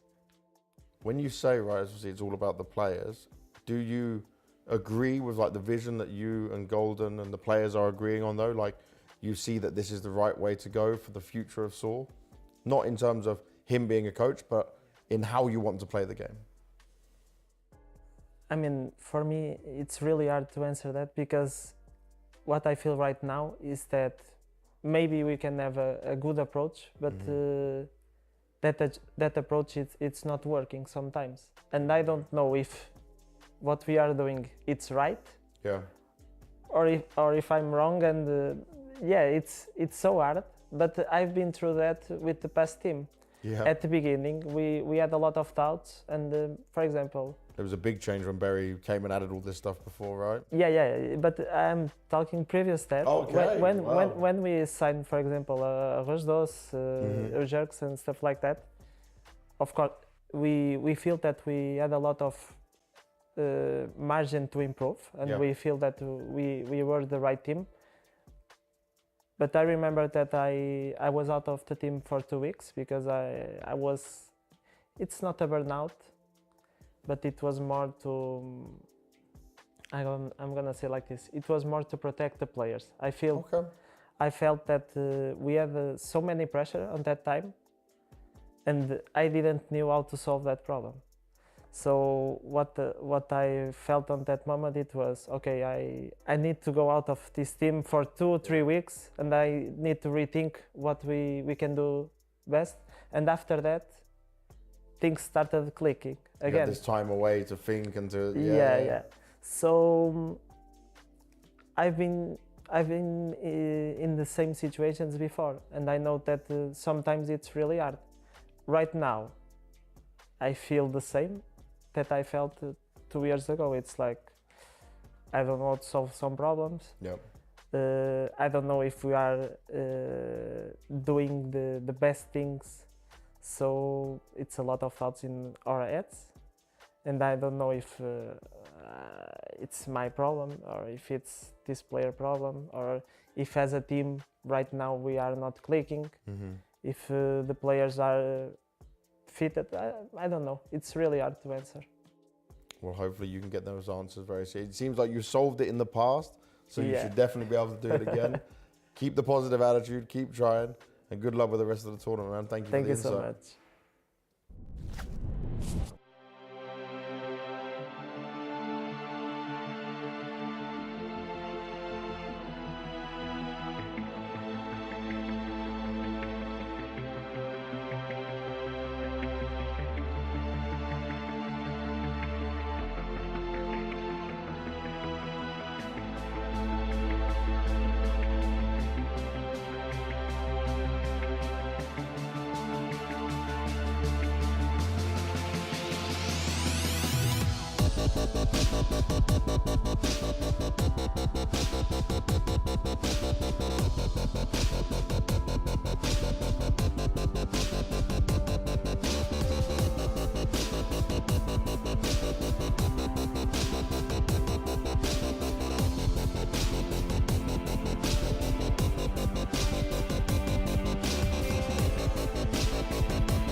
Welcome back to PGL Cluj-Napoca 2025. We have Astralis one map up versus Saw, and we heard a very candid interview, though, with Mutiras talking about the issues inside of the Saw team, saying they felt this 2 years ago. I think the fact that they are dealing with all of these issues, and probably not a great environment, the fact that they were still so close to winning that nuke map, or at least being competitive on it, Jason, was impressive. But I think that should get more difficult going down the line, right, the further we go in a series. Maybe, but I think more than anything, I actually think, I think Saw is probably handling this as best they can. I think the idea that they've made the announcement, they made the decision, and everyone is kind of aware that the changes are coming after this event. As a player, it lets you kind of forget about trying to solve the problems and focus on just playing with what you know at the time, right? Like, you're no longer trying to find solutions. You're just playing. You know exactly what you're going to get in this moment. It's not going to be as frustrating because you know the changes are coming, and you could just focus on the gameplay. So in one sense, I think Saw's handled this in a way that's allowed them to show their best level at this particular event, if that makes sense. No, it does make sense. It does make sense because expectations are rock bottom, and I think they're outperforming those. This is basically how it's going. But yeah, I think coming into this game, I think Astralis, we kind of mentioned it as we came out of that nuke game. I don't think they're going to be able to celebrate that nuke victory. I don't think they're going to feel too good about it. It's more of a relief feeling that they actually won the map rather than have to go into overtime and potentially lose it. So they've set themselves up with the best opportunity possible to get a 2-0 victory. Inferno is their map pick, and we go into it. But this isn't it isn't like they're going into a map that Saw don't play, right? This is another map alongside Nuke where Saw are relatively comfortable on 6-5 win-loss record on it, so they played it a fair bit recently. This is the VRS forecast, how things shake out with a win and loss for Saw. If team loses, they go into 42nd place, and if they win, up to 20th. Yeah, and I think the main takeaway is for me is Astralis not really changing a whole lot, gaining 1 point with a win or gaining one standing with a win, losing nothing with a loss. But I think more than anything, this matchup is just like we can't really draw any conclusions about Saw because we know they're going to change. For me, it's like Astralis, when are we going to see like the step up in improvement? Like, when are they going to get to that next level that allows them? Because even if this roster was staying together, I feel like I would still be coming into this saying I expect Astralis to be able to kind of handle this without too much difficulty. So I'm looking at this more like Astralis and saying I'm not seeing the improvement I'd like to see out of them fast enough, which maybe it's unfair, but I expect this team to be more competitive than they are. Yeah, I think they would even have that expectation of themselves. It's probably a very frustrating time for these individual players who know the ceiling that they can reach. Just they're at the floor right now, and it's hard to figure out where they are. But at the floor and just trying to hold on, baby. Yeah, it's there's a gaping hole in the floor, and they're falling into it at the moment. So let me just climb out of that, and let's see how they get into this. So Inferno coming up. Yabby had a great map on Nuke. Looking to try and continue that here for Astralis as they start on the T side. This is where we said that the device AWP is likely to be neutered, but a very comfortable rifler, very competent rifler as well.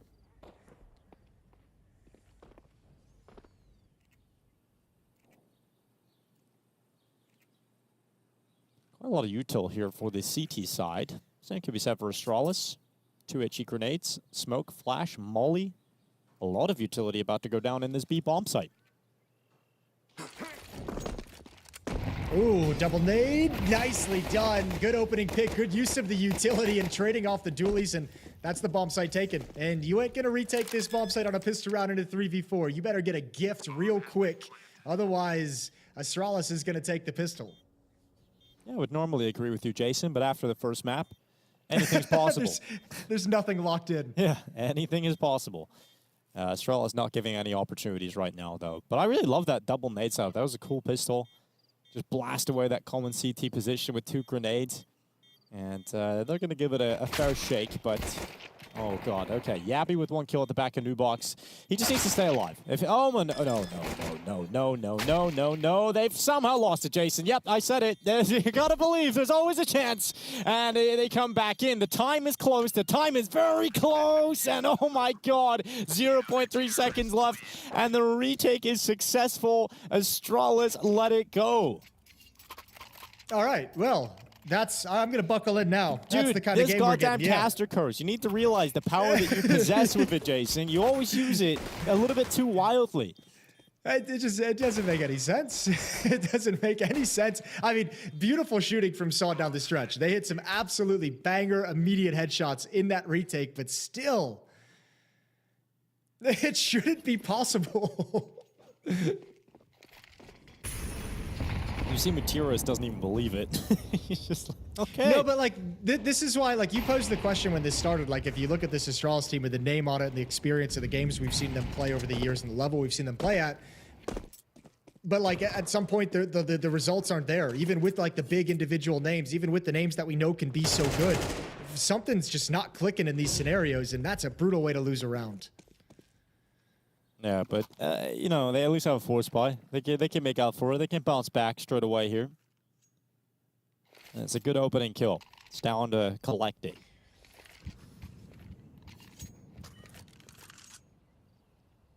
Trading some weapons off. Cadian taking the AK-47 on Stown, who's been damaged up to 64, so he gets the MP9. Utility being dropped for an execute. Astralis going to move into a little bit of mid-control. They've got 2 smokes to use, so they have another option after this salvo of utility. But with both of them being sent towards Rap side, Library and Spawn Arches, this feels like a commitment through Rap side, using the AK and using the Galil for range. Stair wrapping around long. Nice shot. Damn. Oh, the second's even better from Stair. Clean deeks coming in from Stair. Gil, though, a double from the pit. Oh my god, it's clean on the FAMAS. It's just sharp shooting all over the show. And despite Stair getting a double D, it's not enough to get rid of the FAMAS's power inside a pit. Man, I don't know what to say. That's another round for Astralis. You get those 2 deeks on the wrap around the bomb site, and I'm not even saying they did anything wrong, but how do you lose? Like, this is a great performance, a great step up from Agil when he's needed most, but how is this not just a 1 round after those 2 kills? SHR arrives, super aggressive, taking some pressure off Agile, but oh man, back-to-back rounds, Astralis, that's heartbreak. Yeah, so they're going to buy again because they're bringing it so close to doing quite a bit of damage. So they're going to throw Tech 9s all across the board. Mac 10 in there on Stair, but I mean, this is more unlikely to work out for Astralis. What a rough start. You can say that again.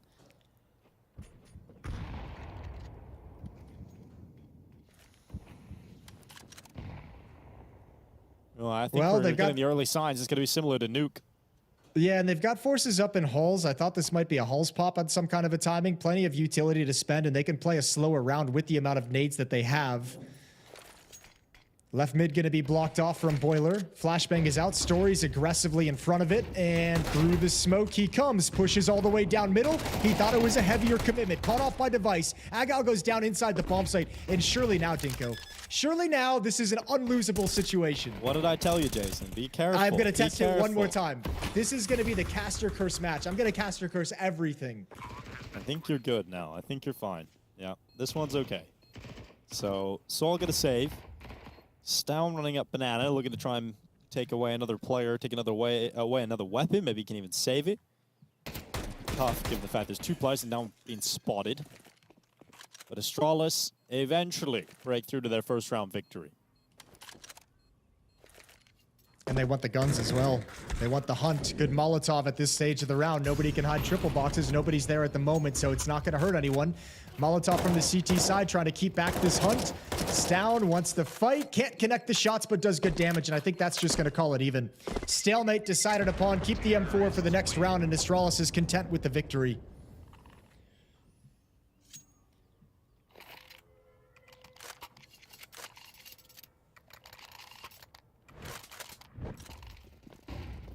This is the mid-aggression from Story not paying off. Device able to just charge around that corner. Cadian getting deep into the site, and the Tech 9s just overwhelm them. And yeah, they have to be content with the victory.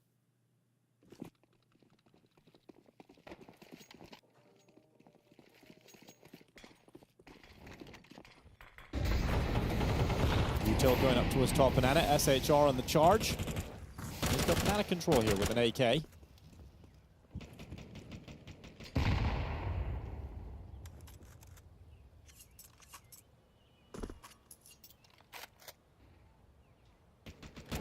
Roman is tasked with holding Banana alone, and what that does is it allows them to spare an extra player for the rotate to bolster the A defense into a 4-man setup.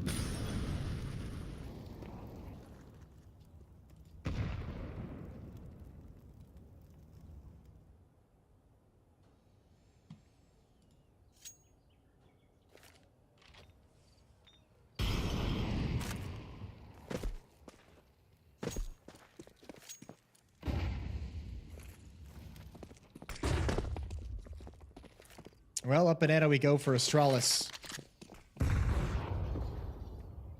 45 seconds on the clock. They've got complete control. They can start applying some pressure. It's only Roman here for the moment. He's going to be forced to use that smoke just now. It plumes at 40 seconds. That'll expire, what, around 22, 23. So Astralis is forced into a really late round play, and Saw puts a lot of faith in that smoke. They shift a 4th defender back to the A bomb site. Astralis, this has got to be knockout punch. Entries have got to be clean and quick. Oh, it's not looking too likely here, to be honest. Stair just dives into the site and dies in the site. Now the wraparound long, 14 seconds on the clock, and Stown delivering what's required, but SHR still here and fighting, so Stown needs everything, and he needs the plant firstly, and he's gonna get it. But this is the ace for Stown. If he can collect this, the V in his name stands for 5. And he's looking out long side. No push coming his way just yet from that position, and he'll start to read the possibility of either apartments or short. And Stown needs everything, and he's going to get it. Headshot jumps up, Roman goes down, and Stown delivers for Astralis. Bails them out of a really, really tough position. Astralis didn't get anything they wanted. With the clock running down, a really dicey hit. 3 defenders, 4 defenders at that bomb site. And Stown is able to trade them all off. The initial thrust into the site does damage, but doesn't open up opportunity. Stown's there for the cleanup. But that's Astralis getting bailed out. That's not really a round that you're going to want to lean on. That's a big save from Stown in the early going of Inferno. And back to pistols for Saw. All 5 players towards the B bomb site. They've got 1 flashbang from BTarena, so going to set up a late trap to push in on the thrust from Astralis.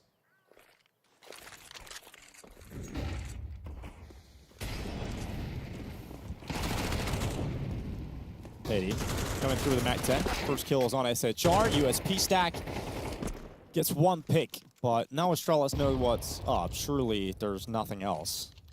I don't know if they spotted I don't know if numbers. they've seen everything. Yeah, that's the problem. I mean, you can imagine at least 1 extra CT spawn with that flashbang, but they're just supremely confident now. Stown coming in, needs to clear first oranges and will. Some missed shots from Roman give up the position, and Stown is just fragging. These past 2 rounds, 9 kills for Stown.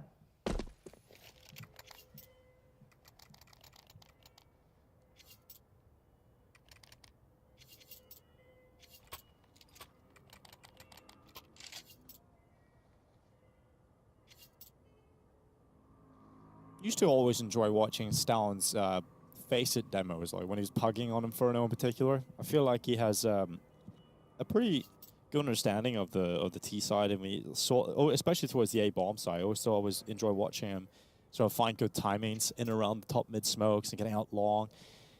Seems very comfortable in that position, and that's where he's done most of his hard work so far. Let's see if that performance from Stown continues. It is 2 rounds, one of which against some weaker weapons, but let's see if he can continue that into the gun rounds.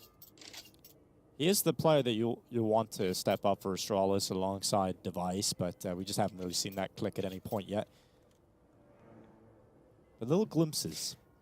Yeah, I think that's the problem. It's just those glimpses. There's no consistency to it, which is really frustrating, because I think everyone wants this roster to do well. It's just clear something's a little bit off as they still try and figure it out.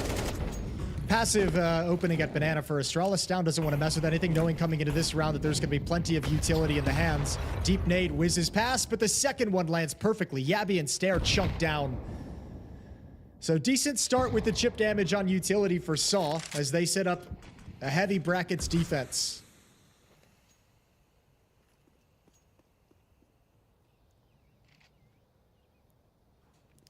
One smoke and 1 Molotov left on the CT side. That's on Agile, who's over towards lane.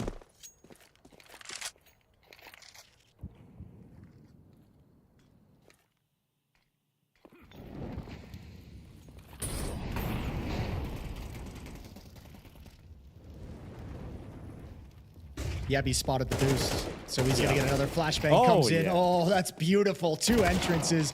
Good information gathering, and what a sick play from Yabby. Over to the B-bomb site we go, and again, no utility here to slow this down or prevent the swarm coming at you. Yeah, well, grenade goes to the back of the site. Roman, bullet to the back of the head, and Stown through the CT smoke. Well, not much you can do about that. So, 4th round for Astralis. And, you know, considering the first 2 rounds, could have been a flawless start for Astralis, but they're going to have to take it. It's looking pretty good right now for them on this T side. Yeah, but it's good seeing them recover from it at least, because, you know, if that could have been a talking point for the rest of this half. And also, I mean, it could have just been a sign that Astralis was going to play a rough game. And now we can kind of look at it with the context of the rest of these rounds. There's, you know, been some sketchy, the one sketchy round that went very, very late in the round that they came out on top of. But those are mostly hiccups to start the map more than any kind of consistent, you know, difficulty or deficiency.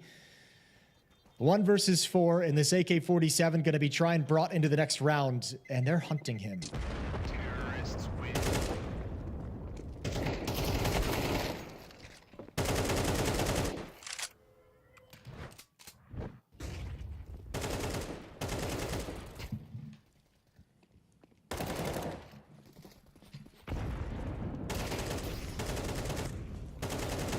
Astralis look a lot more deadly on this T side, a lot more clean since that Stown step up.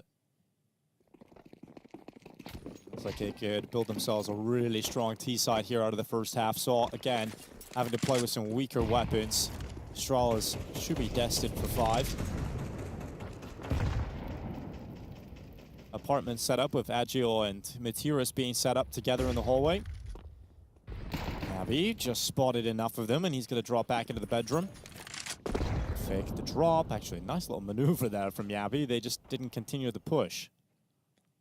Yeah, I mean, they realized the moment of where they could have caught him off guard had been missed, and anything pushed forward would just be giving your life away for free. So still with this kind of armor and the MP9, the 5.7s, they feel like there's still some work to be done and a way to turn this round in their favor. Flash in for Stare to clear Boiler.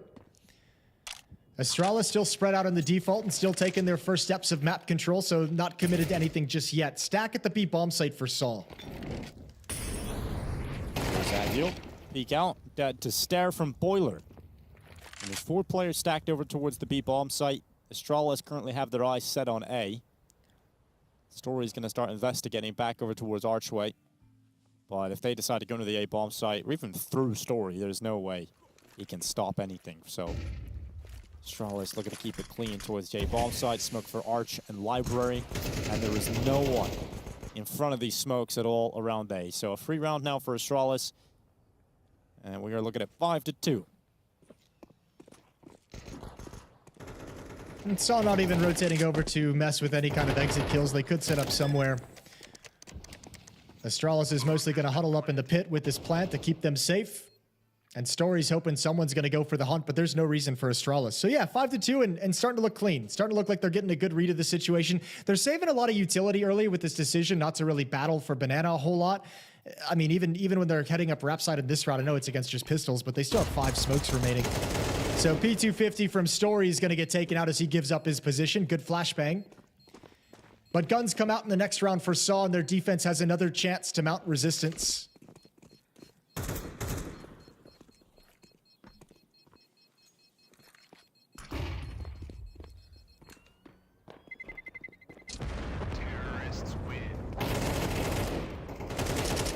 And Matiris caught at the end, though, as well. So no mercy from Astralis. 1 play staying alive for Saw, and the fist bounce coming. Astralis definitely enjoying the game at the moment.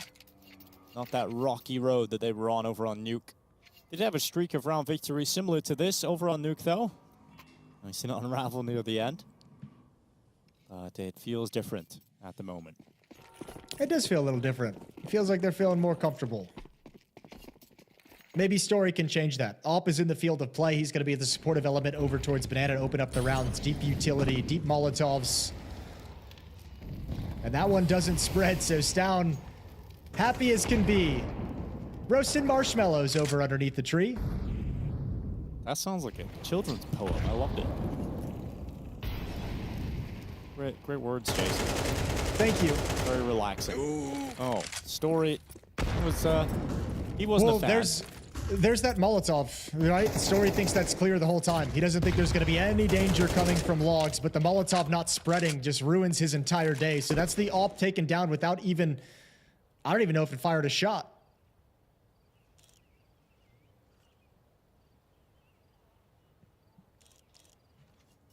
Once again, having to play from a disadvantageous situation here, saw on the defense. We'll have one player defending B. Util's going to go down as well, so a CT smoke out from Astralis has made them a little uncomfortable, but SHR hasn't seen any signs of further progression, and so he calls off that rotation from Roman, who stays committed with his gaze upon this A-bomb site instead. Materis at long side.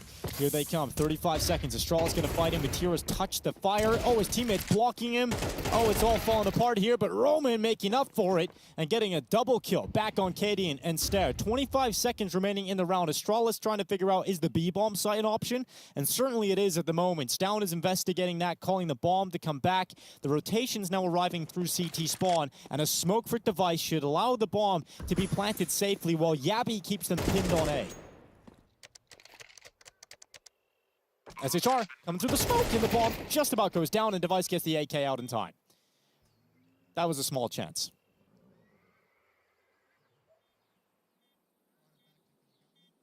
Oh, I didn't even notice you were gone. My man, that's what I'm talking about. That's synchronicity. Roman gets to go down last. Good shot from Stown. And Astralis now starting to pile it on. Yeah. I'm glad I wasn't talking directly to you, Jason. I tried to message you on WhatsApp. My mic crashed in the program, but we're back. Oh, it's all good. I see that, yeah. Yeah, you're all good. Don't worry about it. No one would have even noticed.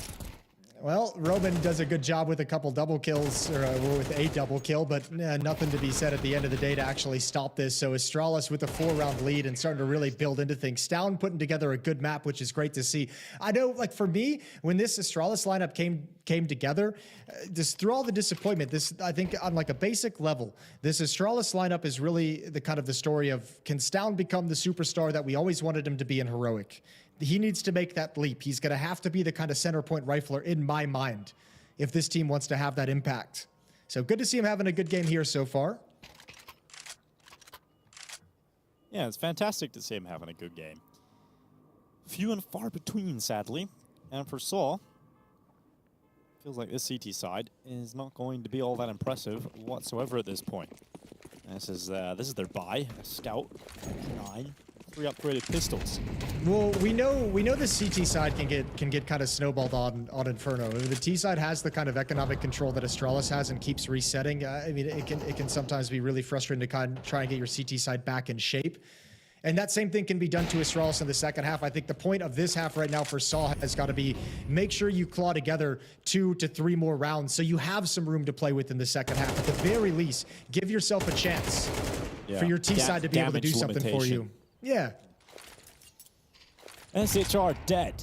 And Astralis into a 5 versus 3 should be easy to close out, and certainly looking like it will be thanks to Yabi onto Agil. Roman to drop his smoke and defend his life for the next few seconds at least.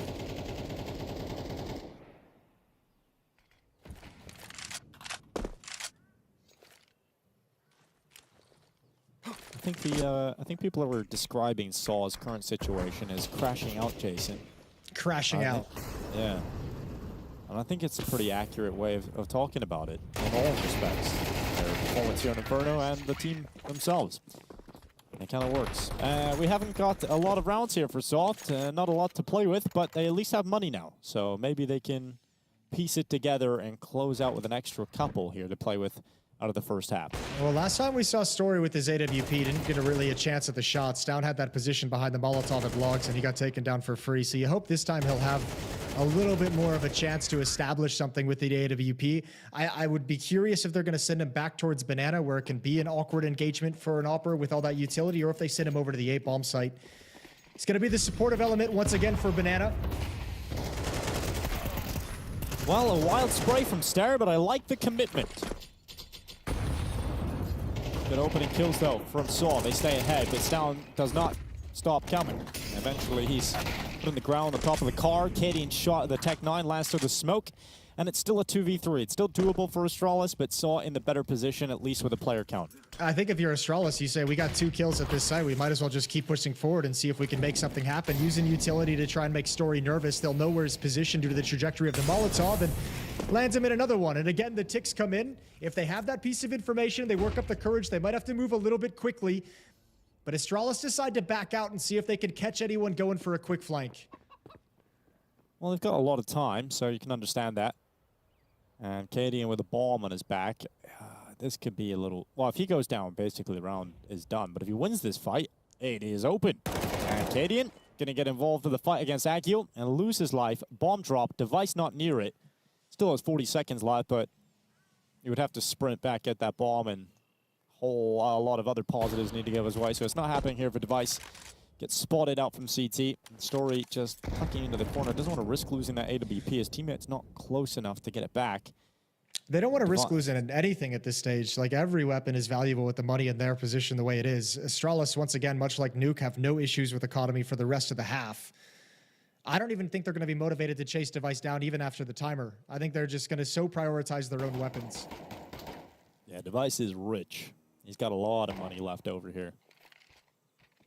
He did win 4 majors. Well, he's gone. And we've got the 3rd round here for Saw.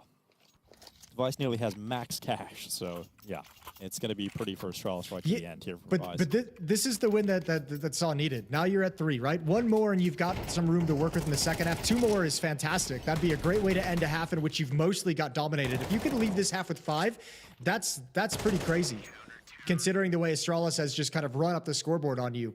So a small recovery here could go a long way for Saw in the second half.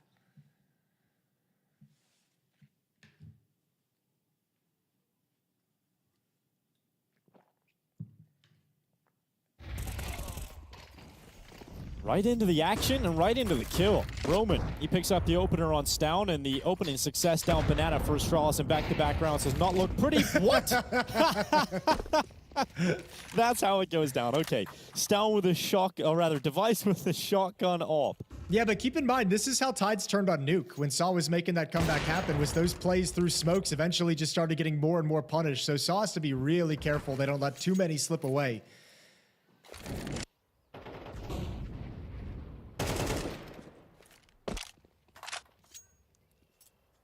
Great shot back from Matiris, and yeah, we are starting to see Saul recover this half a little bit. 4 rounds, teed right up. And Astralis in back-to-back rounds, it feels like they live and die on the Banana opener. Smoking towards CT, Molotov going towards Coffins. They'll give it a good go here. But Roman's position should be strong enough. Another rotation coming over for the rest of the resources. There's the, oh, great shot from Device. Nice flick out towards Roman. Is there any more offered up for Device? They're dead set that someone's going to be over at triple. Over at New Box Story, he's playing deep with the op holding the angle. Bomb still not planted just yet. There's no way for Device to get cover. They need another kill, and there's only 20 seconds left in the round. Stair going to push forward. He's going to provide that cover by aggression. Misses the opportunity, but finds the banana flank. How's he got away with that? Is now Star needs to defend Device. The shots come in. It's down to time. It's down to kills, in fact. And Astralis find a way to win it. That is a huge recovery from Astralis. And that has ended the hopes and dreams of the CT half here for Saul. Yeah, that one's so rough. They had a nice flank, but man, Stair getting aggressive throws everything off. Prompts the flank to come in early. And a huge advantage given up by Saul. Considering the kills they had, 2v4 converted by Stair and Device.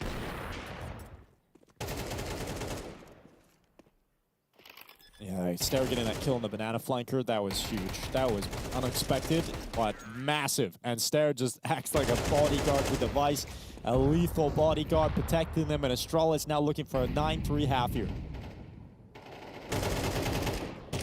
Well, they sense a little bit of aggression with that deep mid-smoke, spamming through it, forced Saw to give up on the idea. When these smokes clear in Banana, Stown has an avenue to start pushing forward and gain control, not utility for Saw to maintain any kind of position. So map control is going to be conceded to Astralis with relative ease.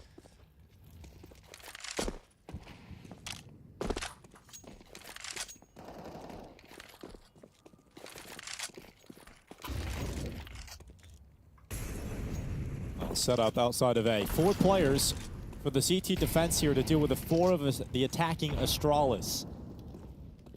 In terms of having numbers in the right places, the best chance for Saw to get a 4th round win. Here comes the swing. Stair didn't spot Roman as he was shrouded by the cover of the debris tossed up by that HE grenade. And Astralis lose another member and a lot of health here on Cadian. 30 seconds remaining in the round to do something.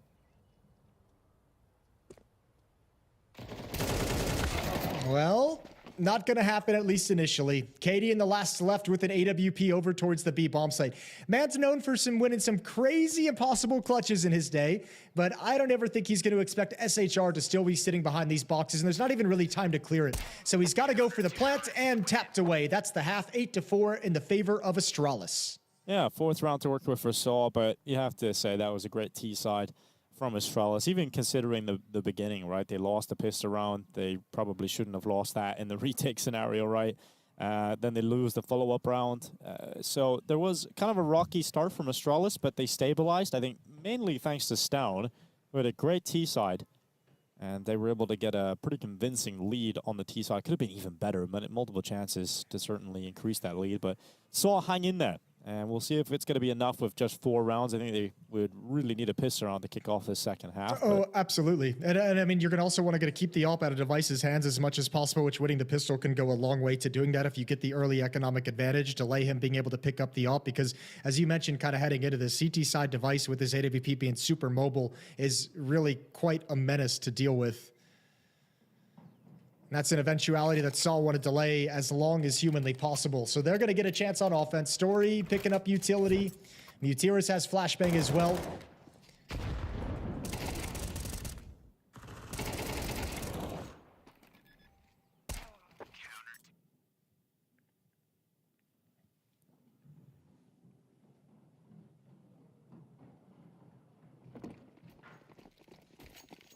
Well, pistol round kicks off. First look at the Astralis defense. Mutiris going to be down in Banana. He's the man with utility. You don't want to lose your life earlier if you're Mutiris. You lose that molly or flash. Roman boosted up into the bedroom. I'm assuming Mutiris maybe show they want to take Banana with utility. But I think with that piece of aggression from Astralis, he's going to give it up. Yeah, this is always going to be a Hulse pop. So it's Stair in the pit to defend initially. He's got a teammate over towards the library, but the kills need to come out, and Stair's already gushed up and taken down. Into the site. They populated A. Yabi charging up through middle. Begins the first step in liquidating that population. Story cast aside, but 1 player apartments, 2 in the site, 1 in the pit. It's a strong post plant setup here for Saw. Jason, you want to say it's unwinnable? It's unwinnable.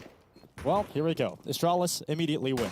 And we've now got Mutiris and SHR inside of the site. They're doing their best, and they're fragging out. But Device comes in on the Julies, and they're going to get to that defuse. Cadian going to hold it all the way. No kid on his back, but he's got time. He's going to hold it, and Astralis pull off the retake. There we go. Perfect. As I said, unwinnable for Saw. Good retake from Astralis. Nicely done. It's clinical. You can't win a post plant. You can't win a pistol post plant in this game. That's just the rule. Dude, they had such a sick setup too. 2 in the site, 1 in the pit, 1 in the apartments. That feels like a golden recipe.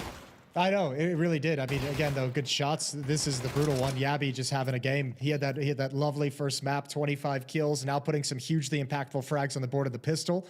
And Astralis is getting the second half started very, very well. A buy back up into it, and it feels like maybe the map is on this. Otherwise, it's a huge hole for Saul. Charge up through Banana. Here's Mutiris leading it with a Mac 10, but he's held back behind the fire. Coming right through. Cadian, it's a leaping Mutiris, a leaping deadly Mutiris. Caps aside. In his defense, he throws his smoke off the wall to bounce in the front of the site to give him some space to wrap towards into water, and that smoke hit like a curved wall and bounced right back on him. So that smoke actually went nowhere he wanted it to, which made him completely exposed as he jumped on through.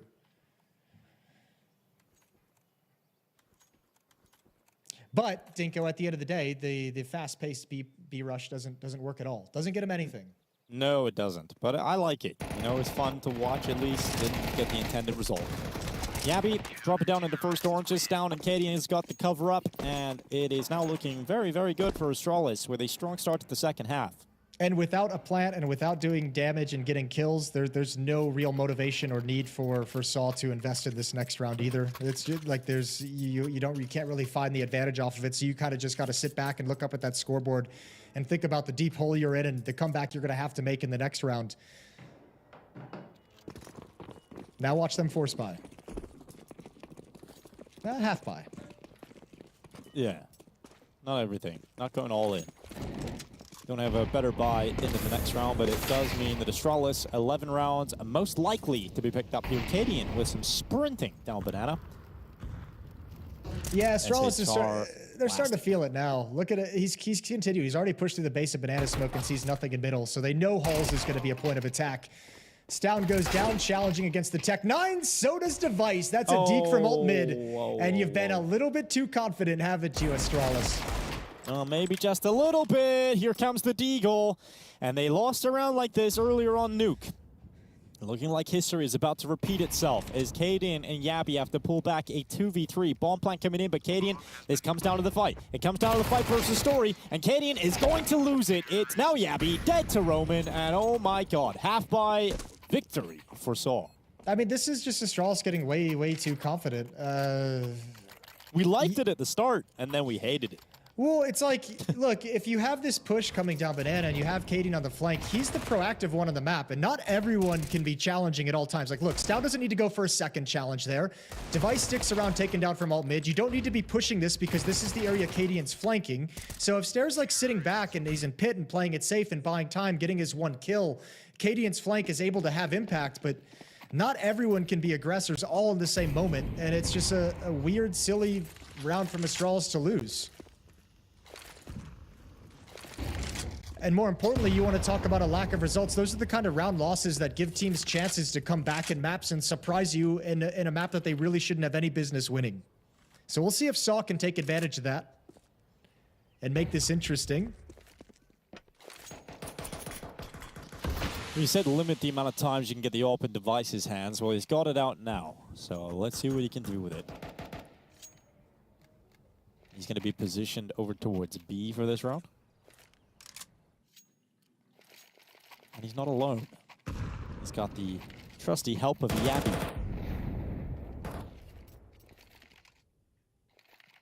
And that utility is enough to scare them back. Yabby's holding onto his smoke as well, so as soon as any indication comes that this hit is... Oh, there it is, and they're going to come right through that smoke. Looked like they might turn the corner, but didn't beat it. It's going to negate some of the T-sided utility. Device picks one off, and the hit is committed to. Yeah, great first shot from Device. Second is better, and they'll go again. Missed shot on the third, but he's got the rifle support, but now he no longer has that. Device is out of bullets in the primary weapon, but his teammates have rotated over, and just the reinforcements are in position to make sure Astralis hold on to it. So good work from Device on the AWP, gets his 2.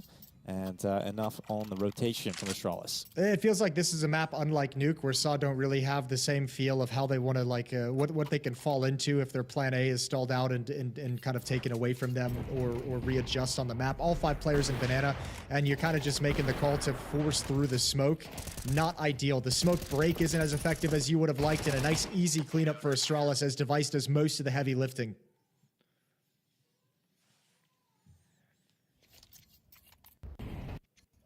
And that's kind of why you want to limit the AWP. Well, he'll keep it. He's got to wield again. And Saw unable to make the most of their opportunity picked up in the previous round. Calling their 3rd and final timeout. At least here in regulation for Saw. Getting golden on the mic.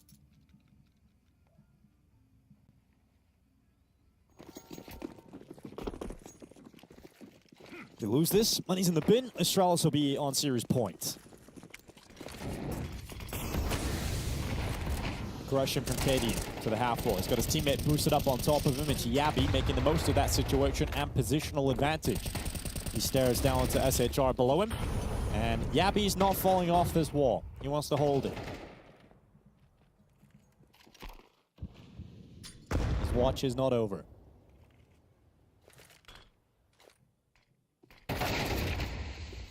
Oh, damn. That's one hell of a shot. Adds the bomb carrier, just charging forward alone. Yeah, awkward situation for Stair. Uses this slight gap to get an angle, and now he's pressured from 2 different positions. Oh, this is trouble. Good kills, good headshots. Roman started it off, and everyone from Soft follows up and builds off his success. Device left alone in a 1v4, and it's a mission to save the AWP, and he's going to desperately try and find cover. He knows the hunt is coming. I just love how mad that round was from Roman. You know, he's just, all right, I'm going to take matters into my own hands, take this fight alongside, and once he makes it work, he just continues that charge. Great shot from Device. He's going to know the second player in Banana, but he's aware of the possibility of the CT flank too, and it's not allowed to happen. Story trying to get to the AWP, and didn't look like he got it. So it sounded like he got it, though. Okay, sounded like he got it. Didn't look like it, but maybe he's got longer arms than I expected, Jason. Yeah, I think he's got some hustle. He's strapped on them Nikes. Yeah, there we he's go. got it in his hands right now. Yeah, exactly. Okay, well, this is Roman just kind of saying we need some magic. We need some special sauce. Good swing from him, and obviously just opening up the entire bomb site. That's a 4-on-5 conversion from Saw, so the game's not done yet.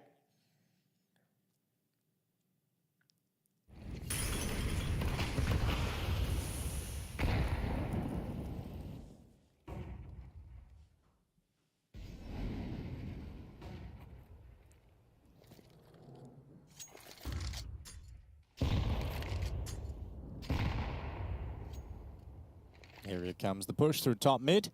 Smoke fades away. Agiel and Roman cleared out from behind that smoke. It fades away, and immediately Yabby has 2 kills on the MP9. It's a disastrous start in round 18 for Saw. Yeah, and the mid smoke had been replenished at the perfect timing, so that smoke clears and there's no one to support Agiel and Roman whatsoever. They're just sitting ducks at top mid with a 4-man stack waiting on each side. That's a brutal way to go down.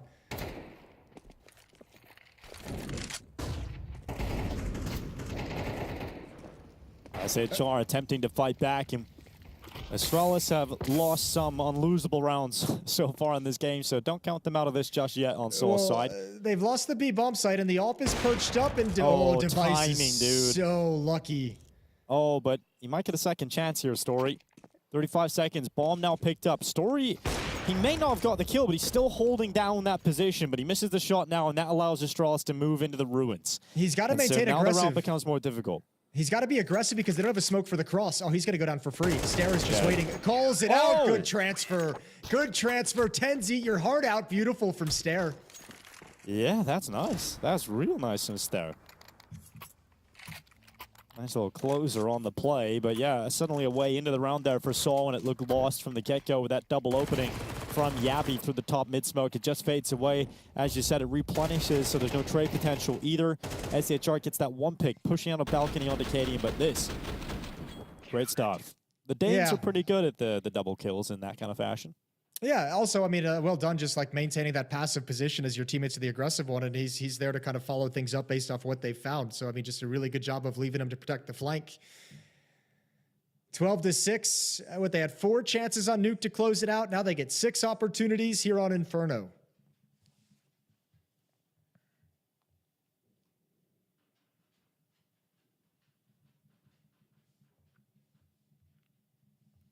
Yeah, and I mean, the money situation for Saw should make this a little bit easier for Astralis to close out, but I say that they have had some difficulties in dealing with low buys and ecos.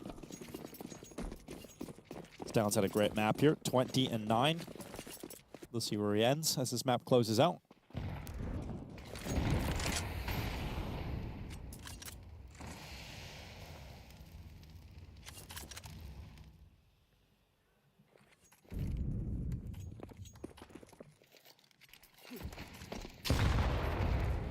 Ooh, nice deep a nade. meaty grenade.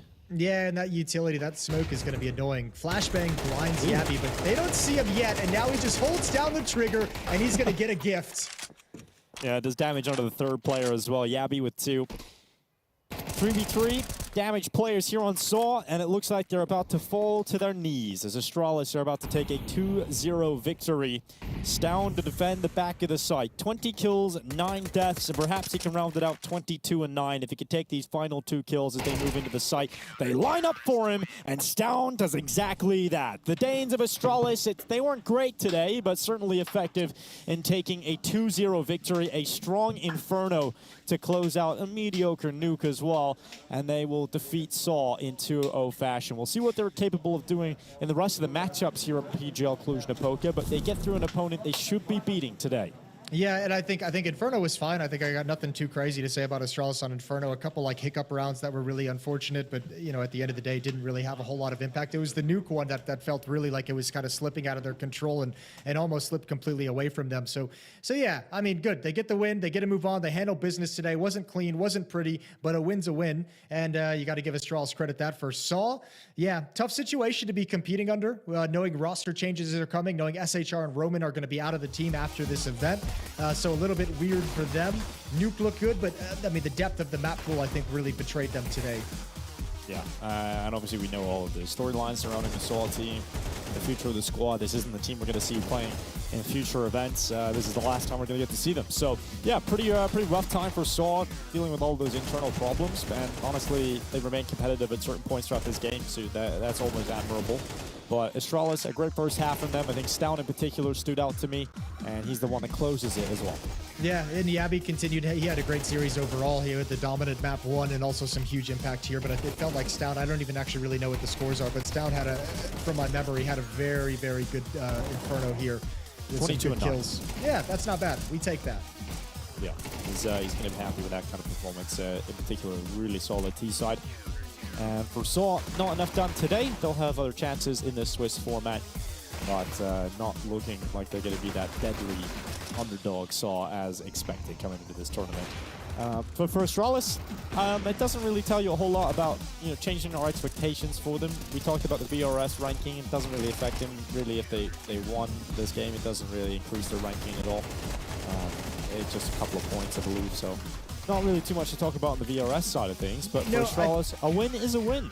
I think for them, because you posed the question of like expectations for Astralis, and going down the list of the teams that are here, I wouldn't put them as a playoff team. I feel like there are more teams that can beat them, but with the extra quarterfinals, I think for them, the kind of goal is, maybe looking a little sketchy on Nuke today, but you play yourself into a shape where you can be challenging in that final. In my mind, they'll probably be fighting in that 2-2 game, right, for a final spot in the playoffs, and we'll just have to see if they continue to show improvement. Yeah, that's what we'll look forward to. But a 13-6 win. Here's the scores on the doors: 22-9 for Stown, 102 ADR. Following in behind him was Yabi, who had a good game over on Nuke as well, coming in second place. He's the standout player presented by 1xBet. It is Stown, 22-9, 5 deaths. You can see a lot of impact on both bomb sites there on the T side, especially towards B. I think that was really impressive for me. He had the ace on the A site early as well that was able to turn the tides, really. I think that was the turning point in the first half. Well, it was like the saving grace to allow Astralis to keep fighting early on in that first half, right? Like that was, they needed that to get themselves going. So yeah, in one sense, you're exactly correct. Without that kill, it could have been a much more difficult first half. They really set themselves up for an easy closeout with that kind of an ace. Yeah, 13-11 on Nuke. They survived the scare. It looked like it could have gone into overtime. They could have potentially even lost that opening map of Nuke, but they get through Saw and close Inferno 13-6, quite comfortable, and dodge the requirement of having to play Dust 2. But that's it for us, Jason, here on the B stream. Another good day of action. We'll rehash all of the results. Big got the win versus FlyQuest in a 2-1 fashion. VP back to winning ways over Complexity, who are yet to win a map with their new roster. MIBR defeating Imperial Valkyries 2-0. Wasn't exactly the best at the office for Imperial Valkyries. And Astralis, as we just watched, close it out 2-0. All right, Complexity is going to draw Saw tomorrow, and that's going to be their first map win with this roster. And then they're going to build upon it, and they're going to win 2 and eliminate Saw. I'm calling it right now. They're gonna play Saw again. All right, so they're gonna beat Saw tomorrow. Then they're gonna build on the map win, and then they're gonna beat Saw. Is what you're saying? No, you mean Imperial Valkyries? I'd assume is probably in there at some point in that equation that you're trying to concoct for us, Jason. I don't know who potentially they could play. I don't know if I don't have the whole the Swiss maker like we have for the majors. I don't have that here, so I don't know who is likely to play Complexity. But they're gonna get their first map win tomorrow, Dinko, regardless of who their opponent is. I'm calling it right now. Well, we can look at that Swiss bracket and see how things are shaking out. There's a reminder of how things go down. You can just take a look at the chart. We have our losers going into the 0-2. Winners, some of them into the 2-0, and the 1-1 games as well. There's still games ongoing on the A stream, so we'll have to wait until those are done before we can shake out and see who's going to be playing against each other. But it's been another fantastic day here at PGL Cluj-Napoca 2025. And for MOUZ night, it's good night and goodbye. We'll see you guys tomorrow.